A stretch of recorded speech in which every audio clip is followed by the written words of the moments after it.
Good evening, ladies and gentlemen. We're glad you're watching. Thank you so much for making time to join us for Mtembei TV Open Forum Political Discussion Show, a show that seeks to establish you into proper understanding of our politics and how you are required to respond to the same. I'm glad that you're out there and following. Apologies again. We are into a crisis with our Facebook feed. And so I would want to urge everybody to be aware of the same. And therefore, notify everybody we are not able to join the usual feed of Facebook Live. Everything is now on YouTube. So please let everybody be alerted. We can't connect to Facebook. We are only on YouTube. So get that link on YouTube, then share it with your friends on Facebook. Notify them that we are live again and we are discussing our politics. It is a race to the finish line. Azimio in Muranga, Kenya Kwanza in Kajiado. Election countdown is 16 days to go. Are you set for these elections? Are you the one that will call it the day in these particular elections, or do we wait for another? I want to appreciate everybody for coming in fast and furious. Apologies for coming a little bit late. My time is really crazy nowadays. I'm running up and down, meeting every appointment to the degree of my capacity. But all in all, we'll do all things because we can do all things through Christ who strengthens us. Thank you very much for your patience and for faithful followership. Please alert everybody. We can't join Facebook Live. Therefore, everything is on YouTube. So let the whole world know we are live on a YouTube channel. Nectar Nyambane, thank you so much. Favor Kita, we appreciate you. Nani mwingine huyu? Kuna Mary Wainaina, karibu kwa show. Asante sana, watching from the US. Thank you so much. Solome Mbone, hi to you. Thank you so much. Veronica Njenga, we salute you. Thank you so much. Kuna nani? Timon Ogweno, asante sana. Nani huyu mwingine? Cleopatra Manza, hey, or Menza, whichever it is. Thank you so much. Michael Ngige, karibu kwa show. Asante sana. Nashukuru kila mmoja. Ana Kanini, karibu sana. Ningependa kuwashukuru na kuwahimiza kila mmoja, kama unaweza kutupata, tafadhali hakikisha kwamba unatumia hiyo link ya Facebook ya YouTube. You just share it on your Facebook profile, share it on your Facebook page, so that our Facebook for followers can come in and we be able to interact together even as we begin our discussion of our politics. I'm glad for everybody. Kelvin Omondi, karibu sana. Ferdinand Juma, asante sana. You are most welcome, and we need to be here and look at our politics and take responsibility for the future of this country by ensuring that the very best that is possible for this country is given the opportunity to provide the required leadership so that we can move forward and be the people that we are proud of being. We can't be a country that is apologizing for everything and not taking responsibility for anything. We must be responsible for the kind of people we put in leadership because they determine the kind of life that we will live. So the link to get into the studio, please, it is already in the comment section. We want you to make use of it and keep following. Everybody is talking. Thank you so much. David Musembi, hello to you. Kuna Kevin Mikenye, karibu kwa show. Asante sana. Baba amechukua Muranga na Kirinyaga kimewaka. Form ni baba na mama. Asante sana. Huyo ni Michael Ngige. Bantu Warriors, good evening to you. Thank you so much. We appreciate everybody for making time to join us for the discussion tonight. There is a lot in store that we need to dive into and be able to make the required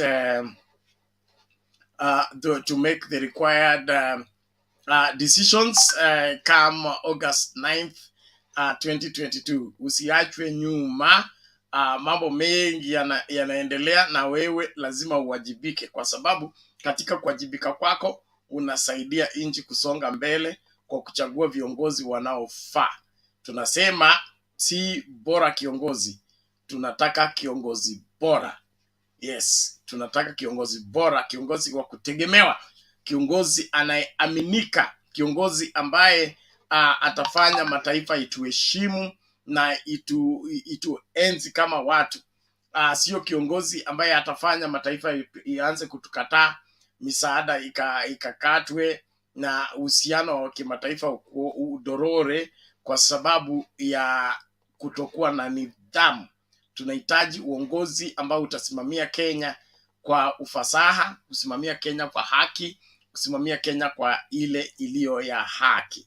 Kwa hivyo kila mmoja tafadhali hakikisha kwamba unamwalika 2, 3, 4, 5 tukajumuike pamoja katika Mtembei TV, ambapo tunashiriki siasa zetu na tunaongea wazi wazi, kwa sababu ni uhuru wetu tulionao kuhakikisha kwamba hakuna Mkenya ambaye atasalia nyuma kwa kujua mbivu na mbichi ya siasa hii.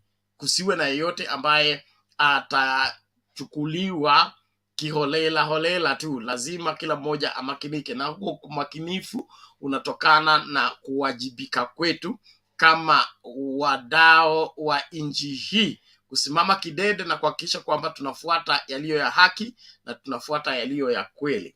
Nchi ambayo inajengwa kwa uongo, kwa propaganda na kwa kupanda hila, hiyo ni nchi ambayo inatokomea. Hiyo ni nchi ambayo inafikia mwisho wake. So lazima kila mmoja hakikishe kwamba anafanya wajibu wake kama Mkenya na analenga kuchagua viongozi wanaofaa katika county, katika member of parliament, katika women rep, katika senate na katika governor na presidents. Usipatie mtu kura kwa sababu posta yake ni inang'ara kuliko za wengine. Tunataka mtu ambaye tabia yake inang'ara kuliko za wengine, uadilifu wake unang'ara kuliko wengine, nidhamu yake inang'ara kuliko wengine. Sio tu container, okay? We are interested in the content. Yes, in the content. What is the use of a good container when it is carrying poison? What is the good of a good container when it's carrying evil? So it's important that we come out clean and be able to face issues as they are. So as we wait for guys to join into the discourse, let's share this video and to proceed further into the discussion.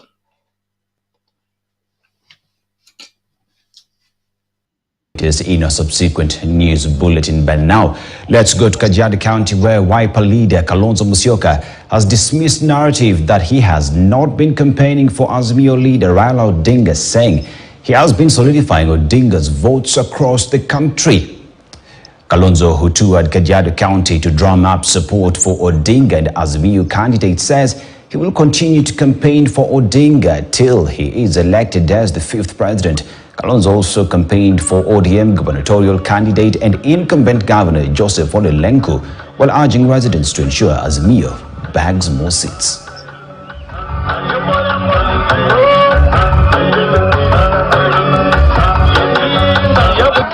Hata sistaki kusumbua Raila na kumpigia kumuuliza, hey ndugu umeamkaje? Wherever he is, anajua Buffalo Soldier halali hako kwa madaki. Silali, wangapi hakikisha tumepigana tupate kura. Kwa hivyo nyinyi watu wa Kajiado, you are the face of this country. Tuko na furaha nyingi sana leo tukiwa hapa Kitengela, tukikuja kutimiza ahadi na kuwapatia wana Kitengela municipality ambaye wameomba kwa miaka nyingi, wamekuwa wakisubiri kwa hamu na hayawi huwa. Leo ndio siku ile municipality yenu imekuja kuwa, kwa sababu pasilida yangu Mheshimiwa Stephen Kalonzo Musyoka amesema ni Lenku, pia mimi naniekea vijana.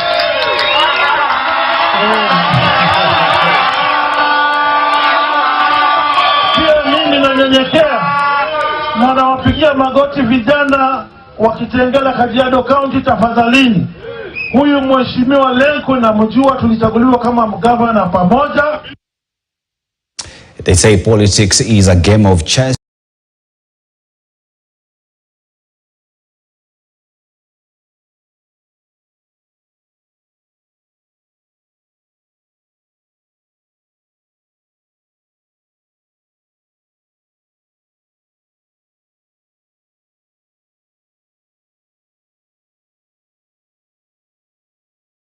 Mlete 70%, tuwape 30% ya serikali, na watu wa UDA wamesimamishwa kila mahali.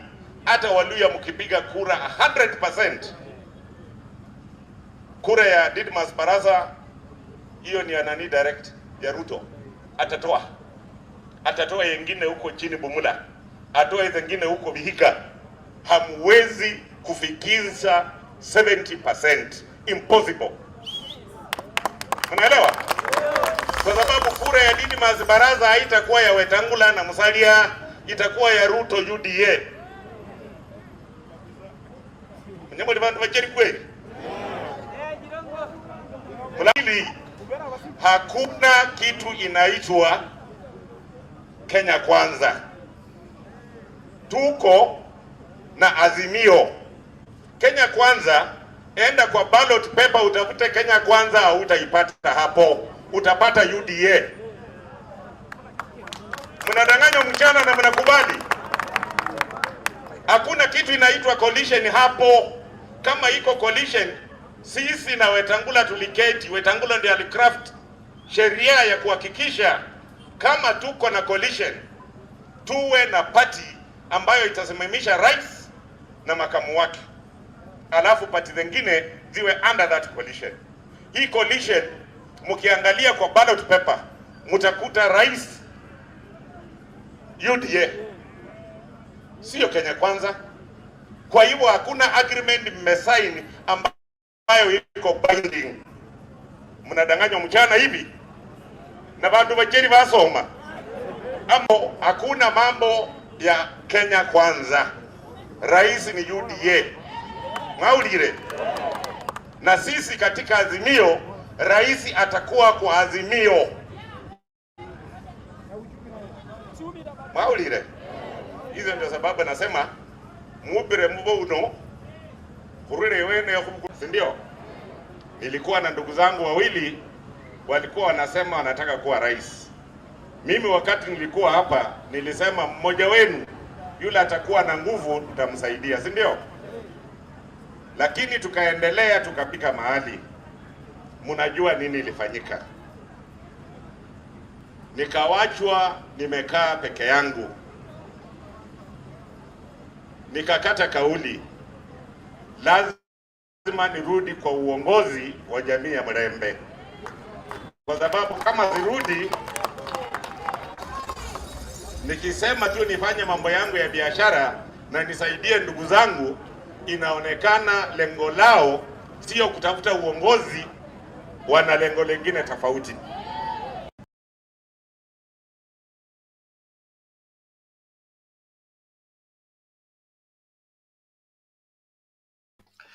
Okay, thank you, ladies and gentlemen. We appreciate your company, even as we start out our discussion tonight and looking at the home stretch, everyone pulling in their own direction, wanting to see to it that they can win the majority of Kenyans in support of their bid for various seats around the country. Why are you going to vote for whoever you're going to vote for? Are you going to vote for the person because of their character, or you're going to vote for them because of their political party, or because of their skin color, or because of their behavior?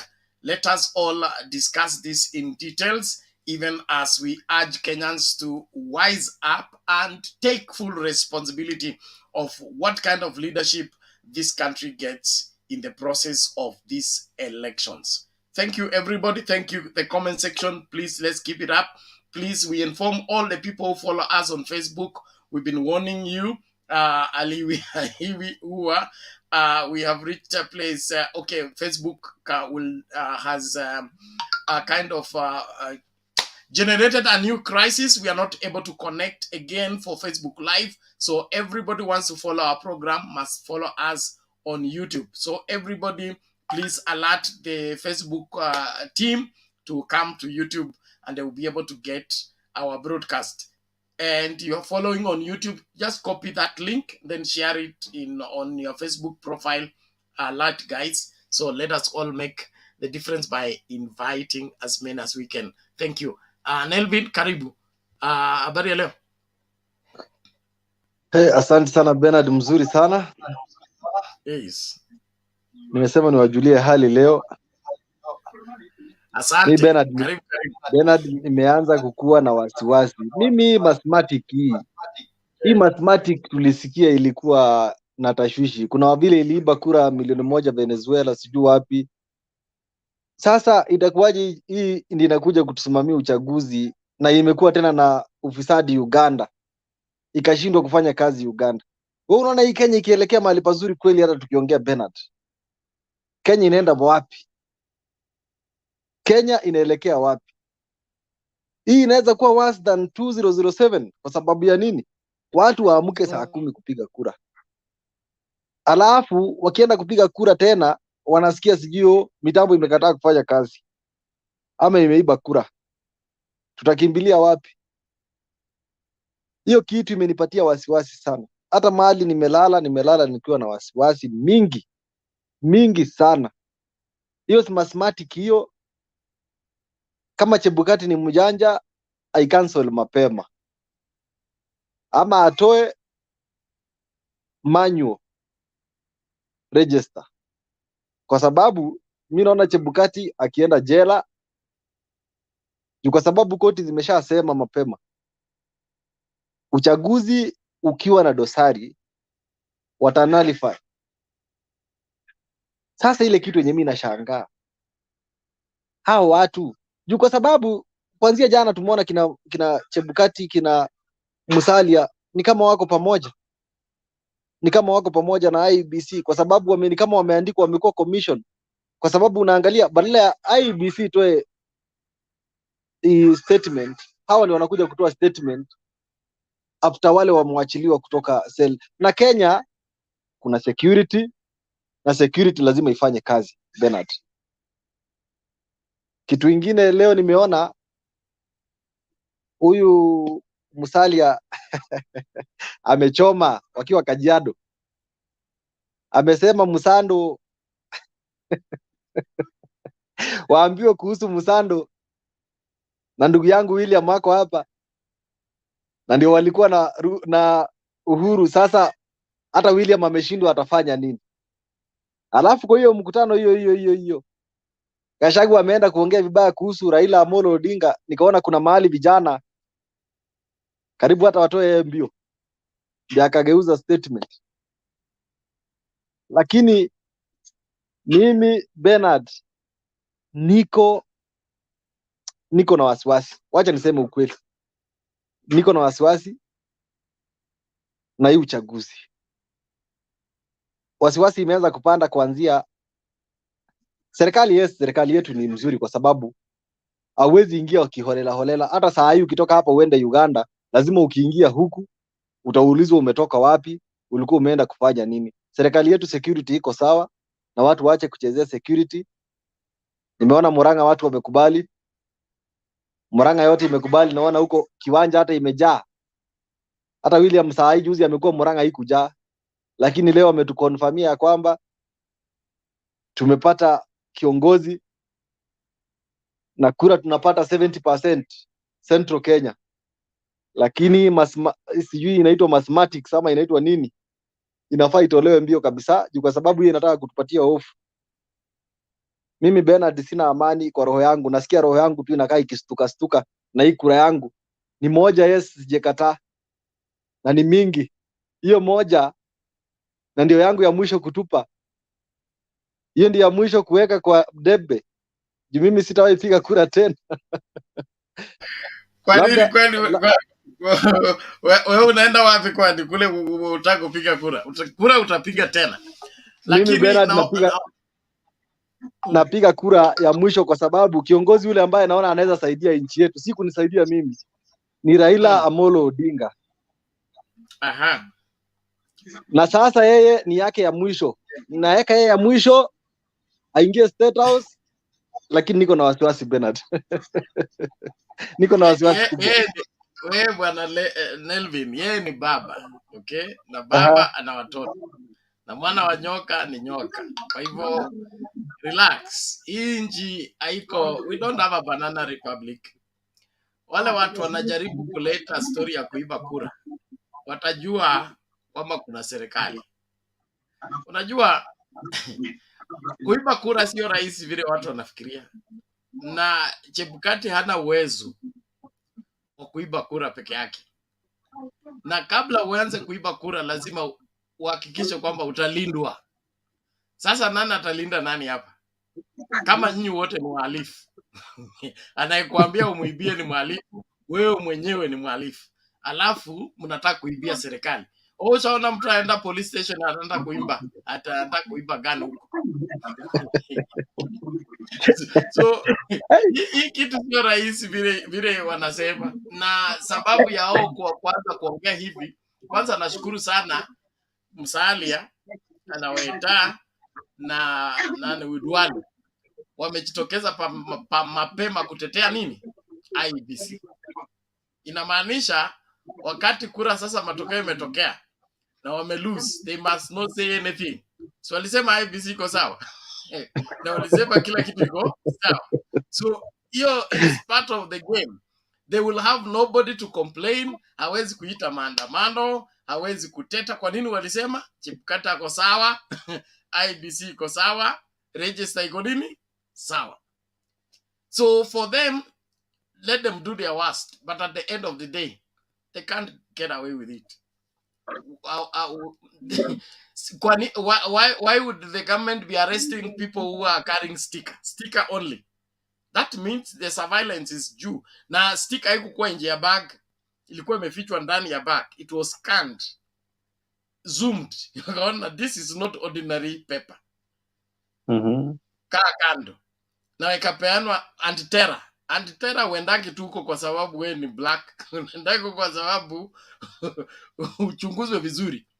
Because they have unlimited way of squeezing information from you. So at the end of the day, yes.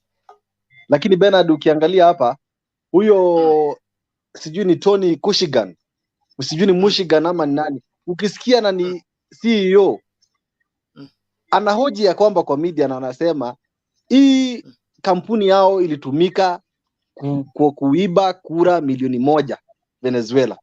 Ama hujasikia hiyo kitu? Yeah. Wewe hata ukiiba milioni 1. Wewe ukiiba milioni 1 na umeshindwa na milioni 7. Utaiba ngapi ndio upite ufikishe hizo 7? Yaani wewe zidi kunipatia roho tu. Zidi kunipatia roho Bernard. Asante. Watu wengine wachangie kidogo. Na umeiba hata hiyo 100 tutakuongezea. Kwa nini? This election, forget about the propaganda ya UDA kupump that they ni kujipuliza tu wamejipuliza. Look at their crowds in Kilifi. Look at the crowds wherever they are going. It's reducing and reducing and reducing with every passing day. Kila mtu Mkenya amejua nani muongo hapa, nani anahadawa Kenya. So nobody is going to vote for them. They claim they have been leading. Now the chicken are coming back to roost. Kateni miti, mwache mchezo. Kateni miti tafadhali. Kuna watu ambao hawata survive outcome ya hii election. Wale wanajaribu kuiba watakuwa kamiti kabla Supreme Court ijafunguka.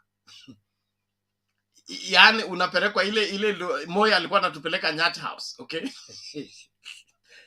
Unatafutwa, hakuna mtu anajua kule huko until the elections are done. So Itumbi and the team, let them do their worst, but wataokotwa hiyo asubuhi, wafungiwe mahali, watapewa mkate na maji, and then on the 10th or 11th, 12th there, wataambia ende endeni nyumbani. So this thing, in my opinion, it's well protected. Matiang'i, Kijeru, and who else? Kibicho will not be talking like that if they are not threatening. It is UDA that is threatening. These ones are giving statements of facts. They know what is happening and how to deal with it. So relax. Wacha wasiwasi. Everything will work out. And whoever wants to mess this, atapata cha mtemakuni. Let's play this before Omar comes in.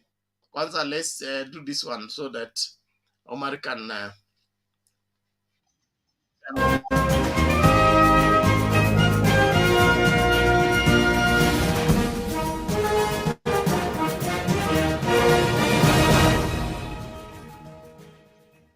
Decision to recall the nomination certificate of Governor Songo was made by the returning officer for the Mombasa election, Mombasa County.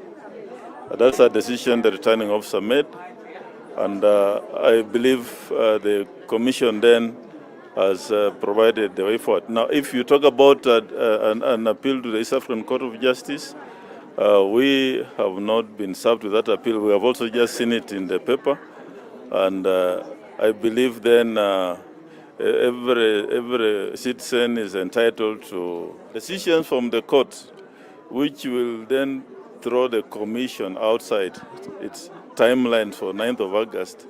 We shall, as a commission, consider postponing elections in the respective areas if we are put in a position where we cannot be able to hold that election. So if the decisions from the courts are going to throw us completely out of balance, then we shall postpone elections for those elective positions only, and then have them held after the general election. So as a commission, of course, we are guided by judgments of the court. We are law-abiding, but again, when it becomes impossible for us to perform our function, then we shall be postpone elections in the elective, for the respective positions.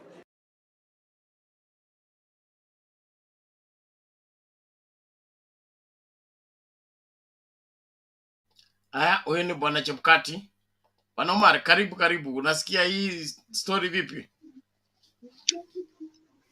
Kitu ya kwanza Bernard, nashukuru kuona leo sina mengi ya kuzungumza, lakini nitafuata mwenzangu nyuma. Jana nilikuwa nataka niingie lakini sikuweza kuongea nawe Bernard.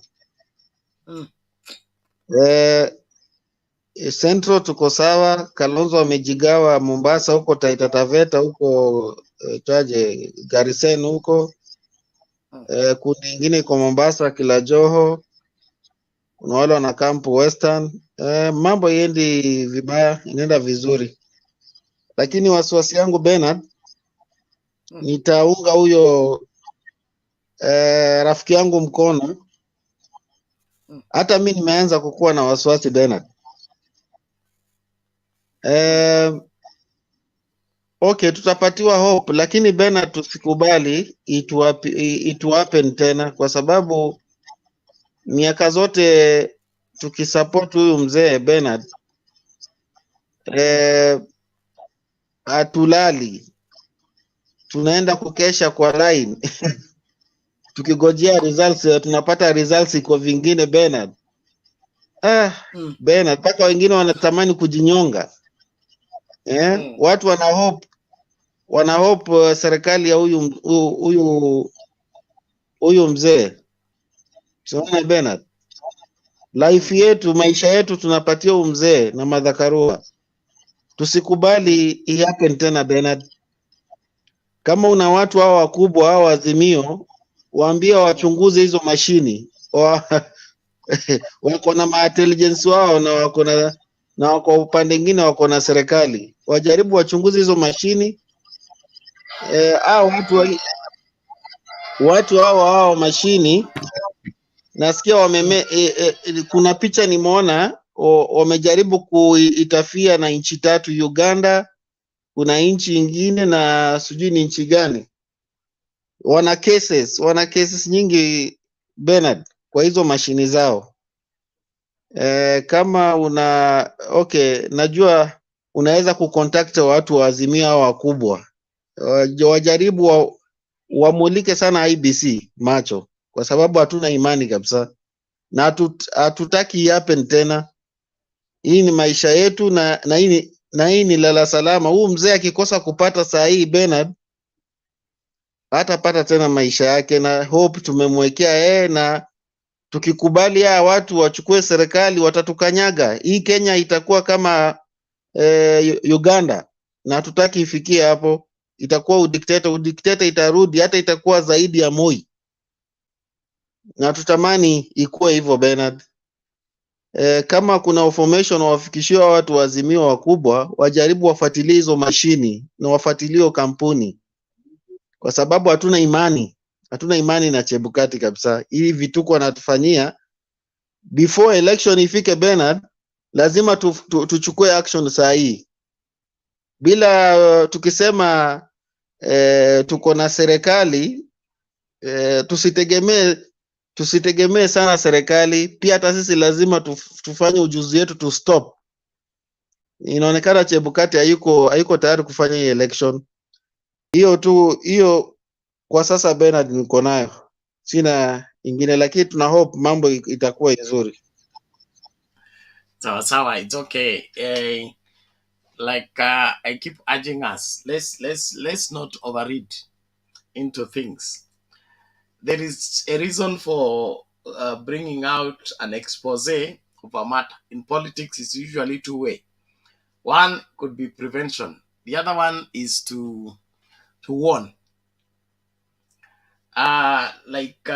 For example, usually when tuseme bei ya chakula iko karibu kupanda na serikali imeshindwa jinsi ya kupandisha, usually huwa wanachukua mbunge mmoja wa opposition akuje aanze kusema nimesikia kwamba wanataka kuongeza bei, wajaribu waone. Then the Kenyans will begin now to have a conversation on the same. They converse, and then the process, they get used to the new prices. And then when the prices are raised, they have what? Diffused the explosion that would have been brought by the rising of the prices without the knowledge of Kenyans. And so usually politics is you start a narrative, one, to warn people or to make people be aware. Then when people are aware, they will make right decisions. I don't think that these elections are too close for there to be successful rigging. You know, zile election una rig ni ile mconnect to neck. Unaona nikitop up naweza kubadilisha. But this one we have a champion player and an amateur in this. So monkey business hata haiwezi kukusaidia. Ni kama kwa mfano mimi nimekupatia Mwakenya ya mtihani lakini hujui kusoma. So hata uko na Mkenya lakini hujui kusoma. So Mwakenya haiwezi kukusaidia. Una mahali nimeandika question 1, wewe umeandika jina yako. In the process, you will still fail the exam simply because you can't read. In my opinion, we are in a good place. We are in a good place. Let's not worry ourselves for nothing. I know we have been on this journey for a long time, and we have a lot of stake given into this, but no room for despair at this point. No, we know too much. We have suffered many times. Tumeumwa na nyoka mara mingi. Sasa saa hii lazima tahadhari imechukuliwa ya kutosha, na ndiposa haya mambo yanafichuliwa kabla ya wakati. Mashini haiwezi kupiga kura. Na kura, what we need to insist on is that physical register. Physical register lazima ikue. Nikisha maliza electronic, ya physical ikue crossed. Ndio tuhesabu watu waliingia polling station wangapi, wakapiga kura wangapi. Kwa physical ni hawa, kwa electronic ni hawa. Lakini story ya kusema ati physical inakaa huku inangoja mpaka electronic ikatae, hapana. We use all of them parallel. Ili if there is anything to check, we'll counter check in both. That's what the law stipulates. That is what must happen. If Chebukati wants to do it otherwise, asimamisha uchaguzi. Asimamisha uchaguzi, arudi nyumbani, tutamkamata baadaye tukishamaliza general elections. But we must have credible elections where every participant is aware that their vote is going to count. Thank you very much. Naomba wote tujumuike pamoja. Ningependa tu kucheza hii video alafu tutarudi kwa ile mkakati wetu. Okay, let's listen to this. IEBC manenos.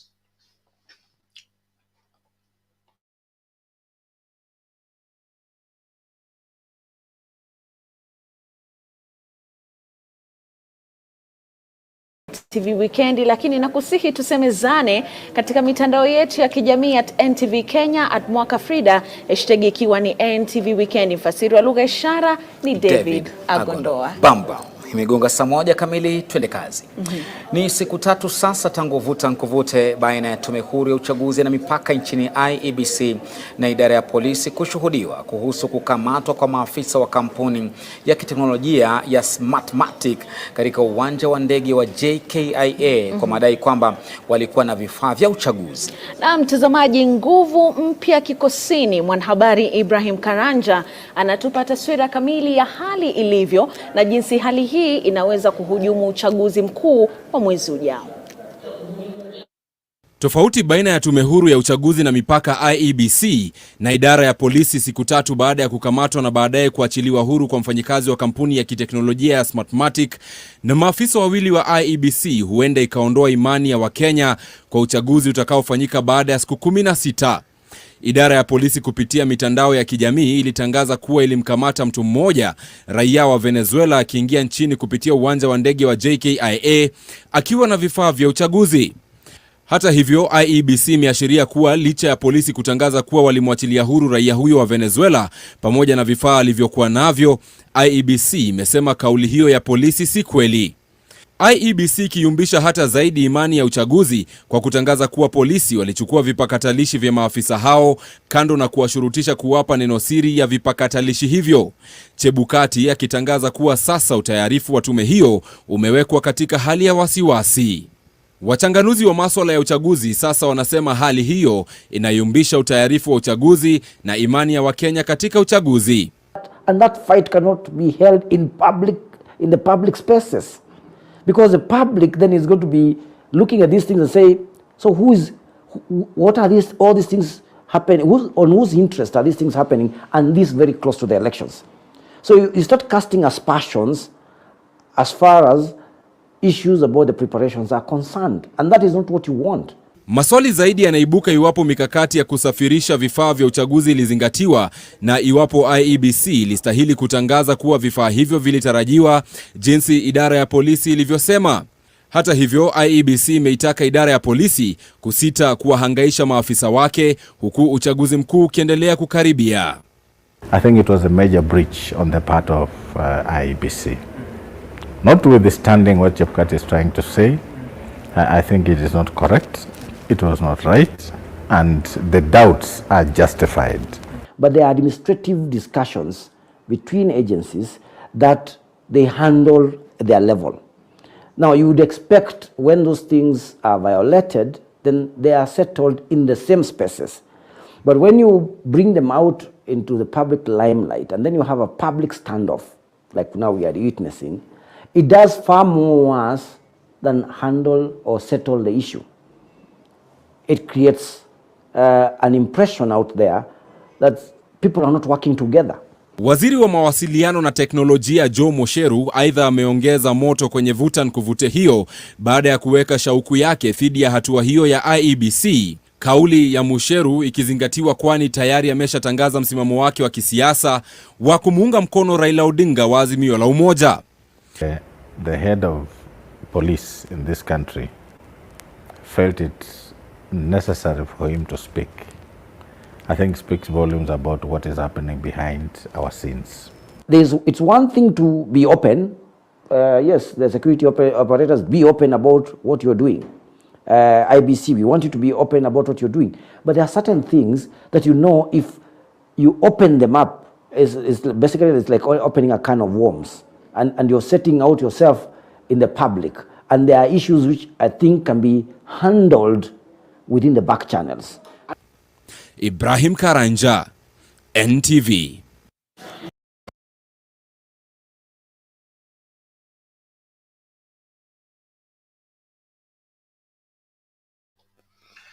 Okay, thank you everyone. We appreciate all of you for joining us on Mtembei TV. This is Open Forum Political Discussion Show. Show that gives you an opportunity to air what you feel and think about the latest development on our political front. We continue to urge you, please, if you have not subscribed on our YouTube channel, please do. We are in a crisis. We can't air Facebook Live, both on the page and profile. And so notify our Facebook followers that we are live on YouTube so that they can come and join into the discourse. Don't watch alone. Make sure that you invite somebody to join into the discourse. And that is it with Chepkati and team. Now, before, where is she? Okay. Hillary, how are you?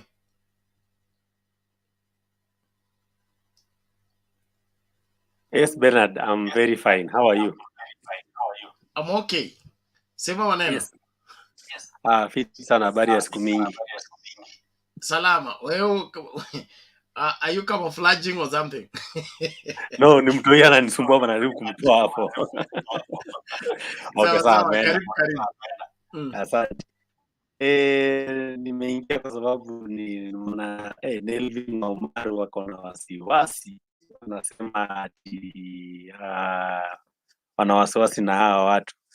Ningetaka kuwakumbusha kwamba when you remember 2013 2017 hizi vitu zilikuwa zinafanyika about rigging, but sisi kama code those days, NASA, we were not knowing what was happening. Tulikuwa tunakuja kujua hizi vitu the day elections, ile results zinaanza kustream, ndio tunajua hapa kuna mambo. But now you can see that kila mtu ako on top of everything, anaona what we are doing, wanaona what is happening.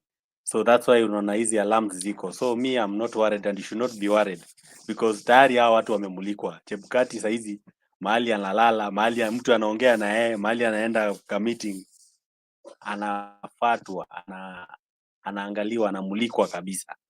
And that's why umeona hata watu walijaribu kuja na vitu kwa their bags. Walikuja na vitu kwa their bags, walijulikana. That tells you that the deep state and the government are really following on what is happening, all the way from where the materials are being printed to everything that is happening. So tuko sawa na kulikana na mswada wa leo. Ukiangalia nyewe, kuna mtu alisema one day in politics is like 100 a whole year, one day in politics. You know, remember at this time last year, Raila alikuwa hata bado hajatuambia kama atasimama. He was busy, bado ana move around to talking to people na hiyo mambo yake. And that time bwana Mahindi, bwana Ruto was busy campaigning na alikuwa he was doing 76-80% akikuwa kwa nini. So I was just imagining kama ni kweli if Raila was in that position in Ruto yuko, I don't think kama Raila saizi angekuwa na campaign, angekuwa saizi anaacha foot soldiers ndio anaongea, angekuwa tu ametulia. But somebody has been campaigning for the last 4 years from 2018. I feel because ukiangalia campaign yake saizi imekuwa ni ya mambio, as in he's worried akisikia kitu. Na kama leo I think plan yake alikuwa asubuhi amalizie sijui Mombasa kidogo, akasikia huku kwa Masai kumeharibika, amekimbia Kajiado, Kitengela kidogo, umesikia ndio huyu ako Narok. that tells you that he's in a panic mood. Yani ako tu kila mahali, anataka kuwa everywhere. Unlike baba ametulia, amerelax, alikuwa tu ametulia, ameenda mama ako Eastside. Ukiangalia Joho leo amekuwa Kwale. Ukiangalia Kalonzo, he was in Tana River, Lamu. Ukiangalia Oparanya, one thing that you guys need to know that Azimio iko na rallies all over, mpaka mainstream medias waezi manage kwa kila mahali to cover what Azimio is doing. That's the truth. As in what is happening now, mainstream media they are not able to cover all events that Azimio zinafanyika Kenya hii. For example, I'll give you today, there was a big rally in Busia by Otuoma. It was a big thing today. And no one, they could not afford, they could not make it. I think hata sisi Mtembei vile tunaona tunataka kustream nini, we need millions. Hata hiyo 1.6 million nimesikia, nimeona, I was watching the other thing today in the morning. We need to get more than 1.6, my friend, because it's crazy. Kama mainstream, hata kama KTN nini, Citizen na pesa yenye wako nazo, they are not able to cover everything. So inakuwa ni ngumu. So as I tell you, kifuatilia Azimio all over, and things are running smoothly, and we are happy. We are just waiting to go and vote. And there's an initiative that we are doing for Azimio. Kuna hii kitu uambiwa adapt a polling station. I think Mtembei, you need to adapt. Like right now, me, I'm in Dagoretti North constituency in Nairobi. So we are mobilizing guys to at least to, those are the well-wishers, because there's no payment, there's no allowances for that. The only thing we will be doing for people is just buying them food, and but we need people to be there vigilant to assist our agents that will be there. So we are doing what is called adapting a polling station. So sisi tuko tayari ku protect kura za mama Beatrice Elachi in Dagoretti North constituency. So that's what we are doing, and protecting her votes ni pia kuangalia what is Baba's vote. The good thing is when Arati was here, alikuwa na structures mzuri. When Arati is still the Dagoretti North MP as we speak, alikuwa na structures mzuri, and I think Beatrice has inherited that, and she's using that for her campaign, and also for helping in protecting her own votes, the other people. So we also need to encourage what we are doing other areas. So what we are doing, at least msaidie agent. Kama tunataka ingia, najua lazima tujitolee kimasumasu, so that we get this thing once and for all. Vile Neville amesema ati ana vote, so many people, ni watu wengi wanajua hii ndio siku yao ya mwisho kuvote, because there is no other day. Ni baba ingie ndio tutakuwa na reason ya kumvote, kama atakuwa na nguvu tena 2027, kama atakuwa na nguvu. Lakini saa hizi sisi tunasema ni this is our last time to vote, because hatujui kwa hii time ya baba will be there and vote. Watu wengi sana watakuwa na vote hapa. Na hii election, by the way, Bernard, people should know that hii election ni kama 2002. 2002, remember 2002? Hii ndio election iko hivyo. As in, people are going to vote. Hata kama ma Venezuela, sijui nani, sijui smart watu calling, hata waibe 2 million, hawatafikia zile za baba. Tutakuwa tumepiga kura kwa fujo. And that is what we are up to. Asante. Endelee kusikiza, tutaendelea baadaye. Thank you, Hilary. We appreciate that, and it's interesting. Baba is loved worldwide, and these elections are not just a Kenyan affair. This is an African affair, and the whole world knows what has been happening to Raila's bid for the presidency. So anybody planning to play monkey business, he needs to be bigger than Africa to be able to succeed this time round. Uh, will they attempt to rig? They will. Can they succeed? No, I don't. They don't have a chance to do that. You only rig an election where the two competitors are close to each other. But in this election, I can guarantee you 100%. There is political perception, there is political reality. Hao watu wawili tukiweka kwa ratili, Raila asimame huku, Ruto asimame huku. Ruto hana chance to get closer to how much Raila can get in terms of votes. Hata akiachiwa kuhesabu, kura tushamaliza kupiga, ambie kuja basi room ndio hii, hesabu mwenyewe. Unless his fingers will be generating votes. But as far as I'm concerned, anywhere Ruto gets 10 votes, Raila will get 50. Okay? 10, 50, 10, 50, 10, 50. Multiply for yourself. The highest Ruto can get in this election is 30% of the total votes cast nationwide. 30%. On a miracle, he can reach 40. But hawezi kufika huko. 30% closed. Ataombea zingine ziongezeke, ziwezi kuongezeka.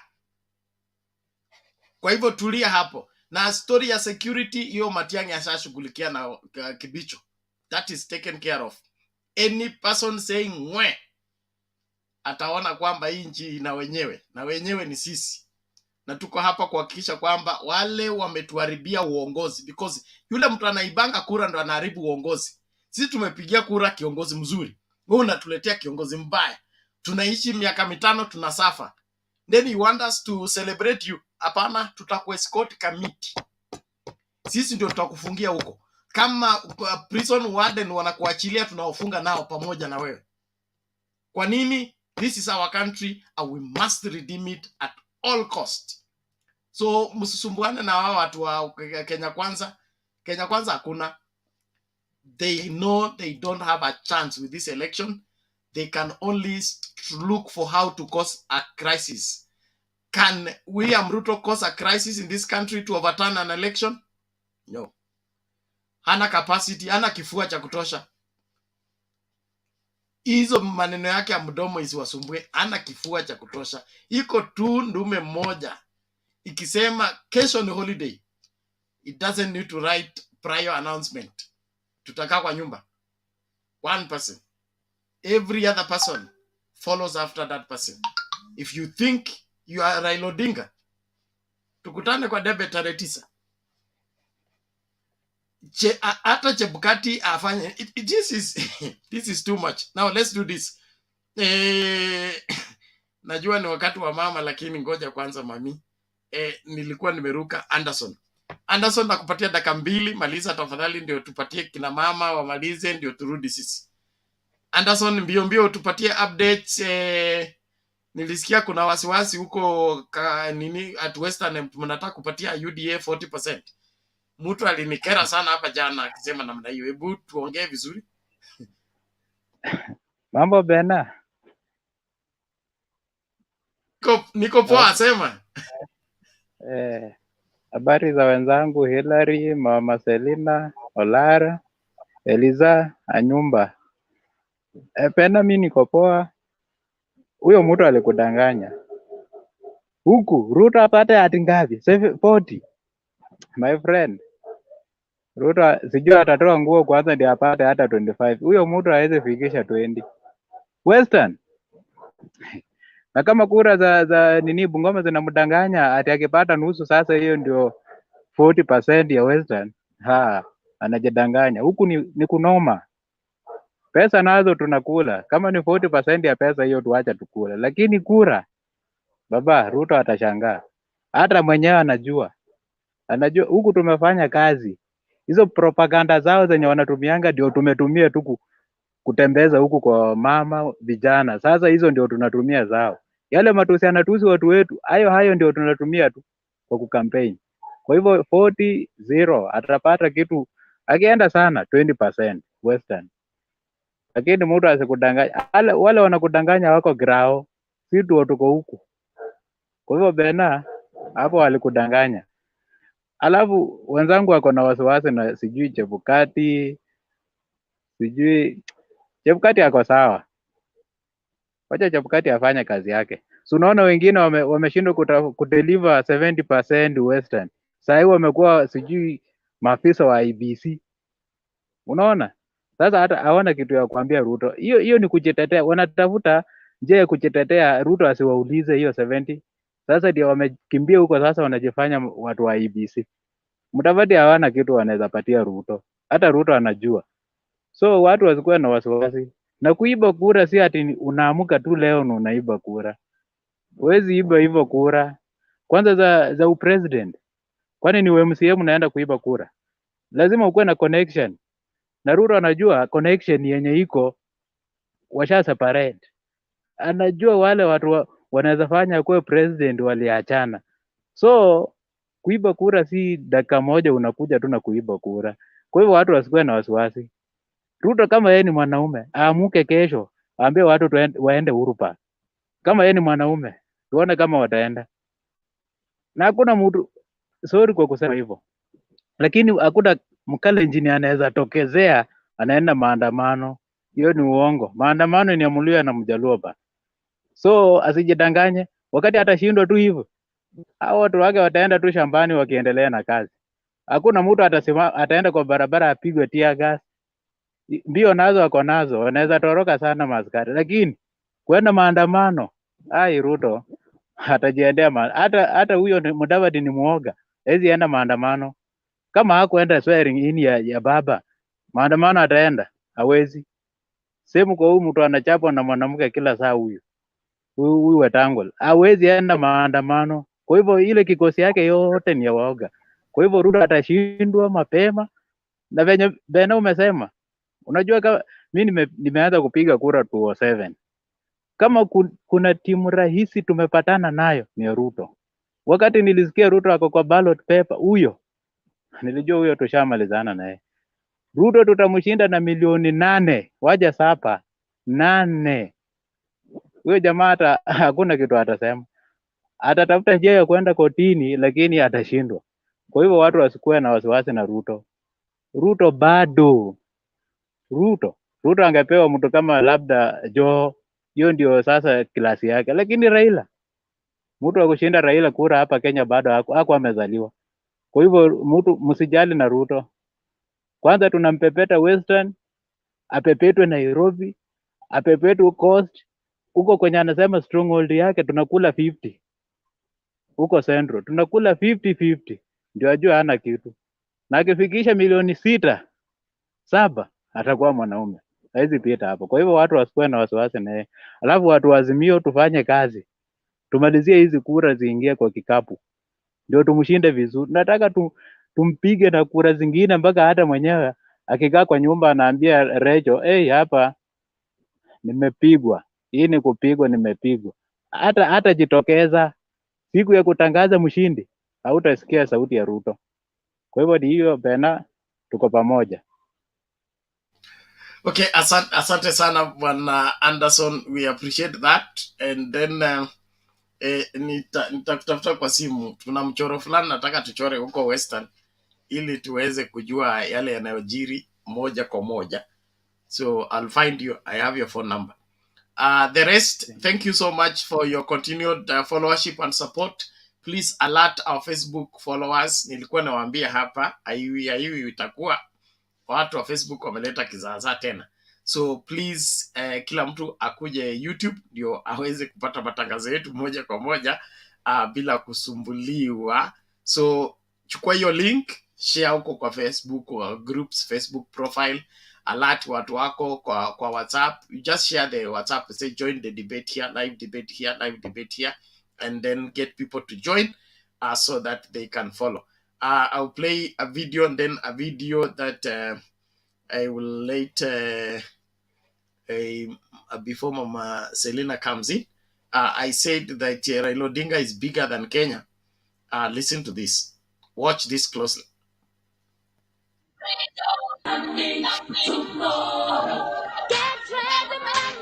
Elections the world over has consequences, and consequences for its electorates. This was one of the reasons why Azimio Youth Group in Ghana held a massive press conference to echo the point. Their point is to encourage all in Kenya to vote none other person than for Raila Odinga as the general elections nears. We got up with the convener of the group, Evans Osei, and this is what he has to say. Azimio la umoja. Azimio. Azimio la umoja. Azimio. This statement is read on behalf of the friends of His Excellency Raila Amuru Odinga in Ghana. We, Azimio la umoja, One Kenya Coalition Youth of Ghana, gathered today as friends of Baba, His Excellency Raila Amuru Odinga, known in Kenyan politics as the Mysterious One. We express solidarity with the youth and people of Kenya as they prepare for elections on 9th August 2022. The Azimio youth in Ghana still have fond memories of the visit of Baba to Ghana in 2017. We met and had discussions about how African youth will be placed at the center of affairs in terms of governance and socio-economic activities. We were hopeful for victory in that elections, but it didn't happen as we thought. We still have high hopes in Baba. He said, people of Kenya, because we know all too well that the majority of Kenyans, at least about 65%, are in Azimio, just as most progressive African youth who are also friends of Baba. We want it known to all Kenyans that Baba is not only the Kenyan people project, but a project of progressive youth in the Pan-African world. And as such, we are all stakeholders in Baba's presidency as he ushers into Kenya and Africa a second Nelson Mandela movement. Our closely monitoring of the Kenyan leave us with no doubt that in the choice of Baba and Mata ticket as one reformist, progressive, people-centered, approach-based, development, integrity, principle, inclusiveness, gender-sensitive, upholding the rule of law, respecting human rights, and many more modern tenets of democracy. Given the records of Baba and Mata, especially when Baba formed the coalition government with then President Kibaki between 2008 and 2013 as the Prime Minister, we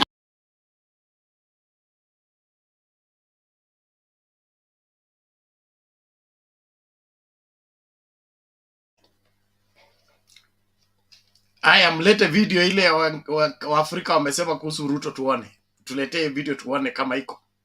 Kama haiko, mtu asitusumbue hapa. Baba rules the world. Ruto can only watch through Viusasa and the other platforms. I want to bring Mama Selina before we repeat the big announcement. Kuna ni rape. Sitaki kuharibu jina. Yes, Awino Rapemo ameulizia. I will be sharing that. Let's hear Mama first. Mama Selina, vipi? Penat. Yes. 15 days. We have To wait go. and wait and wait and it has come through. Kweli, nataka kusema vile Hilary amesema ya kwamba we should not be scared. Hata ni kama hakuna kitu imefanyika, sijasikia Baba akiongea, sijasikia Junet Mohamed akitaja. Chenye tumesikia ni panic ya Mudavadi, Chebukati, Ruta mwenyewe. So, na Azimio wanaendelea na mkutano yao. Na nataka kushukuru nimwambie Hilary, yes, sisi Wakalenjin tunakimbia marathon lakini hatukimbii kutupa mawe. We cannot come out of that. Hiyo game hakuna Hiyo hata msijali kwa sababu nobody will come out. Kwenda wapi? Hiyo ni moja. Jenye nataka kusema ni Muranga. Kwanza, wamama kutoka Kiambu 3000 walikutana na Martha jana. Leo wamama 3000 kutoka Muranga. The other day ilikuwa ni wamama 3000 kutoka Kirinyaga. Penat, mkutano ya wamama 3000. Hawa mama wako na watoto, hawa mama wako na wase, hawa mama na ni wa kanisa na ni wa groups. Na ukiona vile walikuwa genuine. Sasa tukimalizia ni mambo ya gavana ya Muranga, Waria. Na ameongea na structure yake nimependa. Ungeona ile mang'ombe ilipeanwa hapo Penat, those people they know what they are doing. Mambo ya Ruto ni biashara. Papa ya Kambo, I don't know even why are we wasting time. Unajua ukienda kunyemelea kwa wenyewe ukikutwa, Penat tunatorokanga hata watu wengi wanawacha viatu, wengine wanawacha wengine anafika anaulizwa na mama, kwani nguo ilienda wapi? Anasema nilikutwa na wezi. Kwa sababu hataki kusema mahali alikuwa. Sasa jamaa alikutwa, alitoroka ajui hata aliwacha wapi kiatu. Tai alikuwa unajua kama unaingia nyumba Penat, unaweka koti juu, unafikiria utaki msee ingine akuje juu, unafikiria we ni wewe. Sasa jamaa aliweka koti, akasema hapa ni kwangu. Akaweka viatu, alikuwa anaweka strategic ili kama kuna mtu ingine anaweza ingia juu. Alikuwa na wasiwasi juu, alijua ni nyumba ya wenyewe. Lakini aje nikwambie Penat, kumekuchwa. Jamaa amekimbia, sasa anajaribu kurudi nyuma kuuliza, na hii ni ile nyumba nilikuwa naendanga kweli? Ako na tamaa, but mambo imeharibika. Na watu wenyewe wamesema. So, si tunataka kusema wa Kenya na unaenda kutuletea atu Venezuela of all people wenye wako na shida. Sisi ndiye tuko huko. Venezuela wanasaidiwa. Chebukati sijui, lakini huyo jamaa naye ataona moto. Hiyo tumbo yake wacha vile anatembea kama ni sijui. Chebukati anatembeanga kama anaenda mbele ama aonangi. Sijaiona hii jamaa akisimama. Mtatuambia story ya Chebukati vizuri nyinyi. Mwanaume anatembeanga kama kunaita nini ile nguruwe. Unajua nguruwe makosa haisimamangi Penat, ngiri. Kinaendanga tu. Chebukati atajua kusimama. Unajua wanaume wanatembea mguu mmoja, kichwa. Chebukati unajua anacheza. Hiyo kuangalia chini uoka, hiyo hataki kuona watu watajua. Atajua. Sijui hata wakati alifanywa ile maneno ya wapukuswa ilikuanga aje. Sababu hiyo mtu jamaa sijaiona akisimama. I'm sorry kama ni mimi peke yangu. Mtu anaendanga hivi kama atajua asikuse kura sababa. Ile ingine ilikuwa kama ilichukuliwa na wanaume. Sasa wanaume wako kina Matiang'i ndio wanajua vile walifanya. Chebukati sisi wakale na Chirchir ako na Chirchir na Chirchir katakuwa mdogo katafinywa. Unajua usuri atujuangi kuficha siri. Kuna watu huwezi fanya na hawa siri. Watasema kufinywa. Unafikiri baba amefinywa mpaka macho inalia na watu wana survive. Hii tu ingine ni kama kufinya. Unajua Penat, I'm really proud ya kwamba 15 days. Unajua tulikuwa tunangoja batu ni mwezi, mwaka. Sahii ni kama kufunga macho na kufungua. Kenyans are ready. Central, nilitosheka wakati niliona ile mapicha kina mama na wasee wakiongea. Niliwaambia, na you will prove me wrong, 9 months niliwaambia kura ya Central inakubali. Sasa ndio wakati Central wanachipanga, lakini ya 3 months 4 months, 5 months, 1 year, 2 years, peleka chochote. Brothers ni noma. Sasa sahi ndio iko critical, ile inasemekana tutafanya nini, na ndio sasa wamefika. Rada ni baba na mama. Finish. Ile vijana, hiyo mkutano leo unasikia vijana wanaitwa vijana, wakisikia maito mama, ile majina ya heshima wakiitana, unasikia vijana wanasema yo. Sasa nataka muelewe hiyo ndio mjue kumba hata hiyo vijana wako na wasasi wao. Hakuna kijana ana shout mama Sabina cheke. Mama County anaita watoto yake. Watoto anasema yo mam. Hapo ndio mambo iko penalty. Na ile watu si akuletwe. Hiyo watu si akuwekwa uniform ya yellow. Teika mutwate ya. Martha Karua ni na Kenya. But anaongea kuhusu Azimio. Hata wana Kenya wakitokea moja moja Kirere kutaka kusema ati mimi niko karibu na mama. Mama tumbo yake ni ya watoto yote. Amekuja mama Azimio. Kwa hivyo watoto yote ya chama yote ni yake. Wesi kuja kujipendekeza ati mimi niko Martha Karua hata hajaifaa hiyo green. That is a leader. Umekubali si ati unaenda kuwatapu watoto ya wenyewe vile wengine wanakuja. So Penat, mimi sina wasiwasi. Kama ningesikia baba akiongea ama nisikie mata hapo sasa hata tumbo singelala. Ni kama yani hii watu ya Venezuela Kisheru wamesema hii watu watapanda ndege kama Sakarkarian na Makarkarian walienda. Sasa hii ni kitu gani? Alafu Chebukati stupid man. Unalete vitu ati unakuja na sanduku personal. Wewe msungu hata mtu mweusi, hata sisi yenye ni wa Kenya na tumekaa nje. Penat kwa hii wakati ya election. Hakuna mtu anatuamini, fungua sanduku tuone nini umepepa. Na wewe ni Mkenya. Saa hii ni tight. Ndio inakuwa tunaonyeshwa wasungu ma Spanish. Hata si msungu, unajua hata amjuangi.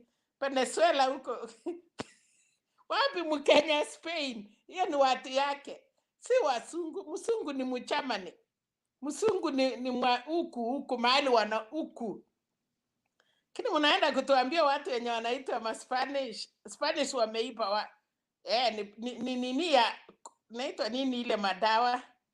Na walishikwa mwenye alikuwa ametengeneza tunnel ya kupepa pangi Penat hiyo madawa. Na baadaye alitoka kwa chela na imagine amechenga tunnel karibu 5 years. Lakini baadaye alipatikana. Hiyo tu hati Venezuela. Venezuela hata msaada, hata wenyewe wajisimamii wanategemea msaada. Na unajua nataka kukupatia story moja Penat. Huyu jamaa ya Kenya Kwisha alifikiria Museveni alimpatia advice. Museveni amekuwa na army for 36 years. Museveni amekuwa serikali. Sasa alienda kudanganywa na huyo Museveni ya kwamba ati ninakupatia watu kutoka Venezuela. Yes, because Ugandans, sahi the sons of Uganda wameamuka, ni wadogo wameamuka. Museveni hata yeye anahangaika. Lakini kwa sababu party yake ako na army, batu ndio anashinda watu. Sasa Ruto ati anaenda kuleta ati watu kutoka Venezuela. Hiyo vitu initoka Uganda Penat, mutacheka. Anaenda kutule wa Kenya, oh my. Lakini na confidence ya serikali. Si Uhuru, si baba, yani ministries ya internal security. Kukuwa na president, kukosa kukuwa na president, tuna security ya nchi inaitwa Kenya. Kenya hata pila sisi wanasiasa yote tunaweza pikwa teke na serikali na Kenya itaendelea. And those are the people tunaona wametulia, na ndio inatupatia nguvu. Unaenda kuchapa Matiang'i, anaenda wapi? Unamnyang'anya salary, kwani Matiang'i ni 70 years anaenda retire? Na hiyo kijana mdogo naitwa Kisheru unamwambia ati ngoja niingie.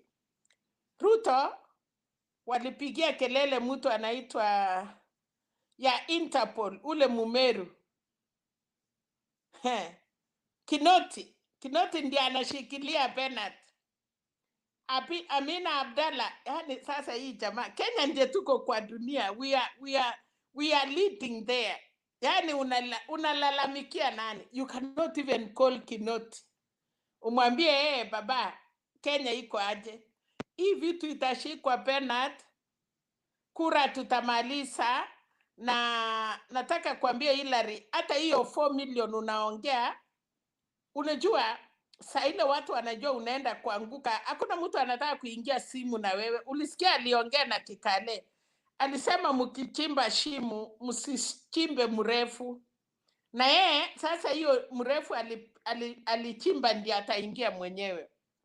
So Bernard, nimeshukuru vile ametuambia ule wa Westland, no, ya Takoret, ya mama Alachi, adapting polling station.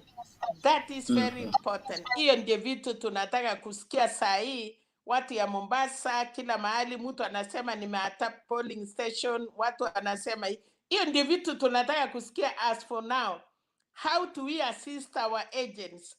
Wamama wakitoka barabarani, wamama mjamzito, washosho, wakuka, wakitokea tu kwa polling station, tunataka kukuta vijana wako active, wanawapeleka hawawezi panga laini. Wamama yenye wako na watoto, mnawadirect immediately, wanaingia wanapiga kura, wanarudi nyumbani. Mama mjamzito, mzee na watu wagonjwa, hiyo ndio kazi ya vijana, na make sure kila mtu amepiga kura na kwenda nyumbani. Sisi Bernard, siku hiyo hakuna kazi, tunaka hii ma laptops na nini, tutakuwa na 3. Hii ikisimika unatoa ingine, kwa sababu sasa tutaingia kila mahali. Na Mtembei, nashukuru jana utuambia maneno, na mimi najua tutafuata hivyo, kwa sababu we can't wait. Mimi siwezi taka kusikia baba amepita ati ninaambiwa tena ati, na si kuona. Mimi nataka kuona vile Machakos wamepiga kura, vile Nandi wamepiga, vile wapi. Yani hiyo ndiye kazi tutafanya, hakuna kazi ingine. Otherwise najua watu ni wengi wanataka kuongea, lakini Mudavadi, asante. Tunataka kujua nani aliua Msando. Yes, that is what we want to know. Utuambie, kwa sababu hata wewe kwa Kenya Kwanza chunga, ukishindwa kudeliver, wacha kuuliza nani aliua Msando. Hata si tunataka kujua what happened to Msando. Unaenda Bernard, ati umeenda kwa mwizi mahali mnaipa, na unajua hiyo mwizi ni hatari sana, na patu unakuja kumuuliza swali. Chichunga wewe, acha vile umenona, utakulwa sahihi. Asante. Asante Mama Selina, tunashukuru kwa mchango wako na maoni yako.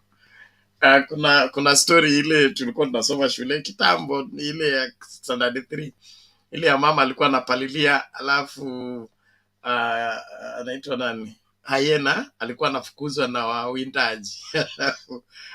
Hyena akakuja akamwambia please nifunike, wawindaji wataniua.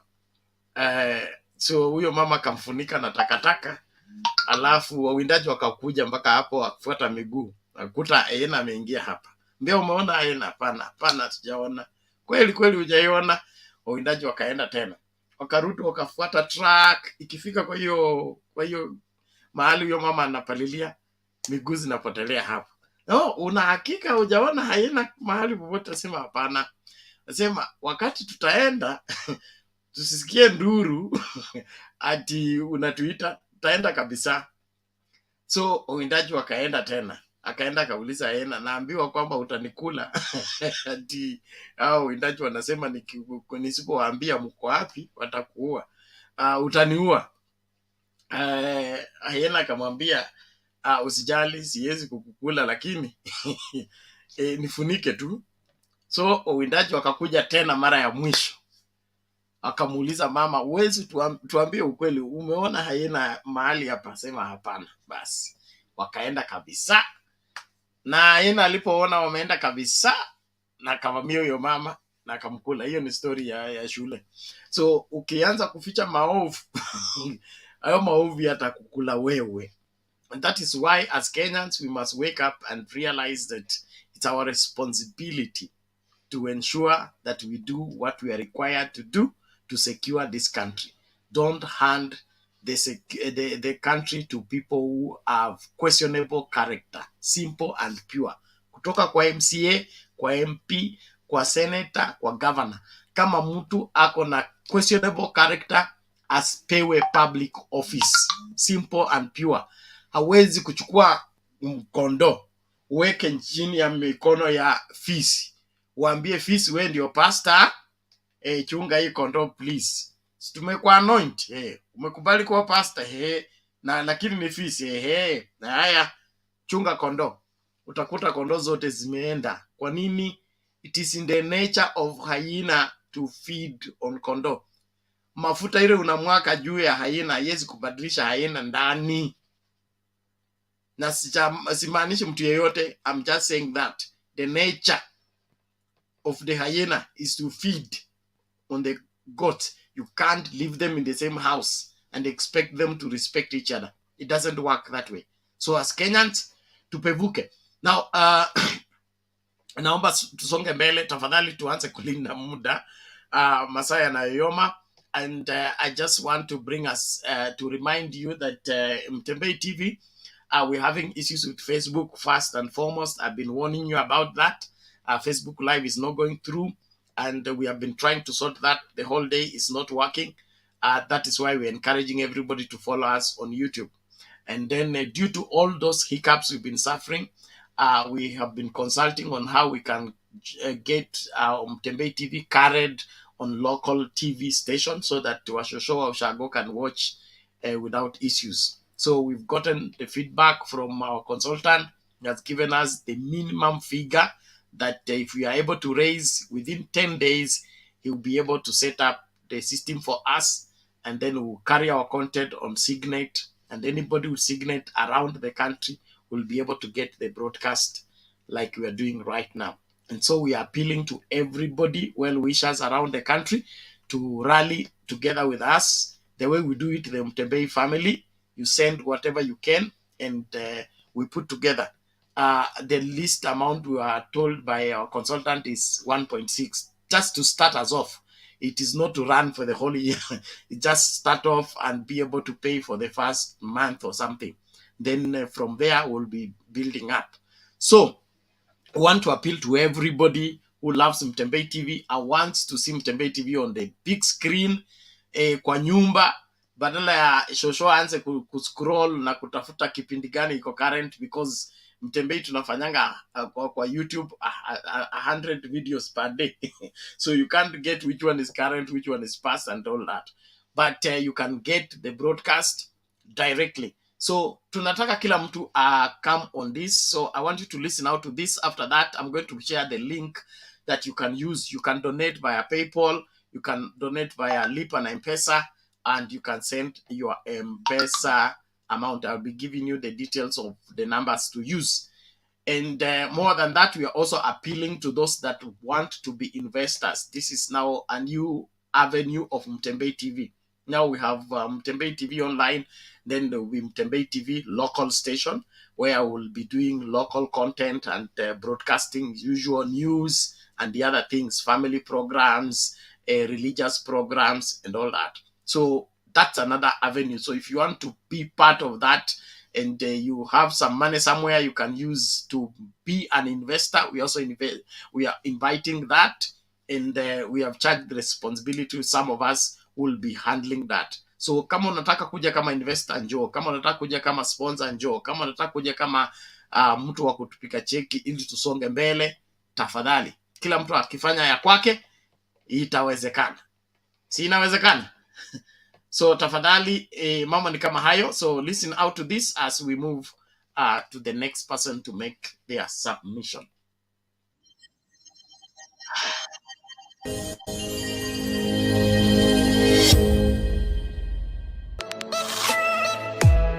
Kwa muda sasa, runinga ya Mtembei imebobea mtandaoni kwa taarifa na uchanganuzi sahihi. Kumbuka tuko live pia kwenye Mtembei TV. Once again, congratulations to all concerned.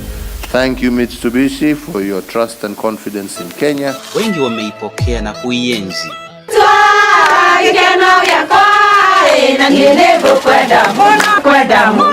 Wakati wa kihistoria umewadia tena tunapojisatiti kuingia maeneo tofauti jijini, mijini na hata vijijini. Kutumwa kwa desturi ya Kiafrika ni vizuri. Mimi nataka niwaambie nyinyi watu wa kuzimia. Tumeamka wewe Ruto, tumeamka. And we are going to show you. Bwana Ruto, heshimu baba bwana. Heshimu mzee bwana. Sio kila kitu kile naanza kuzingizia kwa Raila. Unaona juzi anatusi waziri mwenzake. I also take this opportunity to apologize to the Honorable Raila. Tunaomba msaada wako, ufadhili na uwegezaji.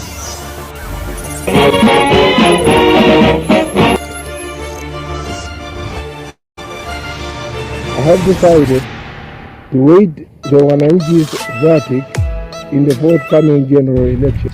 Katika safari hii tuvute pamoja kuingia digital TV broadcasting space.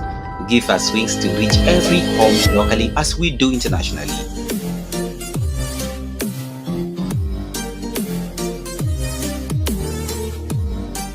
Mtembei TV, bold and truth.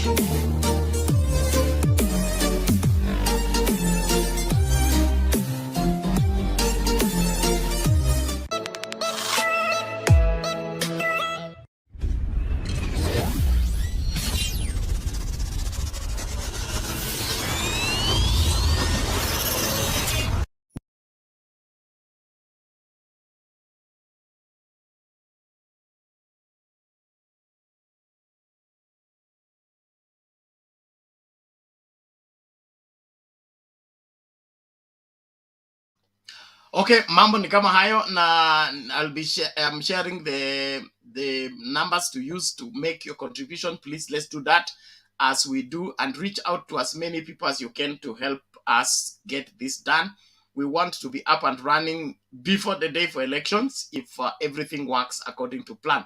And so tunaomba kila mmoja ajitahidi afanye yale anaweza, na sisi tumejitolea kuhakikisha kwamba hakuna mtu anasalia nyuma kwa kujua ukweli. Na kuna mtu amesema hapa Mtembei TV has been a frontliner in this third liberation. We agree. There are places where we there is nowhere there's nowhere I've been and I have not run into somebody who has watched me or seen me on Mtembei TV, and others, they just look at you and don't know where they saw you. So this is something that we can all make happen and we'll be proud of. I am looking forward to having Mtembei TV become the future Royal Media house where, you know, we get the really information. Unajua mainstream news houses ingine they massage the news so much, dilute it so that it is drunkable. We want to remain bold and truthful. So tafadhali, do your best to see to that you, but ukitaka kuingia, if you want to come as an investor or something like that, you contact me through that number, tuongee mapana na marefu. But wengine wote nianze kuona M-Pesa ikiingia, tukisonga mbele na debate yetu. Tumsikilize Eliza na kutime 2 minutes tafadhali. Nimalize mkururo kabla wekezaji.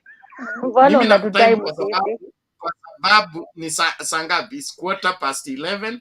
I need to prepare for church service. Kesho niko na ibada 3 different places. Tena nikue kwa show usiku. Mnataka kuwa mimi? Bernard, wewe unasema watu wakujui. Hii nini ya life inafunika uso yako, hatukuoni.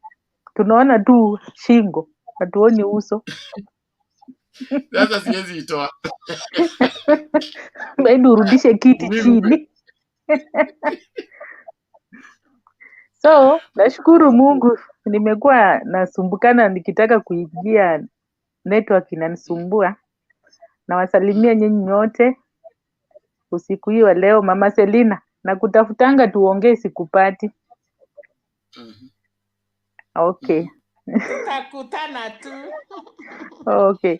So nashukuru Mungu Bernard, Mungu anatulinda kwenye tuko, tunashukuru Mungu. Sio rahisi mahali tuko, lakini kwa sababu ya Mungu ndio tunashukuru na tunaishi. I wish tunapata kuonana, wengine tunaongea. So hiyo ni sawa. Pia nashukuru Mungu, naona baba bado ako na nguvu, anatembea kweli kweli. Yaani baba akiamuka anaamuka akikuwa na energy because Mungu anamuongoza. Anatembea mahali anaenda, mkutano yake anafanya vizuri, anamaliza, anaenda mahali pengine. So nimekuwa nikimuona amekuwa Kitale, after Kitale ameenda Bungoma huko kwa at least kuuliza Wabukusu, kwa nini mnaacha Ruto anapanda juu? Sijui kama watabadilisha ama wataendelea tu kukaa masiwalala, I don't know. But na I hope they will change because hawa Wabukusu ndio maneno yao inakuanga ngumu kiasi, lakini Wabukusu at least wamejaribu kuwaongelesha. If they will change, let them change and do the necessary.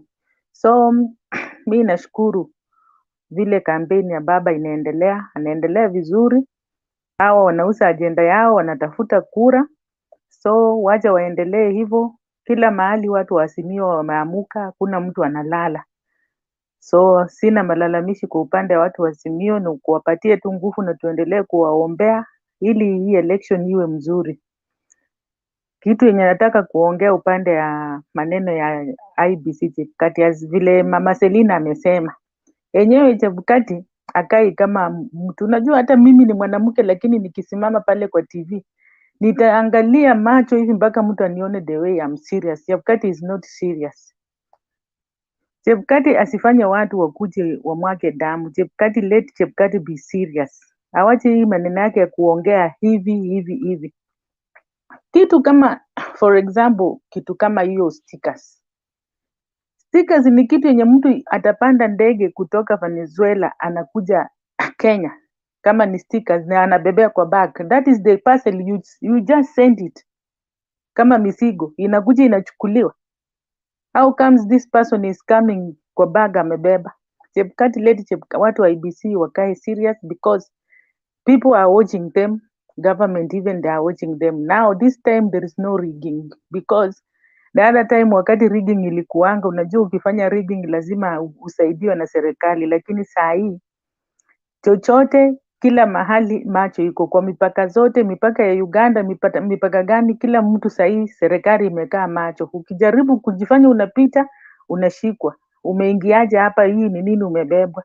So njia zote za panya ziko zinafungwa. Cause wanasahau ya kwamba 2017 walitumia hiyo trick and they are forgetting people, the one they are not with them in 2017 they are with baba. So all tricks yote wanaijua. So mimi niko assured baba atawin. Hiyo vitisho yenye wanajaribu kufanya yote itashindikana. Hakuna kitu Kenya kwanza watafanya. Na ya pili nataka kuongelea maneno ya Mudavadi. Mudavadi yeye amechukua role ya opposition. Hata baba the other time all of them they used to be wakikuwa kidogo wanaenda kwa screen. Instead ya kukampeni wameenda kwanza watoe briefings. Sasa waje Mudavadi akuwe masoea, aende aanze kushikilianga maneno akisema hiki na hiki na hiki na hiki. So Mudavadi yeye mwenyewe ni watu wa kwanza walikuwa kwanza kuongea maneno ya Musando wakikuwa NASA. Sasa tena yeye anaenda mali anajua maneno ya Musando ndio inaaga moto, yeye anaenda kuanzisha hiyo maneno huko. Akijua ndani ya anaongea, lakini kwa Ruto haifurahi the way anaongea. Ajui angekuwa anaingia kwa roho ya Ruto, angejua yenye Ruto anamfikirilia. Huyu anakuja kwa Kenya kwanza anaanza kuleta issue ya Musando, na anasahau ya kwamba hiyo issue ya Musando kina Kuria wako pale, wenyewe wanajua maneno ya Musando yenye ilifanyikia hao. So Mudavadi yao mambo yao imeisha, sauti yao imeisha huko Western, hawana mahali wataenda kuongelesha watu huko Western. So why unaona wameshindwa kusimama Western because sasa Western sahi ya kukaliki. Hawataenda wapi? Mali wanaendanga kupanulia mdomo ni Bungoma ndio wanaenda huko, lakini Kakamega Busia hawezi kwenda. Yesterday niliangalia mkutano ya Ruto huko Kilifi huko. It was poorly attended.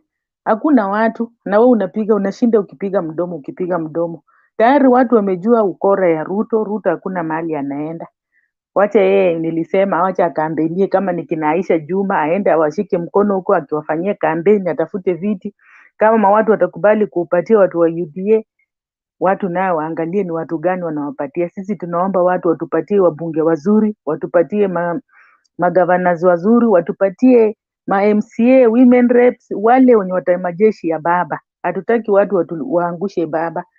People fought for Azimio. I beg you, vote for Azimio. Azimio is the way. We need change. We need change. We need watoto wetu wasome, wafike mbali, maisha ikuwe mzuri. Hatutaki kuishi maisha ya kunungunika kila wakati. Turudi tukule mikate vile tulikuwa tunakula. Bernard amelalamika ananuanga mikate sijui 200. Sijui sahi kama alianza kukula miogo na viazi, I don't know. But tunataka turudi tuanze kukula mkate vizuri vile Bernard alikuwa nakula na Blue Band. Haya Bernard, nimemalizia hapo, acha nisikize wengine. Thank you Eliza, tunashukuru sana. Mkate tutakula na tunaweka Prestige margarine. Blue Band iliharibikia. Iliharibikia kila mtu, kwangu iliharibika. All the same, thank you very much, and we appreciate everybody. Let's keep the conversation going. Nataka tusikize huyu Anyumba. Anyumba vipi? Bwana, habari ya leo? Niko salama. Nasalimia watu wote hapo. Tumesalimika. Endelea. Mimi bwana nashukuru Mungu bwana. Niko mzima. Nashukuru baba leo amekuwa Muranga. Amekuwa Kangema. Nimemuona baba bado yuko na nguvu. Na maombi bado namuombea. Unajua mimi kila nikikaa namuombea baba, na najua Mungu hana dustbin ya maombi. Hiyo maombi itatimia, na najua maisha ya vijana itakuwa sawa.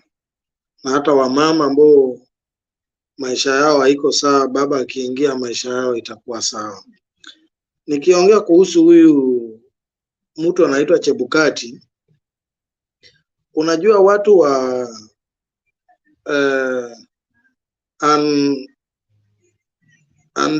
democratic authority, hawa watu wa order, kwa sababu hakuna kitu kama Kenya Kwanza.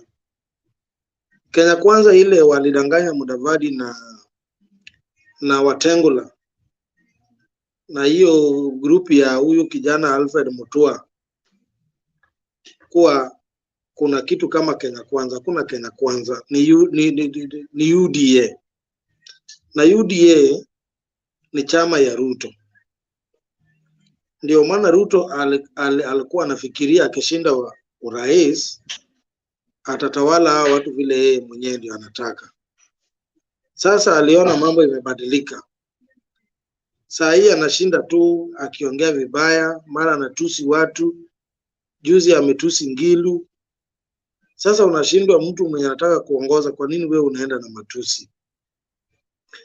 Sisi tunamwambia wewe endelea na matusi. Lakini Waswahili wanasema mkala muue lakini haki yake mpe. Wewe mtusi tu baba, lakini wakati itafika utajua hiyo matusi kumbe ilikuwa ni kura ya baba. Mimi niko na uhakika uchaguzi tutashinda tena na 70%. Na hii takataka inaitwa wametoka Venezuela, hao wamekuja kutuchokora. Hawa watu tupewe tu watu wa Kisumu peke yake, hata serikali isiingilie. Sisi watu wa Kisumu tutadeal na hao vizuri. Tuambiwe tu ndio hawa watarudi huko kwao bila kujua wameingia ndege namna gani. Wasitucheze. Na Chebukati, wewe kama ulipewa pesa na Ruto, chukua hiyo pesa, rudishia Ruto, mwambie mahali tumefika saa hii, hiyo kura huwezi ukaiba. Wananchi wako macho mbaya sana, na huwezi chezea kura yetu kama vile ulichezea 2017. Ile ulichezea kwa sababu kulikuwa na wengine wako ndani ya serikali walikuwa wako pamoja na wewe, lakini hii uko peke yako. Ruto asikudanganye. Chukua hiyo pesa ya Ruto alikupatia, mwambie ndugu yangu, Wakenya ni muhimu kuliko mimi, na hii Kenya ni muhimu kuliko mimi. Chukua pesa yako, wacha mimi nifanye jinsi vile inavyotakikana na Wakenya. Hatutaumia kwa sababu ya mtu mmoja. Chebukati hata tusumbua.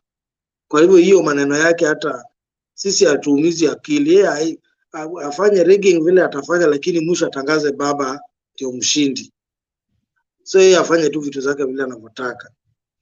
Ya pili, saa hii Ruto amebaki akitangatanga tu, akirudi huko kwao, kila akisikia kina baba wako Central anakimbia Central.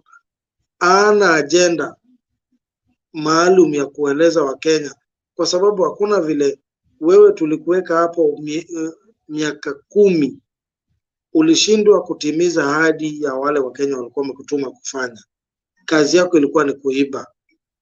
Tena unarudi unasema wewe ndio muhimu tukurudishe kwenye hiyo ofisi. Haitawezekana kamwe. Mimi nampatia free advice. Ruto, anza kutengeneza urafiki na wale watu watachukua uongozi, kwa sababu hata hiyo mali yako unatusi na watu itachukuliwa. Anza kutengeneza urafiki na wale watu umewatusi kama Uhuru Kenyatta. Anza kuweka urafiki na watu kama Matiang'i. Weka urafiki na watu kama Joe Musheru. Weka urafiki na watu kama Kibichu. Rudi waombe msamaha, na kabla ufike huko, naenda kwa baba muombe msamaha, mwambie mzee, wewe ni mzee wangu na mimi singependa nchi hii ikuwe mbaya kwa sababu yangu. Omba baba msamaha wewe Ruto, na maisha yako itaendelea. Lakini bila hivyo, hii kiti ya urais utaionea view sasa for 20 years. Hautawahi ingia. Kwa hivyo sisi tunashukuru Mungu, baba anaendelea vizuri. Haya mwingine ni pelele ya chura, haizuii ng'ombe kunywa maji, na najua tutafaulu. Asante sana. Thank you Bwana Anyumba, we appreciate that. And just point of information, serikali ya Azimio la Umoja haina maficho ya ofisadi. Kabla mtu akuje kuomba msamaha, abebe title deed ya mashamba yetu, renti yetu, pesa zetu zote zile amekula za nchi hii, nahitaji zirudi. Free education, we don't want free education, we want quality free education. That means that education must be paid for. So kama mtu atatanguliza sadaka ya msamaha bila malimbuko yeye mali ameficha ambaye ni ya serikali, anarudi na sadaka kwanza, alete mali yetu.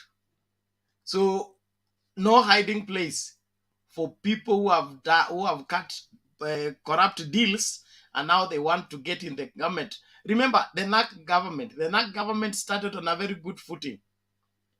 Corruption, we saw corruption finished. Wananchi were arresting police officers for taking bribe.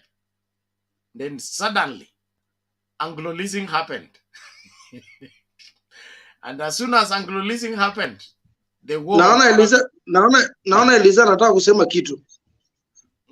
Wewe Anyumba, relax, mahali upo. Nimeona Eliza ngoja kwanza. As soon as Anglo-leasing happened, the war on corruption was defeated. Why? The people closest to Kibaki, okay, are the ones that arranged it. And when it was exposed, he said, kumbe he was not serious about war against corruption. That's how we lost it. And so we don't want any friendship between people who are in corruption deals with the new government, because they will spoil it on the first day. Ndio tunataka Mama Karua ofisi yake idili na hao watu kivyake, baba aendeleze maneno ya inji kivyake. Mtu akitajwa kwa corruption, ofisi ya mama na tuna Chief Justice pia ni mama, wanapigiana simu. Hiyo mambo inafanyika moja kwa moja, Inspector of Police na hiyo mambo yote. Tunataka the war on corruption ikuwe ya kurudisha mali, sio tu kupunish mtu, kurudisha mali ambayo ilibwa. That's when we will profit from this. Lakini kama we are paying police to check them, investigate them, and at the end of the day the only thing they pay is to go to committee, hapana. Mashamba ya rudi, mali irudi, shule zirudi, mashamba za shule zirudishwe. Kama wale walichukua barabara, how can you grab road? Wale walichukua barabara zirudi, so that the country can move forward. Sio tu kusema umekuwa sasa tumekusamea, hapana. Msamaha tutapewa, lakini tunataka mali yetu irudi. Eliza, ulikuwa unasemaje? Mimi niko na question kwa Anyumba. Anyumba, umesema uko Kisumu. Anyumba. Siko Kisumu mimi. Nilikuwa nasema sisi watu wa Kisumu.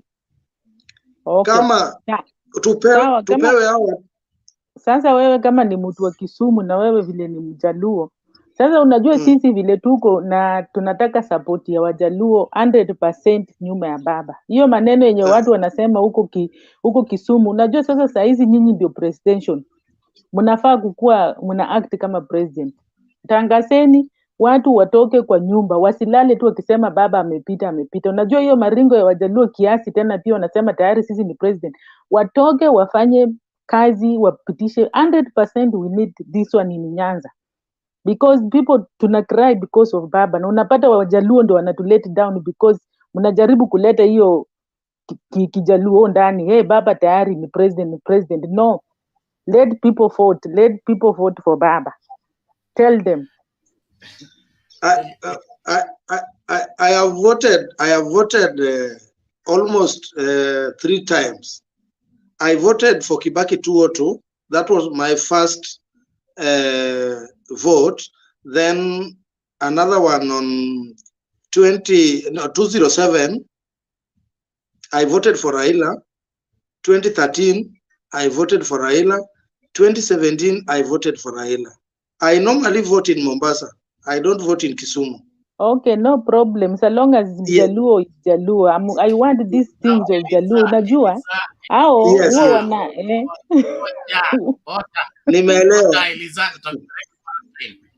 Mind your language. We don't profile communities here. Okay? When you say Jaluo, Mkale, Nanini, you are grouping people together and punishing them for the crime of one person or 2-3 people. Wabukusu wengi wako na baba. Ni wachache tu wako misled kama Masi ambao wako huko kwingine. But ukisema Wabukusu, you are combining all of them and dumping them in one place. No. But Chairman, Thank you very much. Now I think I should begin to exercise my authorities, powers vested on me. Our standing orders are, if you have a matter, you lift your hand. You don't shout. When you shout, you create noise. You create confusion. Please, let's stay within our boundaries. There are people who've been here waiting for, now we are on almost starting our 3rd hour. They have not spoken, so let's not make it too much for people to stay on the queue for too long. Tafadhali. Thank you. So let's avoid that aspect of profiling communities and grouping people, because there are people who want to vote seriously. They have committed themselves to vote. Lakini ukisikia statement that Wajaluo hawata vote, then when Mjaluo, then you say bas wamesema Wajaluo hawata vote, sisi hatu vote. So let's not be a discouragement to people from voting, but we can say watu wa Nyanza tokeni vote, okay? Watu wa Mount Kenya tokeni vote. Watu wa Rift Valley tokeni vote. That groups everybody. People in the diaspora, we have people in the diaspora in Rift Valley, people in the diaspora in Coast, people in diaspora in so all those people are put together, not a particular community or a particular sub-clan. That makes it unacceptable. Hata tunaweza kuwa summoned na watu wale wa ICC wale wa reverend. Inaitwangaje? Cohesion and what?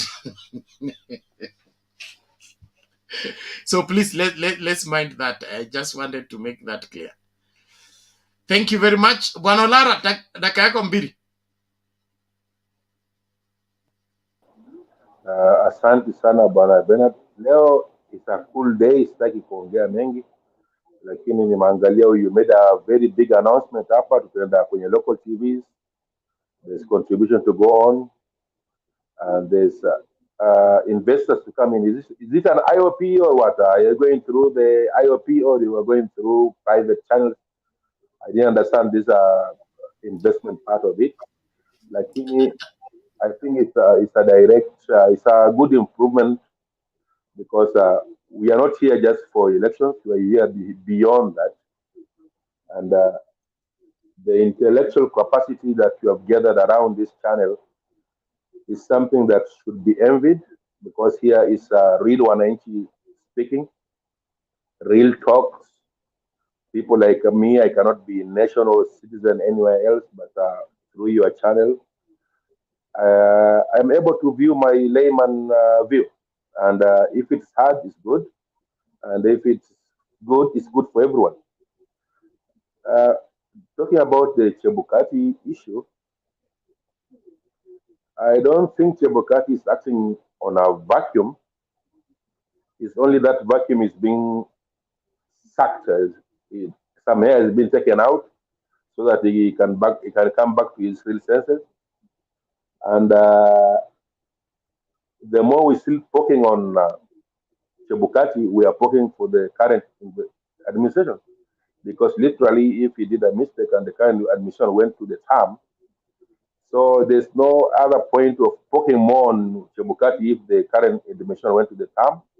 Let's focus on the positive. Positive is Kenya is still peaceful, and this is what we should focus. And Chebukati should be mindful that Kenya should remain peaceful after he finishes his term. I think in around January, I think there's a new commissioner will come in there to take over and run the election, the next two elections. I think this is how I read the constitution. Somehow, I think it should be immediately after he announces the next president, he should be going for retirement, or is it to committee, or is it to jail? I don't know. Lakini, let's pray for our country. It's very critical now. Everyone must come on board, including the politicians, rowdy ones especially. We don't have a politics of regionalization, as you just mentioned to my panelist here, Mr. Bernard. We cannot individualize or tribalize this issue anymore now, because it's very sensitive now, because a lot of people are making their last decision now, especially undecided voters. Undecided voters are very critical going forward. And as I assume, maybe this is it will be another 202 time. Maybe it's another Mandela time, which I am praying for.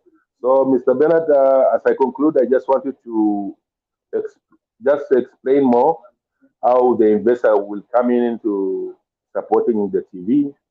Is it through public participation? Is it IPOs? Is it through direct investment? Just be elaborate a bit more so some of us can understand.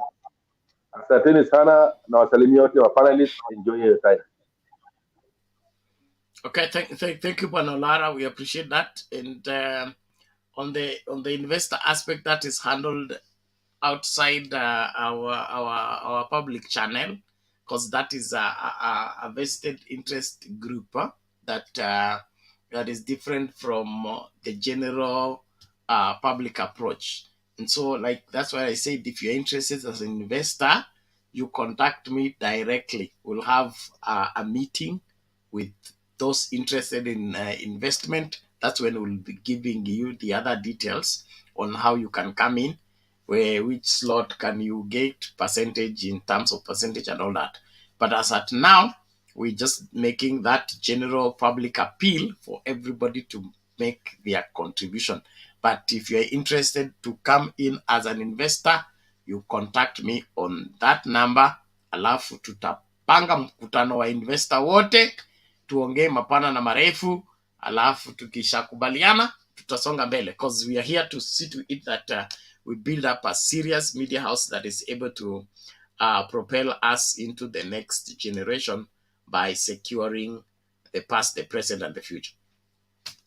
So I think that's clear enough. So maswala ya investment tutadiscuss nyuma ya curtain. Saa hii tunataka watu wote waanze kutuma hiyo M-Pesa, na ile unafaa you believe in Mtembei TV, you believe Mtembei TV can work well and can help make this country better, then you want to support it, please do that. Alex will be coming later on to shed more light and keep.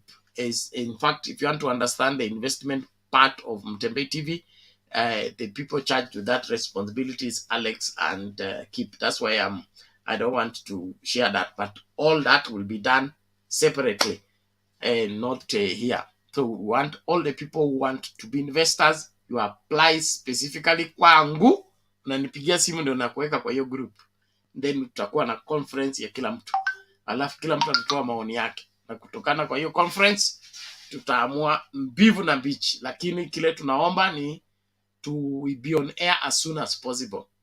And as soon as possible means before the general election. That can be done if everybody does their job well.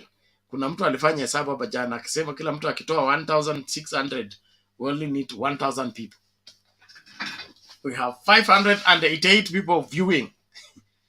You see, that's not a heavy burden. Anyone, I mean, we can come in strongly and be able to get that done. Then this other investment and all that, that's for other issues. You know how business is run. Asanteni lakini. Robbins.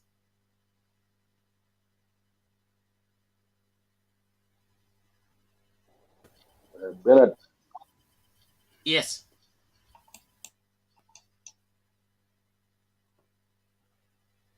Yes, Panolara. What is it? We pin the number into, where did you pin the number for contribution? I don't see it appearing anywhere. Okay. I think you should be pinning those numbers. Because if you are just talking and no number appearing on people's screen, you are just talking in shooters. So, well guided. Thank you very much.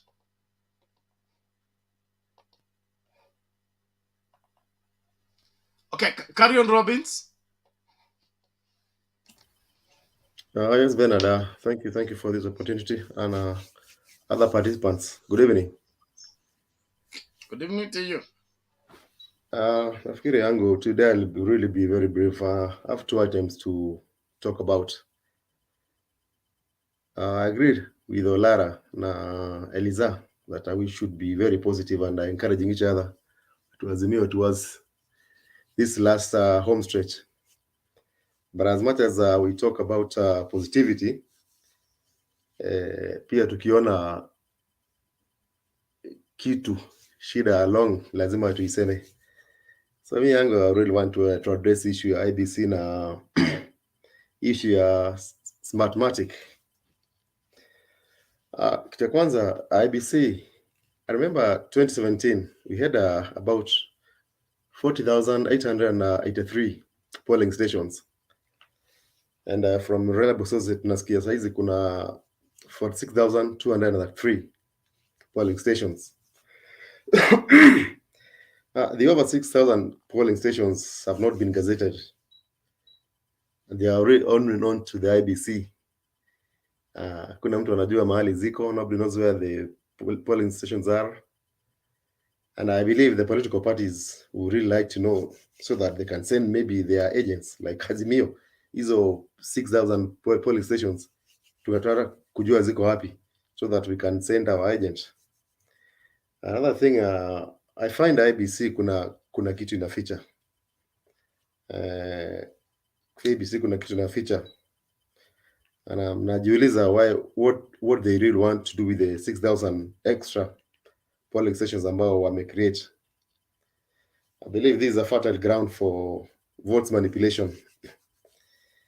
The other thing is the voter register is not yet made public na haijakuwa gazetted so far. Kama imekuwa gazetted sijui, but based on my knowledge, I don't think hiyo nini imekuwa gazetted. So my question is, why has the IBC not made public the audit report of the voters register that was carried out?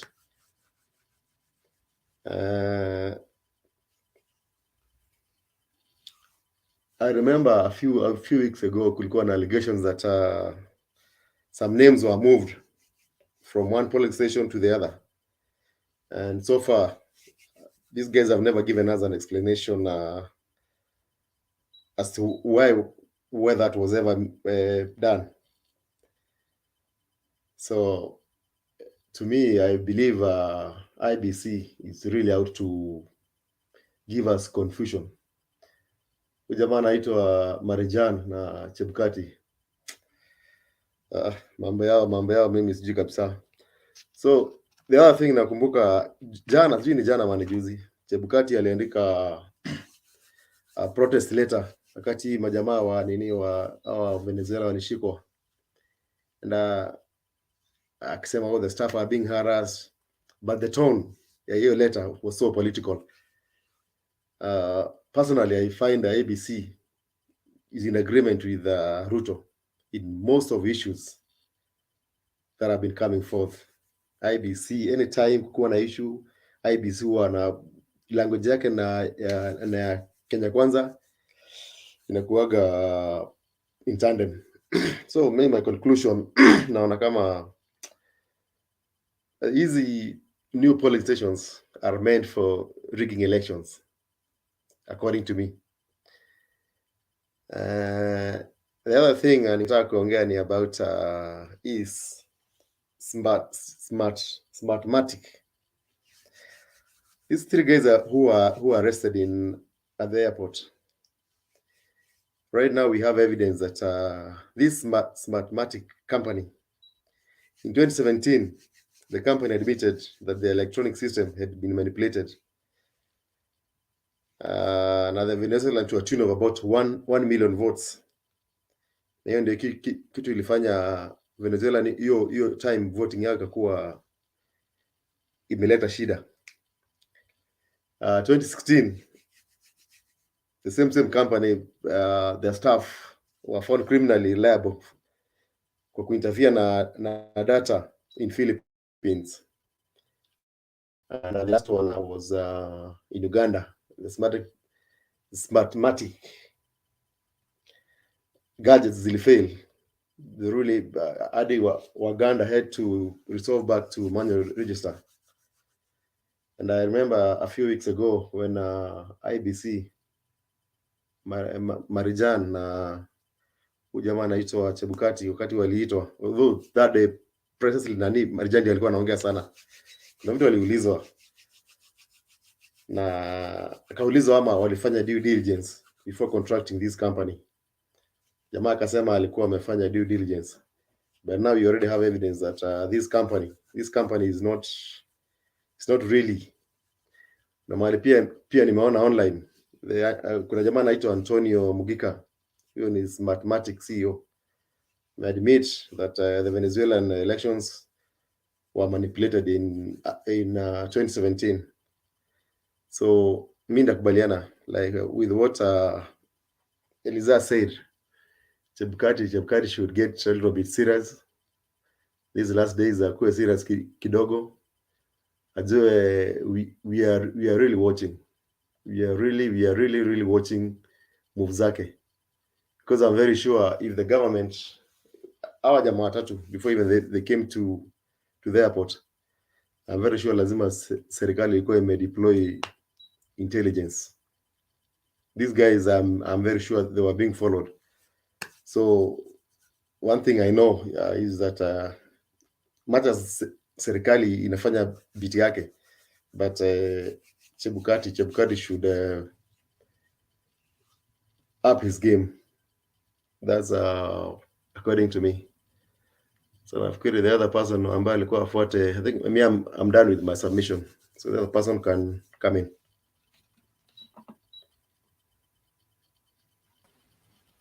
Liza, ulikuwa umeongea?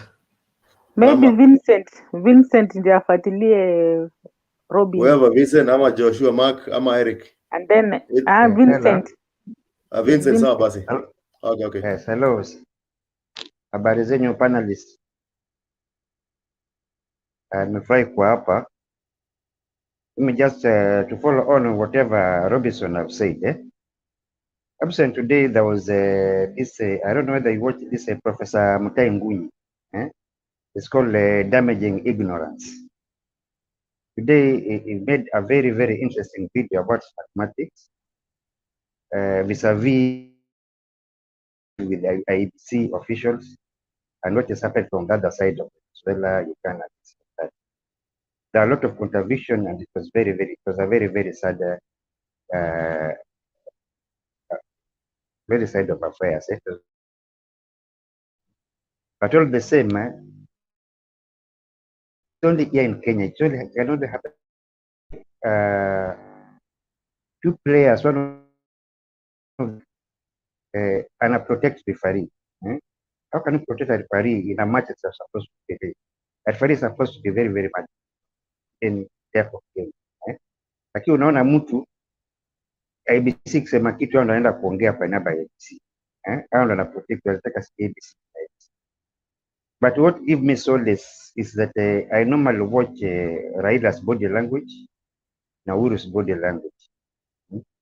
If this person has not said anything, amenyamaza kimya, then I think they have these people where they're supposed to. I think there's no cause for alarm kwa sababu ilikuwa ingine angekuwa hata Kajiado kwa amewika tambo sana.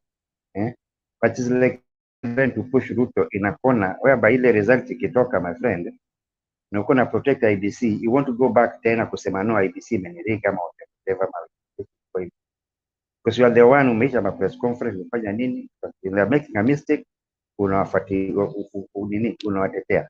You make a mistake unawatetea. But now I want to look at it from the flip side of it.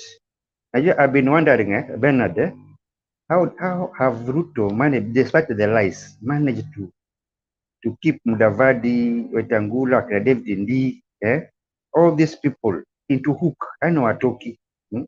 Now, after his mathematics, Ndike Jikuja realized he shared with them an elaborate plan of rigging. But this is how I do it.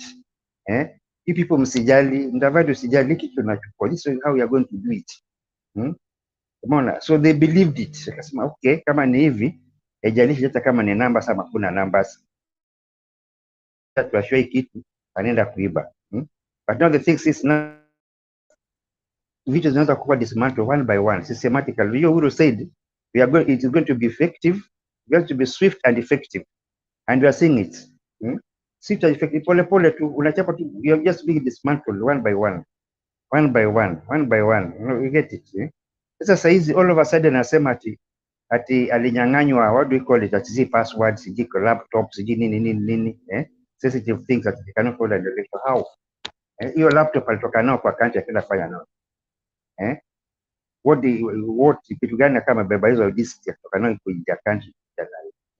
And yet in Venezuela, just what you said, 1 million votes, unajua ilikuwa siku gani? Ilipigwa a day before election. Kulikuwa na 1 million votes kwa kikapu ya mtu a day before the elections. Kuna 1 million votes. And this is what these people are coming to do. So generally they have been stopped on their track. And I know, because there are people that are track each and everywhere. Uende kwa choo, uende kwa bafu, pande mlima, uende from they are all mtu tu kwa ndio ule sasa tumemwachia pickage from there. Ameingia kwa hii corner, pickage from there.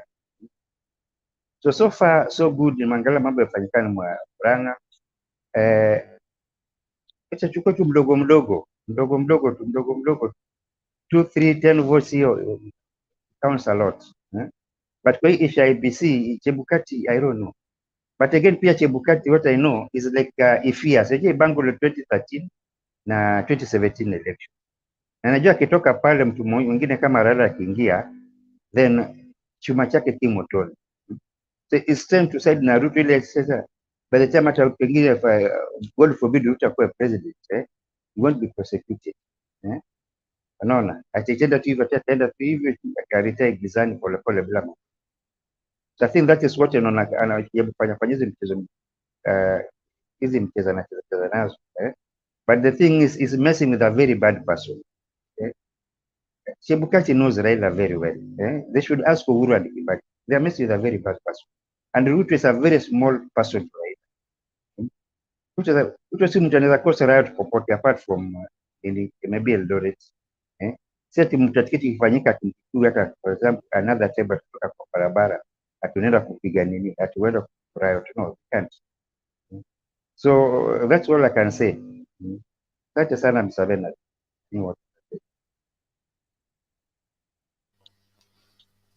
Okay, thank you, Bwana Vincent. A different outlook. We need to look at this country holistically, but also let us not give too much credit where it is not. Like I've said, it's no cause for alarm. Let us all remain focused, do our part, and trust the other systems to do what is required. Systems meaning there are people charged with the responsibility.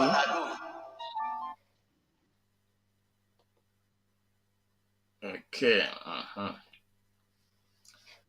All right. Let's just get this video. Then I'll proceed. I was saying system means the people charged with the responsibilities, the security sector, the ICT sector, the anti-terror, wherever sector and all that. All those people have been constitutionally given mandate to take care of this country. Let's give them a free hand to do their work. No interference. And then on the other hand, let us also not fail to do our part, which is be sure that we are out to go and vote. We encourage people to go and vote and adopt a polling station. Just we play our part, but trust the other people also to play their part. One thing about politics is that you don't use the same trick twice and succeed. It always backfires.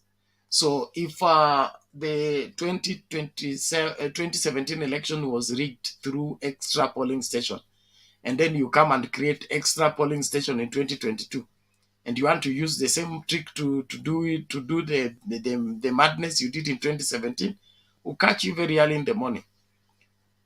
No extra polling station will have access to returning results into the wherever the tallying centers.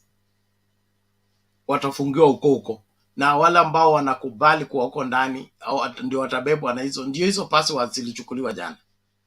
Hizo passwords hizo zilikuwa zinakuja ku create those things and camouflage them to look like they are from a genuine polling station where they send electronic results. That's why our attack physical register. Our attack physical register because physical register is going to count how many people voted. They want us to be electronically so that they can send electronic results from nowhere or from Karen House into Bomas of Kenya. Then they get announced. That's not going to work. Kila mtu ajitahidi kufanya sehemu yake, and then we trust the authorities to do their part. Let's listen to this as we continue the conversation. Na mtu anitafutie Wekesa ama Makiadi. Please. Unashangiliwa na adui, rudi nyuma ujiulize umekosea wapi.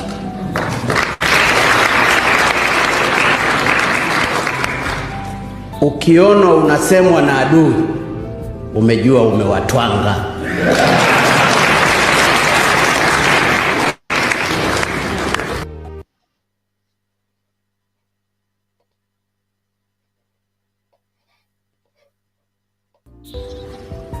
Ukiona unashangiliwa na adui, rudi nyuma ujiulize umekosea wapi.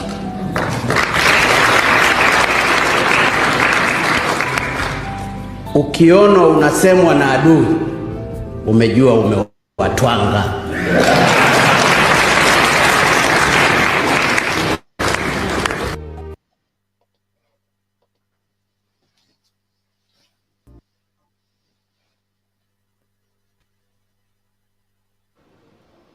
Na tukisalia katika ulingo wa siasa, naibu rais William Ruto amedai kuwa viongozi wa muungano wa Azimio ndio waliopanga kukamatwa kwa maafisa watatu wa kampuni ya teknolojia ya uchaguzi ya Smartmatic katika uwanja wa ndege wa Jomo Kenyatta mapema wiki hii. Ruto aliyekuwa kwenye kampeni katika kaunti ya Kajiado na Narok ametaja kukamatwa kwa watatu hao kama njama ya Azimio ya kuvuruga teknolojia kwenye uchaguzi mkuu ujao ili kulazimisha IEBC kutumia sajili ya madaftari ya wapiga kura. Na kama mwanahabari wetu wa masuala ya siasa David Mudhoka anavyotuarifu, Ruto na kikosi chake cha Kenya Kwanza wametaka wanasiasa wa Azimio kukoma kuingilia masuala ya IEBC endapo wameanza kuhofia kushindwa debeni. Naibu wa Rais William Ruto alielekeza kampeni zake za urais katika kaunti za Kajiado na Narok Jumamosi. Msafara wa Kenya Kwanza ulitia nanga katika maeneo bunge ya Kajiado Kusini, Kajiado Mashariki, Narok Kusini na Kilgoris ili kumpa Ruto fursa ya kuwarai takriban wapiga kura 800,000 walioko katika kaunti za kumuunga mkono. Na hawa jamaa wakizidi tutakutana na wao kwa debe. Aidha, pitapita hizo zilimpa Ruto fursa ya kuwachambua viongozi wa mrengo pinzani wa Azimio, akiwemo mgombeaji wa urais kwa tiketi ya Azimio Raila Odinga, akidai ndio walioagiza polisi kuwakamata maafisa watatu wa kampuni ya teknolojia ya uchaguzi ya Smartmatic Alhamisi iliyopita. Kulingana na Ruto, kukamatwa kwa watatu hao ni mojawapo ya njama fiche za Azimio za kutaka kuharibu teknolojia ya uchaguzi itakayotumika na IEBC kwenye uchaguzi wa mwezi ujao ili kulazimisha tume hiyo kugeukia sajili ya madaftari ya wapiga kura. Tunaambia watu wa kuzimia, please, musilete tabu katika taifa letu la Kenya. Na mimi namwambia rafiki yangu rais wa Kenya, my friend Mr. President, usikubali polisi watumiwe kuhujumu IEBC. Usikubali polisi watumiwe kuharibu uchaguzi wa tarehe 9 mwezi wa 8. Wewe uko na jukumu kama rais wa Kenya kuhakikisha kwamba kuna uchaguzi wa huru, demokrasia na haki. Wandani wa Ruto msafarani aidha walizamia kizaazaa hicho, wakidai kilikuwa dalili ya Azimio kupata tumbo joto. Sisi tunasema kwa hawa jamaa ambao wanasumbua IEBC, stop the game. Mr. President, tell your people to stop harassing the IEBC. Hawa watu wa system na hawa watu wa shallow state wanaita deep state. Kama mumeshindwa na kura, mumeshindwa kutafuta kura, mjue IEBC haipigi kura. Kando na vuta ni kuvute hiyo ya IEBC na Azimio, kikosi cha Ruto aidha kilidai kuwa makataa ya kundi la Raila kwa waandalizi wa mjadala wa urais wa wiki ijayo kuhusu ajenda zitakazojadiliwa yalikuwa dalili nyingine ya hofu ya kulambishwa sakafu miongoni mwa viongozi wa Azimio. Sasa kitendawili ameanza sarakasi. Sikiza hapa. Ameanza kuingiza baridi. Akaanza kubabaika, anaambia watu shame on you, shame on you, shame on you. Shame on you kitendawili. We are going to teach you a lesson on the 9th of August 2022. Wakijipiga kifua kuwa watambuaga Raila debeni, Ruto na wandani wake waliwarai wakazi kuwaunga mkono. Tukiendelea na hekaya ya bunuasi ya Tibi Mnatialala, si hawa vijana watakuwa hatarini? Munataka mahali ya Tibi Mtialala ama tupange ajira ya hawa vijana? Tuwe na mpango ya hawa vijana. Mzee ya kuzimia anaamka saa 5. Tunataka kabla amuke, tumeamuka, tumepiga kura, akiamuka kura imeisha. Rais wa Kenya William Samoei Ruto, as many as of that opinion say aye. David Mudhoka, KTN News.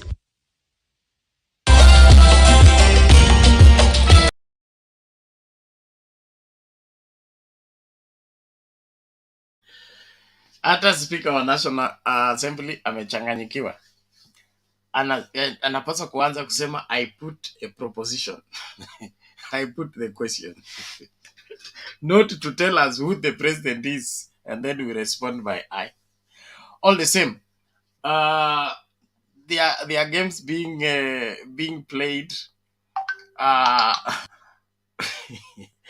just don't know how these Kenya Kwanza people have become the volunteer lawyers for the IBC, and now they are defending him. But William Ruto is on record telling us he's the Deputy President of the Republic of Kenya.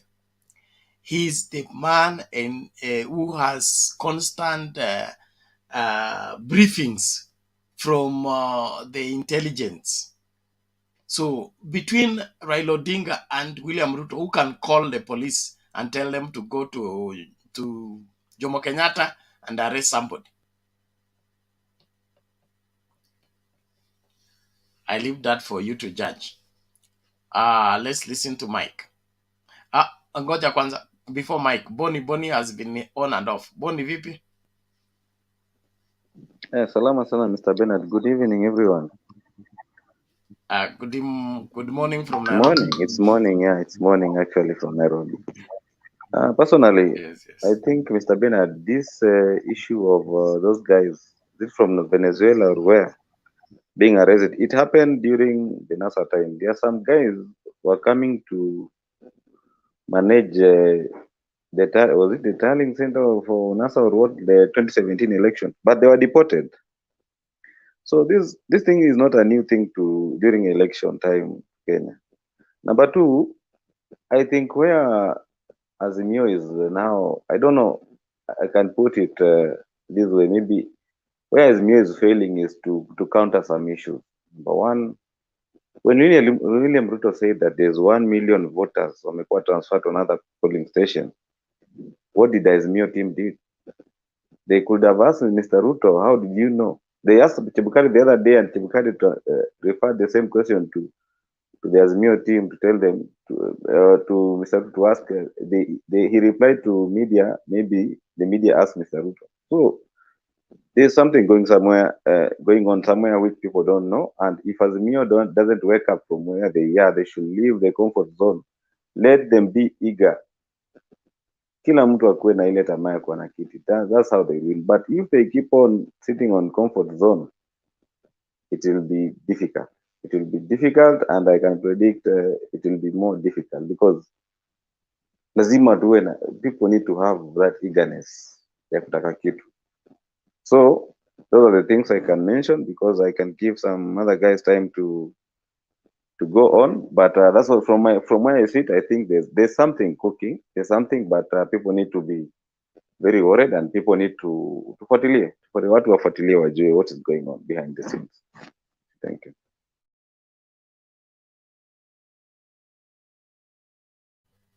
Thank you. Back to Mike.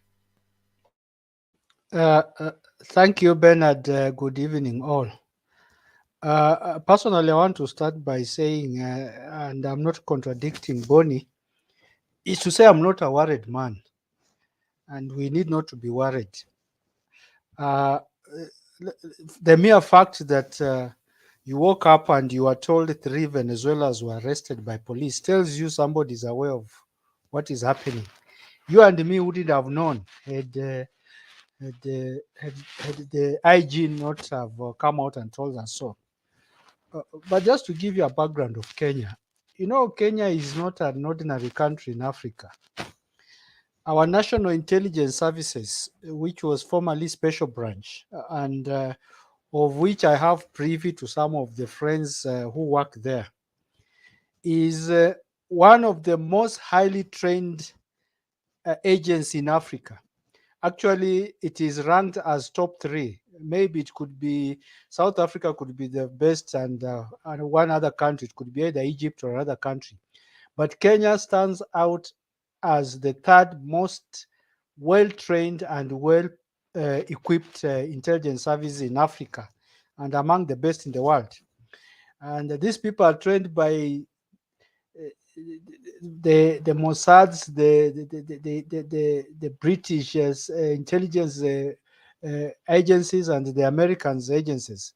So I'm in a very comfortable place in terms of the information that Kenya can get to arrest any malpractice in our in our coming election. That one I can tell you for free.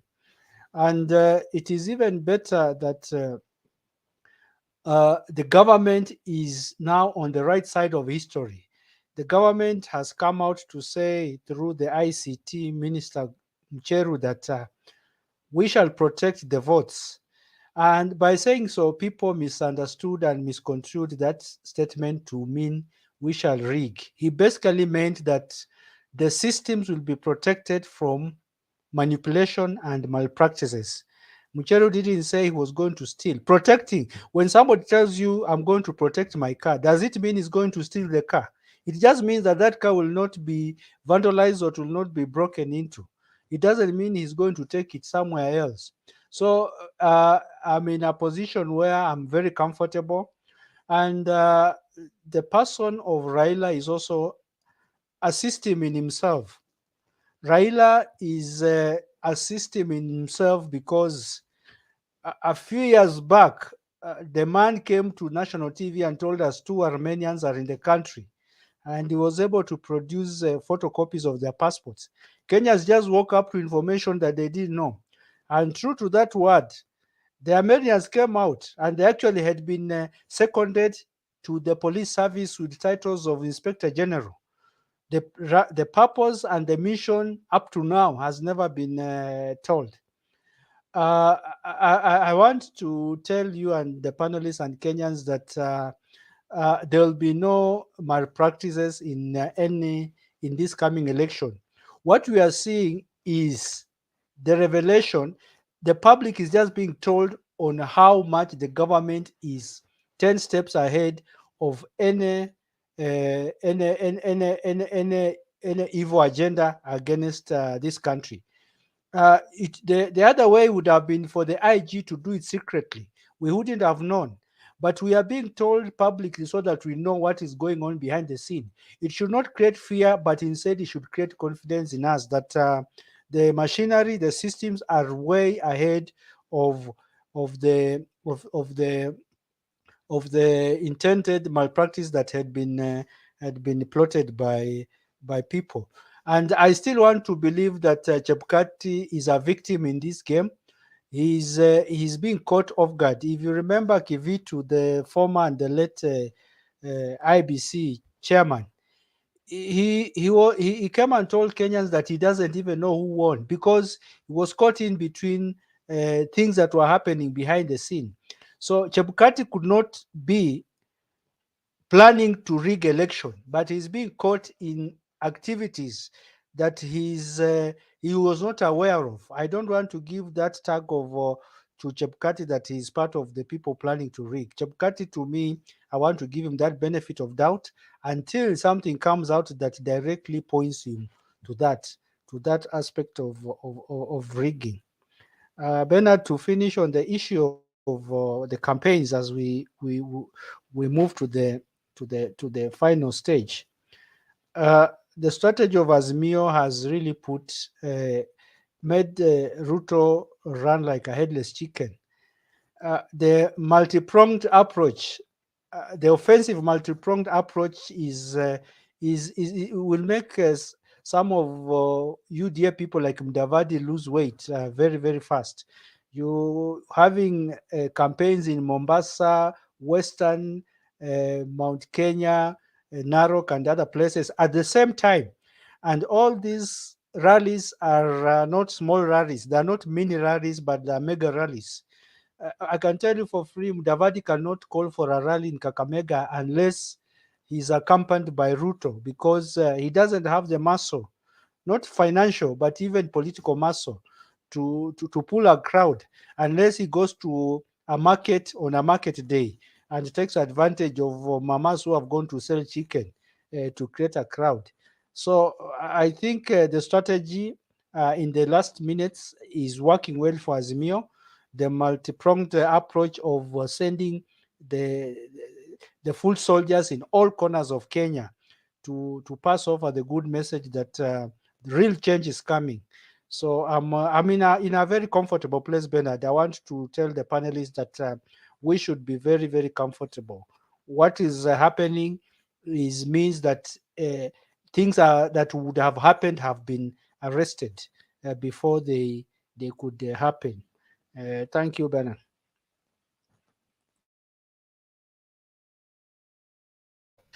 Asante sana. That's an interesting way to look at it, and it's important also for us to appreciate that we have a working government. We have a working government. Those of you who've been in this country long enough, you know when we had a government that was not working. You knew it when you lost your ID and you needed to be replaced. And you went to a police station and they gave you a photocopy. Say, go and photocopy, bring us a copy so that we can fill for you abstract. If you never had that experience, you should not be. We are miles and miles ahead as far as our government operations are concerned, and so nobody can cause this can get into this country and get away with it just like that. William May I Ruto interrupt? and yes, Mike, Just to finish, sorry, my apology for interrupt, but just 1 second. Bernard, Kenyans must be also aware that the DCI boss, Kinoti, sits on the Interpol at an executive position. The type of intelligence and networking that these people have, by the time somebody is moving from Europe to Kenya, and for whatever mission, that information is already shared across the world by the interested party. And Kenya is a hub for international network, for security, for terrorism, and for drugs. So it is in the interest of the international bodies to share as much information with Kenya. And that's why Kenya was given a very, very high seat on Interpol. So Kenyans, I can tell you, we are at a very, very at an advantage position. And when I go to sleep, I sleep very peacefully. Thank you, Bernard. Asante Bwana Mike. Let me quickly bring in this. These people who keep telling us they used to be supporters of Raila Odinga. And now who are they supporting? Talk to us about who you are supporting, not who you used to support. Ukiacha Hachika, hakuna mtu amekufuata akakuuliza unataka kurudia Raila Odinga. Kama mliachana, why you dragging his name into your comments? That's point number 1. Point number 2, the new narrative by UDA that Chebukati wants to do the right thing and the government cannot let him. Which government? I have told you the only position that is in contest right now is who becomes number 2 in this election. Number 1 is already taken. So free advice to William Ruto and team, they should work hard to try and become number 2. Or else Wajakoya will just pull the surprise na mtu atakuja number 3. So endeleeni hapa kujidai at government this. There is nothing. Ruto doesn't need to be stopped by government. Ruto stopped himself in 2018 when he refused to support the handshake. That's when the Ruto election ended. 2018. Right now is too late. And just for your information, even 2027 is too late for William Ruto right now. He needs to work on 2037, there about 39, there about. Probably he may, probably. But as at now, I can tell you without blinking my eye, it is finished as far as William Ruto is concerned. Support him at your own risk. Be ready to be disappointed. Keep will be giving updates on how cutting the trees is taking place. Na Mike ako hapa anasimamia maneno ya rat. Hiyo dawa itapatikana Sugoi na sehemu zote hiyo wiki. Hata mbolea tutaficha kwa sababu tunataka watu wakuwe hapa swearing in. Hatutaki mtu ajiue kama Judas. Unajua Judas alijiua Good Friday kabla Yesu afufuke Sunday. Sasa hakuona hii maneno. Tunataka watu wakuwe kwa swearing in. Baba akikula Biblia, hakuna mtu anafunga macho, tutafungua macho yao waangalie, waone na waseme ndio baba. Because this change is inevitable. So tulizeni hapo boli. Go and tell William Ruto he's too small to contest against Raila Odinga. He can only run against maybe Joho, Junet, Mbadi. Hao ndio watu size yake, sio Raila Odinga. Anasema hii ni maringo ya Mjaluo. Hata mimi sio Mjaluo, lakini najua what is right and what is wrong. So msituletee hapa tafadhali. So jiandae, State House we are fumigating it. Hiyo nyumba ya Karen hiyo tutaenda huko na mabishop to sanctify vizuri, mapepo yote ya UDA tuweke pamoja, tutumule iende Mungu. Na hiyo kanisa yenye ilijengwa Karen, ama si hii kujengwa? Hiyo madhabahu tutaenda kung'oa. Nenda kung'oa, tutaitakasa tu alafu tunaiconvert. Kwa nini najenga kanisa, mbona hakujenga mosque kando yake? Yeah. Kama alitaka umeitwa kuwa rais, unaenda kuwa bishop. Sasa kubali tu uinjilisti, tukupatie nini, uanze house to house. Sio wewe unajificha kwa deputy president na unataka kuwa bishop. Deputy president unataka kuwa evangelist. Fanya tu evangelism kama unataka, sio kujificha kwa siasa na kutumia kanisa vibaya. Kama William Ruto angekuwa president wa nchi, lakini kwa sababu ya kujaribu kutumia kanisa vibaya, Mungu akasema hapana. Na I'm not prophesying, I'm just stating facts. You don't use the church for your personal gain and succeed. No, it doesn't work. Ask Herod, ask all the people that fought the moves of God before. It doesn't work. It always backfires, and that's why it has backfired. I will not be surprised if William Ruto will be seeing church and running away, because he thought the church people are naive, they are gullible, you can use them and dump them anytime you want and get away with it. Church ni ya mwenyewe, na mwenye kanisa ndio analitetea, sio hao maaskofu. Hao maaskofu watakupatia tu nyororo, wakumwagie mafuta, wakuambie hii na hii, lakini wakishamaliza mwenye kanisa yuko. Mwenye kanisa ndo anajua mbivu na mbichi. So hiyo masuala mengine msisumbuane nayo. I'm happy Themba is here. Thank you so much for coming. Unajua market day ishafika, and I had a long day. I'm just coming from one conference, came in changed, got into this, and tomorrow I'm also going in through 3 different places. But naomba tu tufanye assignment yetu vizuri. Kuna watu wanatuma M-Pesa hapa kidogo, nimeona. The only challenge is that kuna mtu alikuwa anauliza, the only challenge of keeping records is that I can only account for what has come through my number. I'm yet to be given the till number. It's somewhere else, so I have to get that information first before I announce what is on the till number.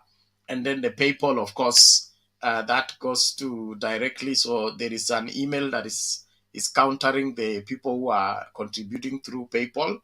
And then at the end of the day, we'll give you the records as demands. But we need every support we can. If everybody does their very best, we will be on local state before the general elections. Lakini tukisleki ati tunaanza kuangaliana, tunaanza kuchunguzana, tutakuwa hapa tena tu hivi tukianza namna hii.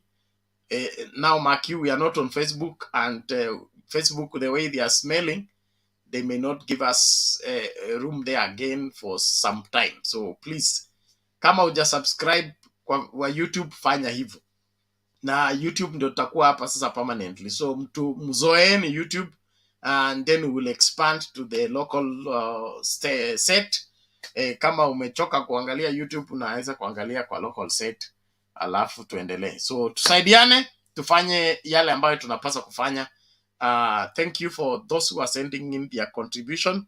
I'm happy that we are making good progress, but we must work very hard to beat the deadline and be able to do that. The other conference of the investors, you leave your number. If I'm away, you leave it with Themba. He will inbox me. We'll have a conference for the interested investors. We brainstorm together and then agree, and then we move forward with the required speed. tafadhali naomba hiyo yote ikachukuliwe kwa the required seriousness, alafu tusonge mbele. So I'll play that video and then leave it with Temba. You don't have it, but I'll forward, I think, a copy to your inbox. And with that nitaanza kungatuka, na kingatuka Bwana Temba ni Joshua na Eric hawajafanya submission. Hao wengine wote wamesubmit, so make sure that you deal with them accordingly. Kuna wengine ambao wanapenda sana I don't want to cast as fashion.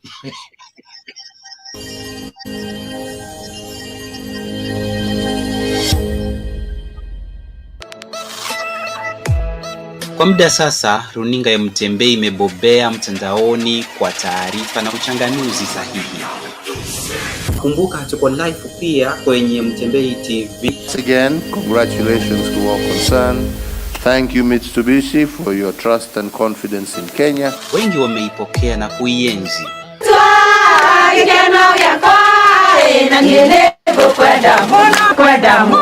Wakati wa kihistoria umewadia tena tunapojisatiti kuingia maeneo tofauti jijini, mijini na hata vijijini. Utumwa wa kidesturi ya Kiafrika ni vizuri. Mimi nataka niwaambie nyinyi watu wa kuzimia, tumeamka wewe Ruto, tumeamka and we are going to show you. Bwana Ruto, heshimu baba bwana, heshimu mzee bwana, sio kila kitu kile naanza kuzingizia kwa Raila. Unaona juzi anatusi waziri mwenzake. I also take this opportunity to apologize to the Honorable Raila. Tunaomba msaada wako, ufadhili na uwegezaji.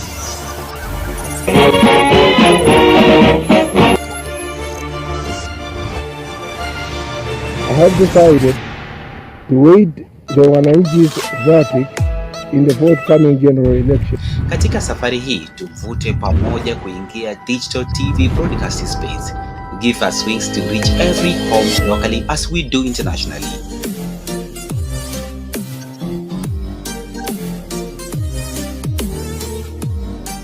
Mtembei TV, bold and true.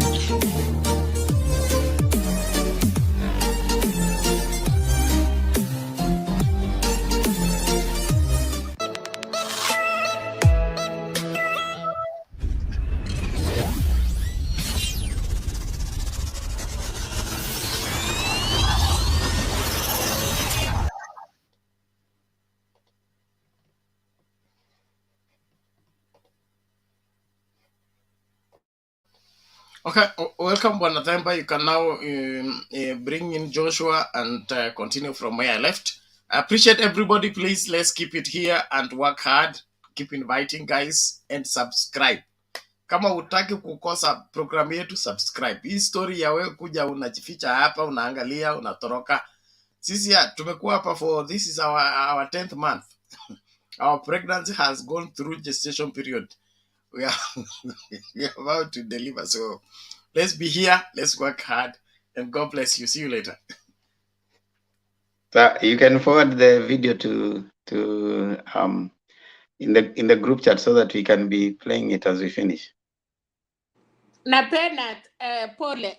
Naona Muranga walipatia mama na baba ng'ombe kwa heshima ya kuungana na Azimio. So ukiona community wamepeana ng'ombe 2. So ukipata hiyo alafu Temba atatuwapatia Muranga. Unajua that is gift ya maana sana. Hiyo ni watu kujitolea kwa moyo. Okay, thank you. So you'll forward it so that we play it. The video here ya nini, we can be playing it even towards the end so that it features many times. Thank you. So Joshua Mark, go ahead. Yes, thank you, Bwana Temba and Bernard. I just want to talk the issue of IBC.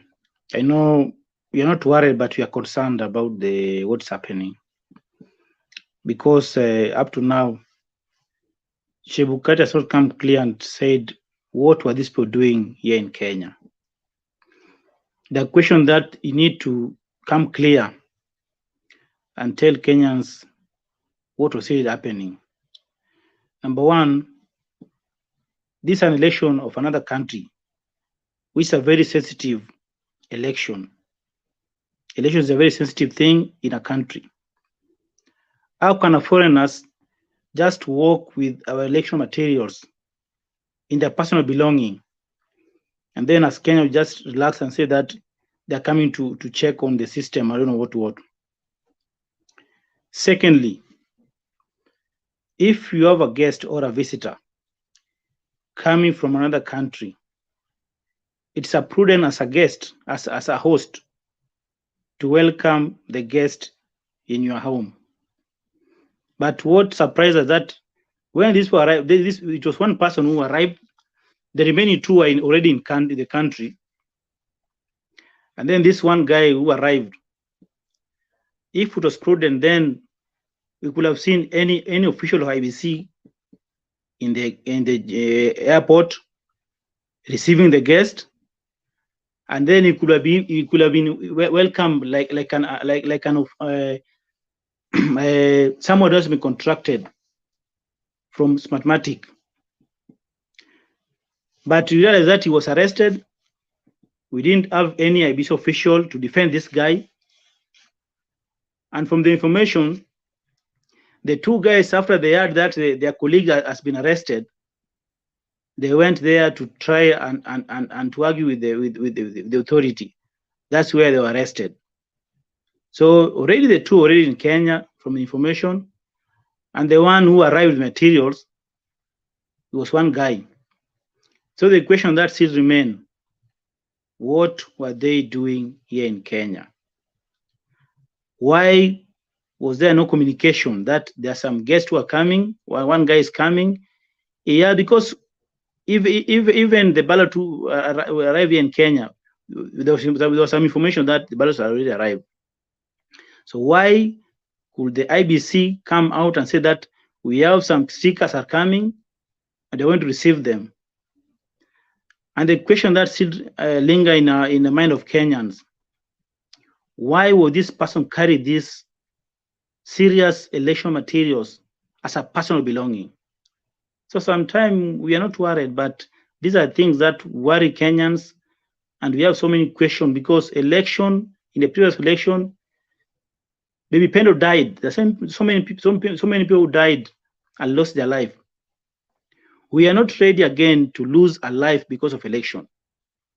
It's better we don't have election in Kenya than losing life, because a life is important than election. So if IBC is not ready, and I always say this, that you cannot go to an election with bungled election, people die, we move on with their life. I'm sure the parents of Pendo are still mourning up to now. The father, the mother who passed on 2007, 2013, 2017, some of them are still crying up to now. It will going to be sad if again we bungle this election and people died and life continued. So if IBC is not ready, they should come out and tell Kenyans that we are not ready. Give us 1 year. I'm sure the willing Kenya who have heart are going to say no. Yes, we need to give them 1 year, because it's not going to be so sad that we go for an election, we rush for an election, it's being bungled, people died, and life continued. I remember when Uhuru and Raila came out and shook hand. They were trying to say that we'll never shed blood again because of election.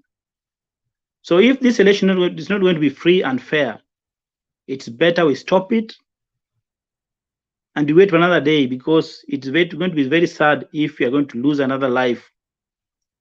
Another baby parent is going to die somewhere. Another kid is going to die somewhere because somebody sitting somewhere, he just think of himself. He doesn't think of other people. He bungled an election, people die, and life continues. So these are the questions that we want to ask, that it's better the election to be postponed than us losing even a single life. We don't want to lose any single life this year. So that's my concern. And I am sure that this concern is to anybody in Kenya that you don't have to lose election, you don't have to lose life because of election. So I'm sure wherever IBC are, Chebukati, I remember the wife asked for a prayer. And if a wife has asked for prayer, he has been touched with what had happened. So I am sure if Chebukati is really a gentleman, he should stand with the family, he should stand with truth and defend the status of IBC and redeem IBC from what happened in 2017. Let me leave the issue of IBC because it's so painful to me when I'm talking about the issue of IBC. It's touched me a lot. Now, on the issue of Azimio campaign, they were in Muranga, and we saw how it was well attended. People were happy. Baka Raila na Martha walipewa ng'ombe. That shows that Raila already amesha climb mountain, and I'm sure that by the end of these 2 weeks remaining, Raila atakuwa yuko juu ya Ruto in Mount Kenya. That I'm sure, and I don't have any doubt over that. And I was just concerned about the sentiment ya Gachagua leo juu ya chief. And sometimes I wonder why wanadharau wanawake. Today Gachagua referred chief kuwa chief, kazi yao ni kuangalia wale bibi zao wametoroka. I don't know why they just think that women are people to, each and every time they want to describe women the way last time Ruto described Wamalwa kama mwanamke akatusi Ngilu. Now Gachagua today anasema kuwa kazi ya chief ni kuangalia reflections ID na kuangalia wale bibi zao wametoroka. And then he went ahead and anaambia chief kuwa usiambie mtu mwingine apige kura, ambia bibi yako. I don't know why they think that women are people just to wanaongelea in public. So I always say that ukiona mtu yote ambaye anadharau bibi, anadharau mwanamke na public, that's not the right person to lead this country. Any person, anybody ambaye cannot give a woman respect, because these are people who gave birth to us. Anybody who cannot give a woman respect, Ruto has proved that he cannot respect women. Gachagua today, I was wondering kwa nini anarefaa, kwani kazi chief ni kuangalia wale mwanamke ambaye ametoroka. So I don't want anything to do with Ruto and Gachagua because they don't have respect to women. So it's upon women this time around. They should come out in a large number and stop these two gentlemen who don't give women respect. Ruto did it last time. Gachagua did it today. I'm sure tomorrow another person will do it again. So let people come out in a large number, wapige kura, so that we can get rid of this character who doesn't give women respect. And I'm sure that people are worried about IBC Itaiba election. I'm also still asking Kenyans that the election itashindwa in a landslide. I'm sure Raila atashinda Ruto na more than 3 million. Ambapo hata kama Chebukati jaribu kuiba, it's going to be difficult. So can people come out in a large number? Eliza was concerned about Luos, and that is very good. I'm also a Luo, but I'm going. Yo message napeleka kila mahali kuwa let's all tribes Wajaluo wenzangu waje wajitokeze in a large number. We need to stop, and the only way you can stop William Samoei Ruto and Gachagua is through the ballot. So kindly let's come out in large number. Tarehe 9 mwezi wa 8, we stop this character for them not to come out and take this country. Thank you very much, Temba. Thank you so much, Joshua Mark. Big Julius, karibu, toa maoni yako kabla nilete Mkenya Spain. Thank you, Temba. Good morning, panelists. Good evening, wale wako US. I don't know. Kwangu ni good morning anyway.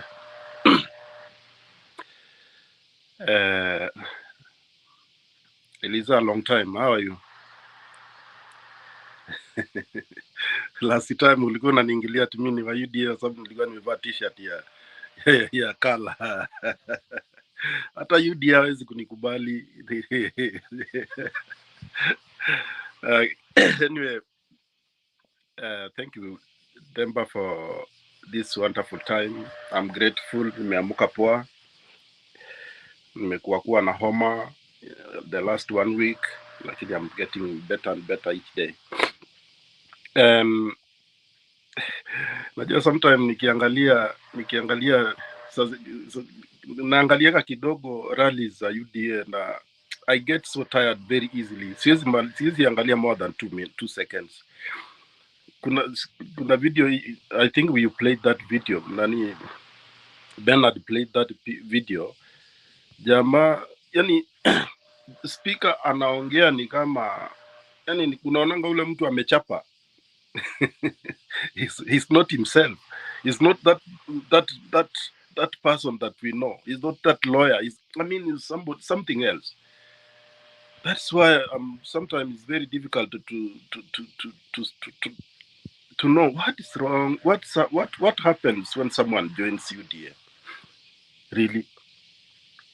Watu wanakuwa ni kama wamekuwa wenda wazimu. The way they speak is not normal, because unaona speaker anaongea na speaker anakuage mtu ati kuna sauti ile sauti. Unajua kuna wale watu wako blessed na sauti ile anakuwa na sauti iko chini deep. Na he's just shouting there, but anyway, but unajua saa hizi ni wakati wa they are crying. Wanasemanga hivyo ati unajua kulia kwa mwanaume saa zingine haikuagi kulia ya machozi, but inakuaga kulia ya kupiga kelele.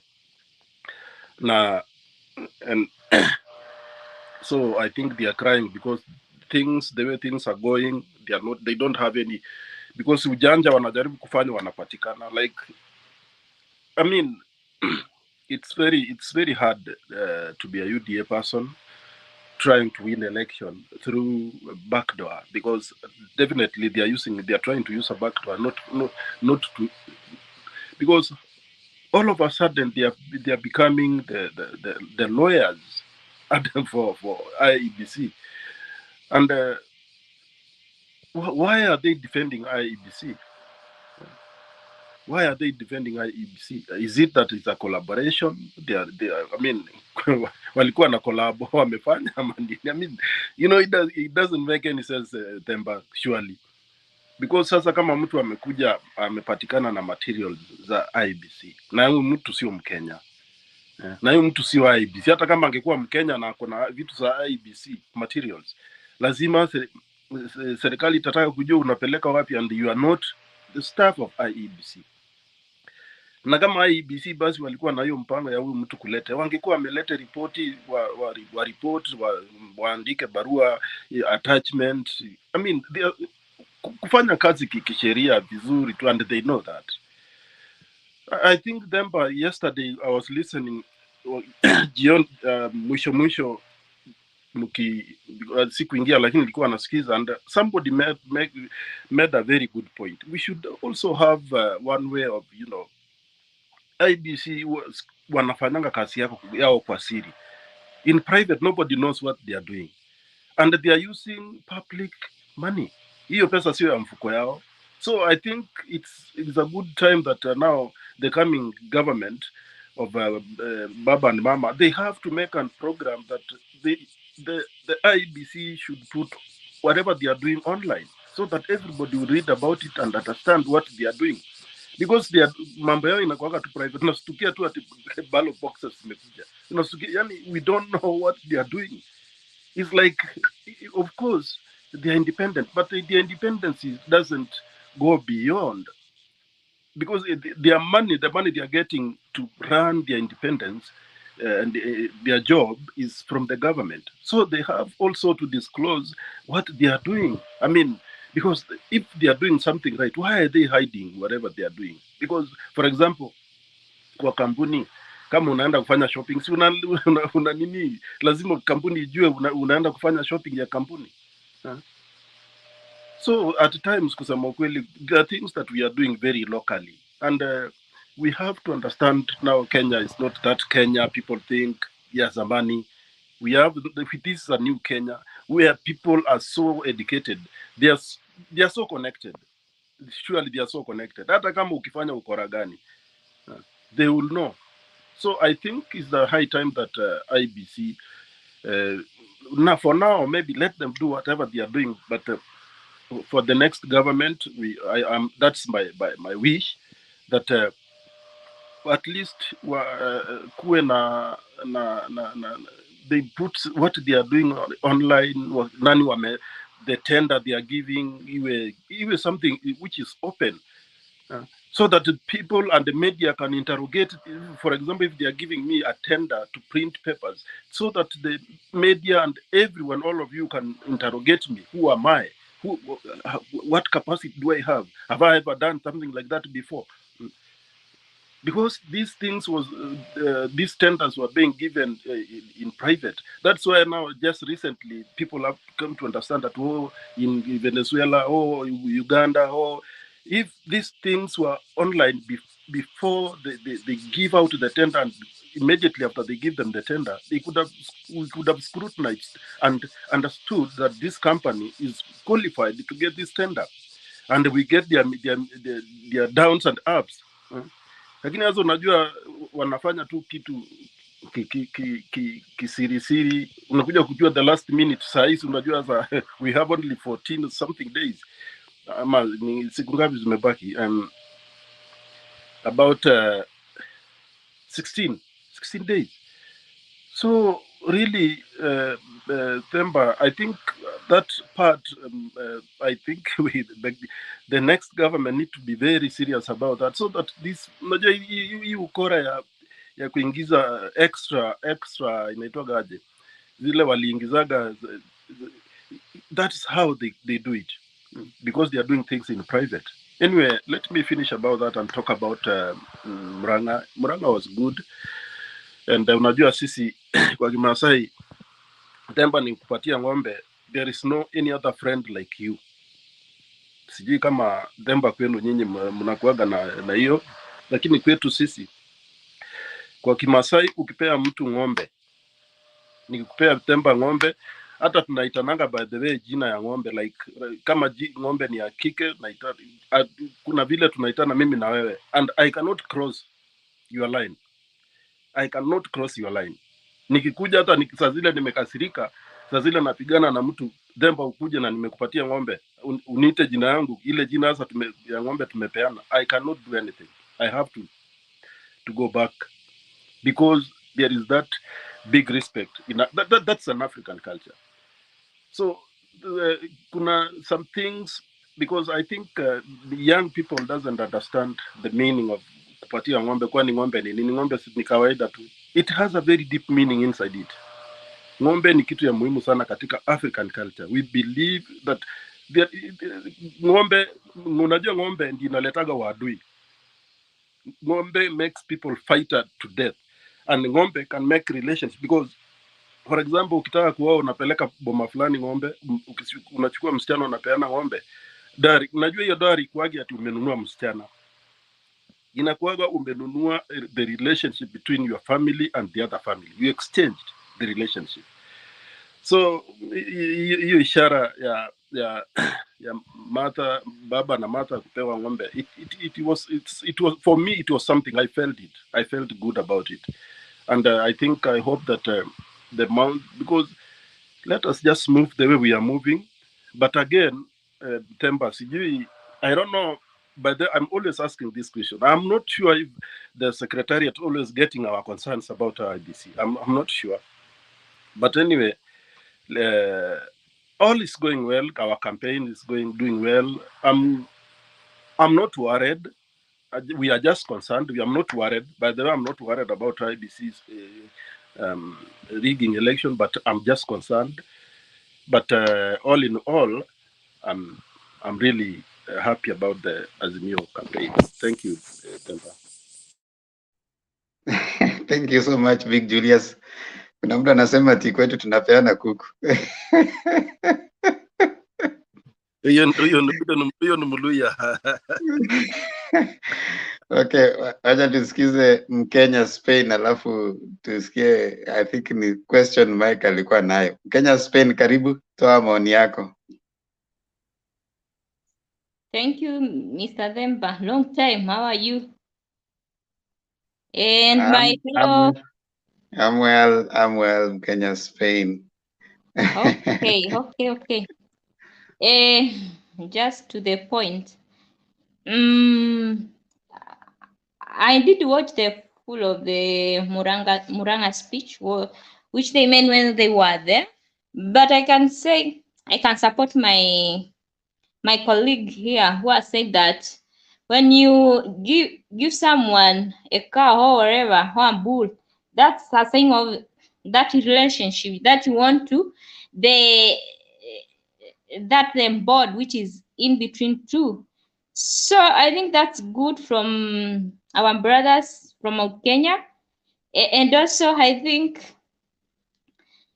also we can say that when we look things from the other way around, I saw those people who are those two guys who are from Venezuela.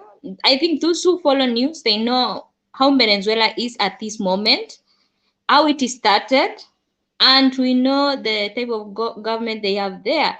So it's a pity if our country, our beloved country, Kenya, can be involved. People who we know what is happening in their country, what has gone through, where there is no freedom, where you can't even stop because it's like everything is under control of the person who is in the power. So we don't want our country to be like Venezuela. We don't know how did these people get Kenyan electoral this document. They were Chepkat was saying that they had, I don't know, PIN, I don't know. No, I heard him also saying that then DIC took the PIN, that is the PIN of those things which they say of the high ABC. So it doesn't, it's like shikanishi when we see what Chepkat is talking about.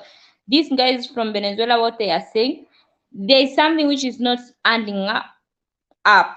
So I think it's what we can do is to ashame this Chepkat is just we Kenyans go and vote for Raila. Why am I saying this? Because this is someone who we know if we give our votes, we are sure of type of government we are going to have.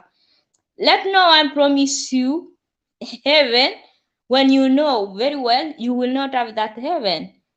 We know people do talk, people make promises, and sometimes those promises is very hard to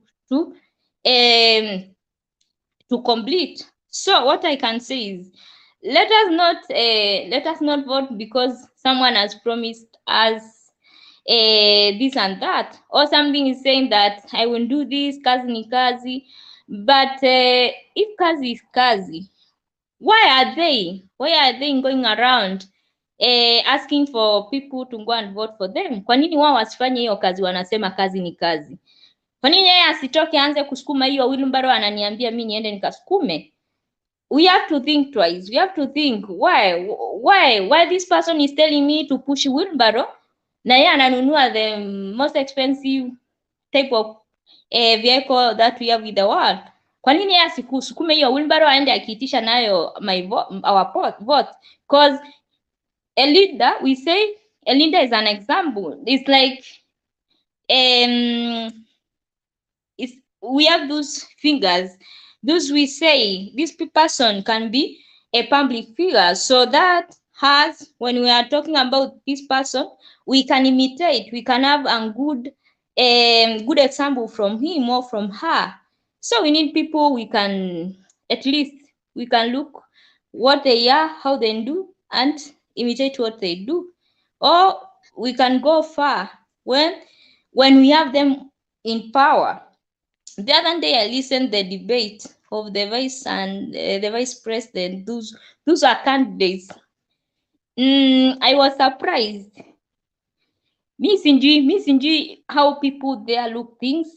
Maybe we wenye tunaishi nje ya Kenya, maybe si tunaelewa vitu the other way round. Sio wenye wa Kenya wenye wako huko nyumbani wanaona vitu. Juu mimi nilisikiza hizo debate. Then after sasa Wakenya wengine kwa social media wakianza kucomment things which were commenting there, hata unashangaa. Do these people have future for their country and also for their family? Why am I saying this? Because sasa huyu mtu ana support mtu anasikiza vizuri, anaona huyu mtu hata is not giving even future for our children. Huyu mtu hata ukimweka hapo, yeye tu ni kwenda expand the riches, which that's why we are always saying the rich will always be richer, will continue becoming rich, but the poor will also being poor. But that's not we want. Si hatutaki ati tunasema ati tajiri anaendelea kuwa tajiri, ati mwenye maskini anazidi kuwa maskini. We have to change our country. We have to change the mentality of thinking. And mimi nasikiza mtu anaongea nonsense, and then when I come here I start saying that person had points sijui nini. Me, I'm not criticizing, but I'm talking the way sasa nikiwa hapa Europe nikisikiza and debate, how I can analyze that person from what he talked. Si ati mtu kwenda ana make fans and those fans looks like that person was good and sijui nini. There are things which don't need fun.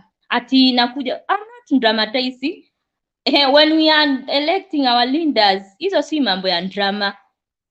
A leader, a person who is called president, a person who is called deputy, is someone who should show seriousness and should show that is capable of doing what we are going as a Kenyans. A mission is like a mission. That is a vocation. It's like what we say is a call. You can't just be a leader without a mission. You can't be a leader without a call.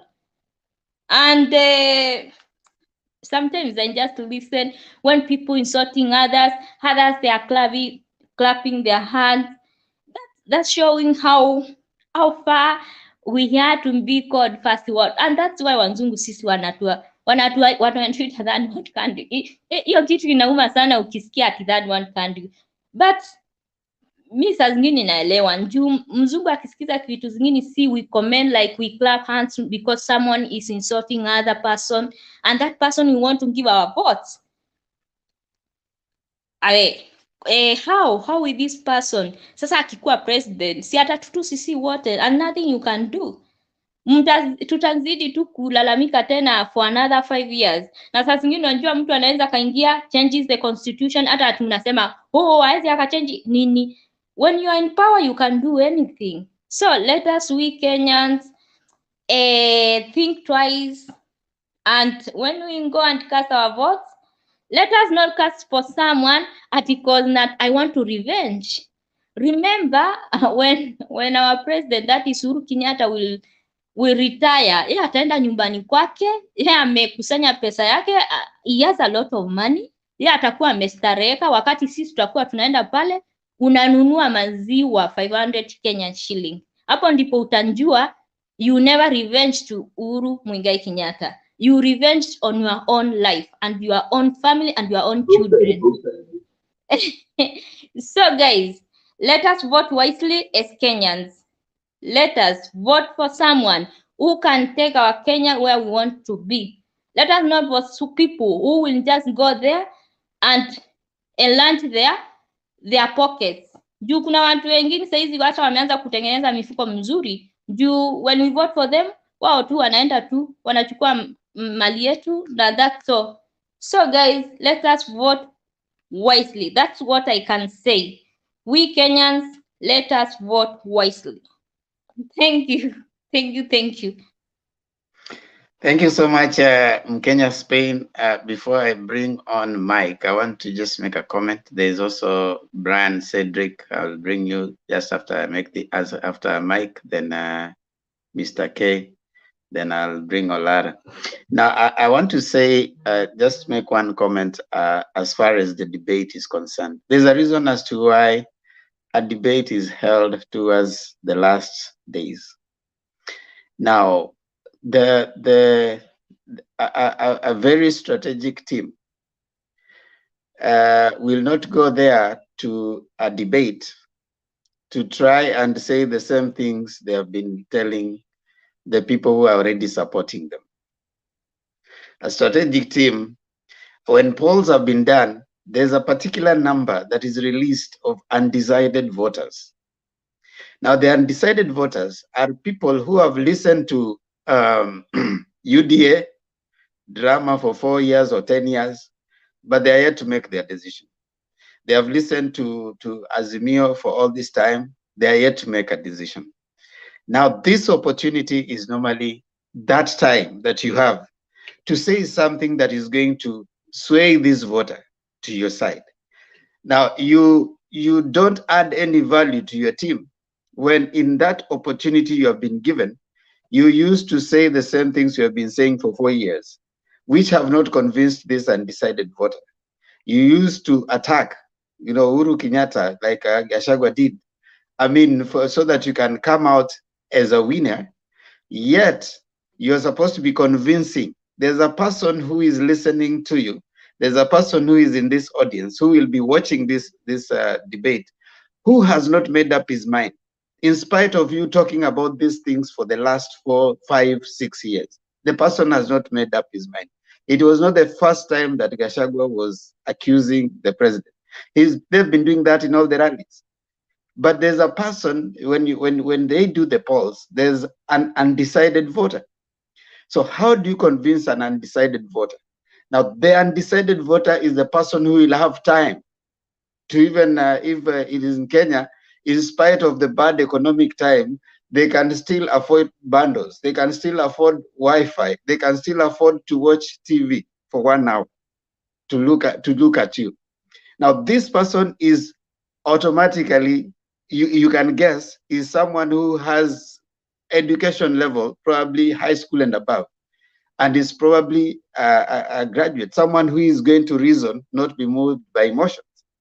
So if you come out of there and the only thing you've done is repeat the same things you've been repeating in the campaign trail, what are your chances of convincing, even if the people you've been telling this thing clap and tell you that you won, what has it added onto your campaign? You might have come out as someone who has bashed the president, or you have done the same things that you've been doing, but the same people who have been clapping for you for 4 years are the same ones that you are getting out of that place with. What you haven't done is you haven't made a sense to the person who is not decided. And it doesn't do the team well. But if they think that that is the way to debate, and they think that that is what you're going to hit the other person, instead of speaking to some policy, speaking to something that is going to convince the person who is undecided. There's been a higher percentage of people who are undecided. And those are the people that you want to speak to. They want to listen to you. Okay, we've had your bashing, we've had your heckling, we've had your things in the rallies, but those ones have not convinced us. Now, you have a time, 90 minutes, that now speak to your policies, speak to what you are coming to do for us, not speak at the other person. I think Gachagua lost that. Maybe they coached him to go and hit Uhuru. They coached him to go and repeat the same drama that he does in the rallies. But that, what he does, the same people who have been clapping for him are the same ones who are going to clap for him. The person who is undecided probably came out of that thing still wondering what happened. Now, I want to give Mike maybe a comment, and then I can allow Brian to speak in. Mike.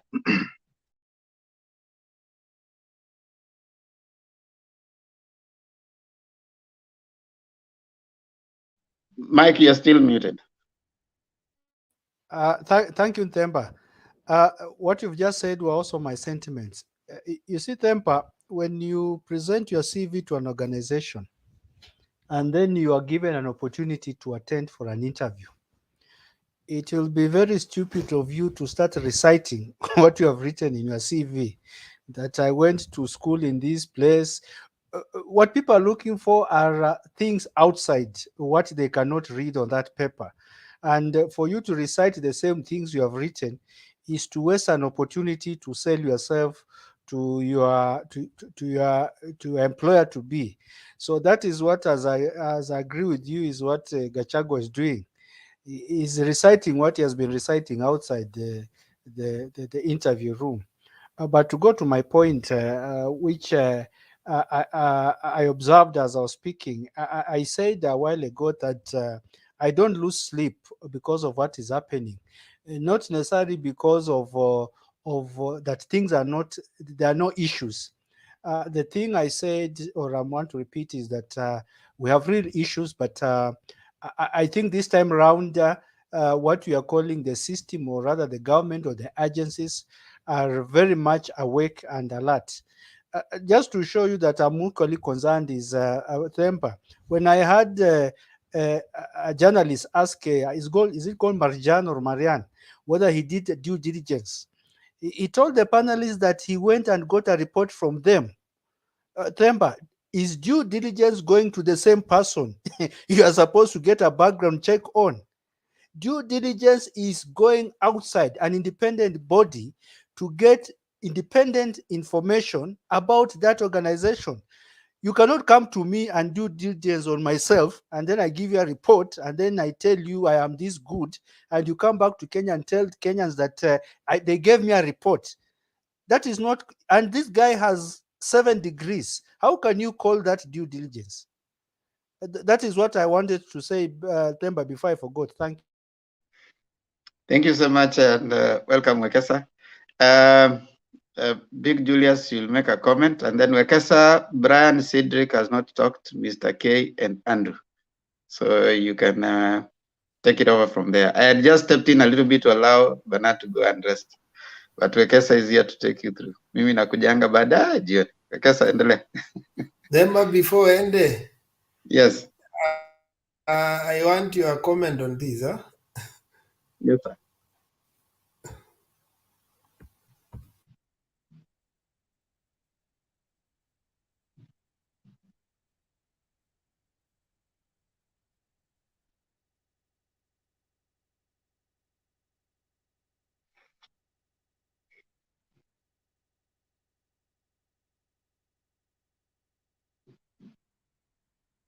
Sikiza hapa, ameanza kuingiza baridi. Unajua hiyo debate munaongea dakika 90 kama mumesimama, kwa sababu hii debate ni ya kuangalia mambo gapi? Uzima ya akili na ya mwili, si ndio? Si ndio? Sasa hii mzee ameandika barua ati anaomba wafanye debate na William Ruto kama amekaa chini. Mtakubali? Mtakubali? Tungetaka kumwambia bwana kitendawili, hakuna debate itafanywa kama umekaa chini. Debate mtafanya na William Ruto kama umesimama dakika 90. Si ndio? Si ndio? Na tunamwambia kiongozi wetu William Ruto, tafadhali rais wetu wa 5, usikubali kufanya debate kama umekaa chini.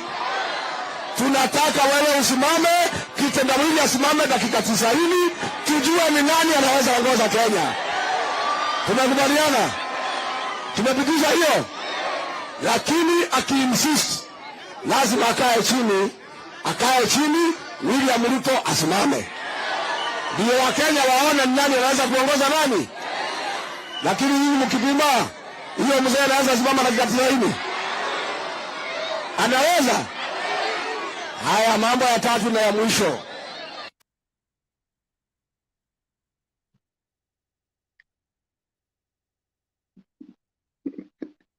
Remember, Yes, yeah, sir. you see this guy, most of the time he exposes his underexposure because he thinks that standing on a podium in a debate, that is how things normally happen.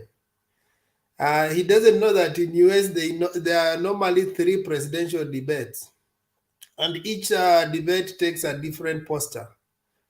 There's that you guys stand, there's that you are allowed even to walk around with the mic, and then there's that which you are seated. So for him, because he attended the first one and he's so excited, he's even telling people, you know, I attended and I defeated Mother Karua. Ama nimepata wrong, you are in US, and that's where we borrowed these issues of debates. Is posture an issue?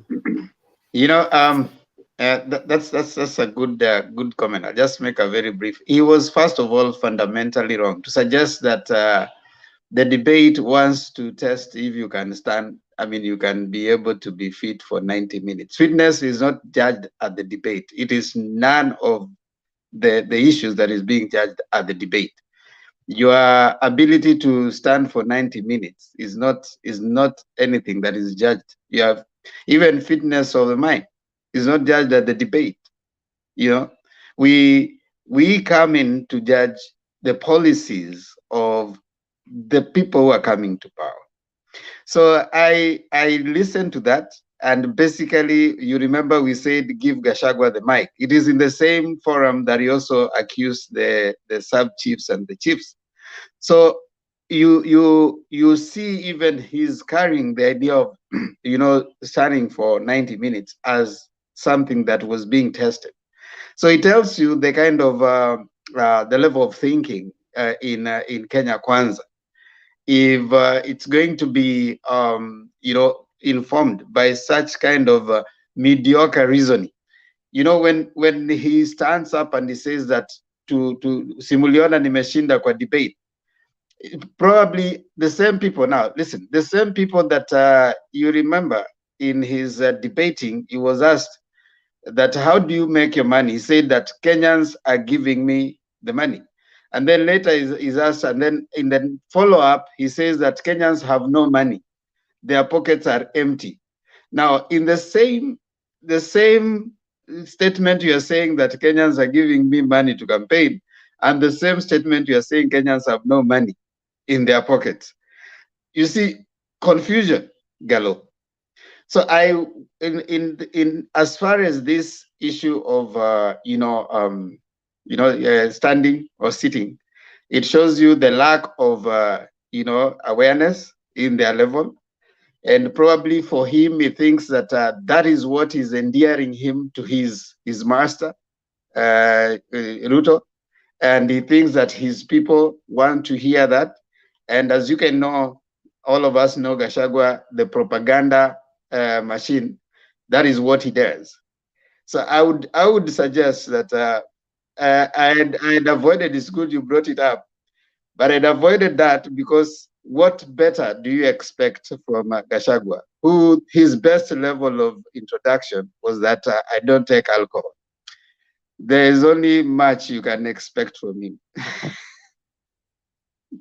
Yeah, thank you so much. I think we will meet sometime towards the end. I know you will be coming back. Okay, see you. So ulisema niendelee na nani? Oh, ameenda. Alikuwa Mike ama nani? I'm through, Ben. I'm through, Ekesa. Alikuwa?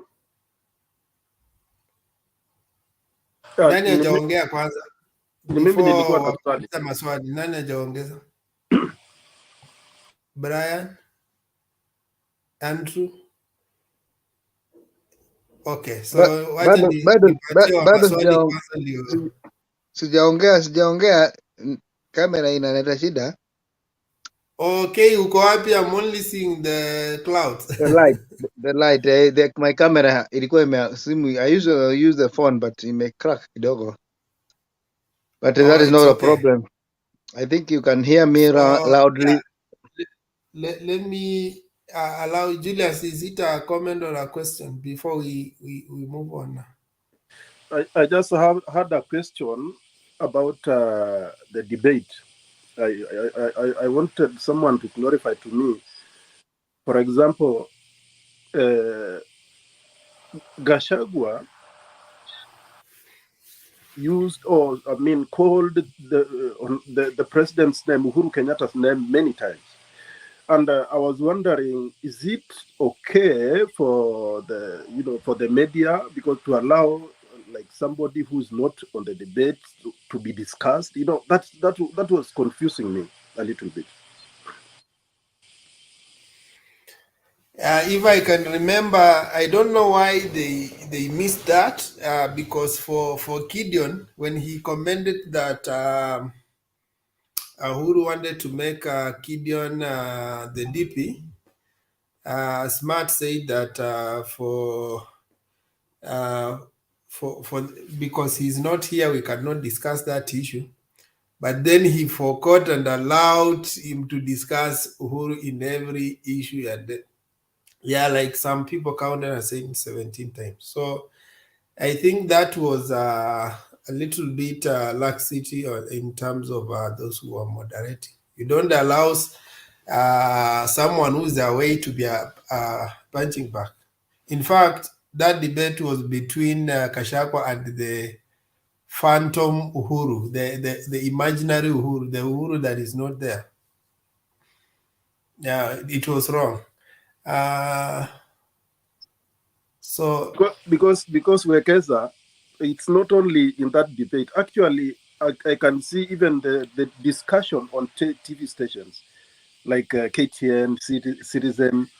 Many times they, like, for example, they invite someone who is coming to accuse the president in front of national TV, and they know that person definitely, and he will be called every week. That means, are they campaigning against the disrespecting the president? That one I'm still don't understand, not understanding it. Because, so for example, now Wekesa, I can, if I abuse the president, and you allow me every time to enter, and when I come in, there is nothing else I can say to abuse the president. I mean, is that a campaign against the president, or what is it? What's happening? The issue of abusing, even whether you are there or not, it's normal. It's not supposed to be there. You need to have a debate with civility. So sometimes, if let's say sides needs to be represented, I know, of course, there is no way you can discuss national issues without mentioning those in power. But for a fair debate needs to be all sides represented. That is there someone representing maybe the government side, the other side that is being mentioned. Sometimes you may not be there, but you are represented. So in that debate, we also expected maybe rebuttals. But this is what Madagarua said. They were pulling her into such a discussion, but she chose to abstain because she knew that was their agenda. They were pulling her to start defending the president and then start now walking that direction. But she chose to abstain and remain focused on the real issues. So for her, the stakes were high. One, she has to, she has been running away from the deputy president, that is Ruto. She wants to paint a new image on the office of the deputy president, that I will not be this combative, confrontational. But for Rigathi Gachagua, I think even some people commented that I think he's looking in a future where he thinks he will be equal to William Ruto.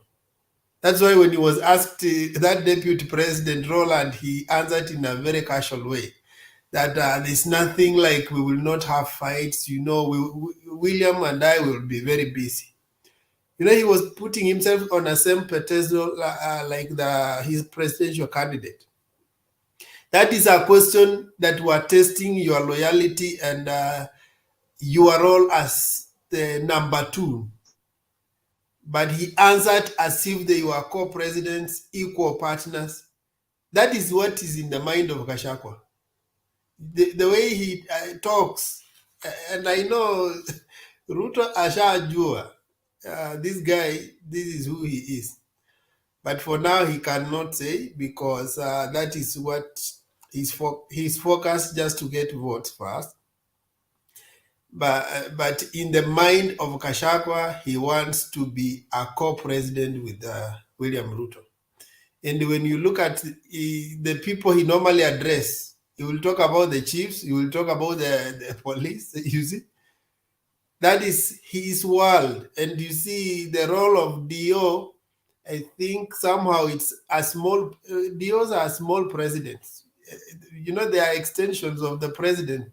The presidency actually extends through, it used to extend through the PCs, DCs, DOs, up to the chiefs, sub-chiefs, up to the village CASA.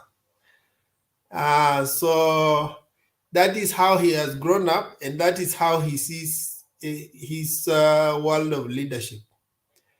And somehow, since they were groomed in the era of dictatorship, he dictates. You see how he was talking to chiefs.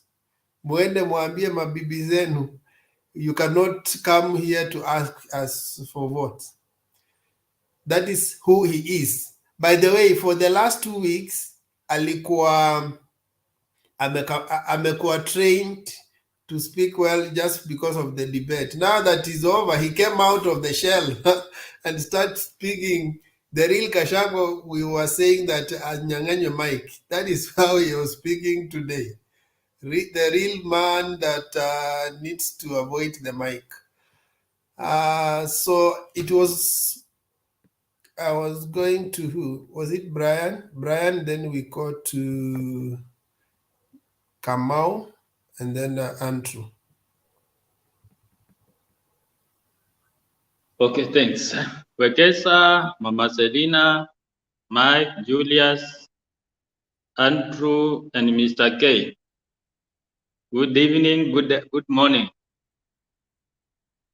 Okay, I'll just touch slightly on the debate, especially the presidential debate. For the same, I think, according to me, I think the same script that Kashagwa used is the same script that William Ruto will be using during the presidential debate. Because according to him, the main aim, and right now he's fighting for the Mount Kenya vote. And to manage and maintain a little bit on what he's hanging on, he needs to paint as much as he can to paint President Uhuru in the mountain. And number two, he'll also, because Mr. Ruto is also all about the PR. So he'll have to come out with a lot of propaganda, a lot of lies. And I know Baba doesn't have to have that time because he's always very quiet and the way he articulates his issues.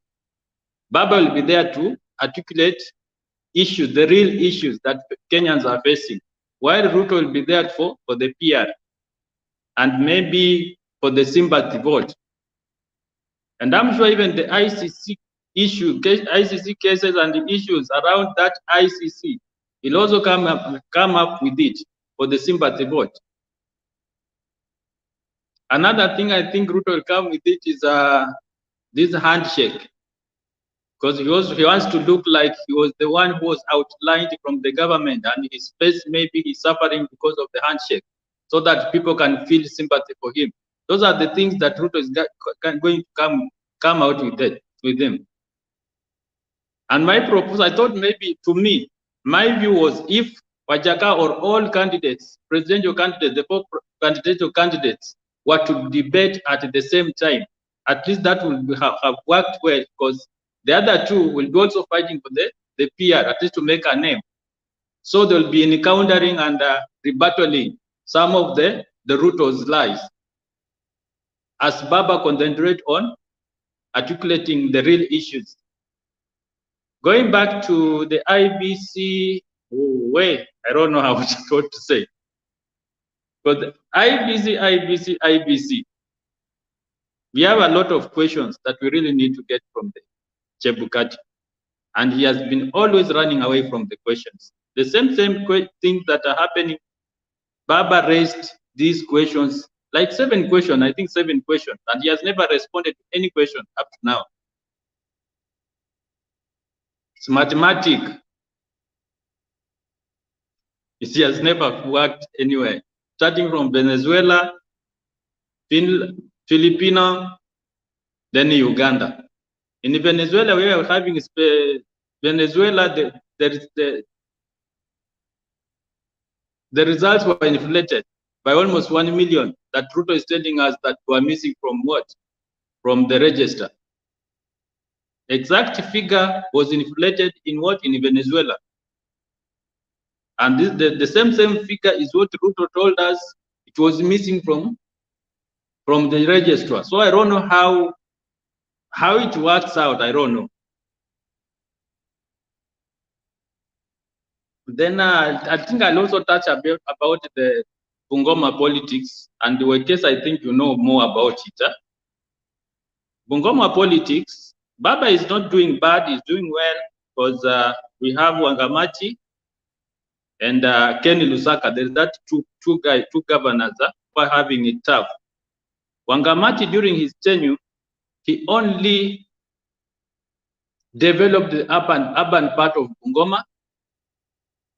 Lusaka did poorly, but people on the ground, the village, the rural Bungoma can feel him, because he used to give out handouts to the villagers.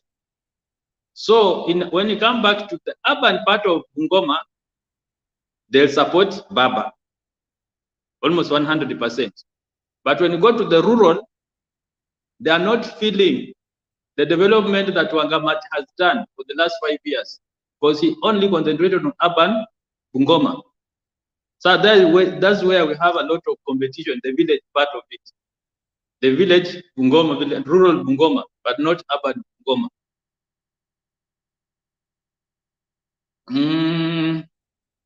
Muranga is Baba is doing well, because we expected like 10 to 20%, but now he's doing over 40%. So we are on a good track. That's all for the time being. I think somebody else can take over.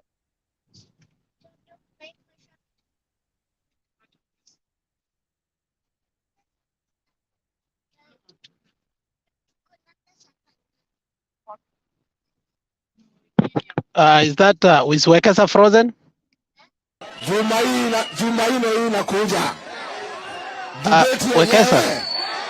Ya hasara na mzee kitendawili.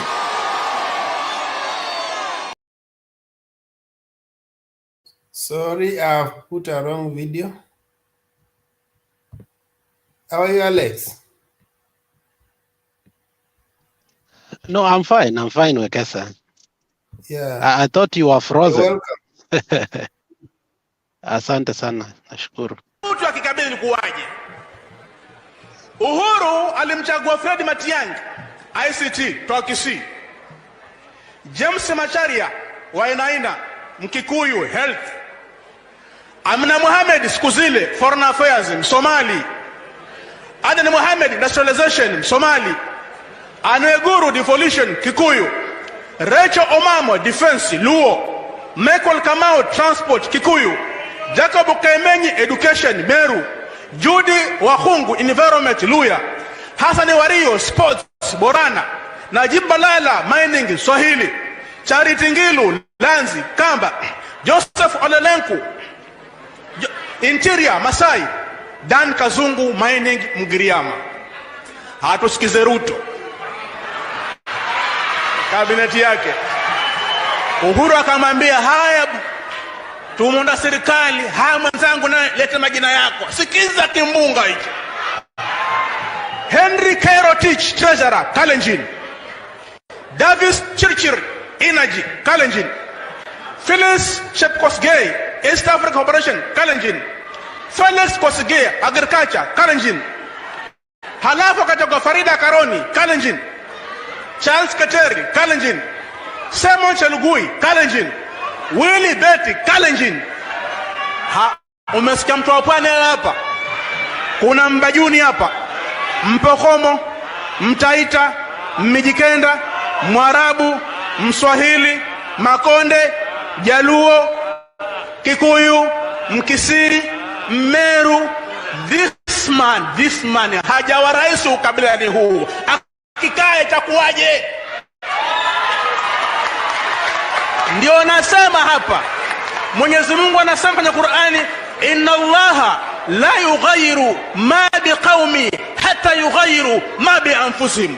Mwenyezi Mungu hageuzi mambo ya watu mpaka watu wenyewe wabadilike nafsini mwao. Kama nyinyi mwataka kesho muone hii Kenya ni kabila moja peke yake, chagua Ruto.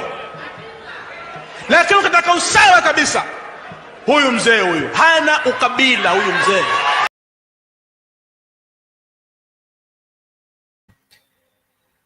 Okay, ya Kamau. Asante. Can you hear me? Thank Mr. you, Kamau. Bwana Kesa.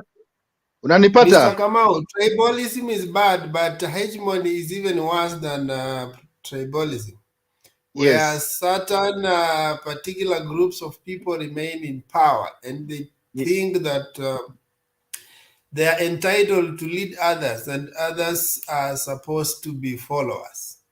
Very Do you true. feel some entitlement as a Kikuyu that you must be in power? Do you feel some entitlement from our Kalenjin brothers?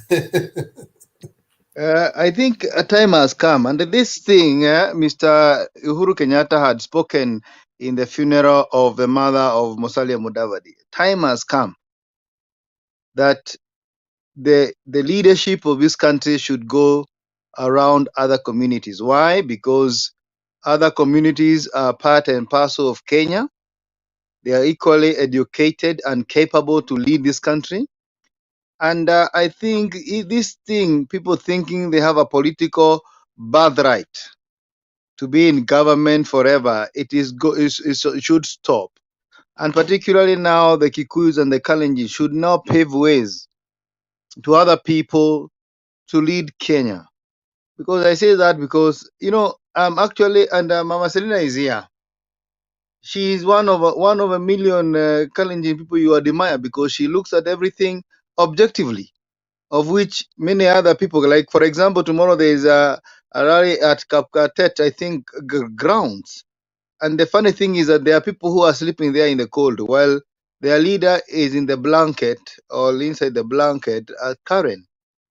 It's unfortunate that you napata homa na pneumonia thinking that you have you have entitlement of leadership. It is not supposed to be like that. I think a time has come. We should bring the country together and we should allow other people to be in leadership. So, Mr. Wakesa, as you ask me that question, I'm thinking that if, for example, it goes again to Kalenjin or goes again to a Kikuyu, what that means is that we have actually now believed that the politics and the position of power and the presidency belongs to these two communities, which is very wrong and it should not be allowed. It is not constitutional, but I think it is ethical to allow other people to be in leadership. I beseech our people who are singing the song of UDA in Mount Kenya, and the majority, because they are majority, because they are following Ruto because of his tribe, to look at this thing objectively. Let us look at how policies can come and change the lives of each and every person, because a poor Kikuyu or a woman who has slept hungry in Kikuyu land is the same as a woman who has slept hungry in Luya land and in Kalenjin land. Yeah? I don't want, and I pray, I don't want, this is my prayer, I don't want the Kalenjin nation to be taken to the opposition because it will be a very awkward thing for them. And I say this because they are not conditioned to be in Juakali. They are not conditioned to be outside the government. If you are outside government, it will be a strange world for them. Mama Selina can agree with me. It will be a strange world for them because they are supposed to be in government and we want them to be in government. And Ruto is not forming the government. Take it to the bank. Yeah, and that is why I want to talk about IEBC. I talk about the the issues that are arising right now. How on earth? And I think everything is wrong about these IABs. Even the posture is wrong. Even the way they speak is wrong. Even the way they present and communicate is wrong. Because Chebukati was in a hurry to write a letter to Alex say, want to interject you. Kamau, okay. I didn't want to interject you. I think you are doing so well. However, I want you to clarify something. Kamau, because this has not been once or twice, it has been many times. And I want you to clarify to me. Who is conditioned to be in the opposition? Challenges are not conditioned to be in the opposition, but who is conditioned to be in the opposition? Just clarify to me. Okay, maybe the understanding or the way I said it. But what I mean by condition is that they are not used. Is that clear? Is it better? They are not used. Yeah, but there's nobody who is used either to be in the opposition. There is. so those are But used to be in the opposition. Alex, since There independent, is. Alex, No, wait. There is. Luos are. Kamau is right, because we Kalenjins, we have never been in opposition. The one time we tried to be in opposition, we did not even finish 1 year. We joined back in the government. So it's right to say the Kalenjins, because we are never experienced. Like the way Luos have been in opposition for so long. Luyas have. Kisis, they are very clever. They have been in any government that comes. So he is saying the truth that because our community, they want all of them to be outside, and they say they are comfortable. If you ask them, they say yes, mtoto ni yetu, but they don't know the consequences of being opposition. So I'm saying, Kamau, you are right. Let a Kalenjin know that it is very difficult, and when they cry, nobody will be on their side. Thank you so much. Yes, Stella. Thank you for Yeah, and assisting me, Mama Selina. Alex, before you conclude that, I think I will also speak from my perspective. I am one of the guys who have been saying the problem with my Bungoma County is they always, I think they have been so much in opposition until they can't predict which side is they always go on the opposite side and find themselves in opposition. So right now they are tilting towards opposition. And when you look at it, most of the time Kakamega gets it right. Kakamega has been more in government than Bungoma. And I see that happening this time around. So sometimes you can be in a situation until you acclimatize or it conditions you to a certain movement which leads you to where you have always been. Thank you, Sana Wekesa and Mama Selina, for protecting me from Mr. Alex. And I think you have cleared the air. Thank you for protection. Anyway, I want to talk about IBC. IBC says that the people who were arrested were part and parcel of a team of smart system or smart what. But the funny thing is, me, I ask myself, how It do was you come smartmatic? Okay. Oh, what one? So At when I some guess, point, I will play that clip here. yeah, please, it will be good because my concern is how do people who have materials of elections come with them in their own like personal luggage, things that are not yet declared. I mean, what kind of management of election is that? And it is even, we had on the news today that the only person who was from that company is one. The two others are not known what their mission was. We cannot tolerate this thing again. I think Chebukati should come out clear and tell people what kind of games are they playing, because he was even very fast to write the letter to the police. But the good thing is that I think the government is aware, and whatever move they try, because I know Ruto with his schemes, it's not gonna work. The other thing I want to talk about is this issue of Nyayo Stadium. Yeah, why are they insisting? Why are they fighting over Nyayo Stadium? And they don't even go to the stadiums to start with. I think they should go to cross a road in Mombasa Road or something, because that is what they are used to. They cannot fill Nyayo Stadium. They cannot fill Nyayo Stadium. Kwa hivyo waache hii mambo ya kung'ang'ana na ndovu. Kung'ang'ana na ndovu. So personally, Bwana Ekesa, I just wanted to talk about that. The issue of Muranga. Muranga is now, I think Baba is leading in Mount Kenya. I think he is at 55 and Ruto 45. That is going to be confirmed in the next 16 days. So I'm happy that even if your Bungoma people go to the opposition, we are going to cancel them with only the Wakolino votes.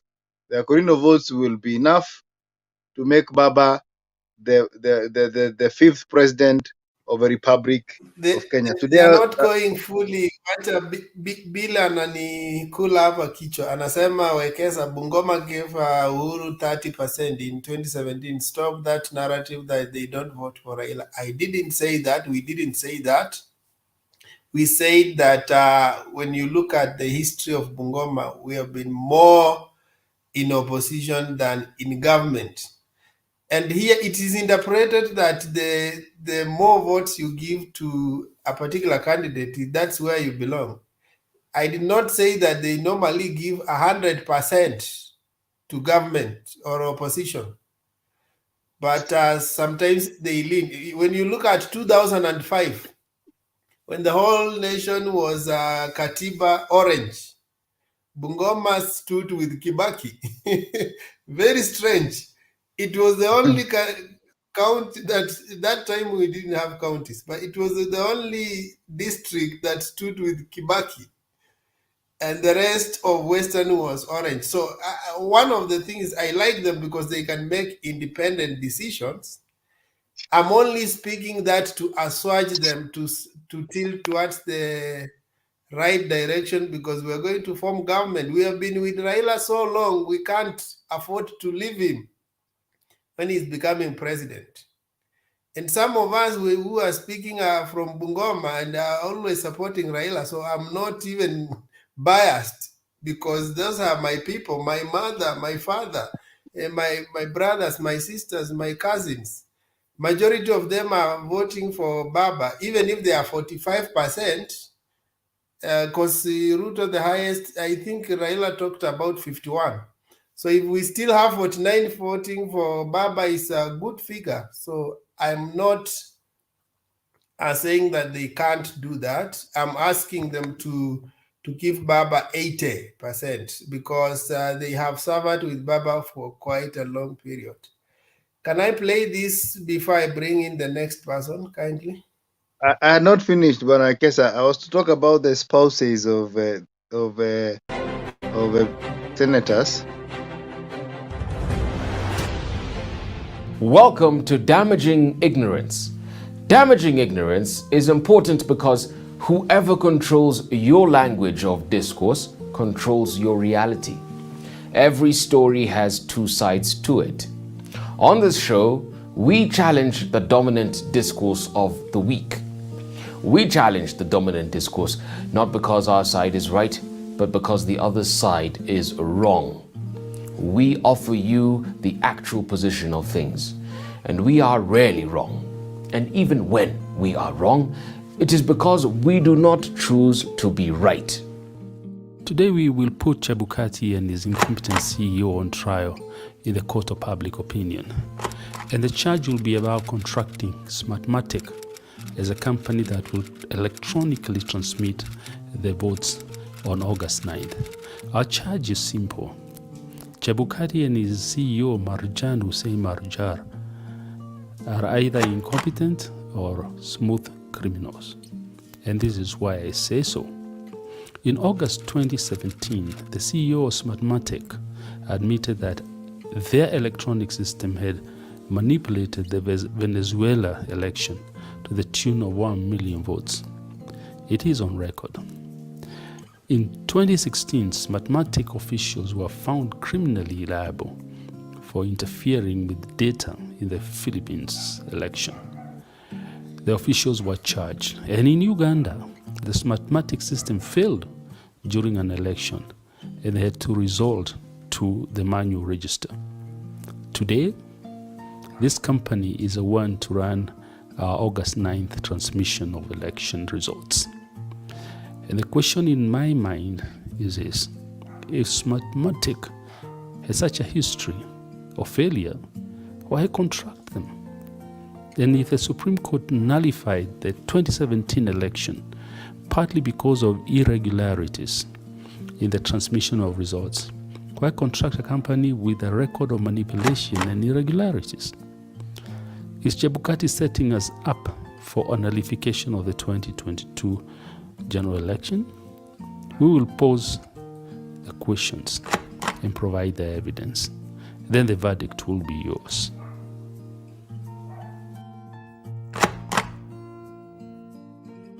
What level of due diligence did you do on Smartmatic International Corporation? So before even award, there was actually due diligence that was actually done, and this actually involved going to places where actually they did election before, okay, and to interview those specific countries where actually it happened, okay, and also going to the specific areas where this farm exists. Okay. So those are two things that were actually done, and this they produce a report in terms of what actually they observed. Did you know that the Cybercrime Investigation and the Coordinating Center, CICC, in the Philippines after the 2016 elections called on Smartmatics? It compromised the elections which led to the election of President Rodrigo Duterte. Did you know that in Uganda, the biometric voter kits failed, forcing the election officials to revert to the manual voter system? Did you know that in Venezuela, in Latin America in 2017, Smartmatic on its own acknowledged that the turnout voter figures were manipulated by at least 1 million voters? Did you establish this before you awarded the contract? No. These other news about that you are providing now are things that I was not even aware about. So the report you awarded never cited these issues? These issues were never cited. But this is a company that is seriously indicted by a cybercrime agency of a country. This, I think, it would require the company to respond, because I don't have a... But you're already in agreement with them? Yes, it's because this information did not even come to our attention. You're actually saying that, and it's not even confirmed.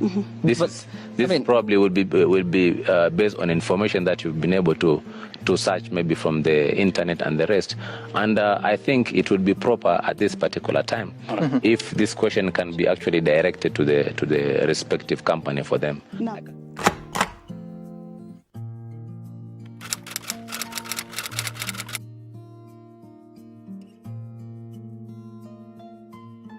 Smartmatic has provided election technology and support services in Venezuela since 2004.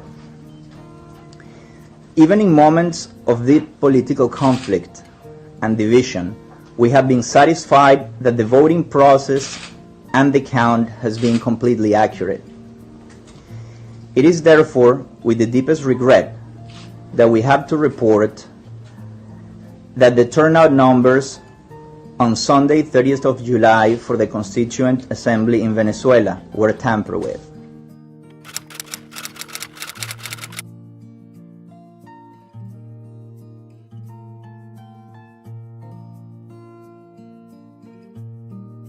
Based on the robustness of our system, we know without any doubt that the turnout of the recent election for a National Constituent Assembly was manipulated. So what happened? Why can we stand by the results of previous Venezuelan elections, but we cannot endorse the elections held last Sunday? Our automated election system is designed to make it evident when results are manipulated. We estimate the difference between the actual participation and the one announced by the authorities is at least 1 million votes.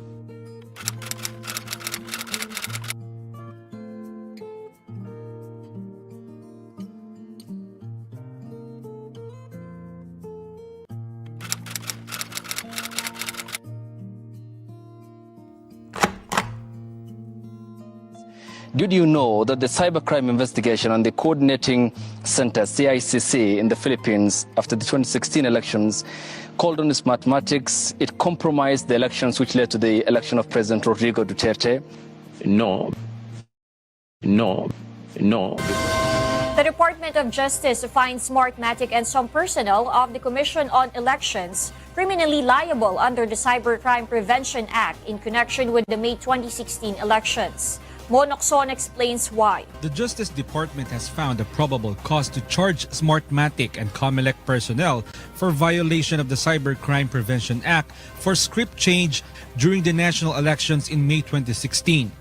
DOJ has found reason to indict Smartmatic's technical support team head Marlon Garcia and his subordinates Neil Baniked and Mauricio Herrera. The Cybercrime Prevention Act penalizes unauthorized access of a computer system, intentional and reckless altering of computer data, and hindering or interfering a computer system without proper authority.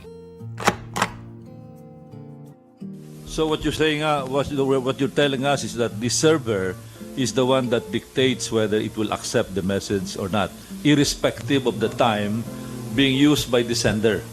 The time gives you the sequence of the action. My God!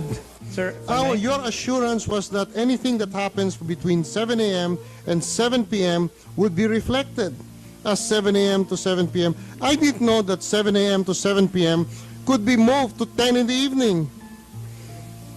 You realize what a fool you have made, sir, of the legislators who passed this law?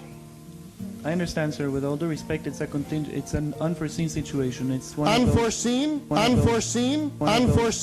Yes, sir. That was the principal guarantee that this would be an honest election, that we would know digitally what would happen during election day and during the election hours.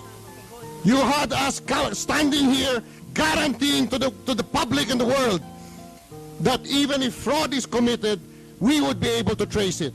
We never said that fraud could not be committed, but you said we could trace it, and now you tell me that at 10 in the evening you could do it and we would never know. Unforeseen.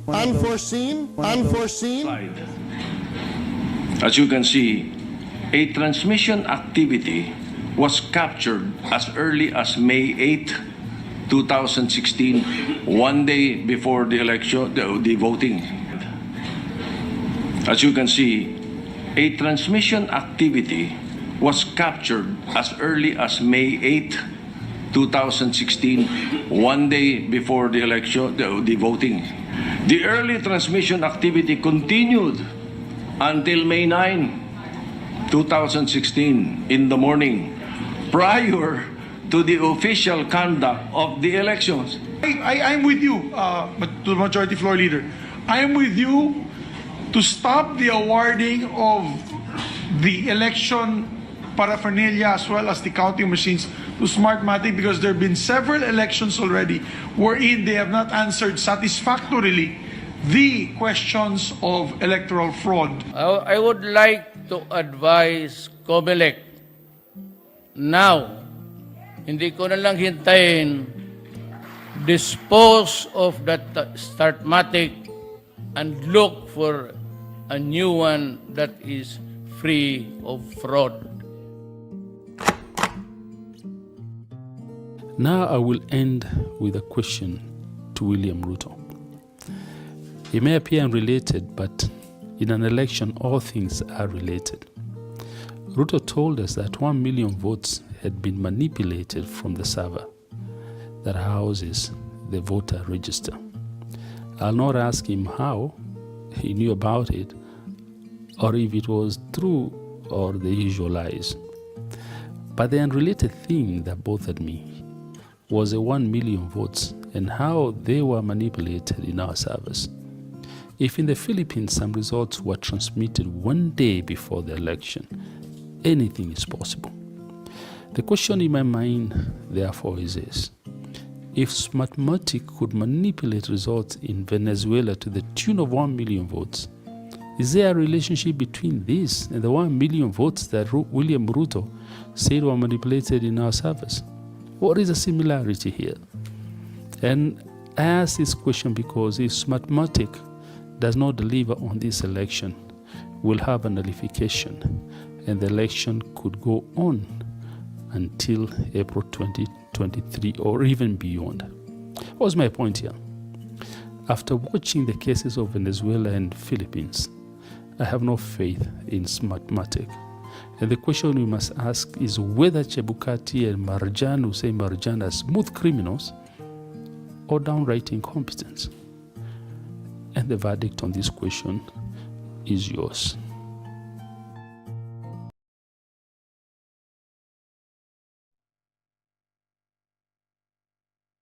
Hey,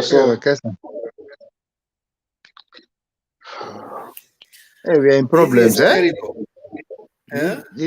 This thing is going to bring problem, guy. Yani, I had not seen that. That is serious, man. You know, After if watching this, you can decide. You can now understand why Baba was talking about manual. yeah, because I think that is why Ruto was so much on system, because they had conspired to manipulate the system. Yeah. But I Now, believe, what. Just a moment, Kay. I believe what Duterte said. Remember when he realized this asthmatic global did what they did? What did he advise? Because our current president can still advise IEBC. They can do away with these people. 16 days still an ample time to get people who can do the best work for the country. We can do it. I agree. Even if it is Even postponing, if it because means moving the date of election to September, I agree. Within that short period of time we have, we can do something concrete and efficient to support our election integrity.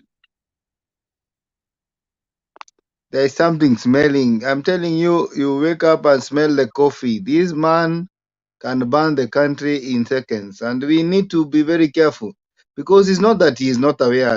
I mean, Jabukati has been there for the longest time. How do you agree on a company that has been indicted in other countries? And so I guess it is unfortunate. I'm happy to have that information. That's why I love Motembe, because we get real information. I had not seen it, but surely this is not right. We are walking towards a very dangerous road. Yeah. So as I finish, Bwana Motembe, I think the country. You know, the other thing is, Andrew, you're saying president should abolish this, but I think, you know, in Kenya, when the president Mr. K, what I was trying to say is, before things go worse to the worse with the tussle of the authority like the police and immigration trying to put things in place, Chebukati should be told off and off. Any procurement you do for the election material, we should be notified the day it's arriving, the time, so that we can give you the required security as per protocol. I was in the system, I know what is required. But Chebukati breached the policy outright by allowing these people to carry this document in their personal luggage. It's a breach of protocol. And furthermore, a company that has been indicted in 3 countries, Venezuela, Philippines, Uganda, and you still go ahead and give them a contract to oversee and transmit our elections result. That is a breach of contract. And you're arguing the right thing, but I don't think the problem here is with the Smartmatic company. The problem here is the people who tendered. You see, they have even the audacity to write long letters and become emotional about what is happening when they are sneaking in people in the country whom we don't know, and we don't know their intention. They are not coming in the right procedure. They are not carrying the materials in the right way. So the problem is not that company, because whoever even tendered it was tendered. Let me put it in the good book's context, that the Satan is created for the day of destruction, or he's created for the day of judgment or punishment. Okay, such sir. that Can I interject? Can I interject before unleash you that finish? thing. You Okay, unleash sir. that thing at the right time. So Can they I looked can I for interject before someone. you finish? Yes. This is what I would say. Even when Marjan, if you look at Marjan when he was being questioned, if he did due diligence among the three countries that were mentioned in terms of election and the malpractice that were witnessed in those countries, did you see him how he was answering? Like in my profession, uh, as a forensic reader, you can know when someone is telling the truth or lies by the way his gestures are, the way he answers back the questions being put across to him. Instead of Chebukati answering, Marjan is the one answering. You get my point? That's why Yeah, we need to he look at didn't it. even answer. He just We need to dodged look the at. question because for That's me why I'm that saying was we not need to an look answer. at it. We need to look at it. If it has to be Chebukati and Marjan and his team has to go away, we get other people and they do this election in September. Please, if the country can do that, let's do that. Andrew.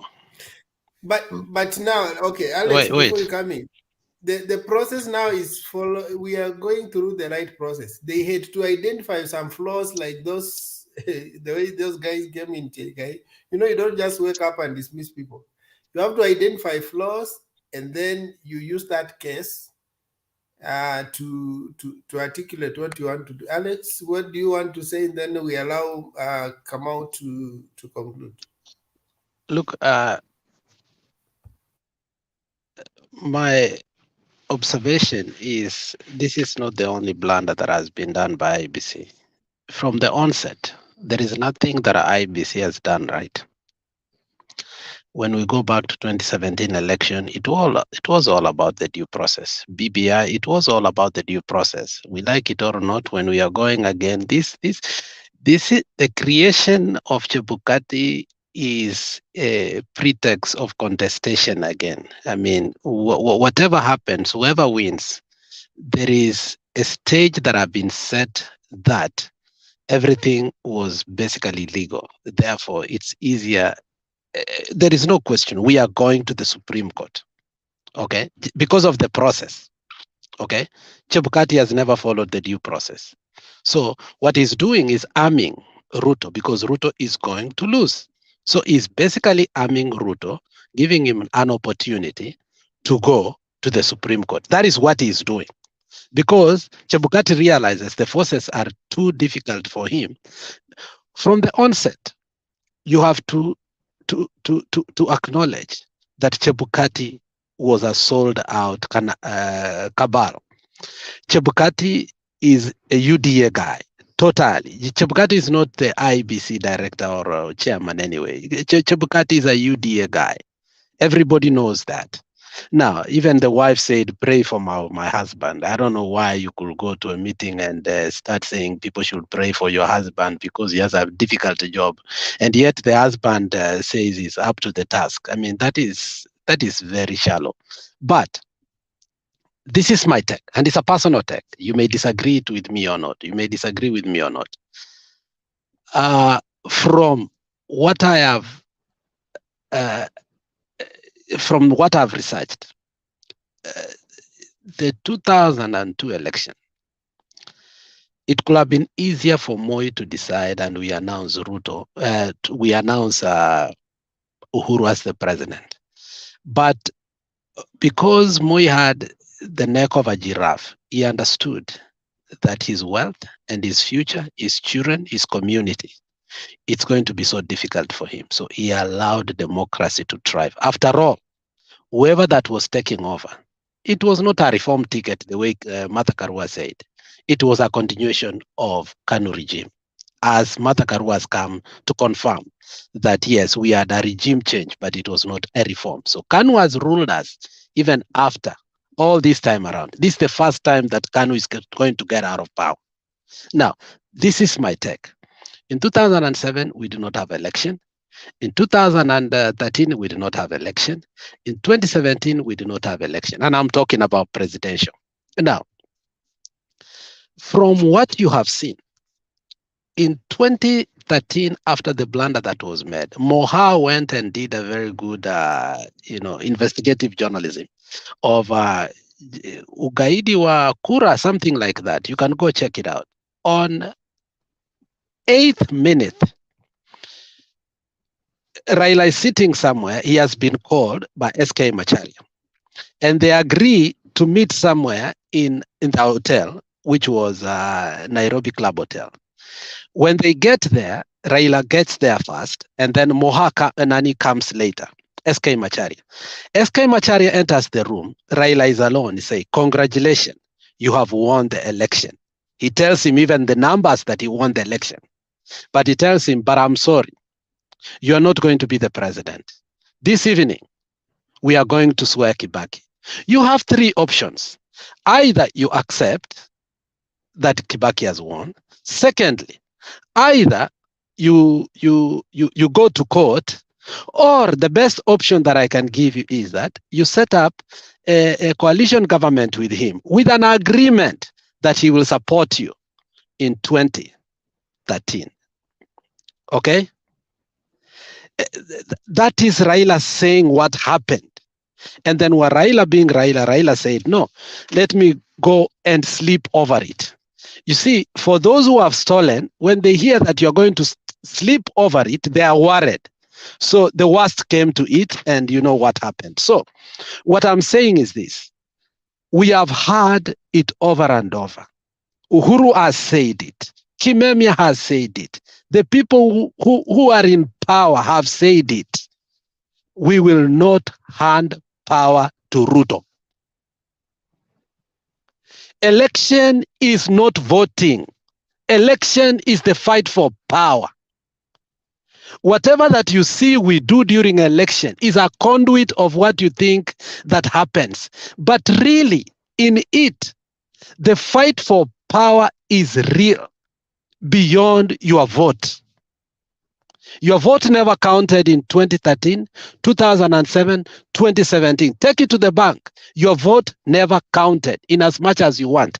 Now, I'll give you an illustration, and I hope Weskesa is going to put this clip, because this clip will give you, even in the US, how power is played. Now, Pence goes to the Congress to announce that it is Biden who has won the election. Trump wants Pence, tells him, "You must overturn those elections." But when Pence goes there and they start counting those elections, Trump is mad, and he sends those people to go and cause insurrection in the Congress. When they go there, this is what the people for Trump tells Pence: "Get in this car right away." The purpose of them telling him to get in the car is very simple. Is to tell him, get in the car, and the plane that was ready was to take him to Alaska. And on the way, there was a guy that was already looking like Pence and talking like Pence, who was going to declare the votes null and void. Okay? So that Trump may take over. But Pence said, "I am not going to get to this place." And what happens? Because Pence understood how power works, he said, "If I get in this car, it is a done deal. Trump remains to be the president." When we are talking here, the powers to be are somewhere, and they know. They will lag your TVs 15 minutes behind. Chebukati will be put there, and he will be told, "Tangaza, aseme ni Ruto. Tangaza, aseme ni Ruto. Akatashwe." And somebody that looks like Chebukati will come there and say Raila has won. And that is it. Ruto is not going to be the president of the Republic of Kenya. IBC, whatever it's doing, wachana now. Don't go to bed thinking that they can announce. It is not going to happen. Chebukati has done everything in his capacity as an individual, with everything that he was given, to make sure that Ruto wins this election. But Chebukati must know that Ruto is not becoming the president of that country. In 2013, 2007, 2017, we won the election, and you know it. My idea is that don't get worried and carried so much Raila will win the election, whatever, maybe, and he will be announced. That is my all take. Alex, very quick question. Who do you consider is the deep state? Is it people who own energy companies, people who have the privilege to hold the telecommunication companies, and people who hold the media? And what would they do if they decided? Just paint me a picture around elections and these three groups I've just mentioned. Look, and I like what Kikwete Ventures has said. Voting is a formality. I swear to you, where it has reached. What Chebukati has shown us from the very beginning, we are not going to have an election. And any continuance of talking about Chebukati is a waste of time. Uhuru knows it. Raila knows. When Raila went to IEBC, he gave Chebukati some very few points, 7 points, and he was very relaxed. So what we are saying is that the final one that you are talking about now, that makes us sure that somebody is a president, it's the media. It is the media. When you announce that, you see, what you announce is provisional results. Then it takes 4 days to give, for instance, the US, you are projected, CNN will say the projected winner is Joe Biden. But the commission does not give you the result until 4 days later. Then you know the whole process that takes it to the Congress, so on, to be certified, go on. So whoever you have is a projected winner. And the media is careful to make. You remember what last time Fox did? Fox was fined billions of money because it said, oh, Mitt Romney is winning, when Karl Rove was in front there, say, he's not winning. Oh, Obama is not winning. And they lied to their viewers to the last minute. CNN has said Obama has won. MSNBC has said. Sky News has said. BBC has said. But Fox News is lying. And you know what they had done? That go back to the Commission of Election of America. It was lagging 15 minutes. Whatever we were watching had been said 15 minutes earlier. So we were not watching live events. So the media. But Venezuela, Fox News had to hold the line with. They had to toe the line, and they were the first one to declare Biden as being president in the previous election, because the deep state works the way I'm just saying about the media. They have to toe the line. Hii delay si mchezo. Wanaweza zima stima, wanaweza zima internet at any point in time. Kenya will not go that far. Kenya will not go far over. Kenya is very democratic in some things. Kenya will not go far in shutting the internet, taking the grid light, the grid lock of the. You know, there's a switch. There's a switch in Kenya that you just switch like this. Yeah, kufanya vile nimefanya hivi, and the whole country is blackout, and that's what they did in Ethiopia. Ethiopia election have never been announced, by the way. Go to the internet and see. Ethiopia election has never been announced, but they did the election. Somebody turned off the electricity. 5 days, there was total blackout. People wanted to be in their Facebook, people wanted to be in their Twitter, and they said, please, washa stima, tutaki kura. That was it. So don't joke with the government. Whatever Ruto is saying or doing or lying to us is simply making you and me fear.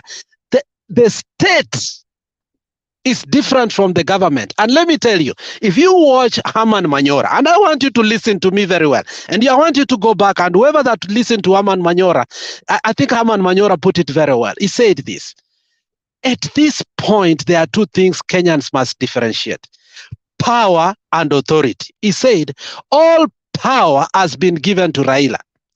Uhuru has just the constitutional authority. And you know, that shocked me because I had to go back to my dictionary. He said, look at the Minister of Defense. Look at the Minister of Interior. Look at the Minister of Communication. Look at the Minister for Energy. Where are they? Where is power right now? Power is with Raila. Where is the president? Is with Raila. Uhuru just has the authority, but he doesn't have the power. So why are you scared? You know, this time I am the person who is not scared at all. I sleep knowing that tarehe 10 mtukufu Rais I asked Baba. someone, Alex. So you are a mere vote and you are worried. Huh? Someone like a minister, Minister of Defense, Eugene, is busy putting the plays of the recordings of Ruto, playing them in the public, knowing very well that this person has the ability to be president. If we are told he has the opportunity to be president, can he do that? Because the information is very volatile. So what I like your argument, because that is exactly Finally, let me finish finally. Kimemia told us 2 years before the election, you already know who the president is. He goes for foreign meetings, he's taken care of, and all those list of things and catalog of lists, he said. In which country does an opposition leader go to give us a State of a Union of address from Parliament? Which country does that? Which country does that? The smooth transition was made. And whatever Chebukati is doing is the last kicks of a dying horse. If you look at Chebukati, he is happy. Chebukati work was done and finished. Ukiangalia Chebukati, sura imekuwa tamu, unafikiria ni kioo. Chebukati actually his face shines. It is you who is worried. Why are you worried and the guy's face is shining? Kimemia told us 2 years to the election, all the things that happens. And you see, all those things, the president anangojea, mnafikiria ni protocol imeharibika. The president anaingia kuongea in a national event, alafu anaalika Raila. Where does that happen? So, chill, my friend. Everything is fine. Just to add on what Alex has said. No, hold on. You remember the last just a moment. Andrew first. Andrew, wait. Kindly come out, conclude, because we have to go to the next person. Okay, let me conclude so that Andrew can come and, of course, say what he wants to say and submit. Yeah, Andrew, you are the next I want to person. agree So with don't worry, Alex. because I will give you ample time. You are the next person to contribute. So I wanted him to conclude so that we don't keep him forever. He forgets what he was saying. Yeah, thank you so much. The line of thought was there, but I think what Alex has said is true, because it is also said that those who vote don't matter. Those who count the votes, they are the people who really matter. And I think what is happening now is just waiting for the day, and then we swear in Baba. But as I finish, I want to talk about the debate that is coming for President for Raila Odinga. Presidential debate, Raila Odinga and Ruto. And I want to agree with Junet Mohammed and say, I think unless there is, we talk about integrity and the fight of the mechanism of fighting corruption, then Bobby Owino and of course someone like Joho can represent Raila Odinga. It will be stooping so low for a person in the position of Raila Odinga to go and discuss bread, discuss things of a president, state capture, and those kind of things. I think Raila is way ahead. I think this is a first ticket, as Alex says, that is of pure reformist. And this reformist know the biggest problem in Kenya is not leadership, it is corruption. And I am sure if they're going to tackle that, then Ruto will not be in a position to stand in a chance. Thank you, Bwana Alex. Wekesa, that is. Okay, Andrew. Good morning, guys. I know in my side it's morning already. So for me, Okay, my alarm even woke me up. For me, I would put across the point that Lex has put, like,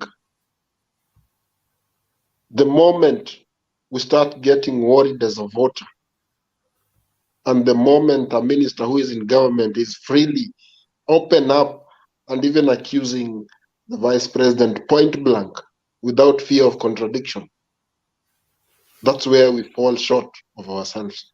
That's why last time I said, we as citizens, we can make that change when you go on your business to stop taking politics personal.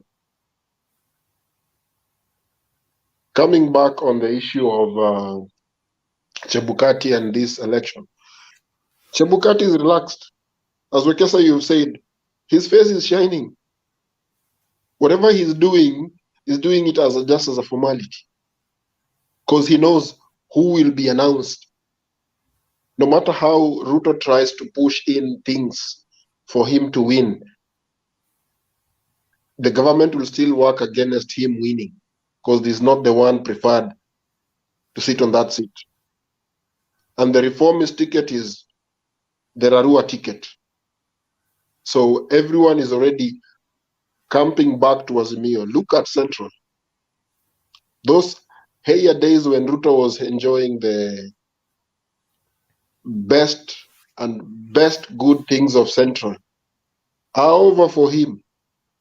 Just look at, like, today, after Arias joined Azimio, how many aspirants who are in Jubilee, who are in the other affiliates of Azimio, have spoken positively about Raila track record? There are a lot. So, in other words, Central is changing back to be an Azimio zone.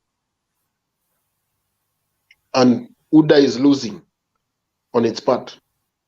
No matter how Gachagua talks negatively about the current president, about the chiefs, and he was once in those dockets as a DO. If you can remember Wagala massacre, Molo, who was the DO? History paints the goodness of what is coming in the next election for the country. But if people are not going to see that, they won't feel the goodness of the change that we expect. As Lex has said, we've been ruled by KANU until the Uhuru era. Because remember, Kibaki was in KANU, Uhuru was in KANU. So KANU has carried the reign until when Uhuru decided to shake hands with Raila so that they can work together as a team to reform, to change the agenda that has been there. Only two tribes can rule Kenya. And that is what Ruto wants to bring back, which is the ancient times of things that we forgot. If it's freedom, we got it through Raila. Freedom of expression, we got it through Raila. Because in the ancient days, you wouldn't talk. Freedom is coming, huh? Yes, freedom completely is coming because, for instance, let me just romp in. The ICC witness who mentioned Ruto 67 times, 2 weeks ago in his homestead, he was murdered, killed, cold blood. How can you come out of your motorbike and then drop and start coming foams in your mouth? Who murdered the guy? It's in the mainstream media, you know. I won't lie. As in the investigative area, we know it's Farouk Kibet. It's openly known. But people think it's a joke. It does happen. So another thing I would say, like the issue of breach of protocol in terms of these documents to coming in, people coming in to work. The two other two Venezuelans, they're not supposed to be in the country. Their time to work with the IBC is already done because they were to come and test the machine and go. But they were still retained here. Who is breaching which contract? The Venezuelans and Chebukati. So, and I'm sure, mark my words, by Monday or even tomorrow, you'll hear those two people have been deported back to Venezuela. The one who arrived is the one that will remain, maybe. But I'm sure as DCI dives into this issue deeply, Chebukati will not be at peace. He accused a contingent that is under DCI, ATPC, that they detained his people. On what grounds? So for me, I believe that whatever strides that Raila has made now in Central, that Ruto was enjoying, Ruto and Gachagua are already scared because one, people in Gashagua's backyard, even today, there's a video going around in YouTube. There's a youthful aspirant who told the youth the truth of the reality of what Ruto and Gachagua are doing. And he told the youth, if you're not going to see far from where you are standing, vote whoever you vote, but you will cry later. Don't start pointing fingers. But if you vote change that people are vying for, it's not easy for anyone to bring all the benefits that we are enjoying, then yet you come and say he's the bad one. He told them the reality. What does Gachagua and Ruto do? They call Raila name. They say he's a Kehe. That's what Gachagua says. And implicating Uhuru, and Uhuru is not standing in vying for presidency. That's why Martha Karua steered straight on the manifesto and what the Kenyan people need to hear about their manifesto and what they'll do for the Kenyan people. So for me, the Azimio manifesto is more palatable than the UDA one. Even if Ruto is saying they have to stand for 90 minutes debating with Raila, standing and debating for 90 minutes does not measure what you're going to do for the country. Your track record is what measures what you're going to do for the country. But again, if they want to judge him that way, by the way, Baba does exercise every morning. So He will. It's not that what they are forgetting. If you want Just Baba what to they are stand for 90 forgetting. minutes, What they are forgetting, he can stand even for 3 hours. Wait, Andrew. I just want to provoke you and then you continue. I'm saying that Baba does exercise every day, so he's very fit. You have checked the rallies he does. Initially, this guy said that hata wezana na speed ya Ruto. He has shown that he has even done more rallies on a day than Ruto. So he's physically fit. He can stand even 2 hours. Yeah, proceed. I just wanted to. You know, the good thing, Wekesa, is I've been behind the scenes of those big people in the security sector. Someone like M1 used to go for his exercise, and you wouldn't believe that guy used to go for exercise. These dignitaries, they are physically fit, but people disguise them because of how they are in their eyes. But at the back of their mind, they don't know how strong they are. Raila can stand even for 3 to 4 to 5 hours. If he can do 7 rallies in a day, what is 90 minutes?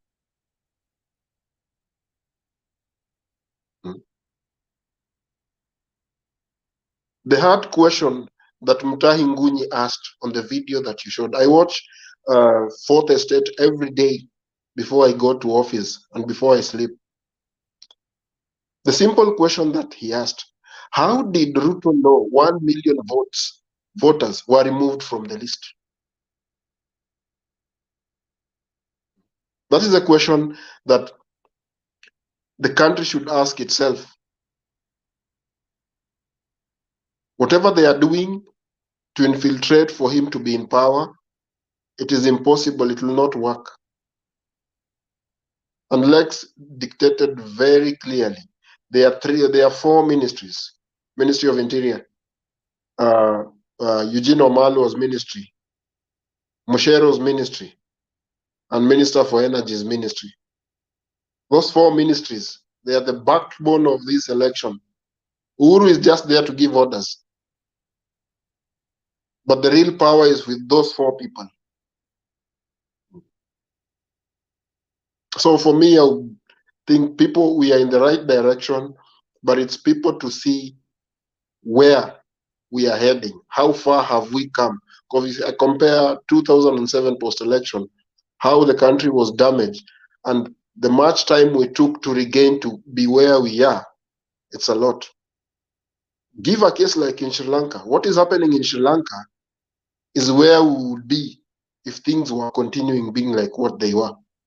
Sri Lanka is in a bad situation. I have staff and even colleagues who are working here. Sri Lanka is in a bad situation. For them to recover, it will take them time. So I wouldn't want our own country to go back to where we were in post-election 2007. It took us a long time to regain and come back to where we are. Better we have peaceful election, everything announced, done, people continue with their normal business. We will grow. That's what I had to say for today. Thank you. Mama Selina. Yes, Wekesa. Are you fit? Can you stand for 90 minutes? Kashagwa is asking. Baba atasimama 4 hours, not 90 minutes.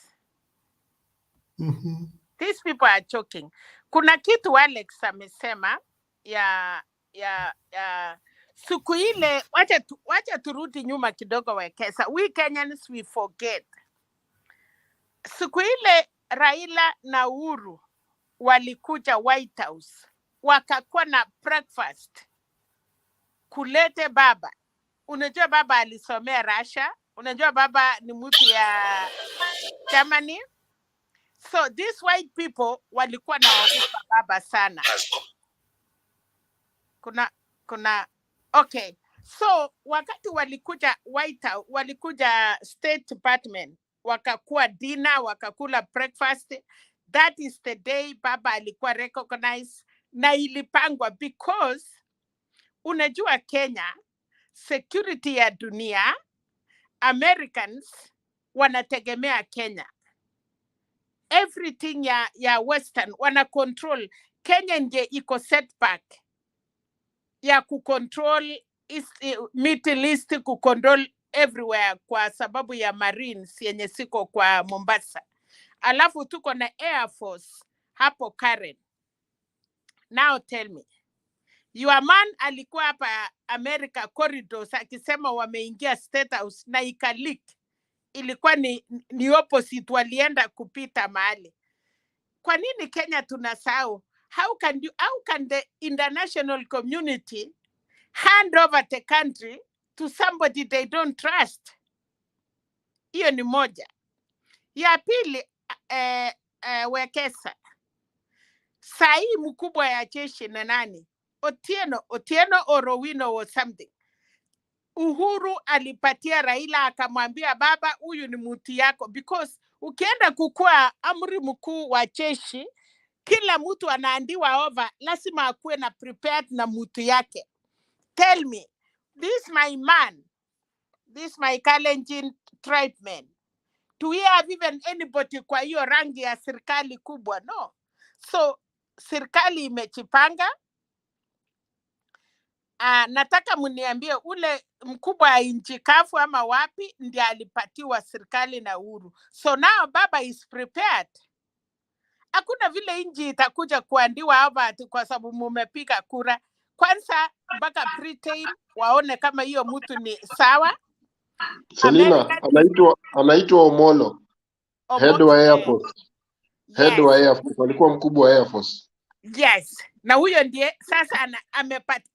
Siku ile niliona amepromotiwa. Unajua kuna watu ndio deputy CDF. Yes. Ameletwa karibu, ndio huyu mwingine akiandova, huyu mwenye anaenda yeye ndiye anachukua. So hiyo ni mtu ya baba. Aliambiwa sasa uchipange hapo.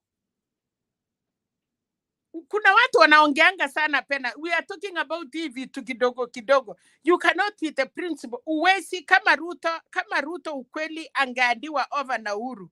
Wangekuwa umekuta amekuwa na mkutano na hii Secretary of State ya America, wangekuwa wamehusika. Unaona baba vile alikuja hiyo mkutano, wakaongeleshwa wakati ya BPI, wakaongeleshwa Uhuru na Raila. So Americans are not stupid. They cannot. Hata nyinyi wenyewe muweze kupiga kura, wawezi kubali mtu mwenye ako corrupt akuje, na ndiye China imeharibika mpaka ioshwe, mpaka apate watu yako senator hiyo China. It cannot be. Ninaonanga watu wanaongea, lakini kama wewe mtu umekaribia serikali na umekaa na watu ya serikali na umejua, utajua vile mambo kunaenda. Raila walikuwa na muokopa sana juu walikuwa naona Raila anaweza kuja ashikana na hao watu ya Russia, na kwa sababu Kenya kuna mambo mingi sana, hakuna nchi ingine kwa Afrika yenye Europe na United States wameweka vitu yao kama Port of Mombasa. Na Karen, najua mnajua Karen ndiye kuna kila kitu, in case of anything wako na airbase yao yenye wakitaka kufanya chochote hakuna Kenya kucontrol, wana control. Tuko na United Nation, tuko na kila kitu.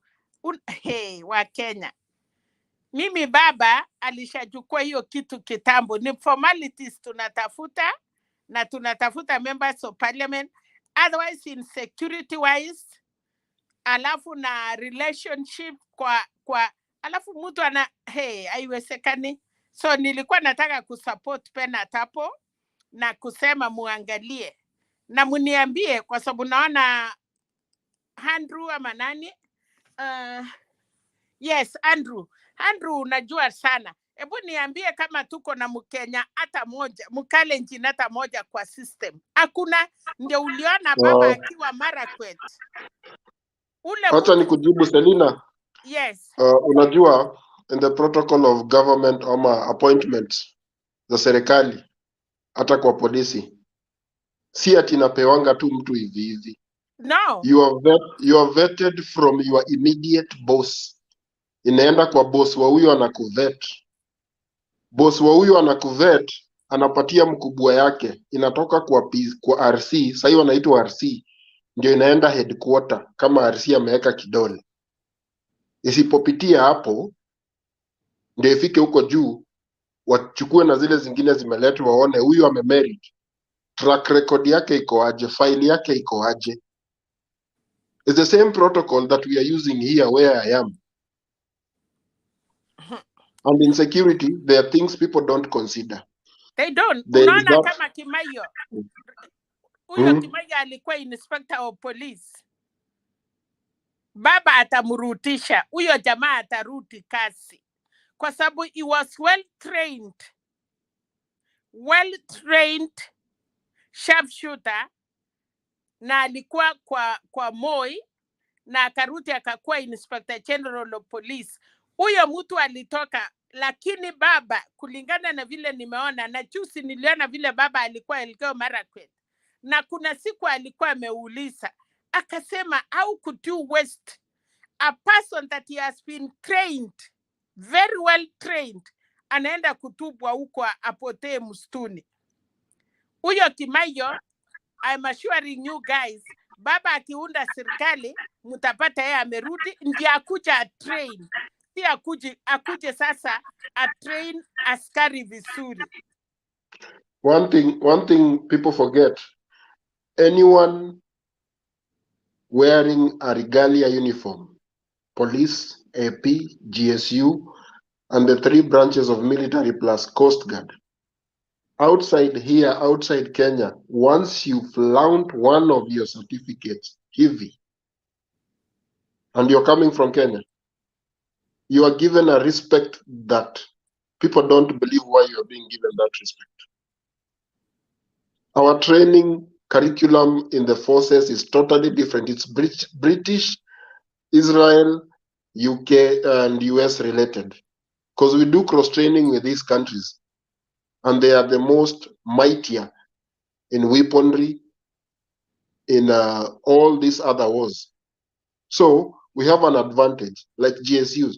Their training is structured like the Israeli, complete, same as AP. Company. Yeah, same as AP. Na usione ati ama bodyguard wako na Raila, Uhuru, Ruto ni watu hivi hivi. Germany, Israel trained, and then they do this cross training with the US to perfect what is required of them. They go up to Brazil. So for me, I respect those people who are, when you hear someone is being called a CP, close protection officer, respect that guy. Mtaona vile mambo itaenda. Anyway, okay. Yes, Wekesa, kelele Yeah, I wanted to say that you need also, guys, to weigh in the politics of Muranga. I saw someone tweet that Mango area has changed the politics of Muranga. People are now saying we don't want wheelbarrow, we want a cow.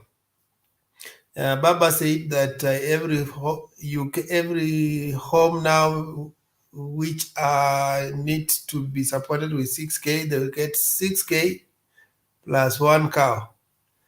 That conversation, will it excite the mountain, or what do you think? Yes, Wekesa.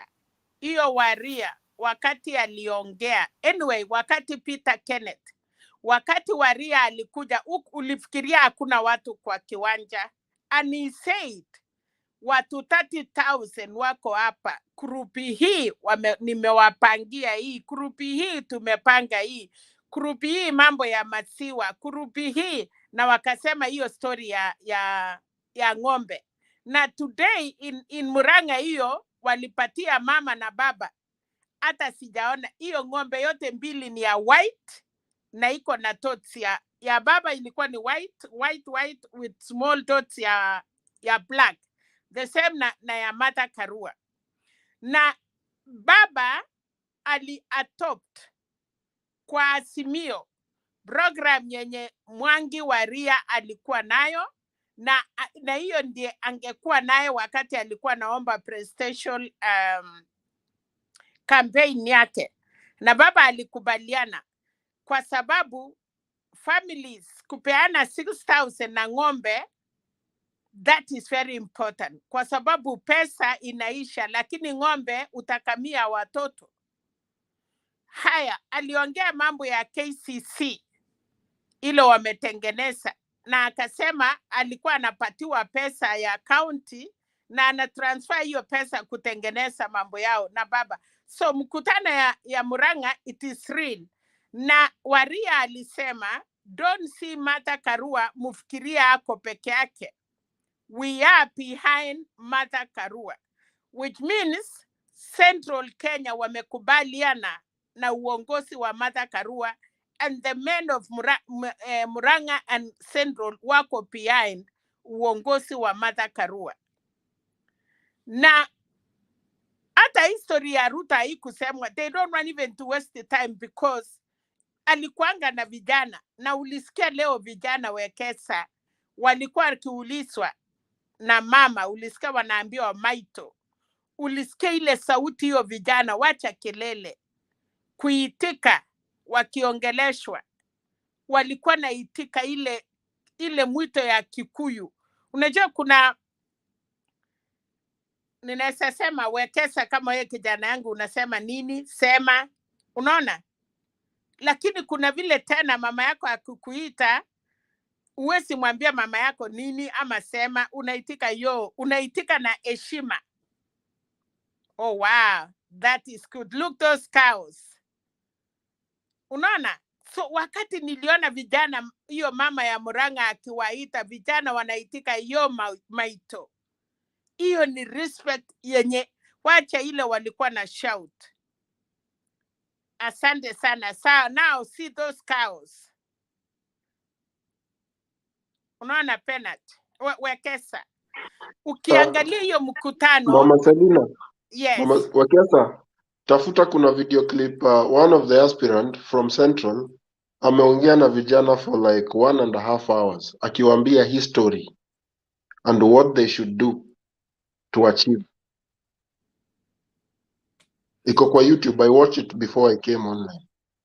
I'm telling you, watu na niliwaambia hii watu kitambo sana. Kura ya Central aisikufurahishe kama imepaki 2 weeks. Ndiye kura ya Central inakuanga imeamuliwa. Ukienda Central 1 hour, it is nothing. Kura ya Central inapatilika mpaka the last minute. Sasa saa ndiye mtaona wote. Imagine Kirinyaga wa mama 3000. Akakuja Kiambu jana wa mama 3000. Today Kirinyaga kulikuwa wa mama 3000. Utakuta na alienda Nyeri 3000. Utakuta amekuja Nyandarua, aende Nakuru, mahali diaspora kura yao iko. Hiyo ni kusema nini? Nyumba inatengenezwa na mama, household. Na ukiona wote wamekubali na wameingia hapo, ujue kuna mambo. Uniambie mkutano moja ya Gachagua tangu achaguliwe kama deputy president, uniambie delegation ama mkutano ameenda shika na watu ya Central. Atile, wacha ile ya barabara wanangoja watu wakiwa kwa sokoni wanaingia. Ile town hall meeting, ile watu wanakuja wanaongea, unakuta pastors. Sasa leo umeona the original pastors wakiomba na wakiongoza mkutano, na hata waongei Kiswahili, wanaongea lugha yao. So Wekesa Central na mtaona imebadilika. Kulikuwa na gavana moja amesimama na chama ya Waria, na kuna huyu mwenye amesimama kwa Jubilee. Na look, Waria kusimama kuombea muti yake kura ati kupinga muti ya Jubilee. Kwa hivyo mimi najua Muranga itachukuliwa na huyo Chamlin Kamau, nafikiria anaitwa nani? Huyo ndiye atakuwa governor. Kwa sababu Kamau. huyu mtu ya Waria alitaka kusema mimi ni ya chama sijui inaitwa nini. So look, Martha Karua ako na Kenya, lakini hajaienda kuongea story ya na Kenya. Nimefurahia leo na huyu mwenye ameungana na baba kwamba hata amesema chama yake, lakini achapigia debe watu yake, anataka waingie Azimio. Yeye ameingia Azimio. Kama kuna mtu atachakuliwa, kama watu wanamupenda, sawa, but otherwise unaona kama ni Kalonzo anakuja mahali analazimisha, anasema Wiper sijui simama ongea mtu ya Wiper, unaona. But unaona discipline. Azimio ni watoto yote wako ndani. Hata kama yako iko ndani, huwezi kuja kuchakua, unanyamaza wananchi wachakue. Kama sasa kura ya Kirinyaga. Kura ya Kirinyaga nilikuwa nasikia jana watu wakiongea Ngereshi, Waiguru sahi ako number 3. Number 2 ni huyu mama Ngereshi. Number 1 inachukuliwa na Muraiti. Muraiti ni governor ya na Kenya. Martha Karua walikuwa na yeye na walikuwa wamesimama wawili. Chumama alikuwa na 50-50 in case nikienda juu. So Kirinyaga, as we are talking today, governor ya Kirinyaga itaenda na Kenya. Na ndiye anaongoza. So naweza wachia hapo Wekesa, lakini ya muhimu ni kwamba let me play a short clip. Let me play a short clip and then you guys respond to it. Alafu Wekesa pole. Unajua nimekuuliza nikutumie link. Saa hii hiyo link. Just wait a little. Nikwambie tu message tu, pengine kuna watu wanataka kuingia na nimeingia na simu. Kwa hiyo link nimetumiwa na kitu. Chief anaweza kuambia bado kapeleka kura. Si tumekataa kubebewa akili na Uhuru Kenyatta. Wewe chief, kama unataka kumwambia mtu bahali atapiga kura, kwenda ambia bibi yako. Tumekubaliana? Na kazi ya chief hapana kutuambia bahali atapiga kura, aende atengeneze mambo ya mpaka. Si ndio?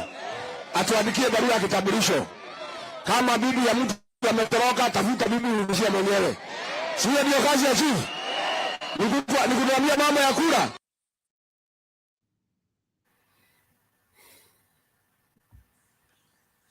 Wekesa nilikuwa nasema. Now Gachagua's character is back after the debate. Now he's talking the same language of of arrogance. Wekesa, But unaona huyu jamaa, surely, is that how huyu jamaa David hata President akiwa need to talk? DO, hata akiwa DO, that's how he was talking. Look at all his addresses when he was a DO. That's how he used to talk. And you know, in the Interior Ministry, there is that decorum of presenting something.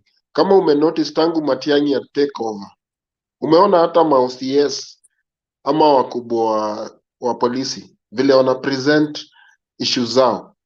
Kwa nini ni tofauti? He told them, you are not just OCS, you are regional managers, and you need to work and give service to the people, not to other people around. Si Wekesa, umeona nilikuwa Nakuru? nasema kwa link sahii ukifinya hiyo link umeweka ndio tuingie, inakupatia vitu ingine. So nilikuwa nasema pengine watu wanajaribu kuingia, sababu mimi nilikuwa naingia na laptop na iPad, lakini for now ukienda hiyo link umetuwekea inakupatia vitu different. Mpaka nimetumiwa link yenye nilitumiwa sijui na keep kwa simu. So na sahii nafikiri kuna watu wanajaribu kuingia but they cannot. Imewekwa Mama vitu ingine Selina, ukilink. Mama Yes. Selina, hiyo link iko hivyo, inakupatia option either you are using YouTube or Facebook. But sasa mimi unajua kama uliregister directly na YouTube, itakuletea tu jina yako, email yako, ukiweka ni automatically unaingia. Alafu inakuuliza activate mic and camera. Najua tumekuwa tukifanya hivyo, but in a few minutes nimetaka kuingia imekuwa ngumu, uwezi. Na ndio nafikiria watu wengi wako nje wakitaka kuingia, kwa sababu hiyo link huwa Wekesa anatutumia na ukiingia unaingia direct. Share, ukiingia Yangu hiyo share. Hainipatii shida. Wekesa, mimi nitawatoroka kidogo, naenda zoezi. Naendaga zoezi saa 11. Ndio tuingie ofisi asubuhi. Okay, you come from which county and you are voting for who? Mimi? Mimi kura yangu ni Azimio, kwani ni wapi kwingine?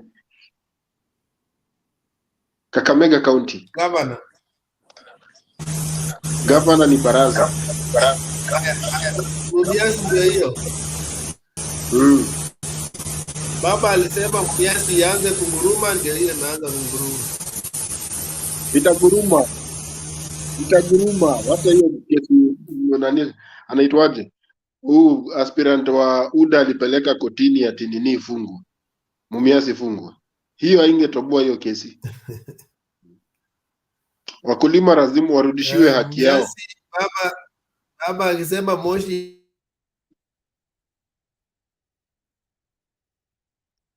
But iko yet could be by end of December it will be fully operational yote.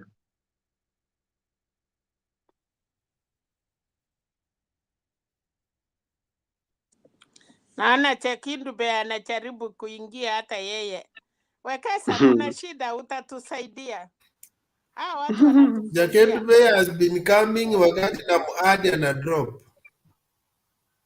Labda ni network yake pia iko na shida. Did you see nani? In Kirinyaka, Gachagua. That's why I told you, this guy, he doesn't have anything of substance to tell the people. Because mtu akienda hapo in public amuulize nini Raila amefanya mbaya.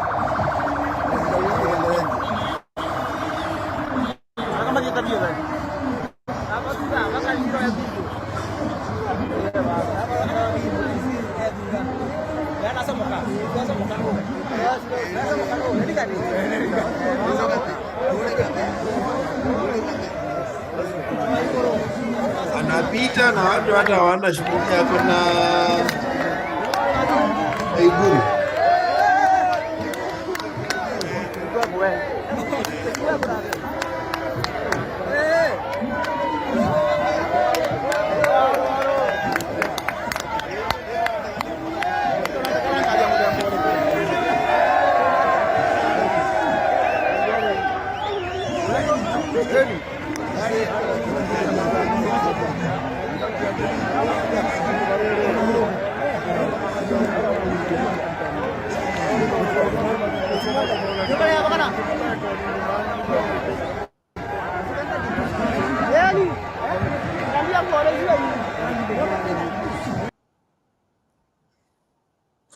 Wekesa, miti Waikuru, hiyo imeteleza. kiti imekataa. Imekataa hiyo, hata Hiyo hawana kiti haja. Waikuru ataipata kweli? Nakwambia sahii walikuwa nasema Waiguru wako na 17%, Ngereshi ako na 25 ama ilikuwa 30 something, alafu sasa mwenye anaongoza ni wana Kenya. Mountain imechange. Kama walikuwa na change hivyo kwa Moi na unajua sasa Ruto amechukua maneno mbili. Ako na tabia yake na amekumbusha watu vile Moi aliwafanya. So watu wanakumbuka 24 years.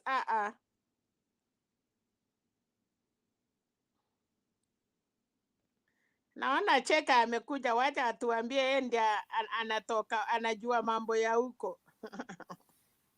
Cheke, how are you?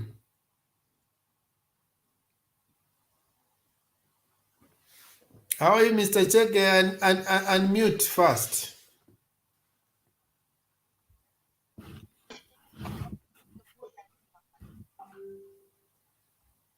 Yeah, Hello. you can now speak. Wow. I've just come in. I've just checked in and I saw it's going on. I said, oh. You are not following us, huh? I was not following. I've just come into the house and I put it on and then I say, oh, something is going on. So what is in your mind? What is in your mind? Politics. Nasikia watu wa Venezuela wamerudishwa, ni ukweli ama? Wewe mwenye unatoka kwa nyumba utuambie. Have they been deported? Yes, wameonyesha mpaka ndege wametolewa. I really don't know. I've just come in. I've just kuna bloggers I really don't know. wanasemanga ya baba wamerudishwa. You are not following us, huh? Yes. I've just come into the house. Well, kindly check. You cannot be listening to us and then listening to the TV at the same time. I am hearing myself from your house, so you can mute one. It's creating some echoes. Oh. Is that okay now? Yeah. Alafu Wekesa kabla ya Cheke inasema now what I was saying, I was not in. I've just come in and I went into this and I saw you guys talking about what is going on in Kenya. But in the course of the day, I heard something about these guys from Venezuela who had a problem at the airport, and they had come with stickers, which was interacted at the airport. And I have nothing to say about that because I don't know exactly what happened. They came with the stickers, the electro stickers from Venezuela, and at the airport they were stopped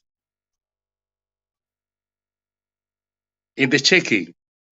So that is where I got stuck. I said, now what is going on? Why the Venezuelan people are coming to Kenya with the stickers? And then I learned this was a contract that had been given to Venezuelan because of the coming election in Kenya. So I'm very, very new to this story. And that is why I got interested to hear more about that from you guys. So I'm ready to listen. I had I'll be played it here. Yeah. Mama Selina, were you there when I played this Smartica thing? Let me replay it just for you guys to capture. Yeah, it was something with the Smartica. Yeah, those guys. Yeah. Sorry for this because I just came in and I had a very good story. I said, let me go in. And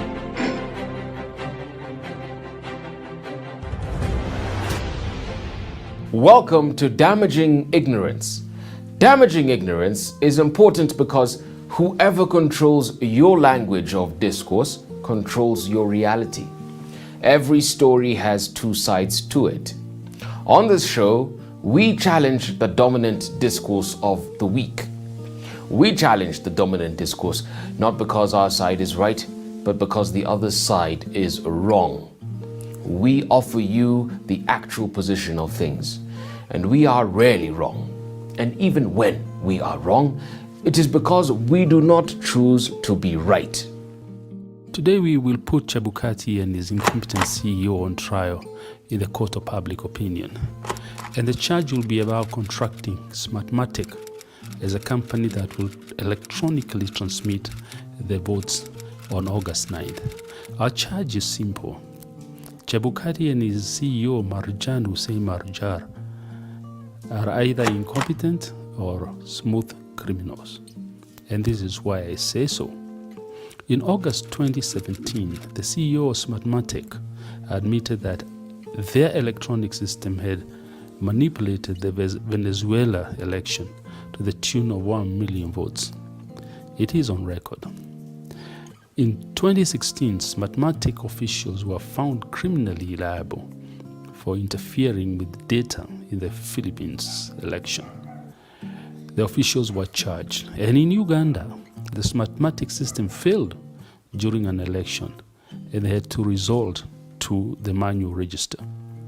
Today, this company is the one to run our August 9th transmission of election results. And the question in my mind is this: if Smartmatic has such a history of failure, why contract them? And if the Supreme Court nullified the 2017 election partly because of irregularities in the transmission of results, why contract a company with a record of manipulation and irregularities?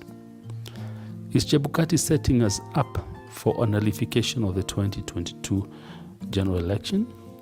We will pose the questions and provide the evidence. Then the verdict will be yours.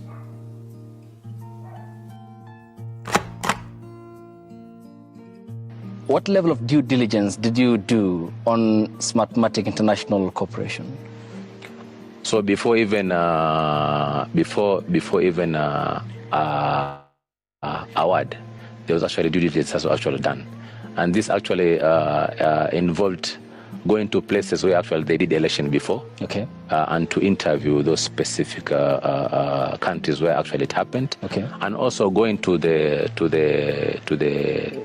specific areas where this farm exists. Okay. So those are two things that were actually done, and this they produce a report in terms of what actually they observed. Did you know that the Cybercrime Investigation and the Coordinating Center, CICC, in the Philippines after the 2016 elections called on Smartmatics? It compromised the elections which led to the election of President Rodrigo Duterte.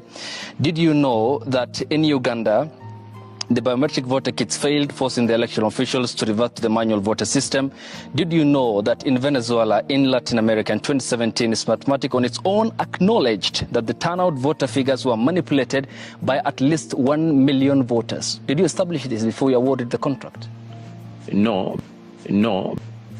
These other news about that you are providing now are things that I was not even aware about. So the report you awarded never cited these issues? These issues were never cited. But this is a company that is seriously indicted by a cybercrime agency of a country. This, I think, it would require the company to respond, because I don't have a... But you're already in agreement with them?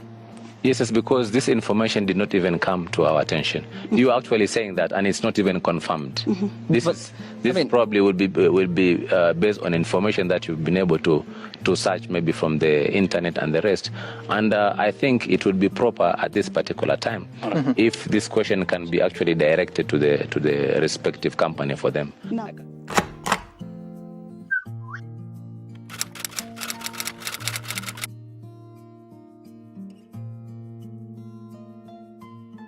Smartmatic has provided election technology and support services in Venezuela since 2004.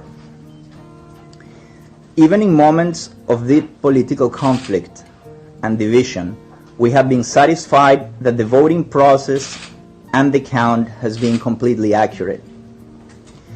It is therefore with the deepest regret that we have to report that the turnout numbers on Sunday, 30th of July for the Constituent Assembly in Venezuela were tampered with.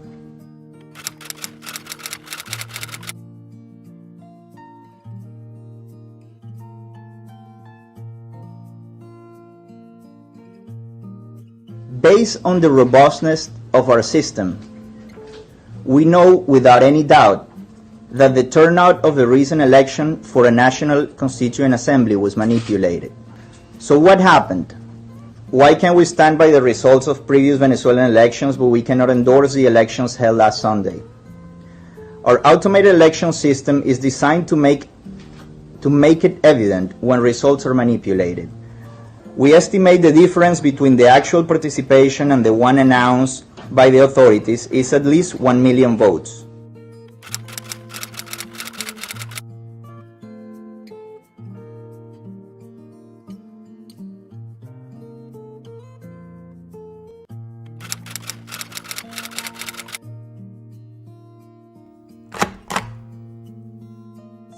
Did you know that the Cybercrime Investigation and the Coordinating Center, CICC, in the Philippines after the 2016 elections called on its mathematics? It compromised the elections which led to the election of President Rodrigo Duterte? No.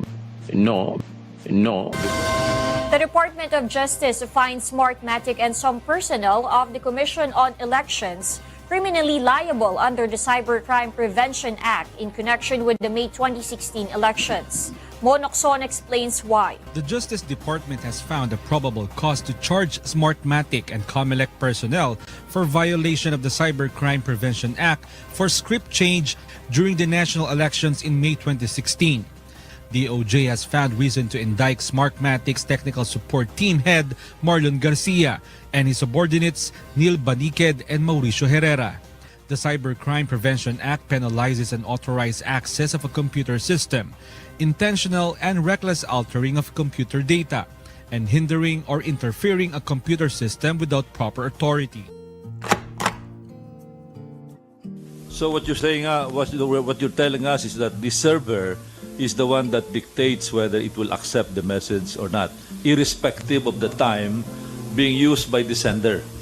The time gives you the sequence of the action. My God!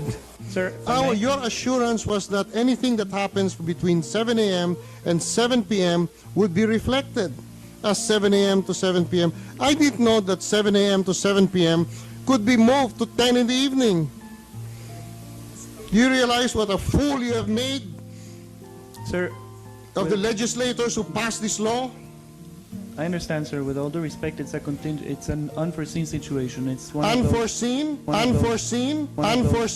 Yes, sir. That was the principal guarantee that this would be an honest election, that we would know digitally what would happen during election day and during the election hours. You had us standing here guaranteeing to the public and the world that even if fraud is committed, we would be able to trace it. We never said that fraud could not be committed, but you said we could trace it, and now you tell me that at 10 in the evening you could do it and we would never know. Unforeseen. As you can see, a transmission activity was captured as early as May 8, 2016, one day before the election, the voting.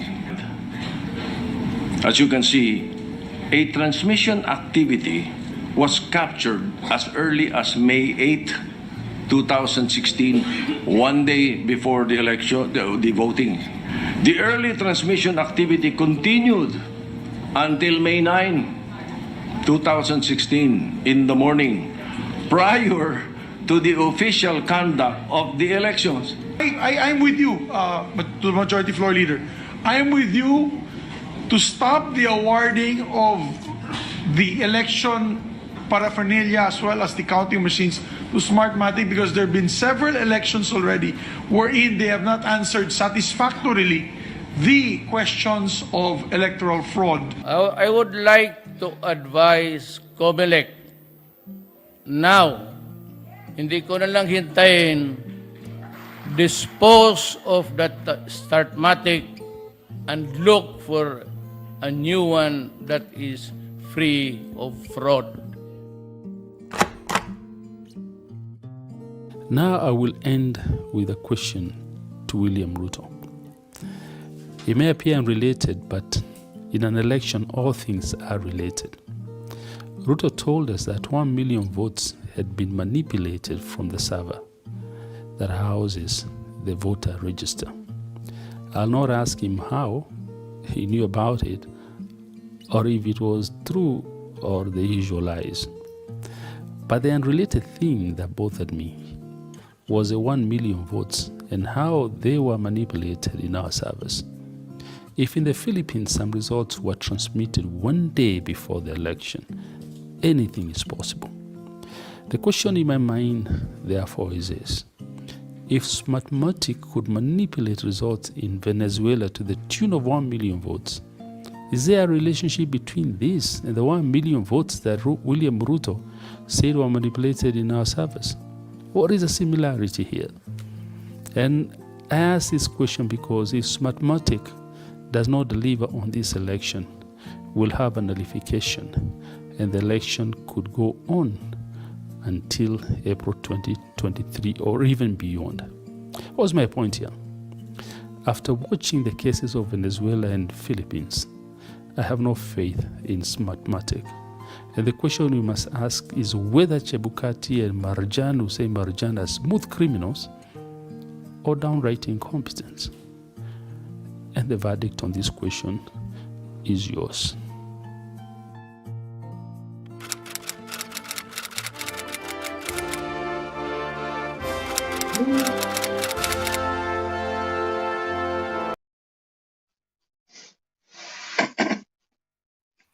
Now, that is it, my brother Moses. Wow, that is very, very sad news. Seriously, I can't believe. At that level, are you still confident of Smartmatic? I wanted to shed tears. Seriously. That story can make you go to cry. You can't believe that the same things are likely to happen in my country, in Kenya. And what can we do now? Now that we know this story, is it possible to stop them from continuing, from doing the business with us in Kenya? Because this is a full proof they cannot be trusted. I don't understand. I don't know how things happen in Kenya. I think as a soldier of Baba, we are normally told. Baba huwa anatuambia, your work is to vote. The rest leave it to me. So that is at their level. They need to deal with it at their level. But our work here is to vote. For them, it's their work to protect our vote. Hey, it's so scary. That story is very, very scary, even to us, the voters, because if I'm going to vote with a lot of confidence and then these guys will divert my votes and go somewhere else, my God. But don't you see, he already saw it. That's why he talked about manual. And the process has begun. You see, this process of imeanza tu kama mchezo ya JKIA. I hear the DCI said he's going to have a press conference to unearth everything. Because Jepkad is trying to conceal, to shield them, saying, oh, they were being intimidated. But they are going to unearth everything. It's people who are being tracked. They have tracked the whole process until they caught them in the JKIA. So it's something they want to share with Kenyans so that they can understand what is going on. And if worst come to worst, that's why Baba was asking them to have the second option. If worse come to worse and say now the digital process is already flawed, we don't have a problem even if our votes can be counted one by one like that and until we finish. It doesn't matter how long it will take us. For us, we want to get the right results. So this issue of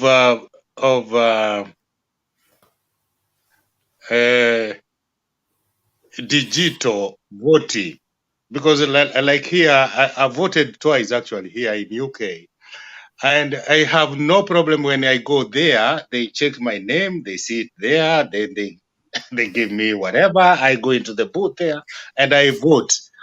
So I don't understand about the issue of digital. Or you have heard of? I think when you were going to do this. Are we not going to do this? When you are learning things of basic computer, you are told that cabbage in, cabbage out. These things are programmed. And if I have, that's why last year, 2017, we talked about a logarithm. If you feed in a formula that for every 500 at 5 votes, that is how exactly it will do. And you have heard the guys of Venezuela discuss about how it was programmed and added 1 million votes. Yeah, that's so sad. Yes, yeah, exactly. so this is, they use a formula. They use a formula. And that's why in Kenya, 2017, it was programmed that a number of constituents should give us 54%. And actually, most guys were rigged in through 54%. And that has something to do with programming. So if you find that, and that's why they were saying that, is it possible that we can do the audit of the KIMS kit before we use them? Another issue that was raised was that we may have even ghosts. They are called what? Ghost voters.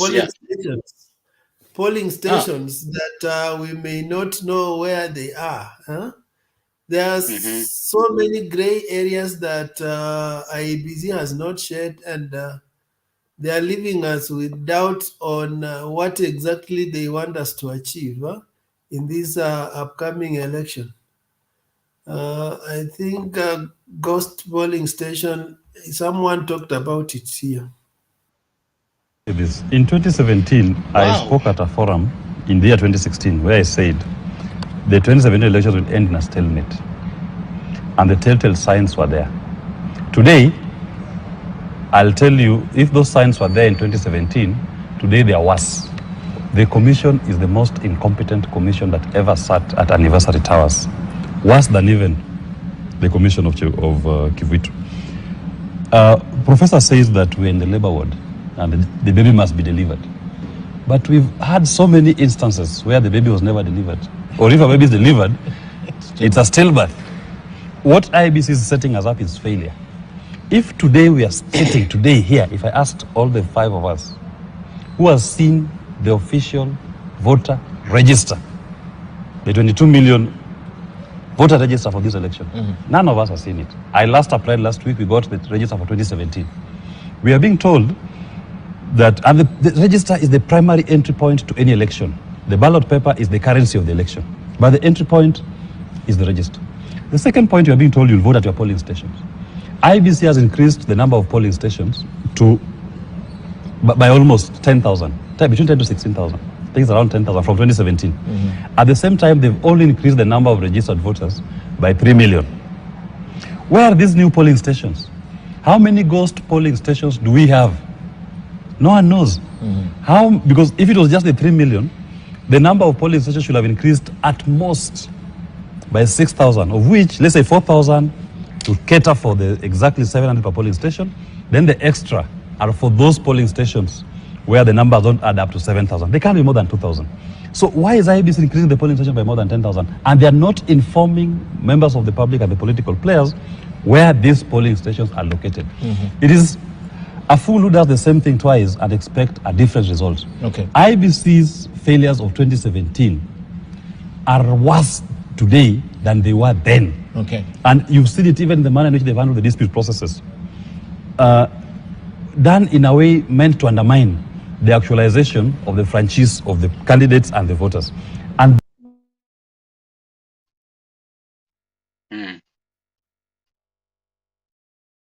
That is it. So you can conclude, Moses, and we go to Njiru. I think, thank you very much. I would say thank you very much for that information. I didn't know. Now I know. But to be honest, I can't see things going in the right direction with the Electoral Commission. Because if they gave these guys a contract, and these are the the people who have been doing mess in the electoral polls,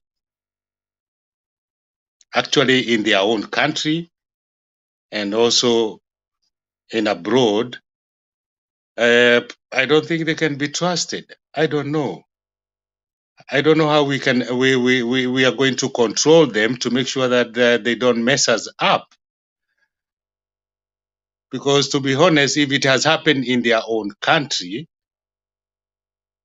their own motherland, I think they're going to do more damage, a big damage for a pay actually, because they can be paid to do a damage and mess us up. And they will be laughing when we are going down to drain and chaos and killing ourselves because of seriously. I wish I was the president, because I'll just cancel all this and tell them to go back home. We look for another alternative. They are not the only ones in the world. We can look for other alternative who can do this electronic advice. And How does the president cancel?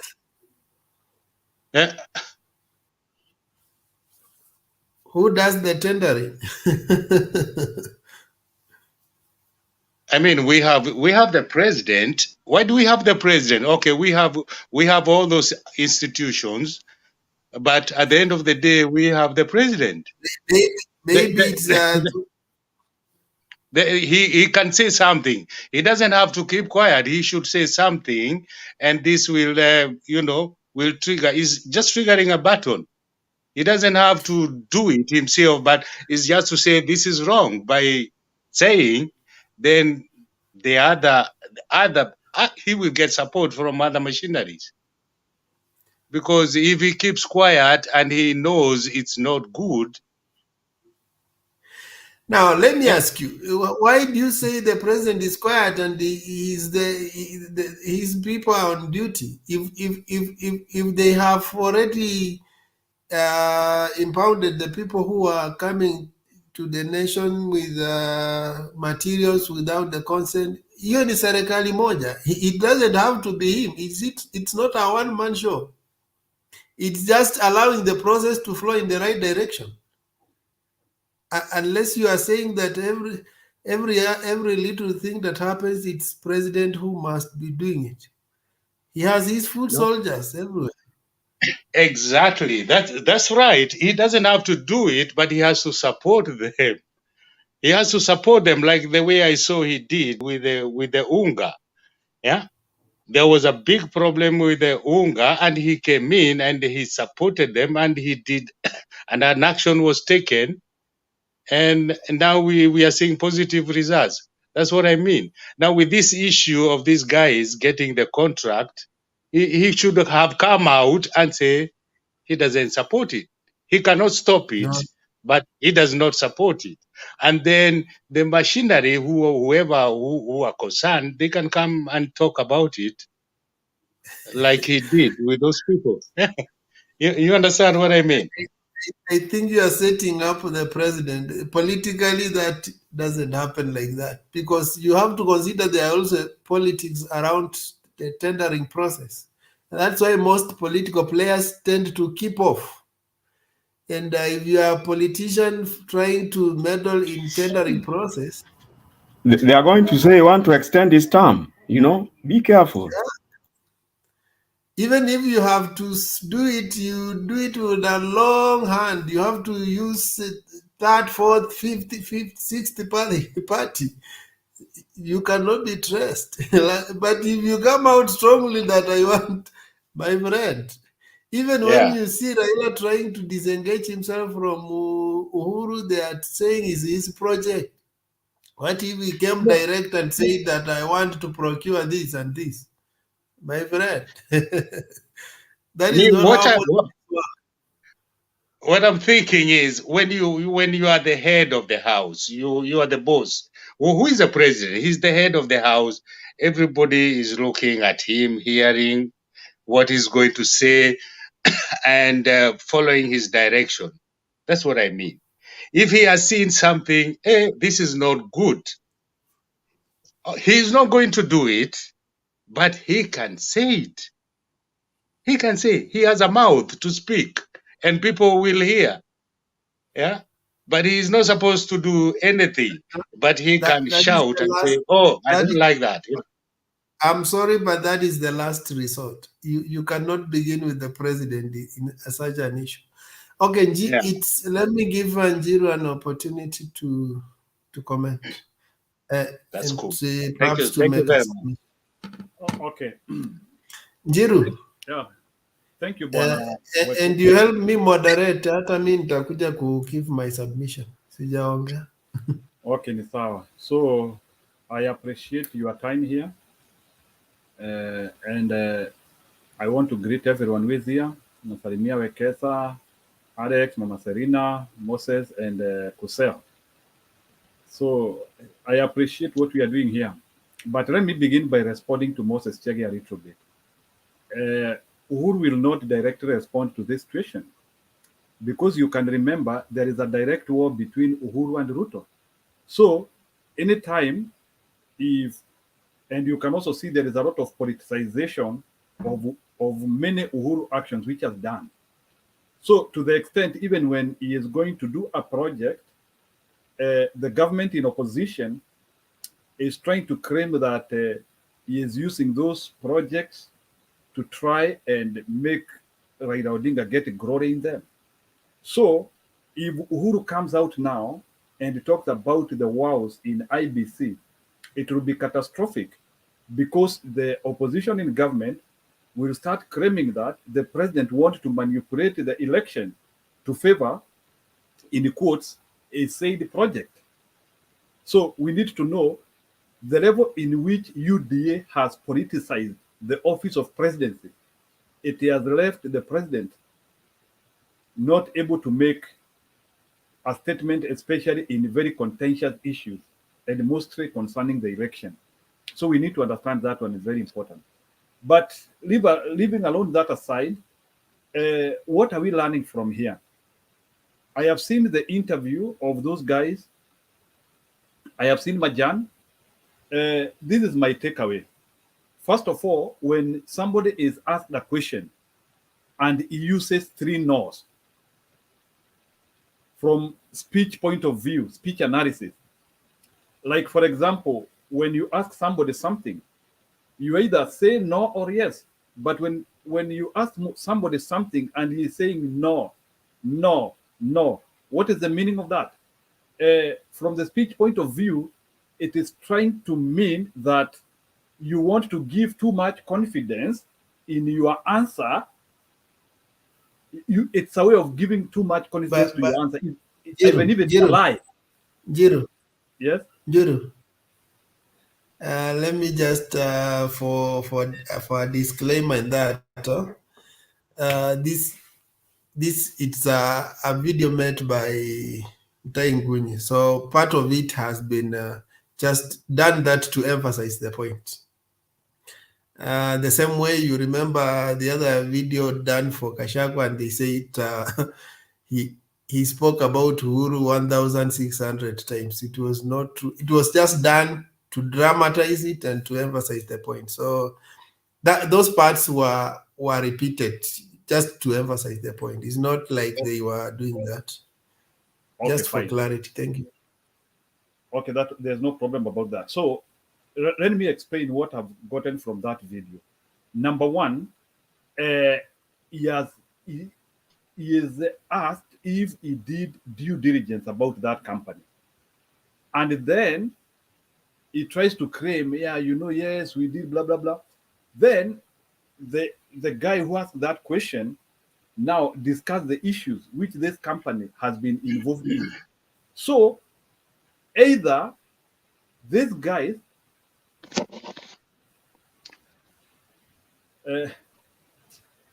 okay, so either this guy number one is that either if they knew this company had these issues, so to me I think they have gotten money, they have been bribed.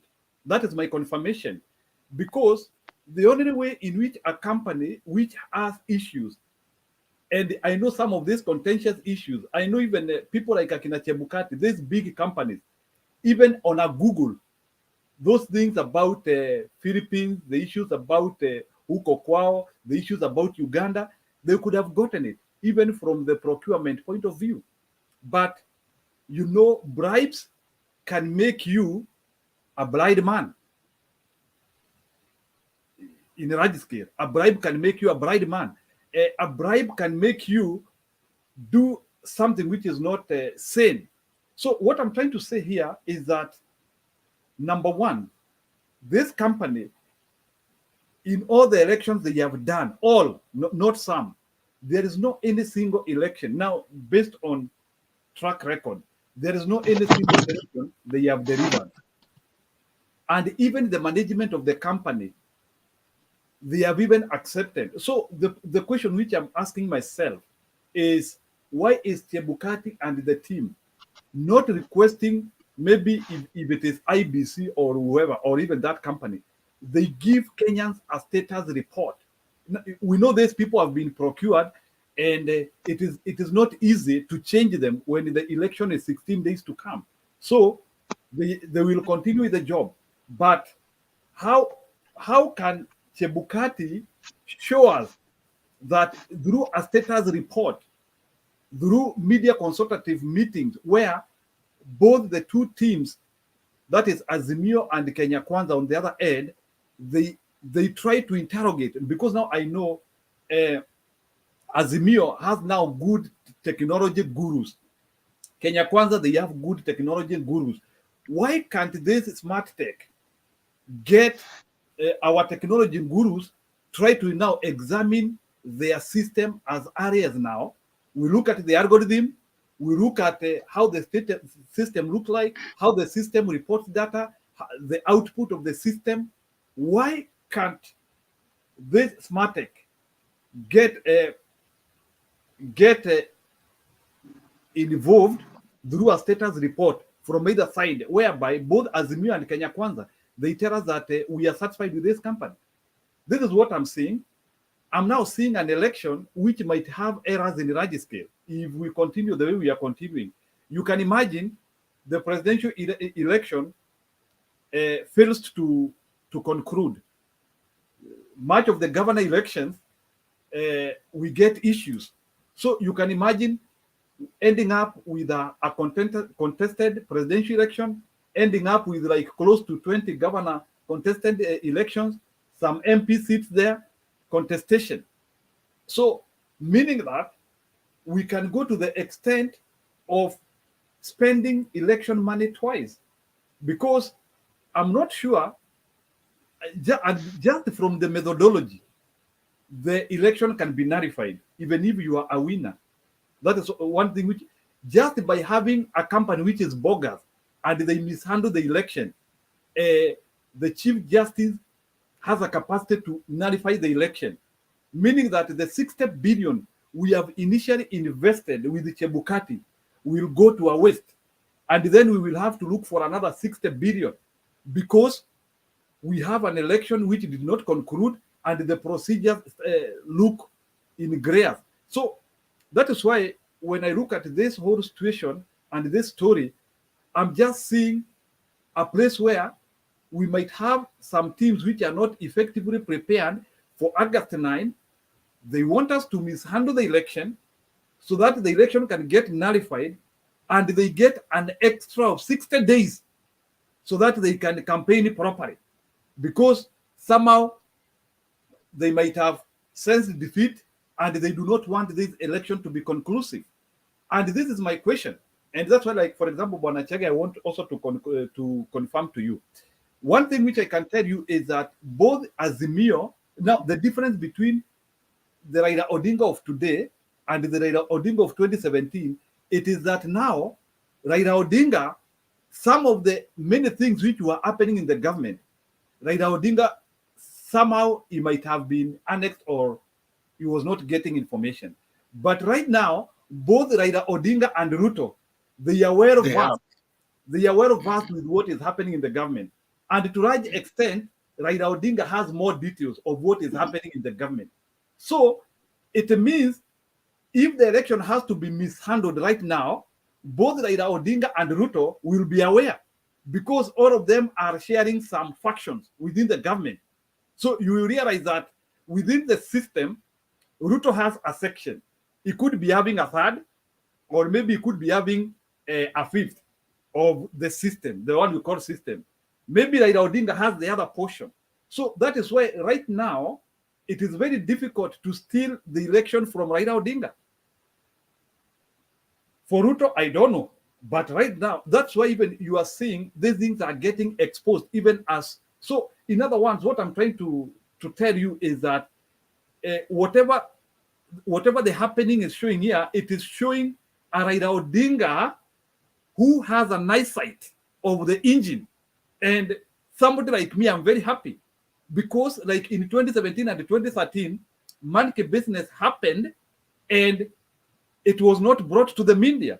But right now, even before the election, we can see things are being exposed. We should be happy. So this one, at least, it is giving us confidence and hope.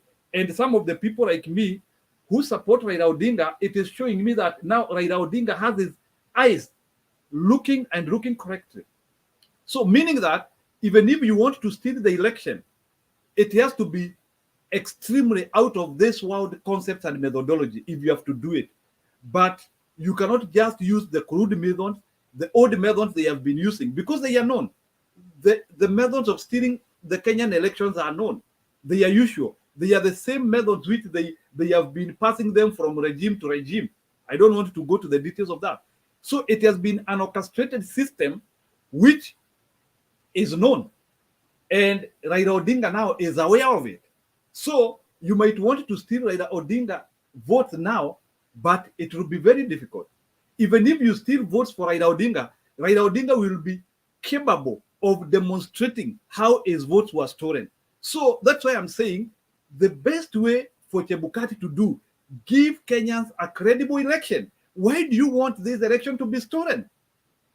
The moment Chebukati steals this election, his gimmicks will be known because Raila Odinga is aware. So I don't know about Ruto because I have not. I assume he is in the government, although he pretends he's not in the government. So if Chebukati is going to mismanage this election, Raila Odinga will come with a full script of what happened. So trust that. So people should not fear that, oh, this election might be stolen from Raila. No, it's very simple. Raila Odinga knows what is happening. Even if Chebukati is having servers in France or wherever, Azimio will be aware. Why? Because there is a good portion within the government which is supporting Azimio. So even as Mr. Ruto says that kura yake iwezi ibiwa, people are free to make their own choices. hata wale watu wako kwa serikali, even inside IEBC yenyewe, people have already decided kuna watu wa Azimio huko ndani. We have also to be aware of this. And you know, having a job does not prevent you from deciding, even if you don't take the mic and say that I'm Azimio affiliated or I'm Kenya Kwanza affiliated. Even in that panel, yeah, IBC, those commissioners, we might have one or two people who might feel Azimio could be a better faction for them. So that's why I'm telling you, even if Chebukati want to steal this election, we will not go to the server.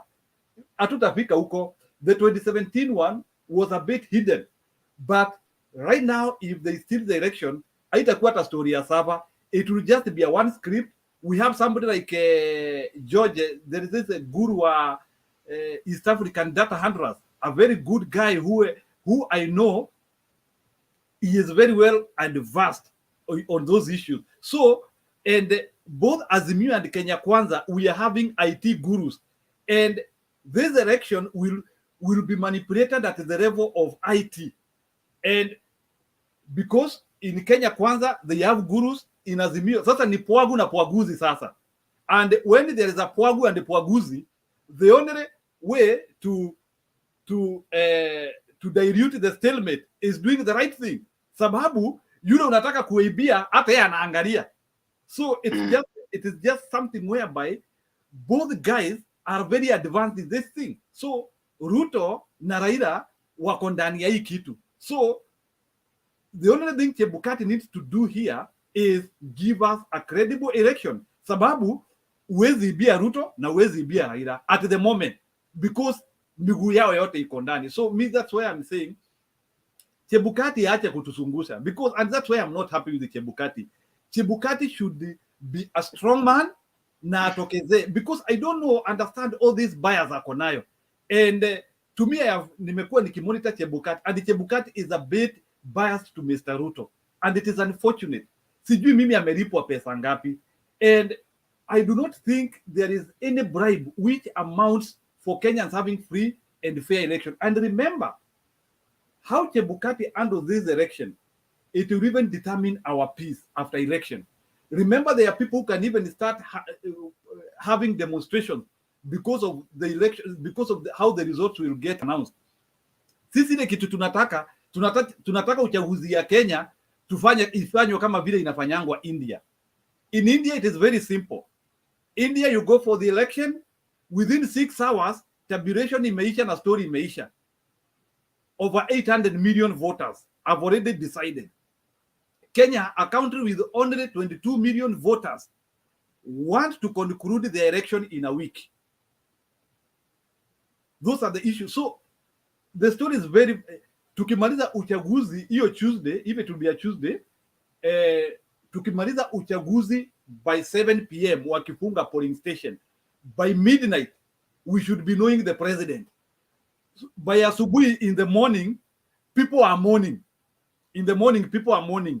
By midday, tumeanzia kurudi kazi. So within a span of that 6 hours, the dust should have settled. And through that, Chebukati will have saved this country. But this idea of where Chebukati wants this election to conclude in 3-4 days, that gestation period, like the way walituweka in 2013, close to a week, tunapiga Monday, wana announce Friday. It is chaos to calamity. It's simple. Tupige kura leo, by kesho you have concluded. And in 202 we did it. In 202, by midday, the next day, Uhuru already considered on his own voluntary thing. He had already considered. So hata sisi sahi, hata nani chairman wa ECK that time, he was just having a very small job to do there. So ndio nasema this pray na sasa again, sasa unaona Chebukati na huyu jamaa wa DCI, they are contradicting one another. So ndio mimi nasema the problem is Chebukati. Chebukati doesn't seem to have the right information. Either Either he is compromised or he is not working right. But the only thing Chebukati has to do is give us a credible election. Alex, go ahead. Yeah, I wanted to tell my brother, was it Chege? Chege, welcome. I've never met you. Let me be like Nyumba today. I need to acknowledge I've never met you. And it's nice to see new people on the panel, because I guess that's the only way we can keep talking and convincing the rest of Kenyans that we love our country. And that country belongs to all of us. We do not have other country. Some of us who have been privileged to go to some countries, and when we look back at Kenya, Kenya is one of the most privileged and the most beautiful country, and its people, its food, the culture, it is something people admire. That's why you find most expatriates, when they finish their assignments in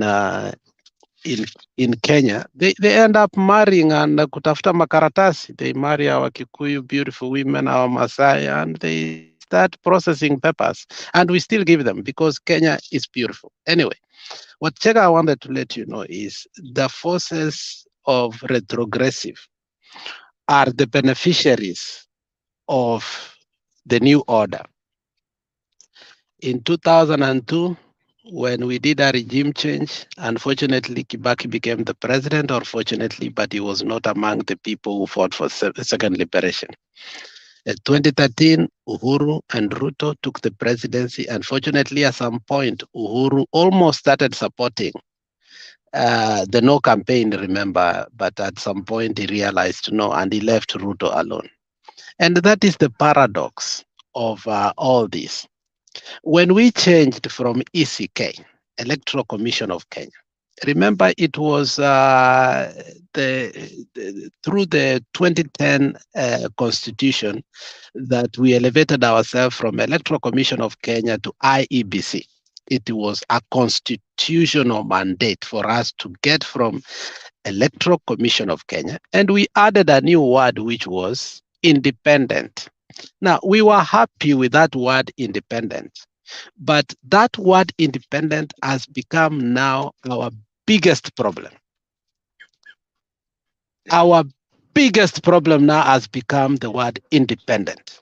And I wish we could not have gone that way. The problem with independency is it is independent, like it or not. So we cry, we shout, we yap, we you know, watoto wanasema meza wembe. There is nothing we can do.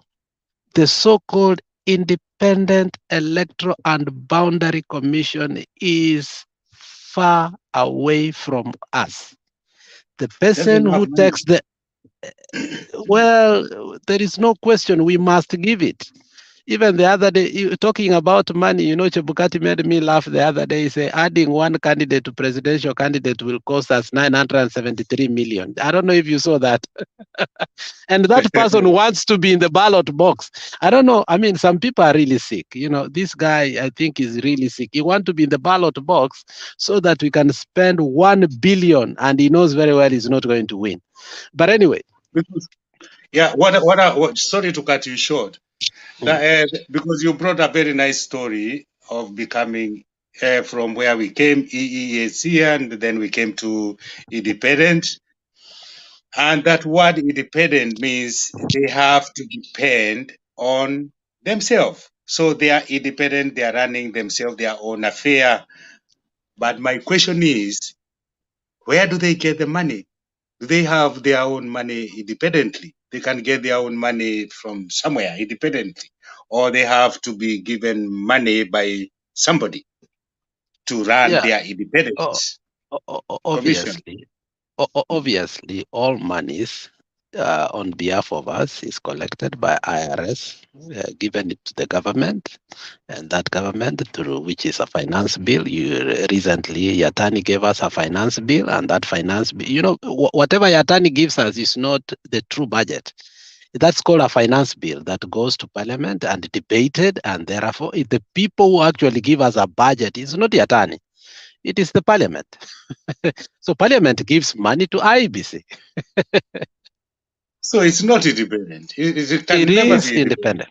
It is independent. Independent in that it must receive money. Okay? It must. There is no way you can deny it money. It must receive money. You can deny it a certain amount of money, but it must receive money for its operations. You might deny it money to run the election, but you must pay the commissioners who will decide what to do. Even court orders sometimes are irrelevant to it. So, I mean, we need to start asking ourselves that sometimes democracy hurts us most when we have rogue people who are at the top.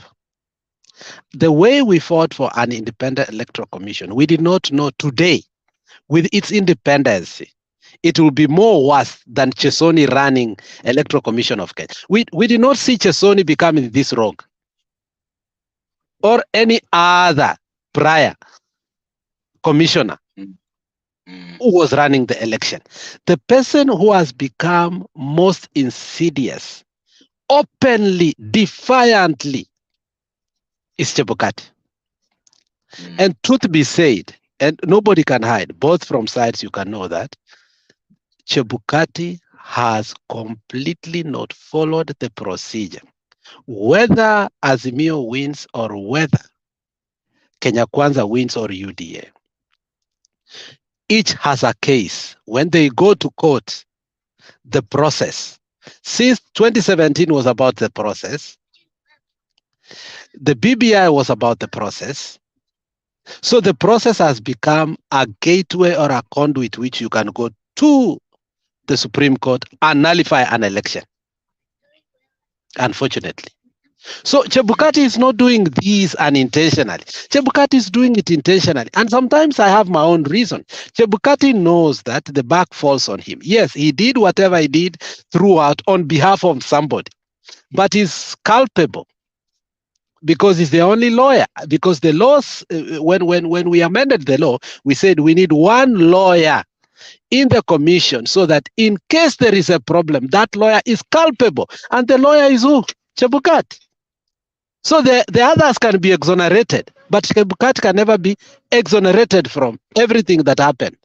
So whatever Chebukati is doing today is playing the cat and mouse so that he can prolong the problems. Maybe he dies before he is incarcerated. Because you wonder, all these gimmicks and plays that Chebukati is, does he know that that country has people that any small mistake that he makes, we can go to anarchy? Chebukati knows that. You understand? Chebukati knows that. So whether we shout here or not, Chebukati understands his position and all his mistakes, what it can cause. But one question lies, why is he doing so? Power can corrupt. And election is not about voting. I repeat, election is about power. It's a fight for power. So let us not just be initiated about election. Let us fight for power. And I'm glad today, and I like, and I repeat what Manyora said. Manyora said clearly that today power is within Raila Amolo Odinga. Simple. Because the Minister for Defense is with him, Minister for Internal Security is with him, Minister for Communication is with him. Everything that is, even if Ruto won today, let me tell his people like Penny Nyagaka so that they can go to the nearest cell and jump. You can't take power without majeshi kukupigia salute. You can't take power before people like Internal Security gives you the security. You only become powerful if these people wanakupigia salute and give you the power. Power is not about winning. Power is who is giving you that power. So I think where we sit is the elections, the process and everything Chebukati has scuttled, and we should not be surprised. But Chebukati is trying to make himself a mojo man, but his days are numbers. All Azimio people, Chebukati days are numbered. Chebukati will go to jail. Take it to the bank. Chebukati will go to jail. It's just a matter of time. It's not if, it is when. So, and lastly, I like the fact that, you know, the mistakes that Ruto is making. The more Ruto is making those mistakes, we should be very happy. Because when we are seeing all these, you know, Ruto wants to be a president by all necessary means. We have seen money laundering. We have seen him abusing women to the last person that you should not abuse a widow. You have seen him say nani anaweza nibia kura. You have seen him make all these statements, and I'm coming to believe what this guy said: when your enemy is making mistake, do not disrupt him. Now, I've gotten to a point whereby whatever mistakes that Ruto is making is working for us. And I think when we will go back after election, we are going to thank him more. So don't be disrupted by all these petty mistakes that Ruto is making. Ruto is doing the right thing for us, and let him continue doing these mistakes and Chebukati, because in the end of the day, what I'm seeing is that we are seeing that Chebukati is UDA and UDA is Chebukati. And whatever that happens, this election is skewed so that in favor of him. But what he doesn't know that in the end, yes, you can be in charge of the election. But when the election is being announced, those who have the tools to allow it to be announced are beyond the chairman of IEBC. Thank you very much. Okay, thank you, Bwana Alex. Maybe Bwana Koseo, before I give you time, just give me 30 seconds. I respond to somebody hapa. Kuna mtu ameniuliza story ya Muranga. I think Muranga was very good. Mother Karua was endorsed by women. Na ile kitu naweza taka kuambia watu hapa, kama kuna kitu nimeona in my modern history, ni kitu inaitwa mmomonyoko wa kura. There was somebody who was assured of some vote somewhere, but the inroads and because unajua kuna kitu nimekuwa nikijiuliza up to now, Rigathi Gachagua sijaona a single group anywhere imejitokeza kupeana any form of endorsement. Kama saa hii nimeona Martha Karua alikuwa anaimbiwa hapo na some serious people hapo, hata watu wamedress in some African regalia, and the women there looked organized, na unaona the commitment. So I would like to see kwani Rigathi Gachagua campaign yake, what are the product, what are the feasibility. Unajua saa zingine hata ile wakati unahesabu mbuzi zako nyumbani, zile zimazaa na zile hazijazaa, you try now to, in politics we look at endorsement. I'm yet to see a single endorsement to Mr. Rigathi Gachagua. Martha Karua, currently, she has received over 16 endorsements from different groups, big one. So, and that is the difference, and the reason why we are saying the choice of a deputy president this election was more important. Maybe pia nikitaka kuecho vile Alex amesema, nimekuwa nikisikiliza Manyora, I think in some video alitengeneza juzi. He was very categorical na amesema there is a likelihood that the amount of votes which both Ruto and Raila will receive in Mount Kenya will be what will differentiate the winner. Whereby Ruto is poised to maximize Mount Kenya votes, whereas Raila Odinga is poised just to get a certain magic number. So depending na ile kura Raila anapata hapo, get 30, 25, he is home and dry. So Muranga nani Martha Karua tu alicheza kama yeye, it was good. Kuseo, go ahead.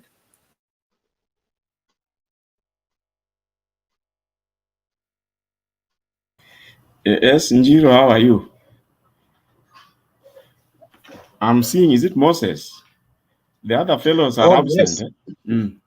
Moses, Mama Selena, and Wekesa. Now we can have the show to ourselves.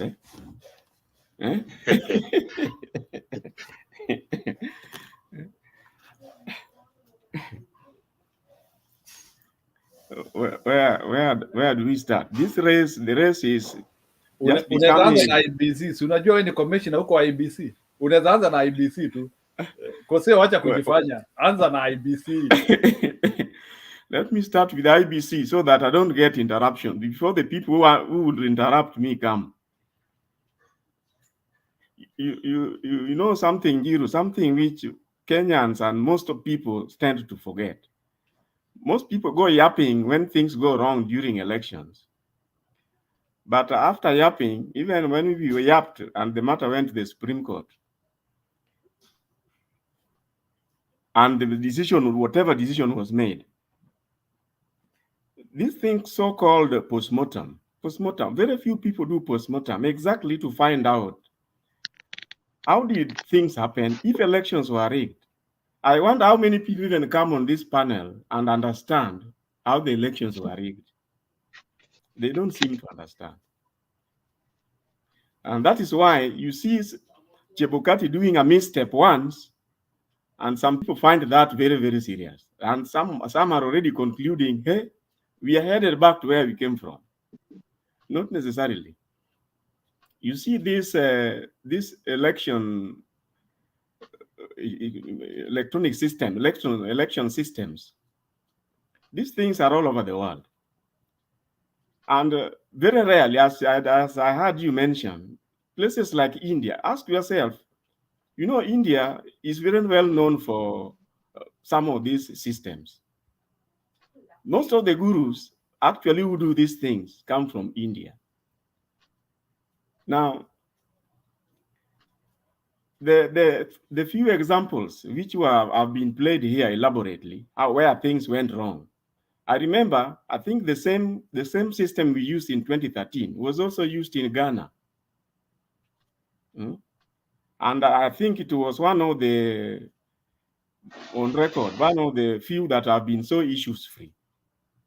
But see this Venezuela thing, see this Philippines, and the other side, even Uganda, our neighbors here.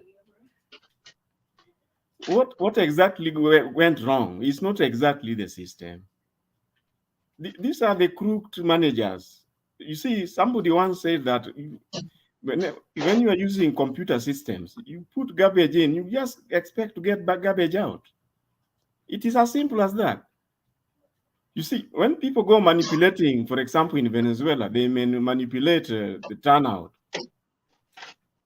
What you need to ask yourself, in the Kenyan system, you remember when we were doing analysis of the figures, we came to the conclusion that about 800 to 1 million votes in Kenya in 2017 were only to be found within the presidential votes. Why? Why? Now, can you blame the system? Let's just be face it. Can you blame the system for that? No, not when you have those infiltrations by like the likes of the Chirchirs and the Chibukatis. Chebukati's password was misused, or logins were so many, I don't know how many hundreds were there. We do not know which of those ones were used by Chebukati himself, and which one of those were used by the Chirchir and other people like him. So when things go wrong, people should not hit the roof here that, hey, why are we using the same system? It had problems in the Philippines.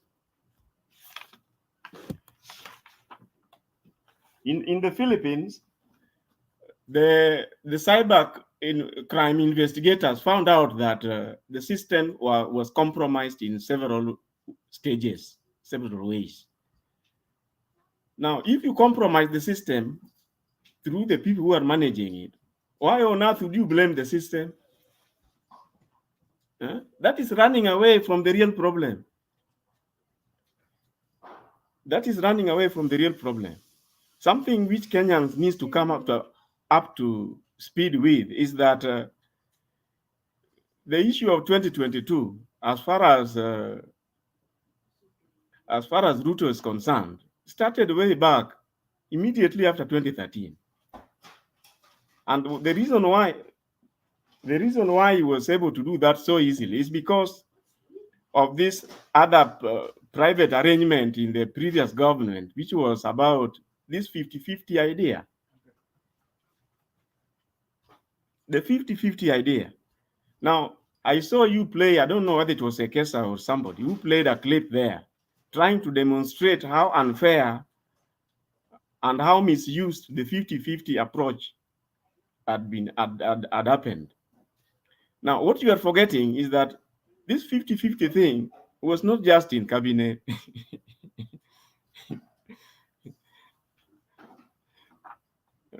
I hope I'm not telling you something new. 50-50 idea was not just in cabinet.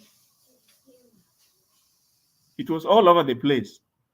And the result of it can be seen. For example, this time around, you hear some parties are complaining that how come out of the 290 returning officers, more than 100, I think 103, are from one community. Ask yourself, how did they end up there? This 50-50, you concentrate on the cabinet. The people who have plans for 2022, way back in 2015, 2014, were already putting their acts into action. And that is why people are saying that, hey, this fellow has been campaigning for how many years? Going 7 years. Sustained campaign. And so was the looting. All these scandals, you go back to the Gulana Galalus. All these things started a long, long time ago. They were laying the groundwork for this 2022. Then if you think about it, then you can understand why at one point the DP was saying that, IEBC chairman, you are mwekeni tu Oburu Odinga. Because if you remember what he told Jirongo one time in one of the rallies, I think one of the places where they were attending a rally, he told Jirongo, hii kitu ni ya kujipanga, my friend. Now, what I can tell you is I put it to you that hii kujipanga was everywhere. Everywhere. Everywhere. The other day I told you that you heard that when they were having challenges at Jacaranda during that meeting, you had Kenya Kwisha had very, very nice words for the police. Yeah? Njiru, are you there? Njiru is not there. You remember during that rally, they have some very nice words for the police who are otherwise trying to stop the rally at Jacaranda in Nairobi. Yeah? Now, this idea of placing people strategically in all manner of places started long, long time ago. I'm a bit excited that today I heard Tuoli in his speech telling, I think the meeting, the congregation in Muranga, that you guys look, kazi haiwezi kuwa kazi. You can't have kazi ni kazi, because the leadership of Kenya Kwanza wako juu huko na huko chini, they come occasionally to tell people kazi ni kazi. You see the irony. Then he tells them that how come all his people from his village mate and village areas, huko kazi si kazi. This side, what wanaenda is talking to university graduates who are helpless, they can't get jobs. And he's trying to take them to be pushing wheelbarrows. Some of those ladies, people who have finished maybe a number of a series of courses here and there. So for the first time now, they are going to start pushing wheelbarrows. It doesn't even add up. It does not add up.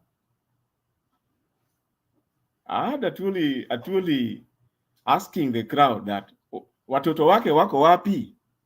Mbona kazi ni kazi tu kwa watoto ya wengine? Their children, to their children, kazi si kazi. It is their families and friends, they make sure that they get plum jobs. They do get good contracts from the government. Kazi si kazi. They keep all the tenders and the contracts, lucrative contracts Now, wengine, they want to tell them kazi ni kazi. It is total exploitation. People who have finished college, some have 2 degrees, 4 degrees, and you want to tell them kazi ni kazi? No. That must not be allowed to happen. That must not be allowed to happen. Now, based on what I've said, you realize that for Chebukati to start siding with Kenya Kwanza, it's not yesterday, it's not even last year. It is a long-term thing. And that is why Chebukati is having a problem. And that is why you see the government cannot remove their eyes from what Chebukati is doing. Because they know that whatever he's doing, he started long time ago. And I'm sure if he had the way of exiting, he would have exited. As somebody said, he is now finding himself between a rock and a hard place. He is being forced to deliver this election the wrong way, whether you like it or not. And one of the ways, if you see what Chebukati is doing, I had somebody asking that, where are the polling stations? I think if he had an addition of 3 million new voters, and then a few have been removed due to death and cleaning of the register, and then he has ended up with 22 million. So some people are saying that Chebukati has added close to almost 10,000 polling stations. Now, I want to believe that those polling stations have been gazetted, and whoever was asking, maybe it is just a bit of ignorance. They have tried to gazette the new polling stations. I think I'll just have to check the records again. I should be able to get them. What you are not sure of is where exactly were they added in view of the additional voters or what? But remember, part of the reason for adding the polling stations is to do with what went wrong the previous time. So there could have been some stations where things were a bit more chaotic. So it will simply be informed by trying to address the issues that came up. They will add the polling stations in those areas. Not necessarily so that they favor somebody, but maybe to accommodate numbers. But we will be surprised if polling stations are added in the areas where there is no connectivity. Because remember, majority of the malpractices took place in those areas where the connectivity is non-existent. Why? For obvious reasons. That is where these manipulations, like the ones that took place and the compromises that took place in the Philippines, you want to do them in the system, but only people who have access to the system can see them. I saw in one of the videos here, I think one of the officials complaining that how come the system is supposed to be time bound? In other words, if it is supposed to receive results between 7, not earlier than 7 p.m. or not earlier than 5 o'clock, in other words, by 5 o'clock you start counting. So if you find results coming to the tallying center earlier than 5 o'clock, the issue is, where are they coming from? Chances are that they are coming from wrong stations. So if the system is time bound, then you can then question the system itself. I saw one of the managers there complaining that how come the system was time bound and some results were received much later after the closing time. Now, again, I would say this one thing, that we are using the same system is not a big deal. The problem is the people who get access and start infiltrating the system. That is where the problem is. It is with the management. When you go through hacking the system and then you infiltrate and start doing your things, surely you can't blame the system. But remember, one thing which came clear from what one of the complainants there was saying was that they could see things that were received in the system way back, I think more than 4 hours after the system had shut up. Now the question is, who enabled it? You know, these things are made to work like that, like this ring fencing of polling stations and KIMS kits. You can do it. But remember, the same people who are doing it can also enable it. So when the wrong people have gone into infiltrate the system and then they enable this, it doesn't matter. You can't say that why are they bringing the same system here? It is your managers, the people you are placed in charge, who you are squarely to blame. And as I said earlier, you realize what happened through the Supreme Court hearing was that so many things went wrong in the IBC, in their management of the system. But what happened? They just ordered a re-election or a repeat election instead of punishing the culprits.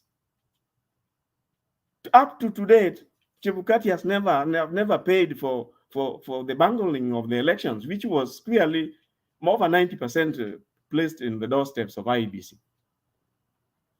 Of course, if he's taken to task, he'll tell us who he colluded with and who he was taking, he was helping to in the manipulation of figures. Now, that relationship, unfortunately, is still there today, and that is where the biggest worry should be. For the same reason, I wouldn't, if it were my take, I would propose let somebody else, since Chebukati still have the hangovers of the 2017 errors hanging on his head. Let him be an ordinary commissioner. At least now we have more than, I think we have more than 2 lawyers at the IBC. They can be chairman. Chairman or ladies, or chair ladies. So, based on that, where we are coming from, and given this growing idea whereby whatever the law says, you can almost fault Chebukati at every step. That is where the part of the problem here.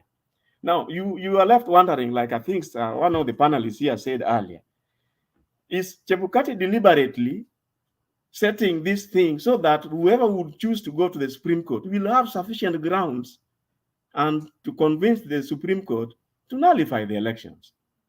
After all, these days, they put a lot of emphasis on the process. Now, another panelist, I think I heard saying that that these IBCs and Chebukati are the most incompetent. Not necessarily, not really.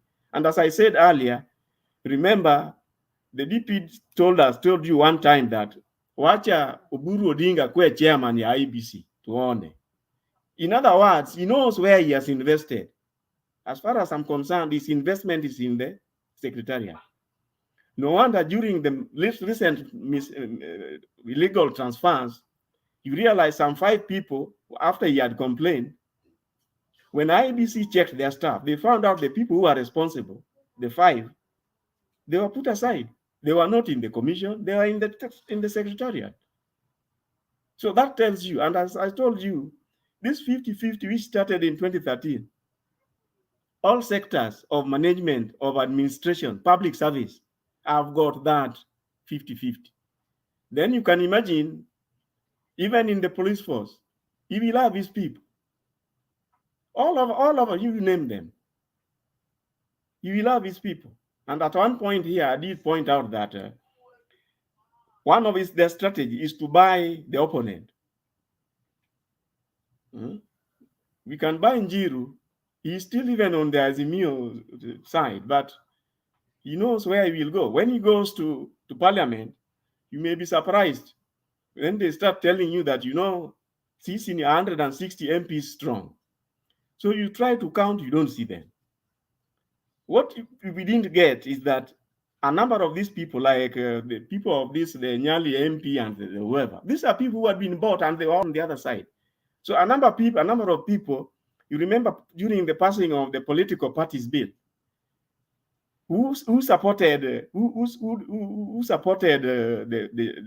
bill and who against. You realize that a number of people who are not even on the NASA side supported the bill on the other side. They were not just supporting for the sake. These are people who had deals. And that is the politics of the DP. He is using whatever money, wherever he looted it from, to buy whoever supports him is on a payroll. He's on payroll. That is why their manifesto is not a big deal. The support they get, they know how they get it, through payroll. And that's why they transport even most of the people going to support them in rallies. They are transported. They don't go there to support for free. It is their own payroll. Now then you can fill in the gaps when you hear that his presence is everywhere. And when he tells you that there is no way you can rig me out, occasionally he tells you there's no deep state. A deep state hawezi fanya kitu. What does that tell you? He's part of deep state. He's part of deep state. And for your information, the EA is the Anti-Corruption Commission, including the DCIs, the DPPs, all these people. He has his sympathizers all over the place. And that is why you see all these institutions are being taken almost to ground. They cannot effectively perform, leave alone judiciary.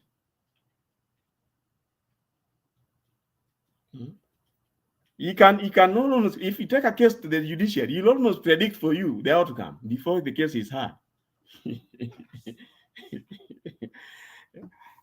I think I want to stop there.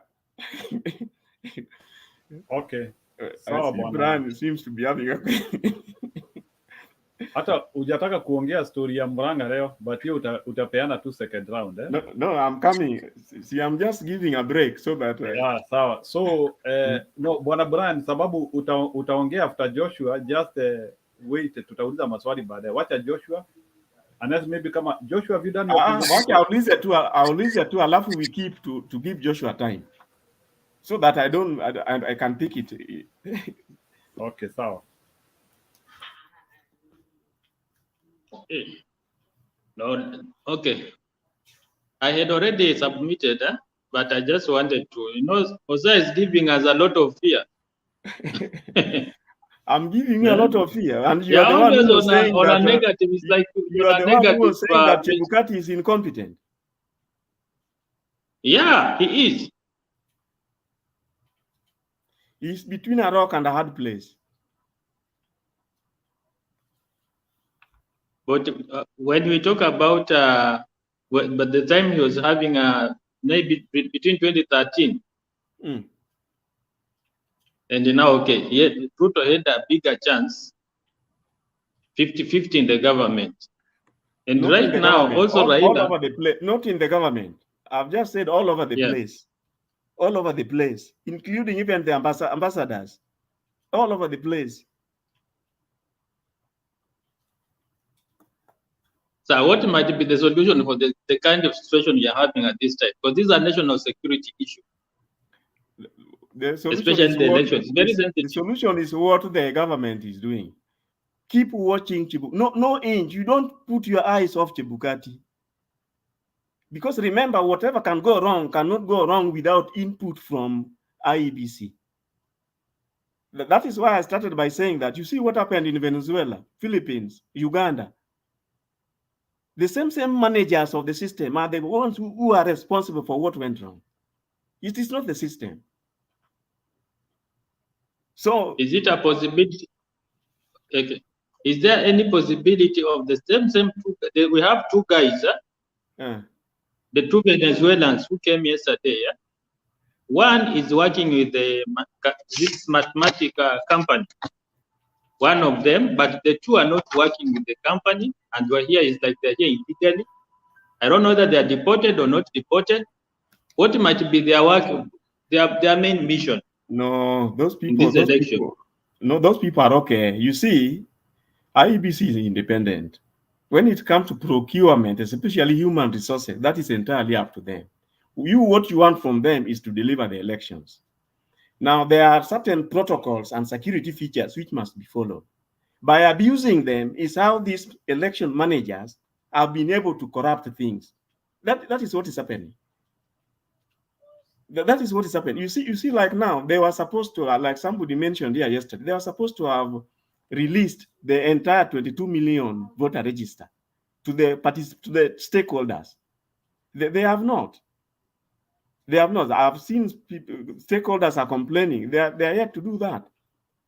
And yet, according under the law, they cannot go beyond 7 days with it. So they are taking advantage. Instead of release, this thing was audited and the figure was given to us long time ago, isn't it?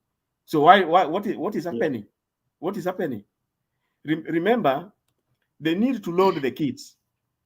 Again, the loading of the kits, the SD cards and what have you, it is all a preserve of the IBC. That is what those fellows are trying to do. They are supposed to ring fence the polling stations and to ring fence the kits themselves. That hence the tagging and the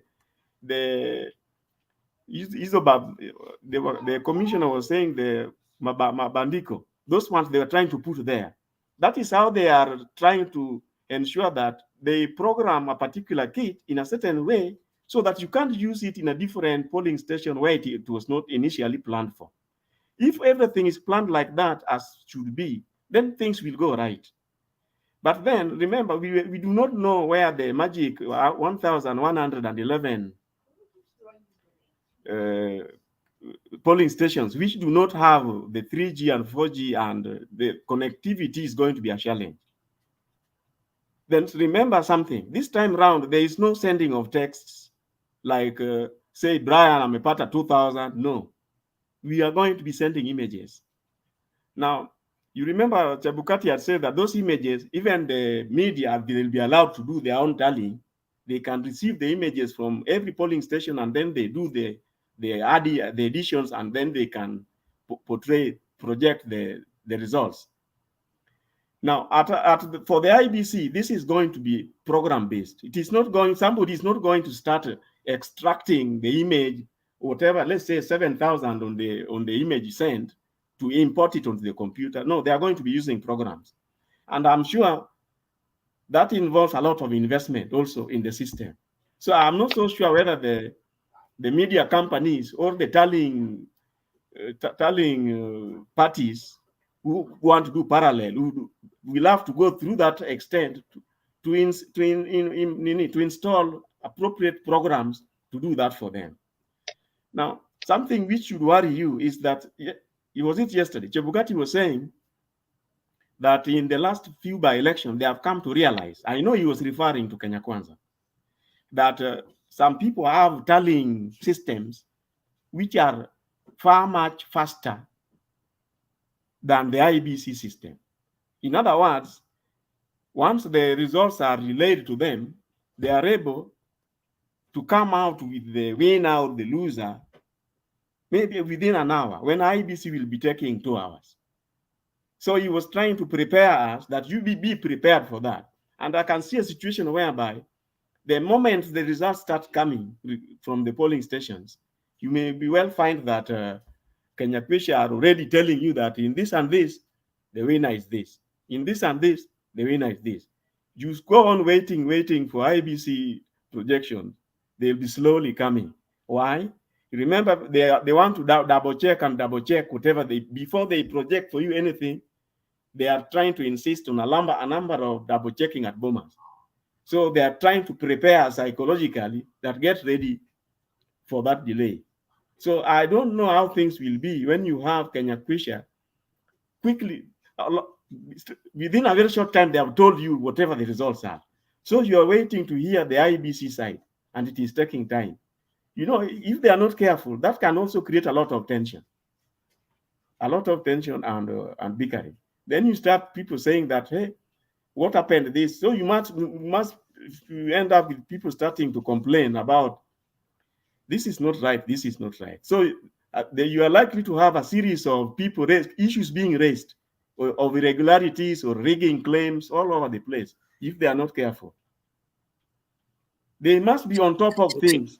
They have money to have the fastest systems. They cannot tell us that that in the recent by-elections, some of the parallel tallings were faster than them.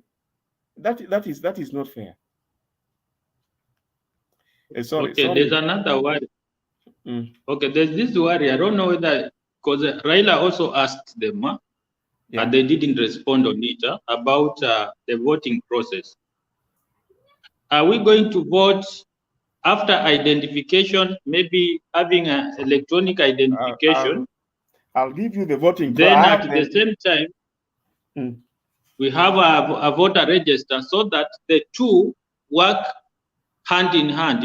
Instead of having one working with the electronic, then in case it fails is when we come in with the manual register. Or they're just going to work one the voting hand in process hand. is like this. Yeah. The moment you get there, there is identification. Then you go to the voting room. You are given ballot papers. Then you vote. That is, I'm assuming that they are at the identification stage, the electronic system has worked. Okay. Then you get your ballot. Then you vote. Then your finger is put in the ink, and that is the end. Now, this manual register. I'm just looking. Listen. Yeah. This manual register in 2017. Remember, in 2017, the systems were made to fail, just like it failed. They did in Uganda. Was made to fail in certain polling stations. So what did they do? They used the manual registers to do that for other reasons. Interestingly, where the systems failed is where the manual registers were used. In other stations where the electronic system was okay, it was okay. Where there were challenges is where the manual register came on board. But remember, before that happened, the matter went to court. So what did your court rule? The court ruled that because the electronic system had failed us in 2013 in a number of places, isn't it? This time round, we must have a backup system. And the backup system which was brought on board was the manual register. But then the court decided to describe it as a complementary backup system in the event of failure of the electronic system. So there is no automatic use of the manual register if the electronic system is working. That is what Chebukati has been trying to tell us. And we know, since we cannot trust IEBC, to leave everything on the electronic system is being a bit careless. Because from history, we know how they have misused the electronic system.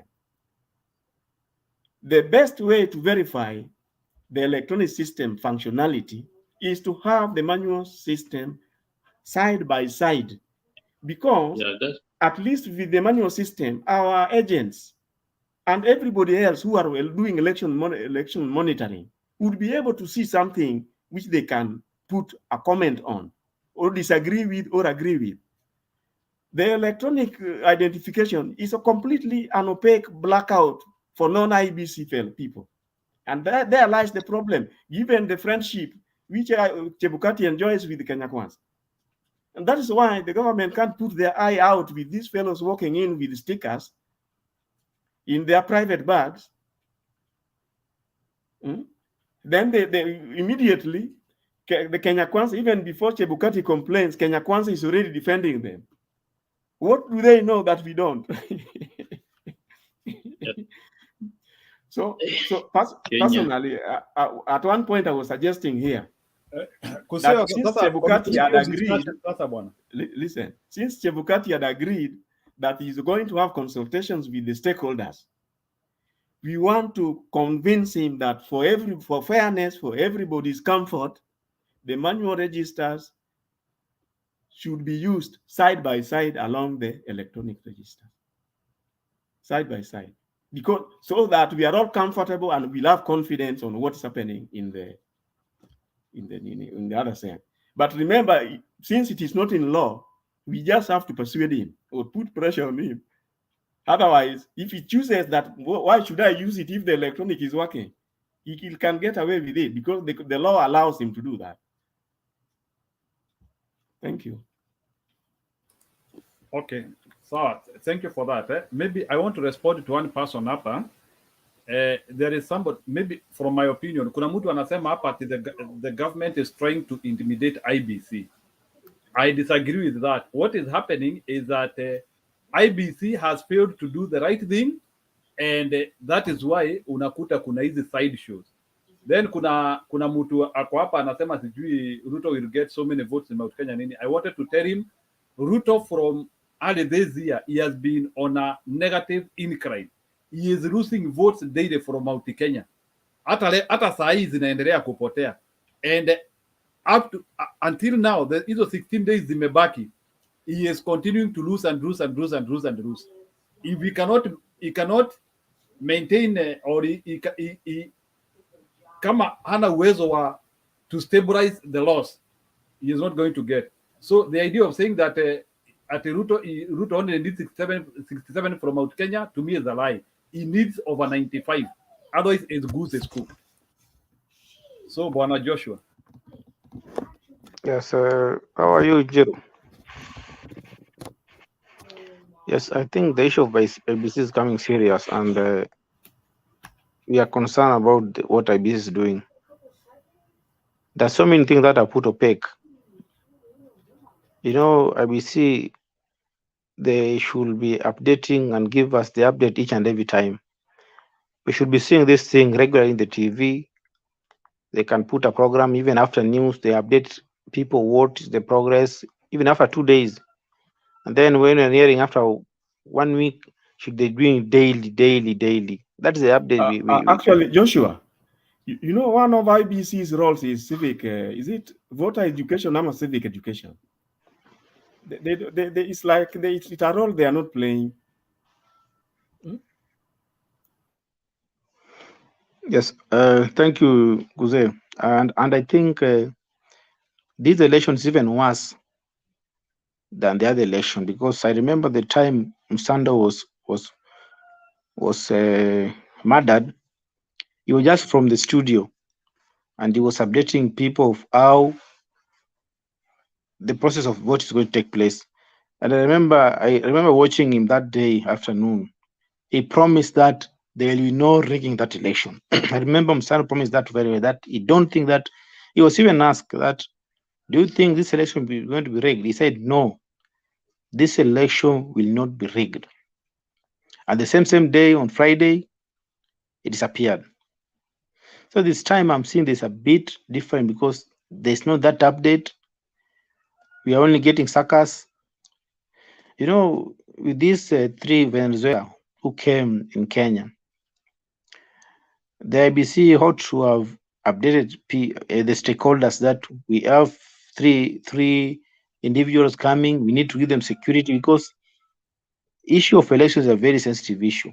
They ought to have asked even security that we have 3 Venezuela. We need to give the security wherever they are going to be. This is where they're going to be.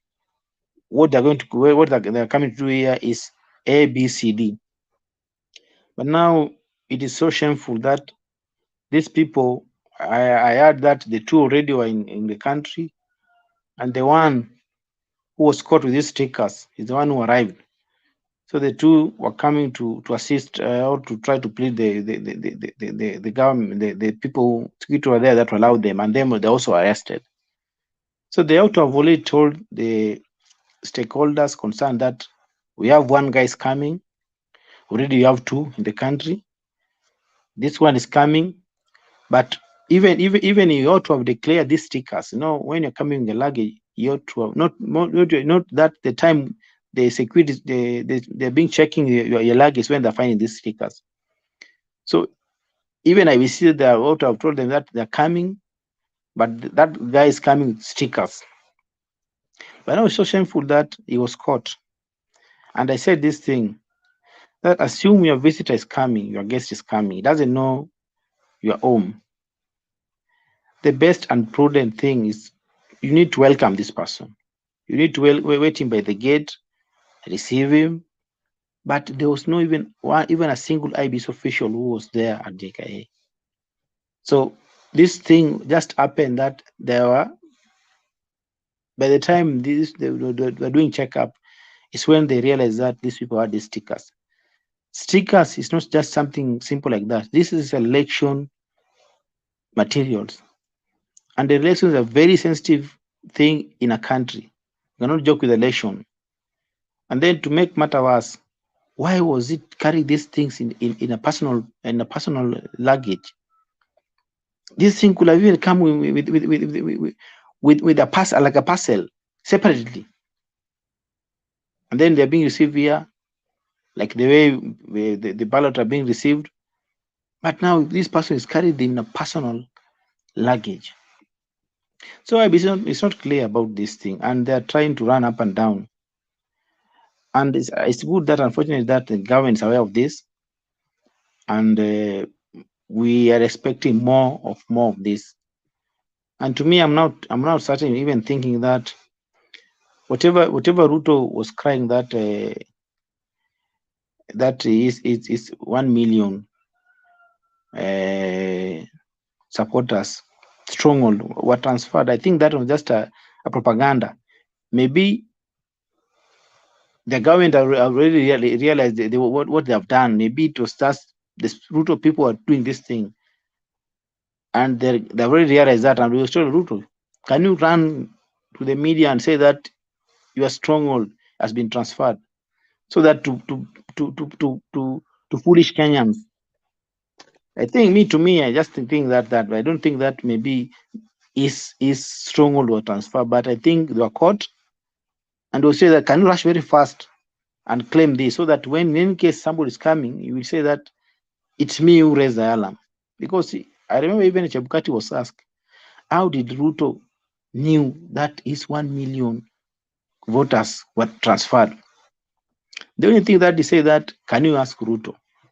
How can you ask Ruto? Yet Ruto is not an IBC official. So to me, I think that IBC is joking. And I've been saying that if IBC is not ready to conduct this election, we need a credible, reliable election. We are not ready to lose any single citizen in this country.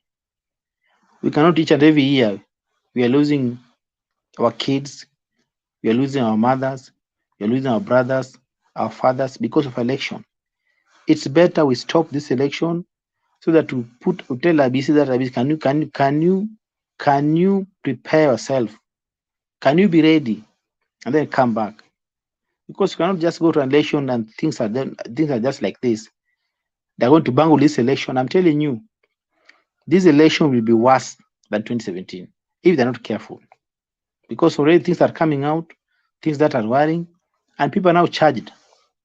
So in any case, we continue this and then we go to this election. I'm telling you, we are going to lose so many Kenyans. It's going to be worse. So we are not ready to lose any single citizen here in Kenya. It's better if IBC is not ready. Can the stakeholders come together? They tell IBC that we are not ready. Can you postpone this election? But I think that they can still do what is right. We still have like 2 weeks.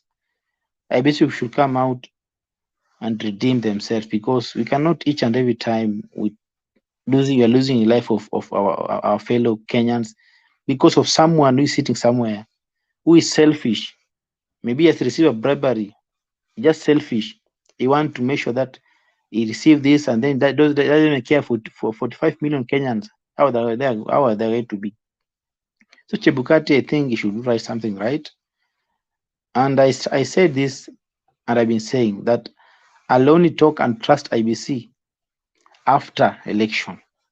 But right now, I still don't trust IBC until I'm convinced by God that I need to trust IBC. But if it's not God, only a human being, I'll not trust IBC. Because there are things that even a kid can watch and say that there's something happening here. These people ask, I remember during the interview, they asked about Smartmatic, if they really have done a research, and there were so many questions that were asked about the election, that turnout in Venezuela, 1 million turnout, was almost 1 million was tampered with, about Philippines, about Uganda. And Marjan Hussein said that, can you go and ask those people? Is this the work of Kenya citizens to go and ask the Smartmatic about the allegation, or they should go and ask them so that they can bring the report? So the answer that Marjan Hussein gave was a very stupid answer. And there are so many questions that they were asked. They couldn't even reply and give a good answer that can convince. So right and they now, gave the contract to them. Hello? Sorry to disrupt you. They gave the contract to the Venezuelan. And now they cannot answer a simple question. And they are the ones who gave the contract to those people. Sorry to disrupt. Yes, exactly, Chege. Thank you for that addition. They could answer even simple question. So to me, I think that it's either we stop this election than going to an election where we're going to lose another baby Pendo. It's so shameful that we cannot even learn from the mistake that happened in some 5 years ago. So to me, I'm not happy with IPC. I'll not be happy until election is when we're going to sit down and analyze IBC. But right now, I think let's put IBC untrusted. And then after election, maybe Tarekumi will come back and say, did the IBC did what was right? And then we're going to say, no, yes, it was right. But for now, I think we should not even debate the issue of IBC. We should let them do whatever they want. Tarekumi, we should come back and analyze if really IBC did what was right. And then on the Azimio in Muranga, I'm seeing we are doing well.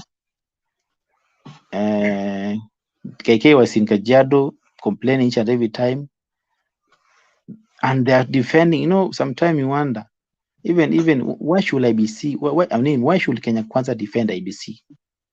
Are they lawyers to IBC? Because IBC is an independent in terms that their decision, their lawyers should be independent. But now we wonder that Wetangula, Mudavadi, Ruto, they are defending IBC. So this also bring a worry. What they should also be concerned about what were these people coming to do here. They should also ask that we want to know these three individuals.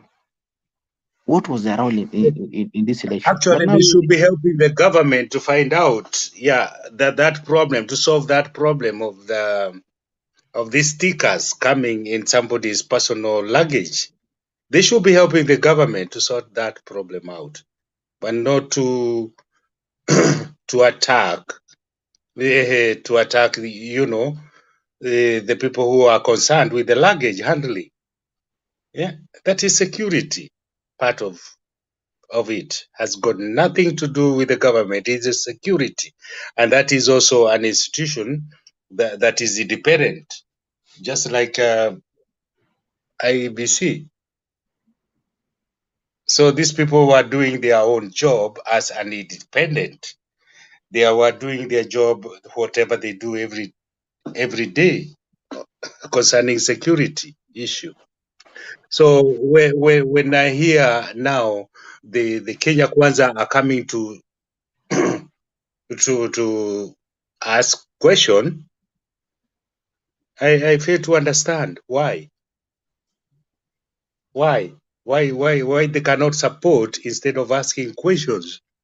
Because it is our country, it is Kenya Kwanza country, it is Azimio country, and we should all care about the security of our country, all of us, as we go for election.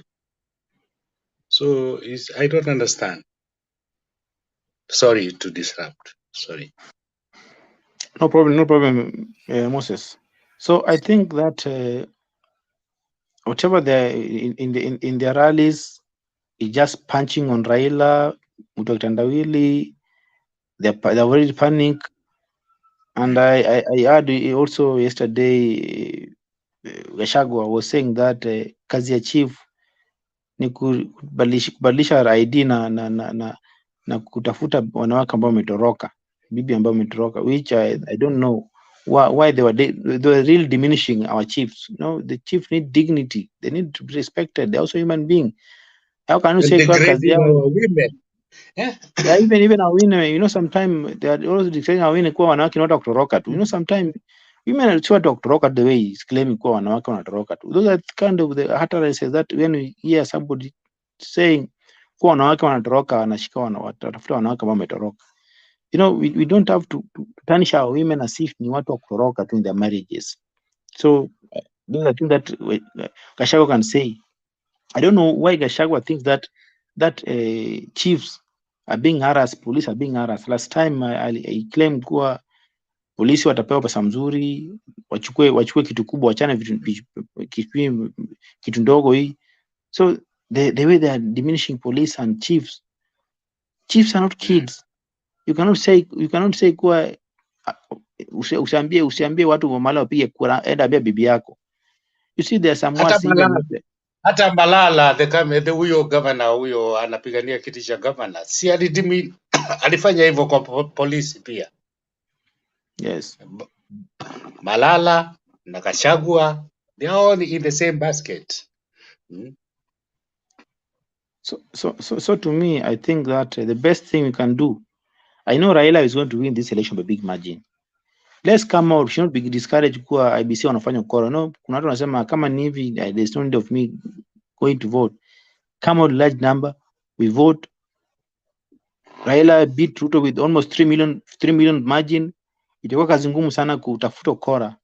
But if we stay in our homes, this election may take another direction. So let's come up in large number to piga kura to stop this Ruto and Gachagua who think that these countries belong to them and them alone. Thank you very much, Jero. Yeah, Bwana Joshua, we are not voting to stop Ruto and Gachagua. According to me, what I know is that we are voting history. Because the moment we start saying that we want to stop Ruto and Gachagua, these people are unelectable. According to me, their character is questionable. Some of them are in the government now. They have not proved what they have done. They are too much complainant, if I may say. And to me, I see an election where Kenyans are choosing their history. Kenyans are choosing their future in the same combination. You know, we have countries which got right readers, and within a span of 50 years. By the way, there is a video, Nimeona, and it has given me a lot of encouragement. I don't know if Raila Odinga can be able to do that, but there is a video which was somewhere in the YouTube. They were trying to compare Dubai, UAE in general, in 70s, a bush country with no tower, just a small lying building. 50 years, I think 40 years down the line, the country is huge, skyscrapers everywhere, rich country.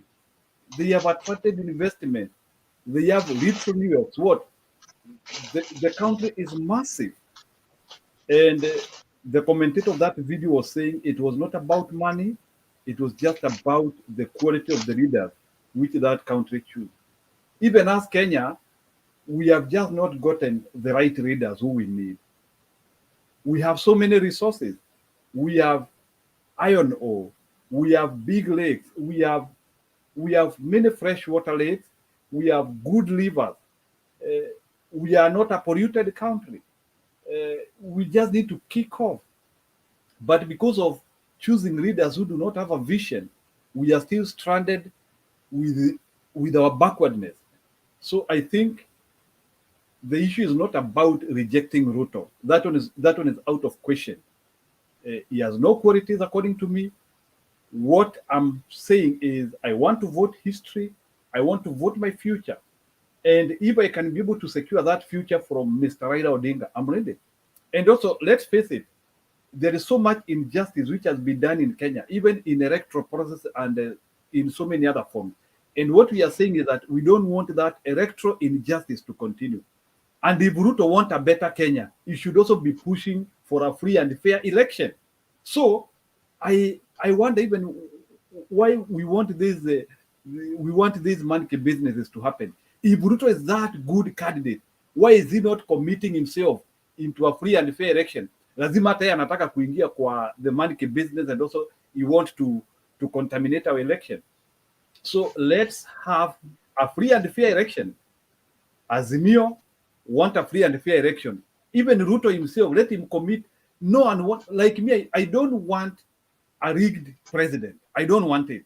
I want a president who will win this election round one and a clean slate. That is the first test of character. The reason why this government is dysfunctional, they started with a rigged election. And that is why, so having a credible election, you don't have confidence. once you have been rigged in, you don't have confidence. You can steal from us.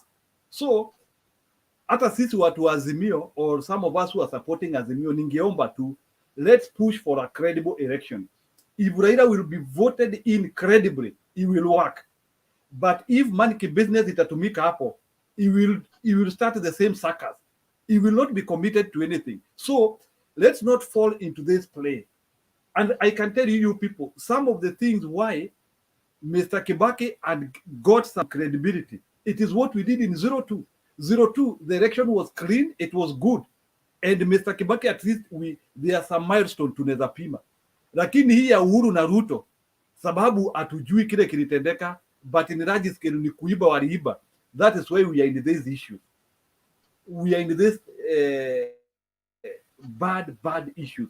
Why can't we, both Kenya Kwanza and Azimio, mbona tunaogopa uchaguzi mzuri? Why? Me personally, I don't want a rigged election.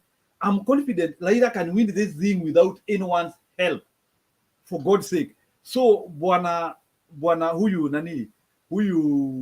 jamaa wa IBC Chebukati, we are tired of this suckers. We cannot get a dubious 2013, a dubious 2017 A and B, and you also want to give us a dubious 2022. We cannot take it. Mimi ile kitu nataka uchaguzi mzuri. And I'm not for rigging. For your information, I'm not for rigging. I just want these guys wajitokeze tuwapigie kura. Raila ako na kura yake. Ruto ako na kura yake. Nini wanaogopa? So these ideas, I'm tired of them. Give us a credible election. Me, I don't want a rigged election. Period. So let's have Brian.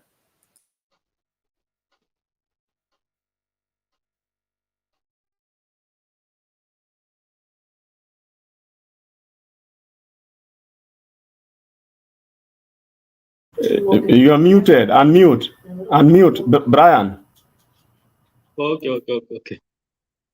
Okay, just that's my personal opinion. Reading is a process, and Ruto knows that. Because for one to rig, you have to involve different departments, especially when he was arguing about Kipichu, Gisheru, Matiangi, those are the main players. And he knows the other time they had to be involved, and they all know what happened. So anytime he was fighting them, he wanted them at least to get out of that and maybe support him. But when they are supporting Azimio, they created a block, because all of them knows what happened. And he cannot go the same direction when he knows everyone is watching at him like this. So I believe this time we'll have a credible and fair election.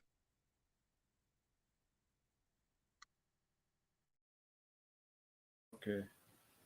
Bwana Chege, you can add something.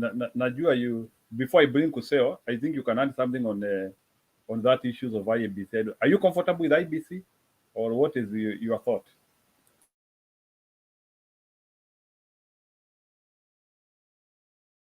Unmute, yes. Unmute. Ako sawa. My mic is white. Yeah. Now you are okay. Yeah, I was saying I cannot trust the IBC. It's not possible because of what they have done. Actually, it's not possible because if those guys, the three guys from Venezuela, they came in to our country and they did not follow the procedure. And when Miguna came without following the procedure, we deported him, and he's our brother. Why they couldn't do the same thing to these guys from Venezuela and deport them back and send them to Saudi Arabia and go back to Venezuela? Because they didn't come the proper way. They had documents that were illegal, and that's why the police had to do their job. And now what I've seen actually a few minutes ago, I've seen Ruto actually giving our president a lecture about these guys. And Ruto is forgetting also himself.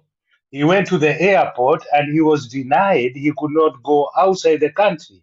And it was the same people, the same police, the same security who were doing their own job. And he had to come back home. He didn't take the plane to Uganda.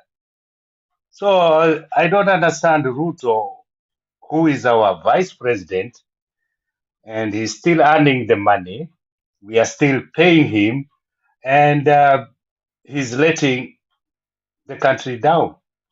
So I don't understand these people. The IEBC and Ruto, I don't trust them. And I think all Kenyans should see this. We are not stupid. We are all learned in Kenya. We should see this clearly and say bye-bye to IEBC and bye-bye to Ruto, because they're not taking us anywhere. We are actually more learned than IEBC and Ruto. We can show them the way. So they better give up the job, and somebody else can take that job of this guy, Chebukati. And I think they should bring back Chiloba. He's better than Huyo Jama. That guy who was asking, who could not answer a question. He cannot say why they took the Venezuelan guys. He doesn't know where somebody else should go and ask the Venezuelans why. And you gave them the job and you gave them the money. How do you employ somebody without a proper interview? I cannot understand. These guys, we gave them this job to take care of our our electoral process. So that is a failure, a very big failure. It's a shame to Kenyans, because if we can give somebody a big job like that, we Kenyans, then it comes back to us. Why did we give that guy a job to go and look for procurement, for guys to come and show us how to do digital or electronics voting? I think Raila is never wrong. We should go for both, too. Both of them should be there, electronics and manual, because I believe in the manual is the most important. That's what I know. When I go to vote, they ask me for my ID. They check there they have a book there with all the names of the voters of the area where I live in, and they check. They see, oh, my name is there. So I'm one of the voters. So they take a ruler and they cross it. Then they give me the forms. They tell me go there and I vote whoever I want to vote. And I come, I put it, and then they take my simple. So what I don't understand is what is happening, or what I'm hearing, that it is only going to be this electronic, digital. There's nothing to show manually that I voted. I did the voting. So it is just going to be that's what I don't understand. That's what I don't understand. But I will know it when I go to the embassy to vote on this on this day, because I will vote for sure. I will vote. But now I don't trust these guys. If they have those system, they have already done the voting. I can see they have already done the voting for for Ruto, and Ruto also knows about that. Whatever millions they were struck or taken somewhere else from the the voters register, he knows, and he was told by those guys from Venezuela. They told him if Chebukati doesn't know how Ruto got that message, then he got it right from Venezuela. Venezuela. So the process was done long time ago, and it was just to show us Ruto is ahead. He has already done the rigging, and he was afraid that there will be rigging. He was afraid of rigging, but he is the master of the rigging. That's what I can say. He knows that he's had planned the rigging, and now he's being discovered. All those tricks now are being discovered, and that's why he's gonna lose. But he was cheating us. He was trying to fool us so that we think that Raila is with the deep state, and they are going to rig the election. But Ruto had done it already. Even when he went to America and passed through here in UK, he had already done the rigging with the Venezuelan. He knew that he has already won, but he wanted to tarnish the name of the government and Baba. But now he has been caught. The Venezuelans have been caught. Their plan has been exposed, and many more will be exposed, I think.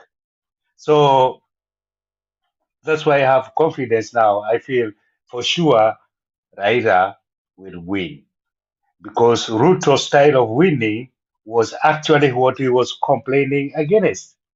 He went all over the world, America, telling them the only the only thing he's afraid of is the rigging. He believes the government and Raila are going to rig the election, but he didn't want to tell us the truth that he's the one who is actually going to rig the election. He had already planned that with the Venezuelan. So Kenyans, let us learn. This is a good lesson, and we are exposing the devil very, very soon. Okay. And we will know. Thank because you, the devil is a liar. Okay. Yeah. Okay, maybe before I welcome Bwana Makiandi, I wanted to add one comment on all these issues tunasema hapa. You know, let me tell you people the reason why Ruto wants to rig this election. Ama anaweza taka kuiba if he can manage. You know, Ruto knows very clearly that this is a blessed election for him. Ruto knows if he loses election in 2022, he will never keep his base again. Ruto knows if he returns in 2027, he will return with less than 50% of people who are supporting him now. Ruto, in his concept, knows very well 2022 is the only time his royalists can still remain with him. And that is why to him, 2022 is more important than anyone. And that is why he will try to use all the gimmicks, because Ruto knows the lies he has explained cannot last a year. He knows by 2024, his lies will have melted and he will not be holding to his base. So that is why he knows 2022 is extremely important for him, for the little base he has, because you know Ruto has managed to sell a bubble to people. He has managed to show people how popular he is. He is like selling something which is not there, and with good marketing strategy. No one can confirm up to today the votes which Ruto can get in a Kenyan election. We don't know, because he has tried to market a very popular candidate who has not been tested by any electoral system. So, but even the nomination itself couldn't confirm his popularity, because in his stronghold, apart from in Washington and some few counties, watu walitokezea, in other places he got less than 2%. So his popularity is a bubble. Watu tu wanasemanga akona watu, lakini we don't know them. He has not been tested by a popularity check machinery like an election. So hatujui. So that is the worry which I have for him. So 2022 is very pivotal for him. If he loses, he is finished, because his lies cannot be propelled in a year. apart, other than somebody like Raila Odinga, who has been propelled and has grown his base from time to time through consultative and through forming of coalition, Ruto cannot hold on that. He is a populist. He is a self-made politician who only thrives with the lies, and that is the problem which is there. So 2022 is extremely important for him, and if we can be able to hold on to that, and we allow him to be checked by a rigorous, trusted machinery, tunaweza ona anaweza toa kura ngapi. Maybe akitoa kura milioni 3 ni sawa, but for now Ruto is selling air. Anaambia watu wako na watu, but we don't know. We are going to test him in 2022 kama ako na watu ama hana watu. Makiandi, go ahead. Yeah, thank you, Njiru. I don't know if you can hear me. All right, let me play a video here before I make my remarks. Say jambo. Naona Moses Chege hapo. Let me play a video here.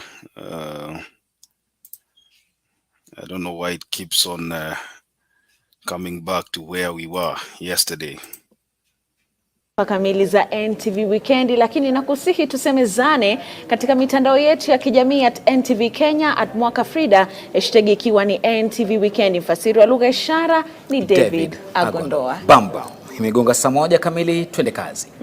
Ni siku 3 sasa tangu vuta nkuvute baina ya tume huru ya uchaguzi na mipaka nchini IEBC na idara ya polisi kushuhudiwa kuhusu kukamatwa kwa maafisa wa kampuni ya kiteknolojia ya Smartmatic katika uwanja wa ndege wa JKIA kwa madai kwamba walikuwa na vifaa vya uchaguzi. Na mtazamaji, nguvu mpya kikosini, mwanahabari Ibrahim Karanja anatupa taswira kamili ya hali ilivyo na jinsi hali hii inaweza kuhujumu uchaguzi mkuu wa mwezi ujao. Tofauti baina ya tume huru ya uchaguzi na mipaka IEBC na idara ya polisi siku 3 baada ya kukamatwa na baadaye kuachiliwa huru kwa mfanyikazi wa kampuni ya kiteknolojia ya Smartmatic na maafisa wawili wa IEBC huenda ikaondoa imani ya Wakenya kwa uchaguzi utakaofanyika baada ya siku 16. Idara ya polisi kupitia mitandao ya kijamii ilitangaza kuwa ilimkamata mtu mmoja, raia wa Venezuela, akiingia nchini kupitia uwanja wa ndege wa JKIA akiwa na vifaa vya uchaguzi. Hata hivyo, IEBC imeashiria kuwa licha ya polisi kutangaza kuwa walimwachilia huru raia huyo wa Venezuela pamoja na vifaa alivyokuwa navyo, IEBC imesema kauli hiyo ya polisi si kweli. IEBC kiumbisha hata zaidi imani ya uchaguzi kwa kutangaza kuwa polisi walichukua vipakatalishi vya maafisa hao, kando na kuwashurutisha kuwapa neno siri ya vipakatalishi hivyo. Chebukati akitangaza kuwa sasa utayarifu wa tume hiyo umewekwa katika hali ya wasiwasi. Wachanganuzi wa masuala ya uchaguzi sasa wanasema hali hiyo inayumbisha utayarifu wa uchaguzi na imani ya Wakenya katika uchaguzi. And that fight cannot be held in the public spaces. Because the public then is going to be looking at these things and say, so what are all these things happening? On whose interest are these things happening? And this very close to the elections. So you start casting aspersions as far as issues about the preparations are concerned. And that is not what you want. Maswali zaidi yanaibuka iwapo mikakati ya kusafirisha vifaa vya uchaguzi ilizingatiwa na iwapo IEBC ilistahili kutangaza kuwa vifaa hivyo vilitarajiwa jinsi idara ya polisi ilivyosema. Hata hivyo, IEBC imeitaka idara ya polisi kusita kuwahangaisha maafisa wake huku uchaguzi mkuu ukiendelea kukaribia. I think it was a major breach on the part of IEBC. Notwithstanding what Chebukati is trying to say, I think it is not correct. It was not right, and the doubts are justified. But there are administrative discussions between agencies that they handle at their level. Now, you would expect when those things are violated, then they are settled in the same spaces. But when you bring them out into the public limelight, and then you have a public standoff, like now we are witnessing, it does far more worse than handle or settle the issue. It creates an impression out there that people are not working together. Waziri wa mawasiliano na teknolojia Joe Mosheru aidha ameongeza moto kwenye vuta nkuvute hiyo baada ya kuweka shauku yake dhidi ya hatua hiyo ya IEBC. Kauli ya Musheru ikizingatiwa kwani tayari ameshatangaza msimamo wake wa kisiasa wa kumuunga mkono Raila Odinga wa Azimio la Umoja. The head of police in this country felt it necessary for him to speak. I think speaks volumes about what is happening behind our scenes. It's one thing to be open. Yes, the security operators, be open about what you're doing. IBC, we want you to be open about what you're doing. But there are certain things that if you open them up, it's like opening a can of worms. And you're setting out yourself in the public. And there are issues which I think can be handled within the back channels. Ibrahim Karanja, NTV.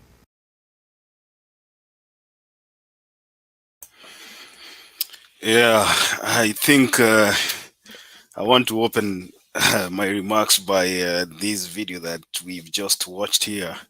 I think it looks like this thing is not going away as fast as we thought it would. Now it is about protocol versus harassment. Osea, like I always tell you here, as much as you try to, I don't want to call it justify IBC's reasoning, this one looks like it is a big blunder on the part of IEBC, because the government is saying that these are election materials and they should have been declared. IEBC should have informed the government that they were expecting a contractor to arrive in the country, and that contractor would have declared the materials that he was carrying at the airport. Unfortunately, here comes a man, I don't know from Venezuela or where. He's carrying election material in his bag, his private bag, and did not even disclose what he was carrying. And so he gets arrested, he's put under custody, and then the IEBC comes out complaining that their officers are being harassed. I think, remember there was a time that Matiang'i and the CJ and I think the IEBC came together and formed a commission. It was like an intergovernmental commission that would have worked on ensuring that there is a smooth election. It was the election preparedness. Election preparedness commission, right? So they were supposed to work together as a team to make sure that all the logistics are in place. The police can assist where they can. If IEBC needed any assistance in terms of mobilization of resources from the government, they would have done it through that commission. But then the IEBC felt that one of the political players who happens to be a competitor would feel like they are siding with the government. Now it has come back to bite them. And now they're blaming the same government for not informing that same government that they were expecting a person to come into the country with election material. So coming out and declaring that they feel like the upcoming election has already been compromised, I don't know what message they are sending to Kenyans, because who knows whether this person was carrying, who knew whether this person was carrying computers and passwords that were really crucial to the upcoming election. No one knows. So we don't even know where the truth is anymore, because IEBC is on the other side shouting at the police. On this other side, we have Kenya Kwanza also speaking the same language as the IEBC. So as Kenyans, we ask ourselves, who is speaking the truth? Because from where I stand, I believe the government is justifying in trying to inquire why this guy had such crucial materials. And so I don't know what's happening with the IEBC. I think, as many people have declared here, and I agree with them, it might seem that Chebukati was the most incompetent chairman of the IEBC so far. I mean, we've seen others, but this one is more of an outlier in terms of incompetence. Because if Chebukati knew very well that such materials would be arriving in the country, I would have even expected a commissioner, somebody of high stature in the commission to go to the airport and probably receive this person, you know, just to make the process seem above board. I didn't think that about 3 weeks to the election we would be fighting about you know, government and IEBC in terms of who was wrong or who was right. So Chebukati needs to up his game. Kenyans are demanding a free and fair election because we have spent a lot of money. Kenyans have spent a lot of money in the previous election. Remember, the 2017 election went amiss. We threw into the drain a lot of billions. A lot of money was wasted when we had a rerun. And all the indicators are pointing that we might be headed to the same direction.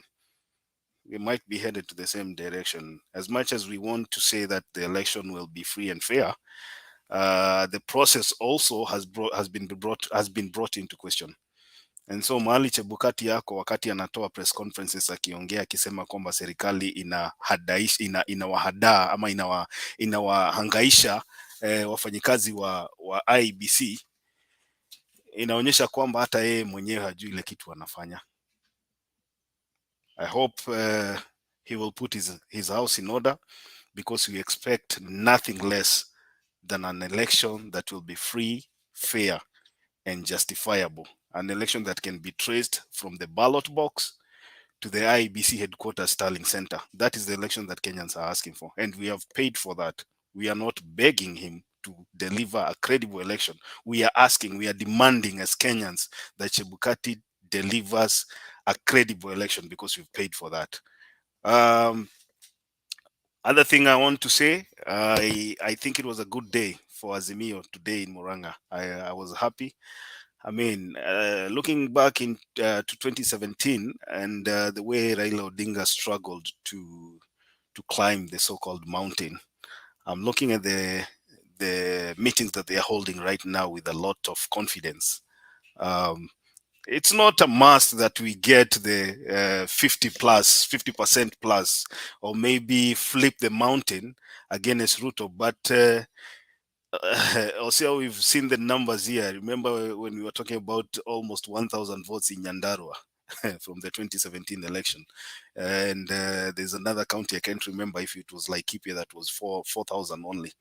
So I'm expecting at least a big improvement this time round, and it's all because of the work that Raila Odinga and Mama Karua have done on the ground. You know, they have come to the area. The DP goes outside for one day, realizes that he has left his so-called stronghold, and then runs back there to try and put out the fire. Vile kuku inakuanga na kifaranga, inakuwa na vifaranga mingi, inaenda na vifaranga, inakumbuka imewacha moja, inawacha zile zingine, inarudi kutafuta hiyo moja. That is like what the DP is doing right now. If he hears Raila Odinga and Martha Karua in Mount Kenya region, it's like he doesn't get enough sleep. He is always like looking forward to the day that we'll go back to put out the fire, which is good, because he has forgotten even to campaign in other regions. And the effort that Martha Karua has put in Mount Kenya region, I'm looking at probably a very good percentage, you know, more than what the polls are predicting. But we'll leave that for the people to decide. But so far so good. Kenya Kwanza wanaendelea kupiga kelele, which is good. When they talk about the IEBC, they talk about the police, the chiefs and all that. That is the agenda. I think they have forgotten their manifesto. That is a sign of panic. Like we've always said here, when you see your opponent now deviating from the topics that we were supposed to be talking about as the election nears the finish line, then you should be happy, because it looks like they have sensed defeat. Na tunaendelea namna hiyo kuwakamata. I think I'll leave it there. Perhaps I'll have some other few minutes to make more remarks with regards to that. Osea, unataka kuongeza kitu?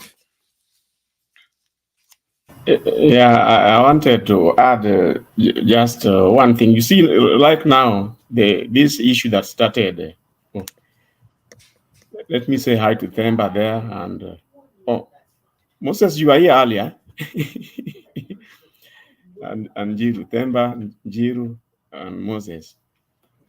You see, looks like this thing will go on, and the more people talk about it, the more you wonder whether there is something they know that we don't.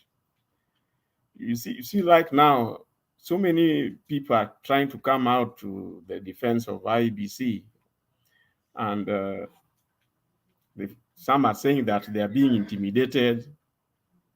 Now, the history of IEBC itself and the past participation in elections itself leaves a lot to be desired. And for me, I think the government should not give up, even if intimidation is what will make IEBC do the right thing, so be it. Because Chebukati knows that Kenya Kwanza, you can say those are his friends, isn't it? He must demonstrate a lot of fairness, because we have every reason to fear. As I said here earlier, I was very worried when I think 2 days ago, Chebukati said that from the recent by-elections, it has been demonstrated that some of the people who ran parallel tallying are faster than IEBC.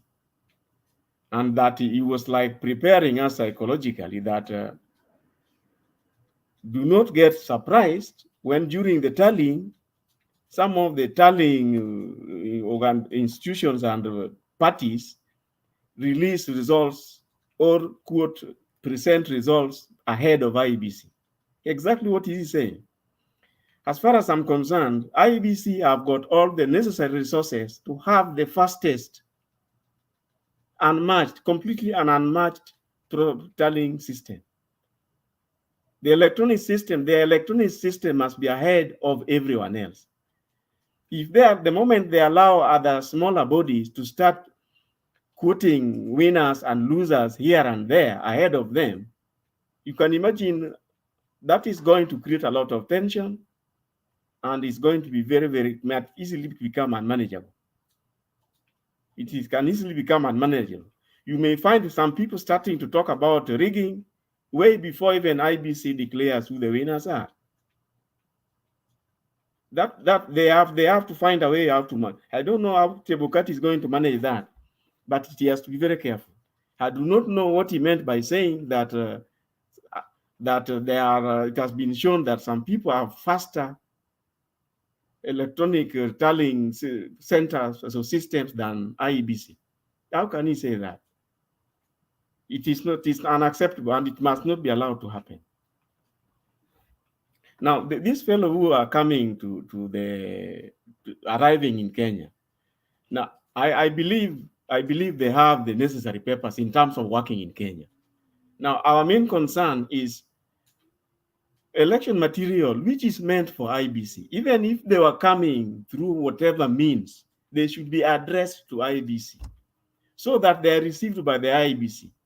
When it comes to releasing them for working, for configuring the system, that's another matter.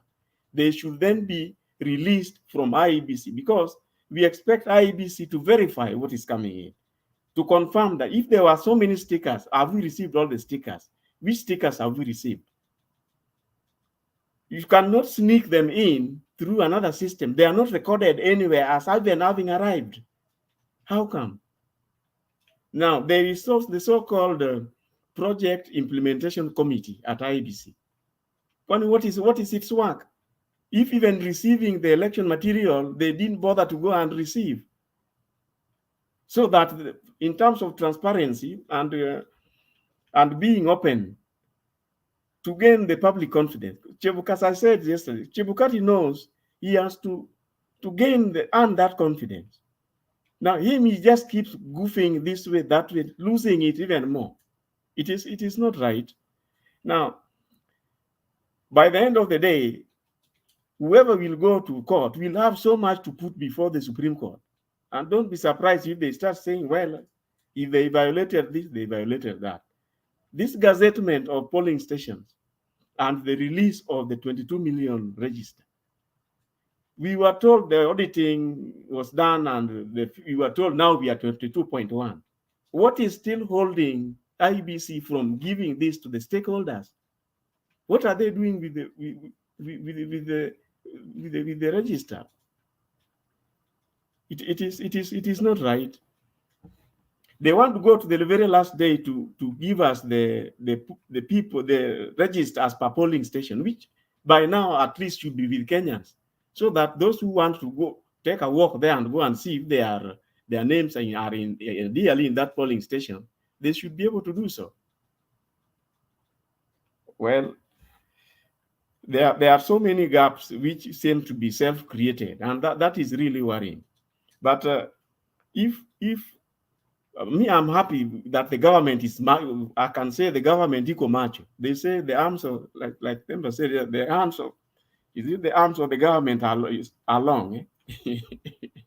The government has got long arms. So let Chebukati know that he is under micro. He has nowhere to do his monkey business. Yeah? If he fails, we don't know. We'll rather say Chebukati was intimidated than to have a clean, transparent election. If intimidation is what it will take, so let it be. You see Kenya Kwanza, all manner of, you have 10 principles, all of them in Kenya Kwanza addressing the arrest of the 3 people. If their campaign leader had already addressed it, their candidate has already addressed it. The deputy candidate is addressing it. Mudavadi is addressing it. Wetangula is addressing it. Nanok is addressing it. Everybody is addressing the same thing. Eh? Well, why are they all defending these people? And surely they are on the wrong as far as transparency and accountability and even procedures are concerned. I think that's what I can add at this point. I will do more later. Okay, thank you, Kuseo. Let me play another video here before we move forward. Video by just a minute.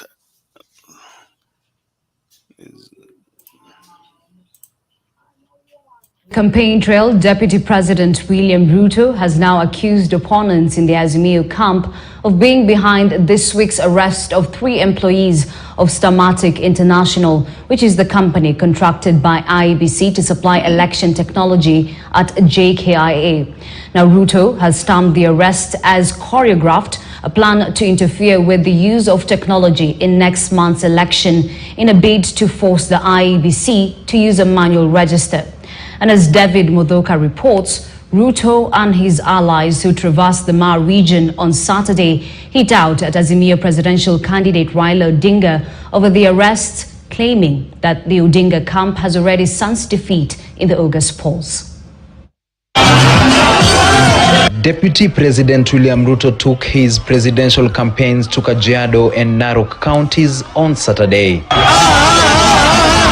The Kenya Kwanza caravan traversed Kajiado South, Kajiado East, Narok South and Kilgoris constituencies, providing Ruto an opportunity to woo a majority of the approximately 860,000 registered Mar voters. Ruto also trained his guns on the Azimio camp over the arrest of 3 employees of Smartmatic International at JKIA on Thursday, claiming that it was a plot to force the use of manual voters register. Tunaambia watu wa kuzimia, please, musilete tabu katika taifa letu la Kenya. Na mimi namwambia rafiki yangu rais wa Kenya, my friend Mr. President, usikubali polisi watumiwe kuhujumu IEBC. Usikubali polisi watumiwe kuharibu uchaguzi wa tarehe 9 mwezi wa 8. Ruto's allies joined in the onslaught, claiming that their opponents had already sensed defeat. Sisi tunasema kwa hawa jamaa ambao wanasumbua IEBC, stop the game. Mr. President, tell your people to stop harassing the IEBC. Hawa watu wa system na hawa watu wa shallow state wanaita deep state Kama mumesitwa na kura, mumesitwa kutafuta kura, mujue IEBC haipigi kura. On top of Azimio's run-ins with the elections referee, Ruto's brigade further said Azimio's list of demands on topics to be discussed in next week's presidential debate was another indicator that the Azimio side has developed cold feet. Sasa kitendawili ameanza sarakasi. Sikiza hapa. Ameanza kuigiza baridi. Akaanza kubabaika, anaambia watu shame on you, shame on you, shame on you. Shame on you kitendawili. We are going to teach you a lesson on the 9th of August 2022. Expressing confidence in trouncing Odinga in a round one victory, Ruto and his stalwarts appealed to residents to cast their lot with them. Tukiendelea na hekaya ya bunuasi ya tibi mnatialala, si hawa vijana watakuwa hatarini. Munataka mahali ya tibi mtialala ama tupange ajira hawa vijana? Tuwe na mpango ya hawa vijana. Mzee ya kuzimia anaamka saa 5. Tunataka kabla amuke, tumeamuka, tumepiga kura, akiamuka kura imeisha. Rais wa Kenya William Samoei Ruto, as many as that opinion say aye. David Mudhoka, KTN News.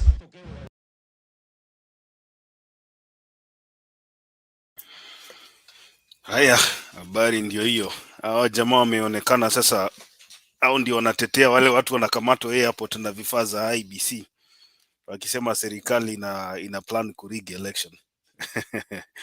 Wacha nikupatie cheke dakika moja uongee, alafu tuende kwa Big Julius. Unmute microphone, cheke. Microphone. Yeah, sorry.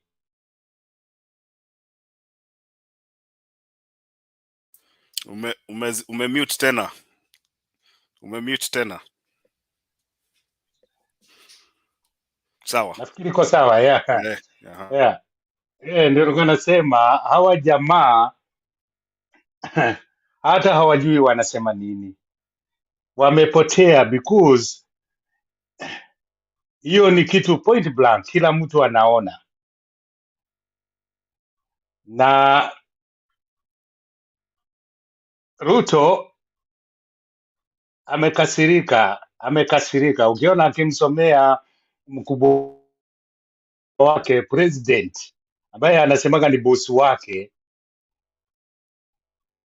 akimpatia mawaidha, utajua kweli kabisa amepotea njia, because president has got nothing to do with that, na hajasema chochote ambayo mimi ningependa sana aseme. President hajasema. Alafu the same thing huyu Ruto anasema atapatia institution powers na freedom ya kufanya kazi vile wanataka kufanya, ambayo inatakikana wafanye bila intimidation, bila kuingiliwa na the powers that be. And that is what Uhuru, I'm saying, he has done. Na sasa polisi wakati wameenda kufanya kazi yao, badala ya Ruto kulaumu ama kwenda kwa wenye ambao wamefanya hiyo kazi, ana shift hiyo, anaipelekea nani? Uhuru. Alafu yeye pia yuko kwa hicho kitengo cha security ya serikali. Ye mwenyewe kwanza ndio angejibu hiyo swali, aseme hao watu waliendaje hapo ndio wakashika au jamaa wa Venezuela, kwa sababu anasimamia hicho kipengo.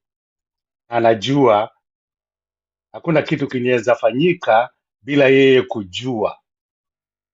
Sasa hii yote ndio nashindwa kwa nini anaruka upande huu, na hiyo ndio imekuwa history nasikiaga tu ya Ruto.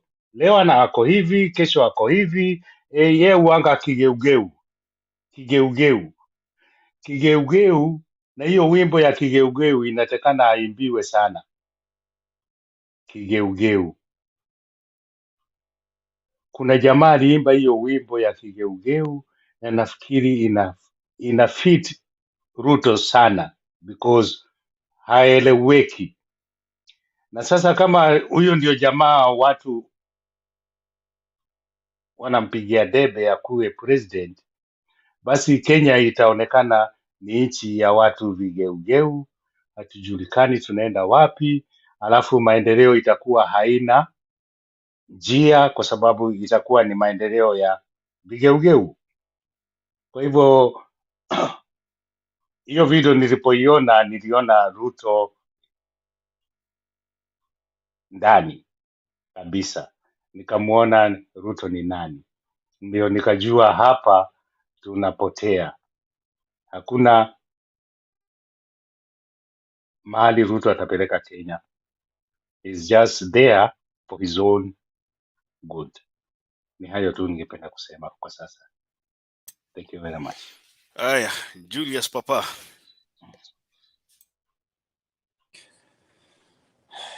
Thank you.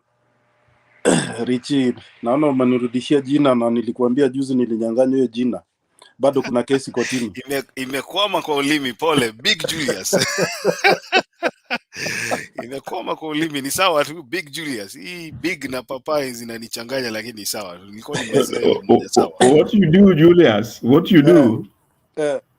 Don't worry with the lawyers because you can easily access the judge, you know.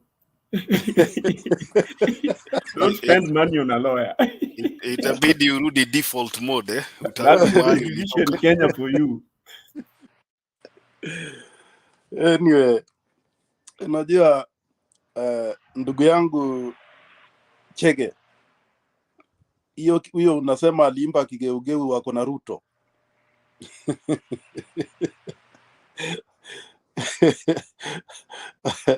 Anaitwa Jaguar. So ako sahi ndio anatukana Uhuru zaidi. Ana sauti ya kutukana Uhuru. You know, nawaambia hii Kenya, unajua Kenya is a country of comedians. Watu wa Kenya sio wajinga, but they have a lot of comedy. Unaangaliaga watu wengine hata unashindwa kuelewa. Sasa hii huyu anaitwa Muturi, mwenye anaongea unaona anaongea ni kama anataka kuanguka hata kwa gari kwa sauti. Uhuru alimsaidia, alianguka, hakupita. He failed to be elected as MP. Uhuru akampatia kazi. Sasa amerudi, Uhuru ndiye anatukana. You know, this Kenya iko na comedies. Yaani Kenya zingine mimi naangaliaga hivi na shinda, kwani hii Kenya yetu jamani, mbona watu wanapenda comedy kuliko the reality? Na si ati ni ujinga wa Kenya wako. Hakuna Mkenya mjinga. Lakini ile comedy tuko nayo, tuko na nini unapata mtu, you know, I always look things like somebody who actually anatoka sijui from nowhere anasema nataka kuwa president. From nowhere hawezi chaguliwa hata Cattle Deep kuwa chair lady ama chairman wa Cattle Deep. Anasema nataka kuwa president. Na ako serious mpaka analipa pesa. So saa zingine mimi naangalia nashindwa, kwani this Kenya, kwani Kenya is a very different country. Because we no longer, we are not serious about what we do. We are always taking things as a jokes. We are always joking.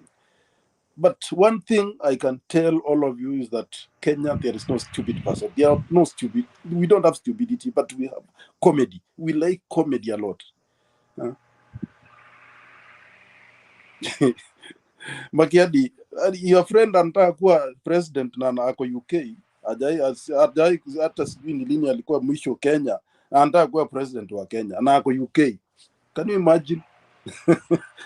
That's the kind of comedy that we are in. Sasa Jaguar alinyanganywa kiti nomination ya Jubilee, akapiga alilia kulia, na ule Uhuru akamsaidia, akamrudishia nomination, ndiye akapita akawa MP. Juzi akanyanganywa the same thing, nomination ya UDA alinyanganywa by force. Sasa bado anatukana Uhuru. Sasa yani these people, I don't know. Unajua, it's very bad when you understand someone is a very kind person. Unajua Uhuru is very kind. Uhuru na Raila wako na roho ingine, hata mimi saa zingine naonanga hizo roho zao sio kawaida, because it's too much. Saa zingine natakikana hukumu mkali hata at times. So wame understand. Naruto understands Uhuru is a very polite person. Apendagi vitu kama hizo. Ndio unaona Ruto is very high. Si hata Ruto peke yake, wote. Si nakumbuka kuna wakati nani Kuria alikuwa interviewed, wakati nani Sonko alisema ati Uhuru niue kama unataka kuniua, I don't care, you just kill me. Unajua nani Kuria alikuja akasema in front of a TV. I felt bad. Ati Uhuru is a person I know. Uhuru hawezi ua hata inzi. He said that, and I was very disappointed, because that is disrespecting people. And you see, mtu akiwa akinyamaza, akiwa mpole hivyo, it doesn't mean that hawezi kufanya kitu. It's just hiyo ni vile amezaliwa. He's just a humble person. And we cannot, by the way, Uhuru is a very unique president. Hata ukiangalia 2017, hata watu wa NASA hawakuwa wanamchukia. Some of us, mimi ni mtu wa ODM, lakini sikuwa nauchukia Uhuru. But I knew from the beginning that Ruto is a wild animal, kwa sababu watu wengine wamjui. So I think hii unaona kina Ruto wana kushangilia. Unajua saa zingine ukijaribu kufanya kitu alafu wewe hujaijua mwizi akijaribu kufanya wizi alafu agunduliwe, ile uchungu anasikianga. Atoke na hajapata venye alikuwa amepanga. They feel bad. So is that pain of the plan? No, just that plan of doing that thing, it cost a lot of money. Ujue mtu sasa umeenda Ulaya. You are mute, I cannot hear what you're saying. Chega, are you saying something?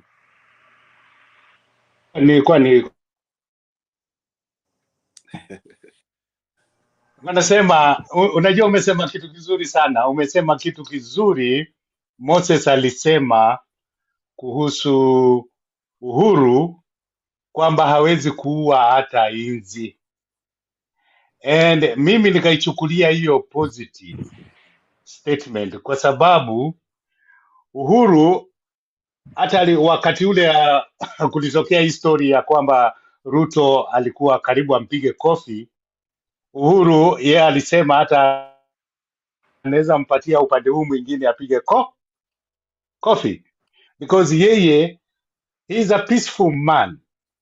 Yeye anapenda tu amani, hawezi kuingia mambo ya kupigana na kuuana.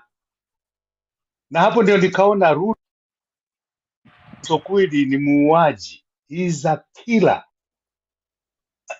ukukompea na Uhuru ambaye hawezi kuua hata inzi.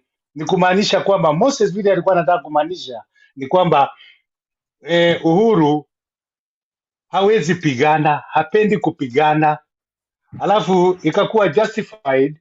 Na wakati aliambia alisema kwamba kama Ruto alikuwa anataka kumpiga kofi, angempatia hata huu upande mwingine, basi piga, kama hiyo ndio itakufurahisha. Because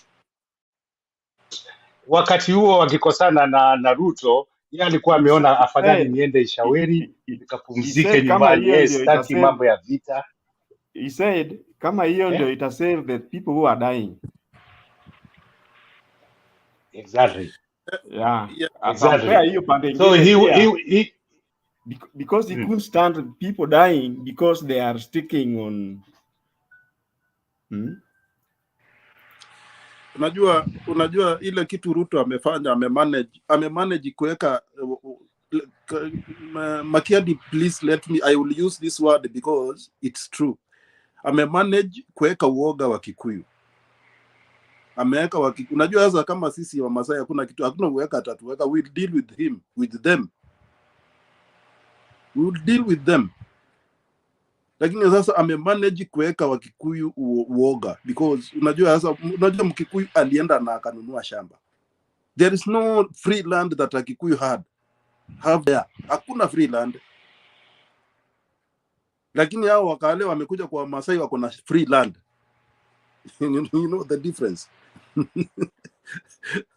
So those are very deep things that I don't want to continue to talk about them, but I wanted to talk about hii woga amepea. Unaona watu, ukisikia watu wanamsupport, watu wa Central wanamsupport kwa sababu ya woga, si ati kwa sababu wanampenda.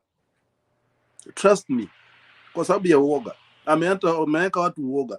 And I want to tell the Kikuyus they should not be fearing, because they hawakuiba hiyo shamba.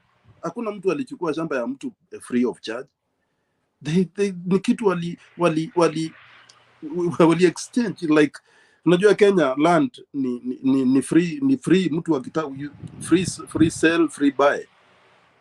So hiyo uoga sasa ndio natakana watu wakatazwe, waambiwe wasikae na uoga, kupatiwa uoga. That's why now you see Central kidogo walikuwa wamehesitate, wanaogopa. But as things are going right now, we are doing good.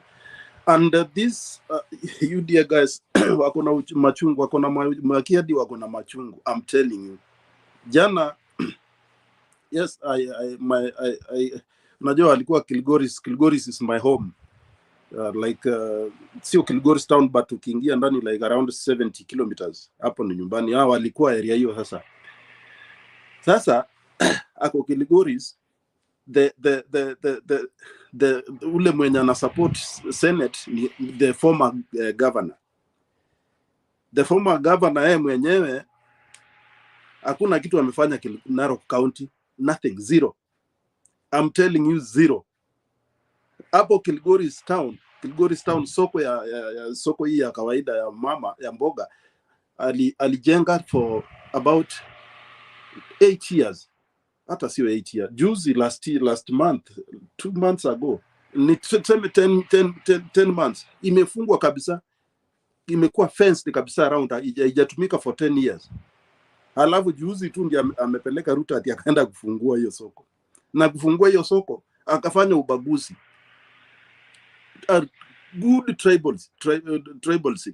Unajua huku kuna ni kama boda, kuna Wajaluo, kuna Wakikuyu, kuna Wakisii, kuna Wakale, kuna Waluya. So wale walikuwa wanafanya biashara ndani ya hiyo soko, wote kabila zingine walitolea, ikabaki wa Masai peke yake, which is something very bad, because sasa because wezi toa wale wa mama hasa kabila zingine walitolea wote wakanyang'anya hizo vio. Masai ndio walipatiwa kuuza huko ndani, which is very bad for a developing country like now Kenya. Kenya is sio mahali unaweza hata county government yenyewe wezi andika tu kama Narok ni Masai, uandike Masai peke yake kazi. Lazima uandike watu kutoka other communities outside. So that is the kind of the government ya Ruto. Ubaguzi, tribalism number 1.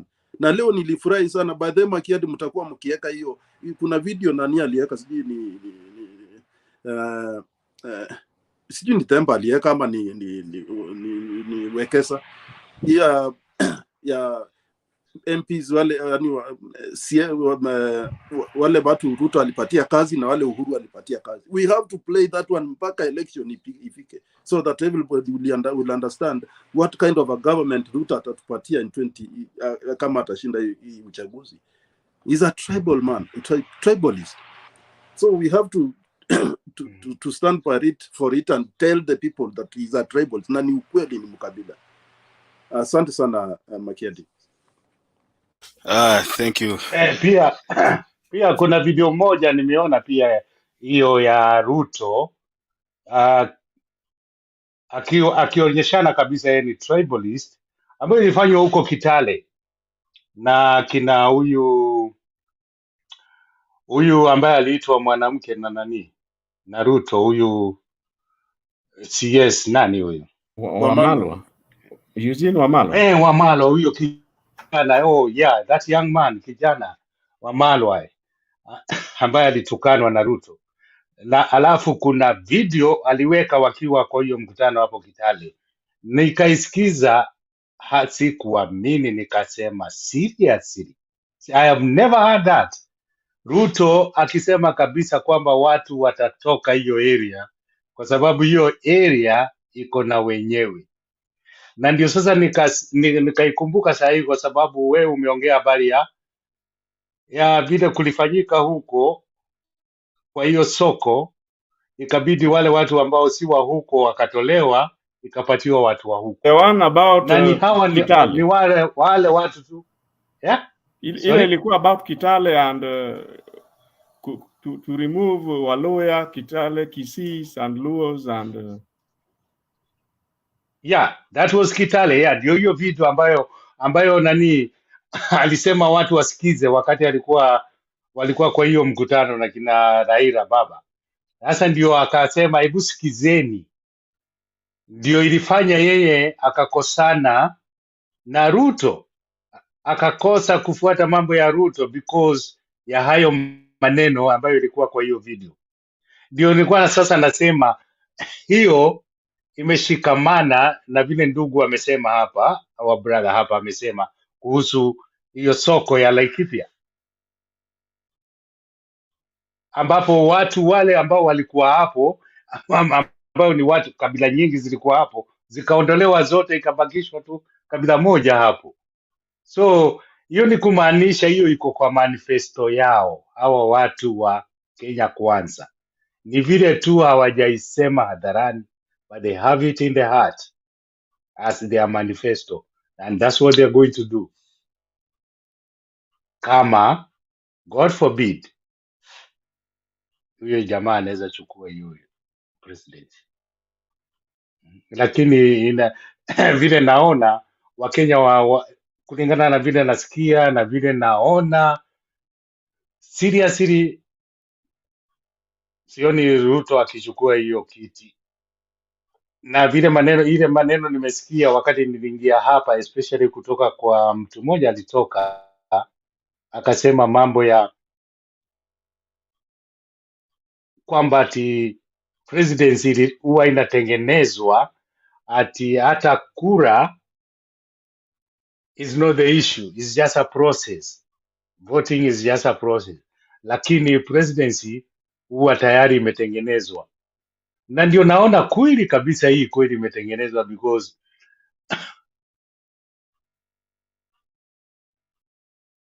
president ambaye anatakana handover kwa vice president hayuko na vice president, is on the other side. Na nikiangalia naona kweli the other side is actually stronger, especially in the upper level. Iko very very strong, wote wana support Raila. Sasa mahali wanakuja ni huku chini mashinani kujaribu kupropose Okay. na kupush. Moses, but I think summarize yeah, sorry. Tuende kwa mtu mwingine. Ndio hivyo nilikuwa nataka tu kusema. I can see where we are going already. Raila is going to be pronounced the 5th president on 9th. Thank you. So let's move forward. Ndemba, nimeona umekuja ukatega kiti tena ukapotea. Wacha nikupatie nafasi uongee kabla uondoke tena. Karibu. Ule mtu amebaki ni Bob Papa peke yake. I think the rest have made at least a remark or two. Oh, that's nice. Inamaanisha tutamaliza mapema. I would like us to malize na jamaa. My comment is only one.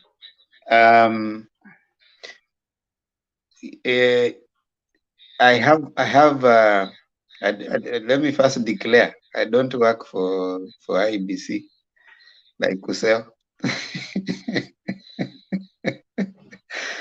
Kuseo has been holding brief for IBC. Temba kuna vacancy, chukua tu. No, I don't work for IBC.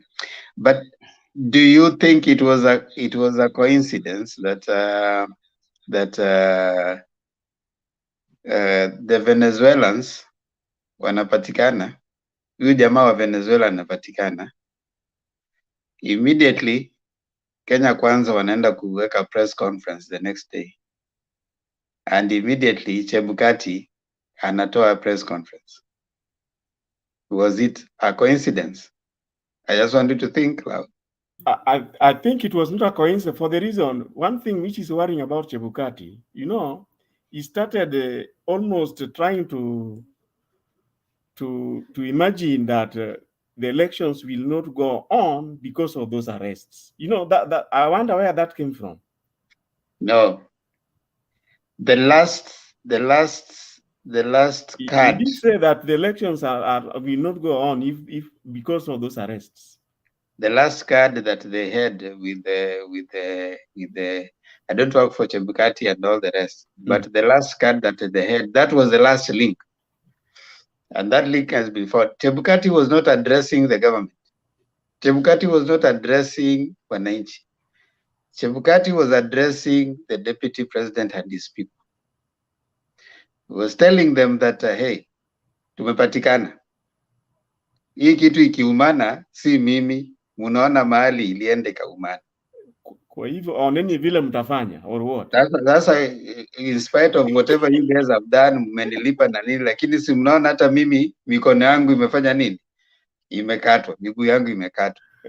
So my hands are tied. My hands are tied, sasa hakuna kitu naweza kufanya. Unaona?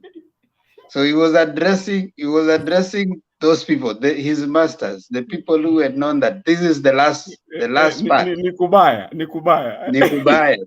He was telling them that nimejaribu vile niwezavyo. Huyu jamaa hata alikuwa amekuja karibu amefika. Na munaona ndio huyu ameshikwa. Sasa hii kitu ikienda the other side, mjue nilijaribu. Yes, Demba, I did my best. Demba, please. Yeah. Ilikuwa na swali na mlisema ni stickers wako nayo. Mlisema ni stickers ndio? Kuna password that zimepatikana. Unajua these guys hata wamekuwa deported. Now the thing is uwezi beba hata wewe just to a normal mind. Hebu fikiria. Nilikuwa nauliza jana, nikauliza hapa. Kama unatengeza hii computer na iko na security sticker. Kwa nini hiyo security sticker ni important? Wakati unaweka security sticker, unaweka wakati uko na hiyo gadget. You don't have the security sticker one end na gadget on another. What happened between the time umeleta hiyo gadget na hiyo security sticker kufika? How can yule mtu ambaye anahusika na hiyo gadget ambayo imefika? In fact, I'm told they are different people. Wale watu wanakuja na security sticker na mwenye the Kim's kit yenyewe. So it doesn't make sense that you can be traveling, and just like we are asking questions here. If you are traveling with property of IBC, how do you declare them as personal luggage? At what point did the IBC know that this guy is coming? Between that time and the time that the person was being arrested, where was IBC? The thing is, IBC materials should be addressed to IBC. The thing is, this guy walipatikana, Chebukati akakuja kupiga kelele ndio asiitishwe ile pesa alikuwa amepewa ya kufanya vitu. Sasa wataenda kung'ang'ania kwingine, ilibidi aongee, lazima aongee. How come Kenya Kwanza ndio anasema ati mpaka wapi alikuwa arrested or intimidating the IEBC? When did you start praising the referee? The Kenya Kwanza guys should be asking IEBC questions like we are asking. Why are they not asking IEBC? Umesema wamekuwa deported. I can't believe it. Why are they not asking IBC questions like the other Kenyans are asking IBC questions? Are all the three, the two are still in Kenya? There was one Venezuelan and others were Kenyans, I think, something like that. So basically, they are all foreigners, the three. Basically, what we are saying is, Kuseo kimeumana. Sasa lazima ule jamaa ajue, apige kelele ndio amwambie my friend, hii kitu imejulikana, and it is going to be said These guys were followed from the time walianza kukuja. One thing that these guys, Kenya Kwanza, should be told, and I think I'm here, not even Kenya Kwanza, because there's no Kenya Kwanza, UDA. They should be told that this election will be free and fair and verifiable. So if they're thinking of any other monkey businesses, I'm sure they are trying to imagine that, okay, fine, this thing will happen like this. They should just go out, campaign, come, people, let's vote. That is what I can say. It is, all three have been deported. Okay. Martin Leto says that, what wamedeportiwa? Yeah. I mean, these guys' steps were followed from when they started. So nilikwambia jana kuseo, serikali ni sirikali. Serikali ni sirikali. You cannot try. Na niliambia serikali ni siri. Serikali ni siri. Ni sirikali. Niliambia Black hapa, they cannot just cruise on a Bentley to the opposition. They need to chew some tear gas. Watoke kwa press conferences, waingie kwa barabara, they earn the opposition. Unawadanganya, hakuna opposition. Hakuna opposition under the parliamentary system. I mean, we will bring back BBI, then we make them official opposition. Angoni mpaka siku hiyo. Saa hii hakuna aende tu Sugoi na wakate miti. No, you see, according to the constitution right now, if Ruto loses, story yake kwisha. Aende nini? Mbona unawaambia ati opposition? Hakuna kitu kama hiyo. No, we will hakuna kitu kama hiyo. Yeah, we told them, Christine, yes, we followed those people. Those were now the link. Those were the link. They are the ones who are coming now to work out the things. Sasa Chebukati alipoona hivyo akakuja mara moja mbio kwa press conference. Oh, they are intimidating. Alafu Kenya Kwanza nao kwa sababu sasa kimeumana wakakuja, oh, we are intimidating the IEBC. How can you not question?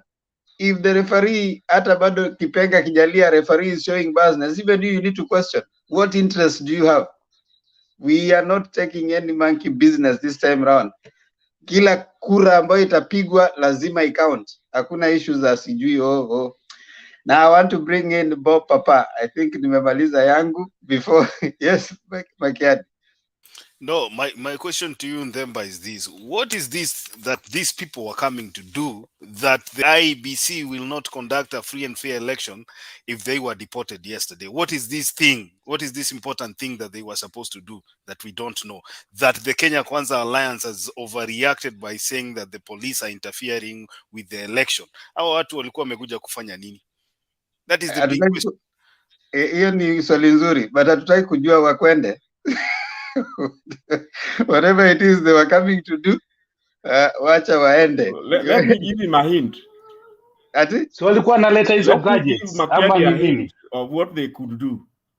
Ati what? You see, Makiadi is wondering how they would do, what they will do that will benefit Kenya Kwisha.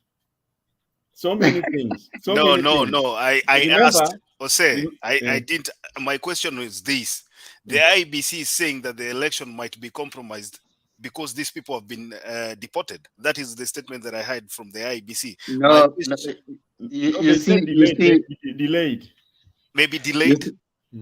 No, I played a video. I just played a video here.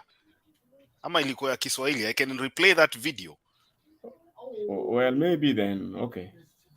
You see, we don't know Makiadi. We don't know what they were coming to do. As officially, we don't know what they were coming to do, and whatever they were carrying, wacha warudi nayo Venezuela. See, the fact is, IBC has a mandate to carry out a free and verifiable election. Sasa kama hao watu ndio walikuwa wakuja wafanye, You see, the government iko rada. These guys are being wamefuatwa, and very soon you'll see that revelation on how they have been followed, the people they have been meeting, where they met those people, what happened, and how come Kenya UDA, we don't have Kenya Kwanza, we have UDA. How come UDA is so angry right now? So that is in coming days, what we are insisting, every vote must count, and that is what Azimio wants, and that is what is, the election should be above board. The election should be above board, and everyone has to, every vote has to count. So that's where we are. And Kuseo, if you are a spokesperson for IBC, Wambie, this time round, tumekataa. Ni kama unaona kuna vacancy, you can take it. Okay. Bob Papa, tafadhali ongea kabla tuanze. Jambo, asante sana kuwa nanyi Themba, Makiadi, Mama Selina, Big Julius, Moses na Kuse. Thank you very much. Now, let me speak a little on IBC and then a few other items. Now, Kuse, why don't you tender your resignation? Your job now is done because you will no longer require you. And the IBC, you know, from day one on that night, 2 days ago, when Chebukati issued a statement, Chebukati spoke of stickers, and in his second statement, he now brings in laptops having been confiscated and passwords. He actually contradicted himself from day one. And what has happened in the last 2-3 days to IBC is that this has just reversed roles from 2017. In 2017, NASA was very, very, very organized, and they hired a data management company, Aristotle. And Jubilee knew very well that those are serious fellows in this market and can protect their data. They did set up their tallying center, which was almost as good as IBC. So before these people could finish their job and settle, they were bundled out, just like the Venezuelans. So these Venezuelans, in my view, were people who were coming to either be given a backdoor to the IBC data where they could manipulate. That is the only way I can think of it. There is no any other role that they would be coming to do here, because the IBC, they have been communicating with or liaising with the political parties, and there is nowhere in the election materials they informed them that they are going to be having foreigners or a foreign company from Venezuela to come and assist them in data management. So these people were coming to do a job other than IBC. IBC was just an excuse to have them inside here. And if you look at it, if they were coming to work for IBC, you see IBC being the fellows who have contracted them would have made arrangements for their visas, what job description they're going to do. But these people came casually, like they were coming to go to Kiamaiko for some nyamachoma, pige raundi, warudi. So that is how they have been caught and bundled out. So that is history. So Chebukati should think about how he should conduct elections that should be free and fair, as Themba said. We don't want interference. And we move on and get results. That simple and clear. So who say you can tender your resignation? Things are going to be very smooth. One story Ming. In fact, I have never been more confident about an election like this one, because you know, Azimio has got one of the best, what do you call them, data fellows in the country. Waweru. He has been, yeah, pardon? Data analysts. He has been, yes, he has been, I think, the CEO of, at one time, of Kenya Data Handlers. He has worked with IBM. So we are covered in terms of that. But they needed somebody, in order for somebody to manipulate, you need a backdoor, a guy from the backdoor, so that you can be able to manipulate. So they whatever Kenya Kwanza was intending to do is has come to naught. Kama mtu alikula kitu ya mtu ni arudishe, to be safe. That is the only thing I can say about IBC. Unajua kuna ile kitu Kenya siku hizi wa Kenya wanasema lazima utapike. Ukikula kitu and you can't deliver, especially in the government offices, tapika bwana ya wenyewe bwana, rudisha. Lakini Bob, that's why they are saying that Chebukati is between a rock and a hard place. Yes, my friend. Yeah, that's why. That is the that's only why. reason. That's why Chebukati is issuing press conferences left, right, and center. Kuna kakitu ameshakula sasa. Unajua Anyway. hata uliona No wonder his wife is saying ombeni pelekeni maombi. Anyway, thank you everyone. We need to finish, and at least I like that all of us have given our contributions. Now, before we finish, let me acknowledge people kwa comment sections. Alex Isoe, Alex Focus bana, wachana na Themba. Utaongea hapo sana, but you will lose your focus. Focus on the debate. Themba ni mtu mdogo. Nikwambia mimi ni mtu mdogo sana. I've been in politics and I have a t-shirt to show. So endelea tu. How does it feel unaongea juu ya mtu and people are not supporting you? Martin Deto, thank you. Gitash Day. But Alex is a good person. Use the energy to fight for Baba. We have an election to win. Your energy. Tafuta kura ya Baba. Babu na mjukuu, Stephen Ojuang, thank you. Mamanyi Birika, whatever. Majina leo. Dani, Father Dani Darius. Asante. Christina Dika. Asante Christina Dika. Stephen Mutumbu. XK. Nani huyo? Sahara Lady 1. Makiadi pia ulikuwa huko eh?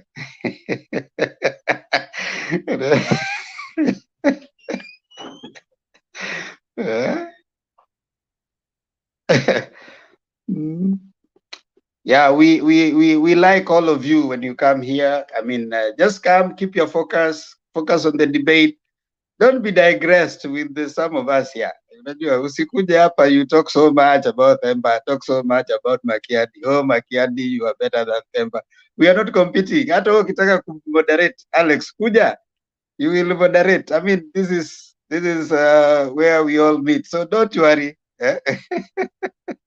We are this is an open. Hata Kuseo anaweza kumoderate akiwa na time. We don't compete. We complement each other. So ukiona kuna vitu upendi juu yangu, I'm not perfect, yeah, and I'm not looking for perfection.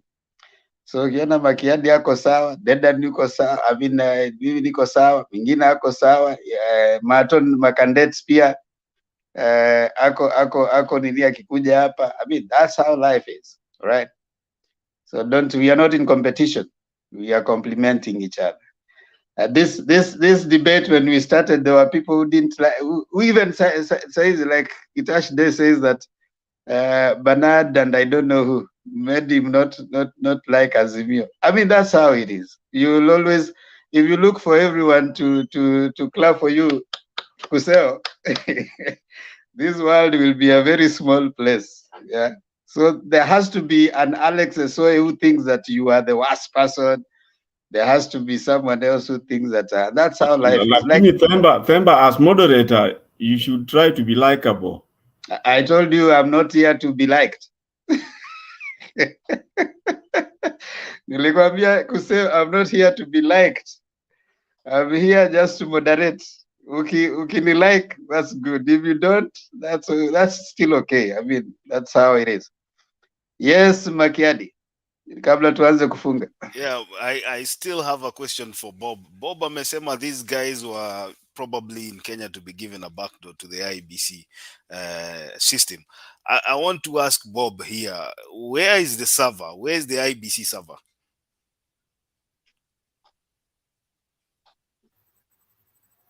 That is a very interesting question, because when Chebukati was asked by the panel of journalists where the server is, Chebukati, let me say foolishly, said that the server is in the polling stations.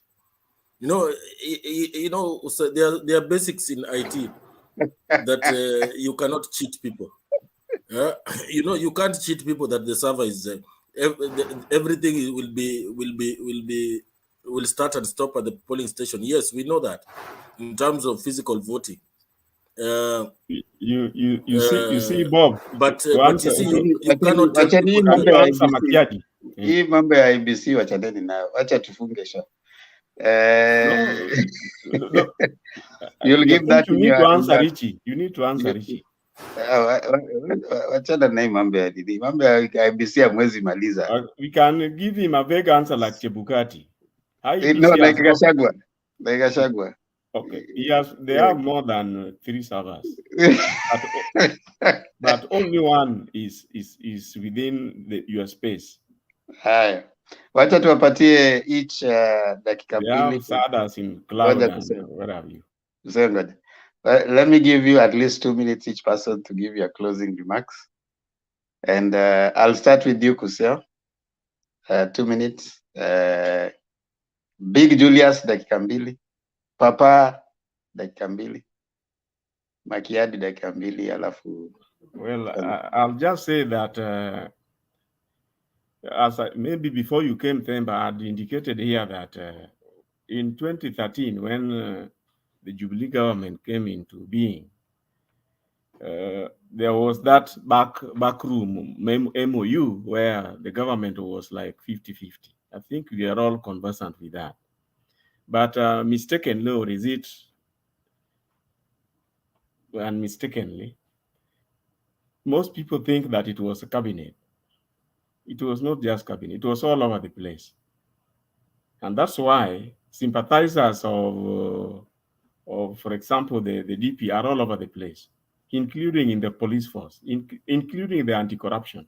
If you remember what happened when the anti-corruption was going after the governors, call it the pro-Ruto governors, you all remember what happened. It was a split anti-corruption. And the same in the police force, and the same infiltrated even the DPP, including this DCI and all over the place. So it is an across-the-board problem. So there was a clip here earlier about the biased cabinet. The bias was in all sectors, and IEBC is no exclusion. And I did give the example why at one point, remember the DP was saying that if the chairman of IEBC can be Oburu Odinga. That is exactly what he meant. And the same has been transpired. You see, last time when remember the other parties were saying that how come out of the 290 constituencies, the returning officers, 103 of them are all from the same tribe. Now, and on and on and on.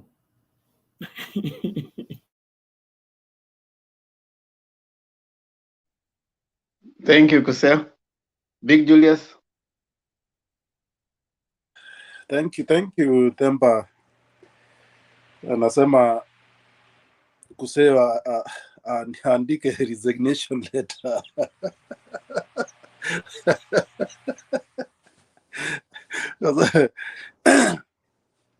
How can you write a resignation when you don't have the appointment letter? Where? Bob alisema you need your resignation letter. Anyway, unajua, by the way, IBC, they are contradicting themselves. I don't know what is happening, because I remember 2017, they made a press conference and they told NASA that they said no one is allowed to announce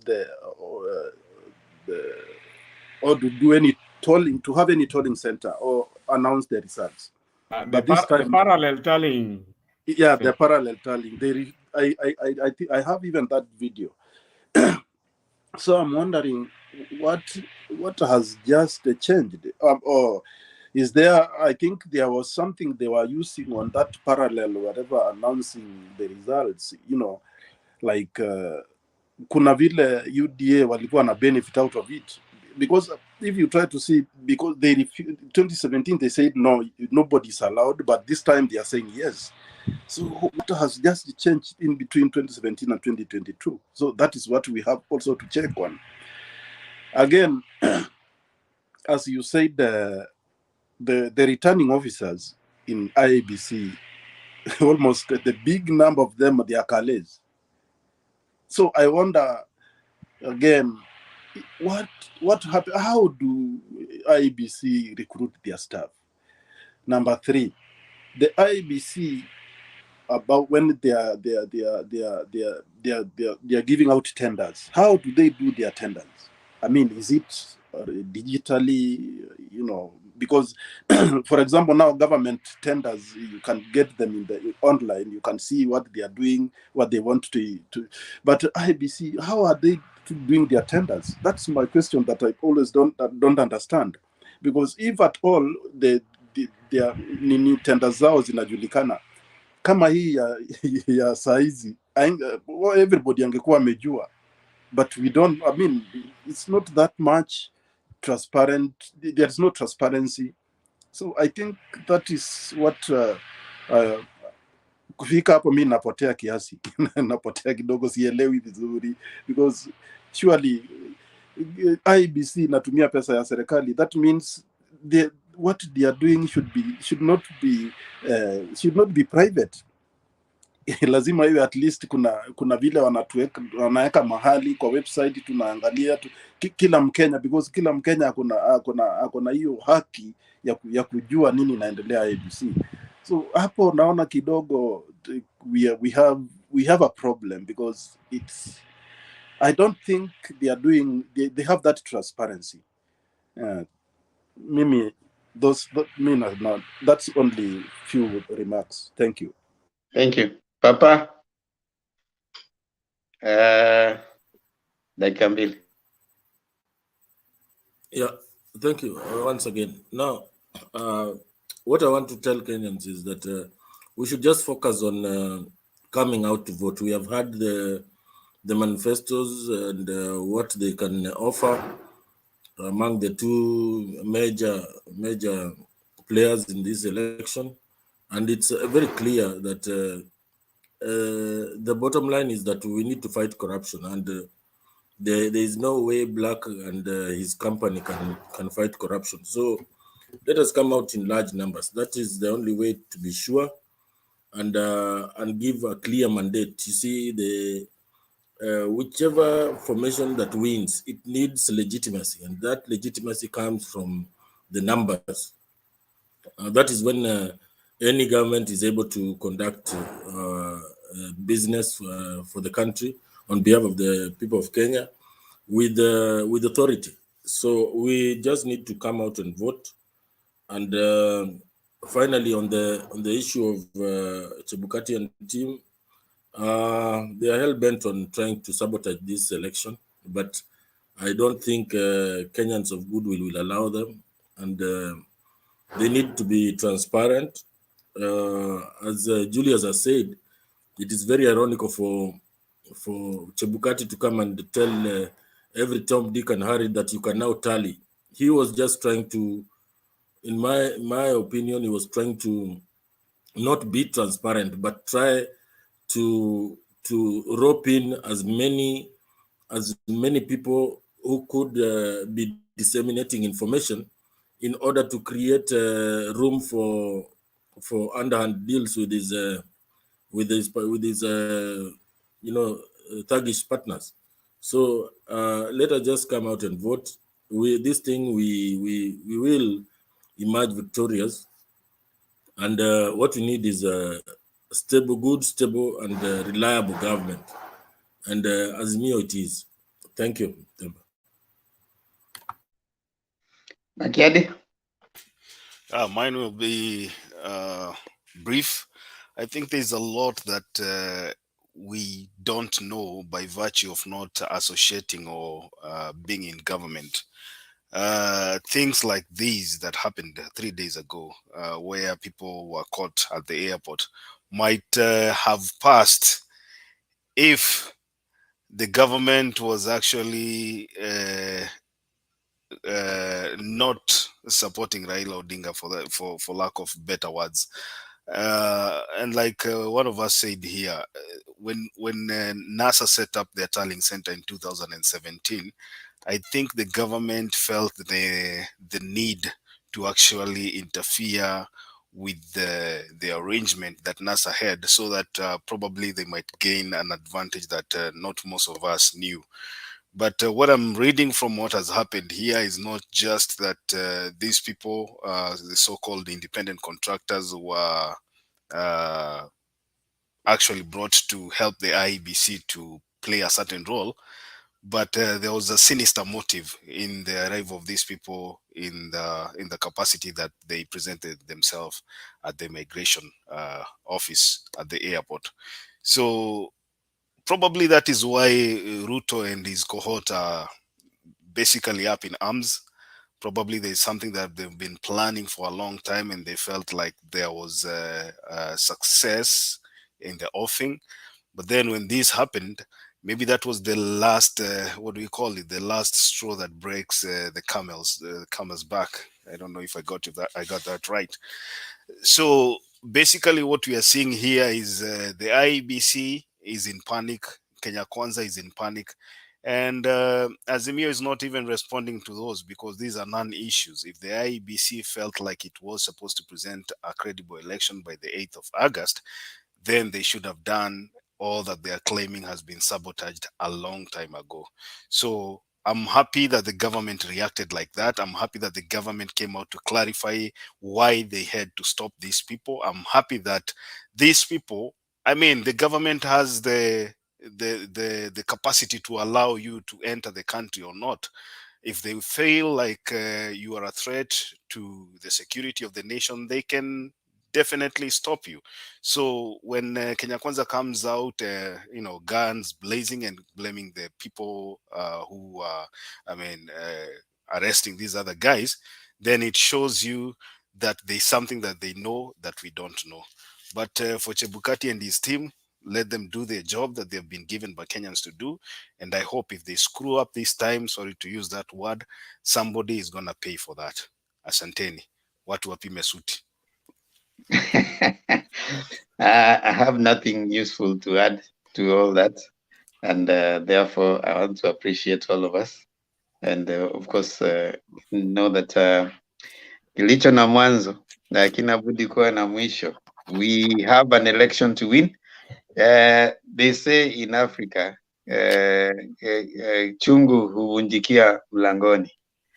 It is towards the end that things get really, really gagna. So we want you to focus, stay focused, know that this, I agree with Bob, that it is this election that I think will be the best after the referendum. So it will be very free and it will be very fair.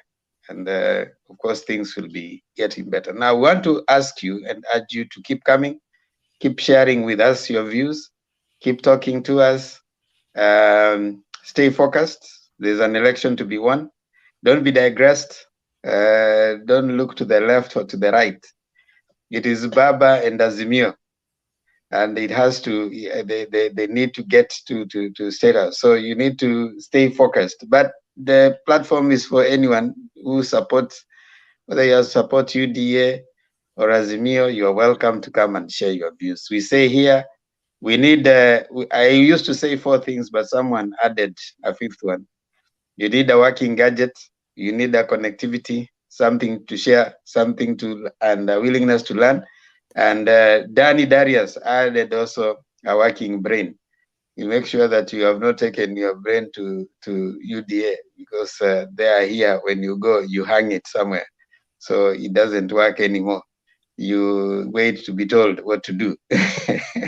So that's all you need to come here, so that we can come and talk, all of us together. Kindly subscribe to Mutembei TV.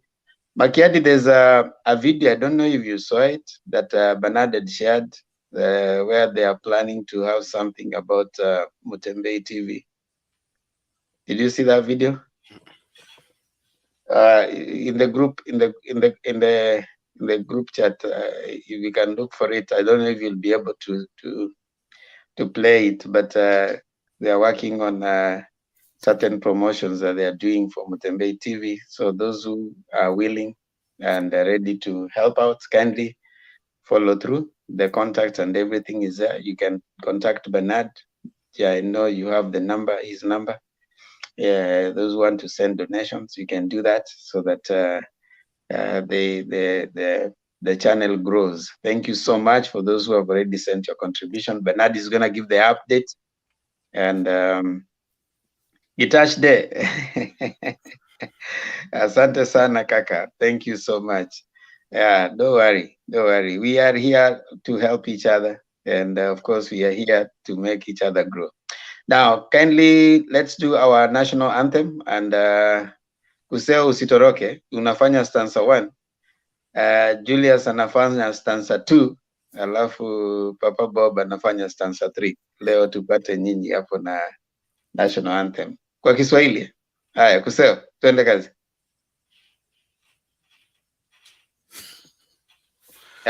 Ume-mute.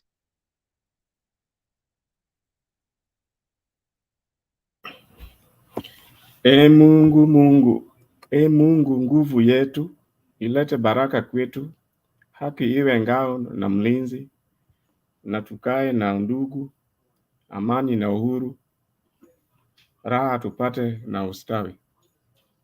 Asante. Amkeni ndugu zetu, tufanye zote bidii, nasi tujitoe kwa nguvu.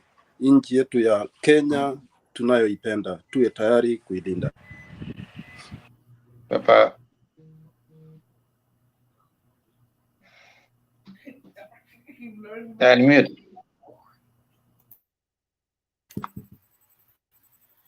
Ya, na tujenge taifa letu. Ndio wajibu wetu. Kenya istahili heshima. Tuungane mikono pamoja kazini. Kila siku tuwe na shukrani. Asante sana, asante sana. Tunawashukuru nyote. Leo ile deep state ya kufunga hawako hapa, kwa hivyo tuta suspend sababu deep state ya kufunga haiko hapa, mpaka Kuseo amekuja hapa leo. Sasa leo tuta suspend vile huwa tunafunga, kwa sababu tumekosa deep state yetu leo. Kunakuwa na deep state ya kufunga hapa. We are between a rock and a hard place, you know. Mr. Salimiana tu, kwa sababu wewe ni mmoja wa deep state. Mmoja amefika, lakini ni kubaya. What are you trying to say? Are you saying that Makiadi and myself are not deep state? We are very deep state.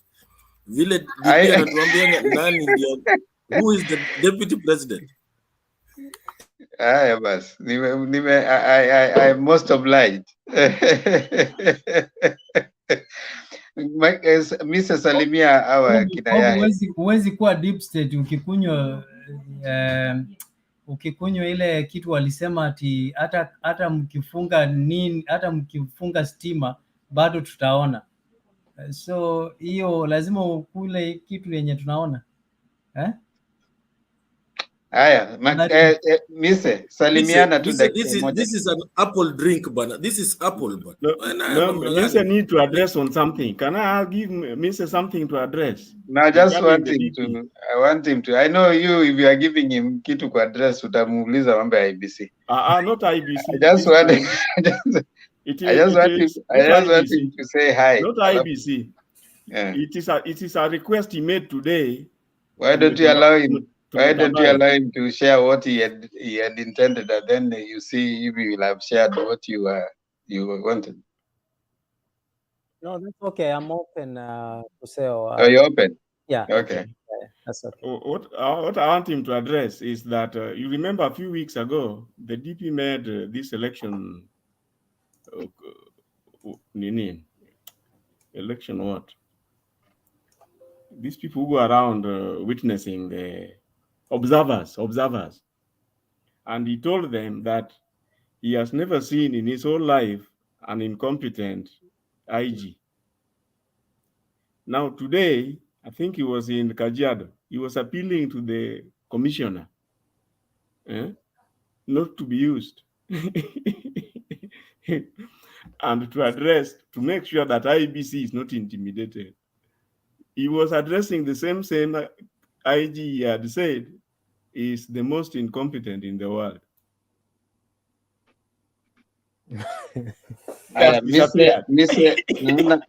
Naona deep state mwingine hapa anaitwa Martin Ndeto pia watu wa deep state.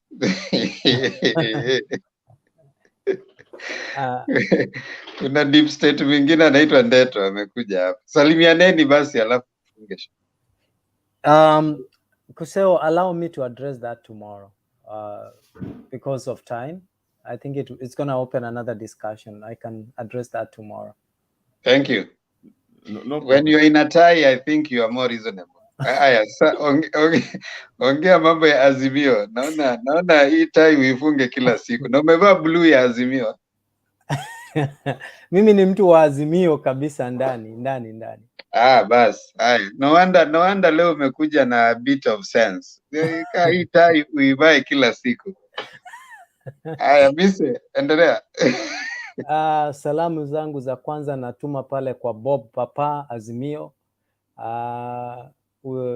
Alafu nimsalimie Julius Kuseo, Rich Makiadi, Martin Ndeto, pia we Themba. Alafu nisalimie Linet wa Bomba, Black, Perspective na wao wengine wote, Dan Darius. Na watumia salamu zangu kutoka hapa. Na kila mtu, lakini ujumbe unaenda kwa Bob Papa Azimio kwamba wembe ni ule, endelea kushikilia ambulance. Sisi wakati unashikilia ambulance, sisi tuko hapa nyumbani na Christine, jana tulikuwa hapa na naonekana mambo yanaenda mzuri. Kwanza jana tulikuwa na Evelyn na Christine. Kwa hivyo ujumbe, shikilia hapo kwa ambulance, hiyo ndio ujumbe. Asante.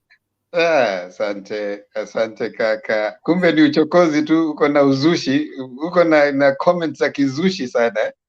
Haya basi. Deep state mwingine anaitwa Mato. Salimiana.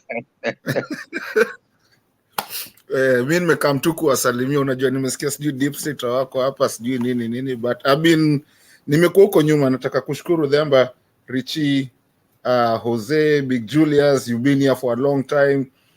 Papa leo umekuja late kidogo, lakini I was back there, nilikuwa na watch. Good discussion there. Nimesikia kuna mtu anafaa kuandika resignation letter na amesema hakupata. Useo. Resignation inatoka wapi na hakuna appointment?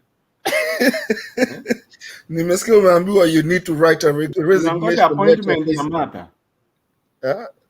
Si nimesikia mabrother wako kwa njia saizi wakielekea Venezuela. Wanahitaji wakili na Misa iko hapa.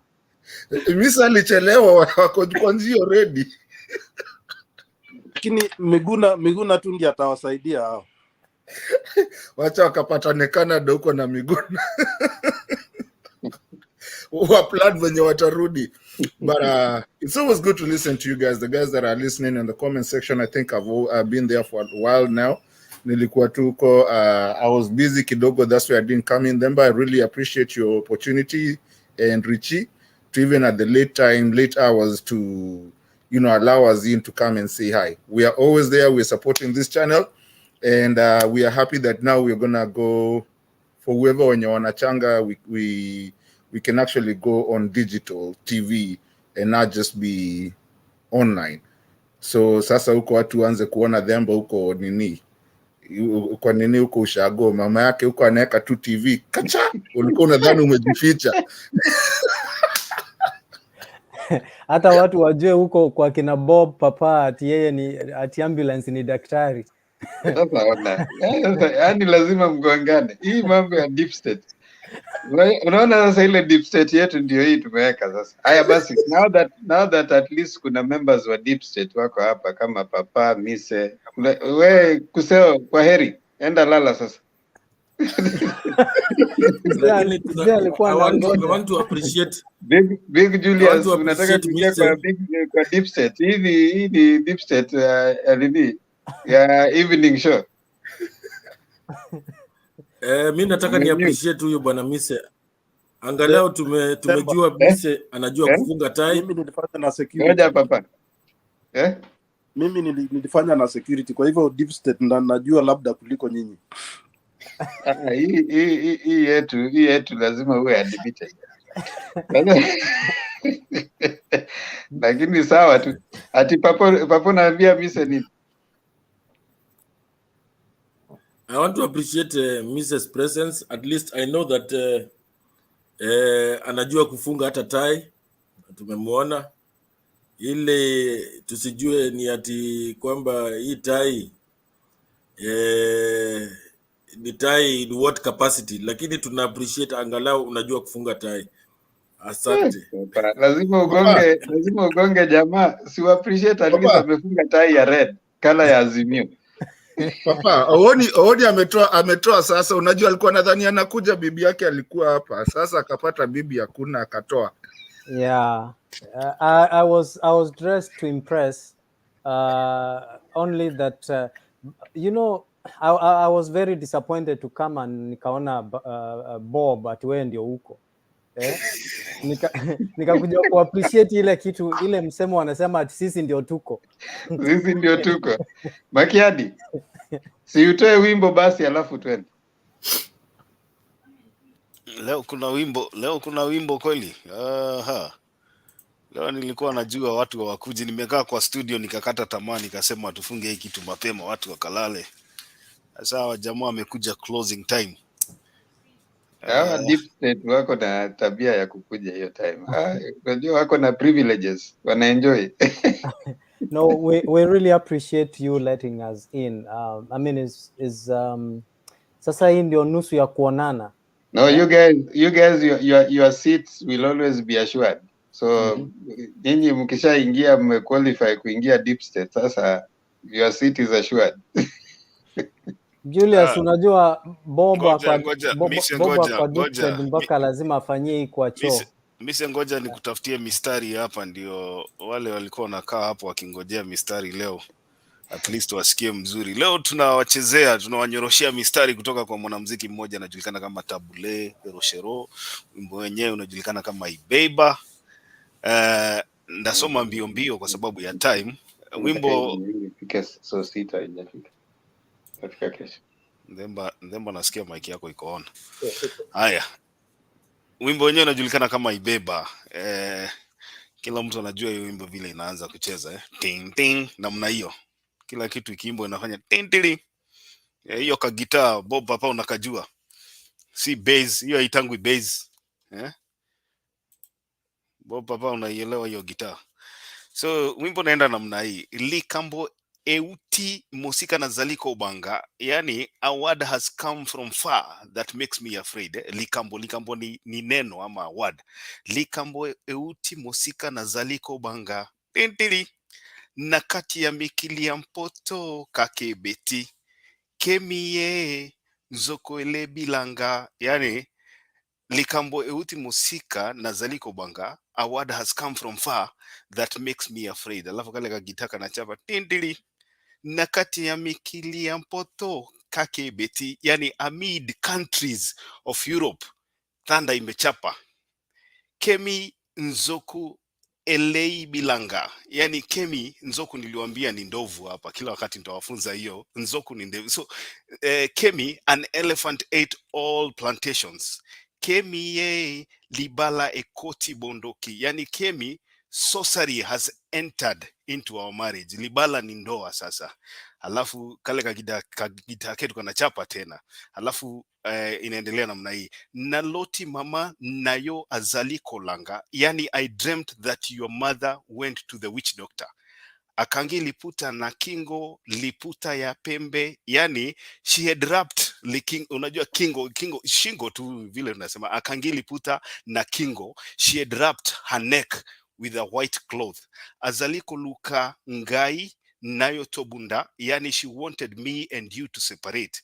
Ngai nazali mwana ye azali mama. Yani I being her son and her being my mother. Alafu narudi pale Kemi ye libala ekoti bonganga. Kemi libala ekoti bondoki. Yani Kemi libala ekoti bonga inamaanisha Kemi sorcery has entered into our marriage. Kemi libala ekoti bondoki. Alafu unasikia sima mwa mikolo na ye koeba ntina. Yani after some days I came to learn that mobali yayo kali alobi babongisa ye mbongo na ye. Yani your old husband says he wants the dowry he paid for you back. So Bob papa ukitaka kuitisha dawari yako unatumia mstari. Alafu inasema Kemi yo ondemi likambo oyo. Yani Kemi, you all knew this.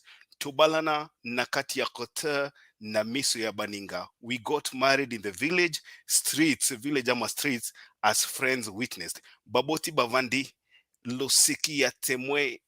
Parents were present with the traditional beer. Alafu ukienda pale chini kabisa karibia chorus unasikia inasema balola elongi talaka na sima. Yani they have seen a face, look back. Talaka na sima yoka kama kambo, look back and listen to the words or the advice of the people. Ngai mobali na yo, ngai molongani I your husband. Mobali ni bwana, molongani ni partner. Alafu mwisho pale sasa kwa chorus ile ya kabisa unasikia inasema ibeba na lelo. Yani inamaanisha it is spoiled. Yeah, ibeba it is spoiled. Ibeba inamaanisha imekwisha, it is spoiled today, imeharibika. Ibeba yani ndoa ile ilikuwa imeingiwa na mambo ya sorcery, kwa hivyo ndoa yenyewe imeharibika. Ibeba na lelo ni leo. Tokobongisa lobi, tokobongisa sima. Yani we will fix or repair or correct it tomorrow. We will fix it. Ngoma imekatikia hapo. Ukitaka kusikia ngoma yenyewe inajulikana kama Ibeba, imechapwa na mwanamuziki anajulikana kama Tabule Rochero. Tabule Rochero, enda pale sikia Tabule Rochero uweze kuona huyo wimbo Ibeba. Asante sana. Blanca anasema anataka kwenda kutoa hii deep state. Tunamwambia come baby come.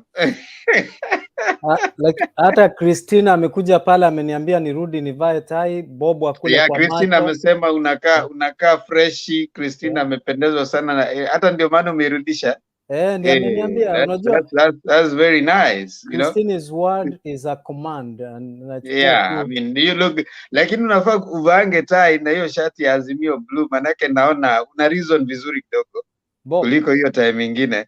So kesho pia uvae hiyo blue na hiyo red, hiyo red ya Azimio red na hiyo tai. Inakaa kuna vile zina affect the upward mobility. Ebu unfreeze Bob. Unajua Bob amesikia kule kwa macho amefreeze. Ebu unfreeze hapo. Hako sawa. Tafadhali subscribe to Mutembei TV na muende pale msubscribe. Kama huja subscribe kwa Themba and Lulu Show, please enda pale pia usubscribe kwa Themba and Lulu Show. Hiyo ni show yangu na my daughter, and we really appreciate for those who have subscribed. It's just a father and daughter moment. You can just go there, give us support. We'll really appreciate. Other than that, see you again tomorrow. Deep State kama kawaida, kiti yenyu iko, usiogope. Time ikifika mnakuja Deep State.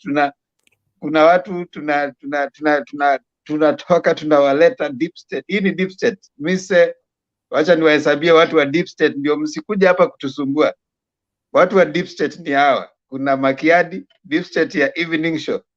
Kuna Makiadi ni captain. Tuko hapo sisi wawili co-captains pale mbele. Haya, kuna Ndeto, Deep State wa evening show. Kuna Mise, Deep State evening show. Kuna Bob Papa, Deep State evening show. Kuna Christine, kuna Julia, kuna Stone PK, Big Julius bado hajatosha mboga. Tunakuangalia tuone kama utafika. Tutakupima kwanza kwa mizani tuone kama utafika kuingia Deep State. Lakini hawa wakikuja hapa, these are the privileges kuwa kwa Deep State. Privilege ya kuwa kwa Deep State ni kwamba hata kama show inakuja karibu inaisha, bado utapata hiyo nini, uingie tu usalimia watu. Wale wengine baada ya the 8th hour tunatoa watu. Inakuwaje watu 223 bado wanasikiza umbea? Si tulale jamani, tuonane kesho. God bless you all. See you.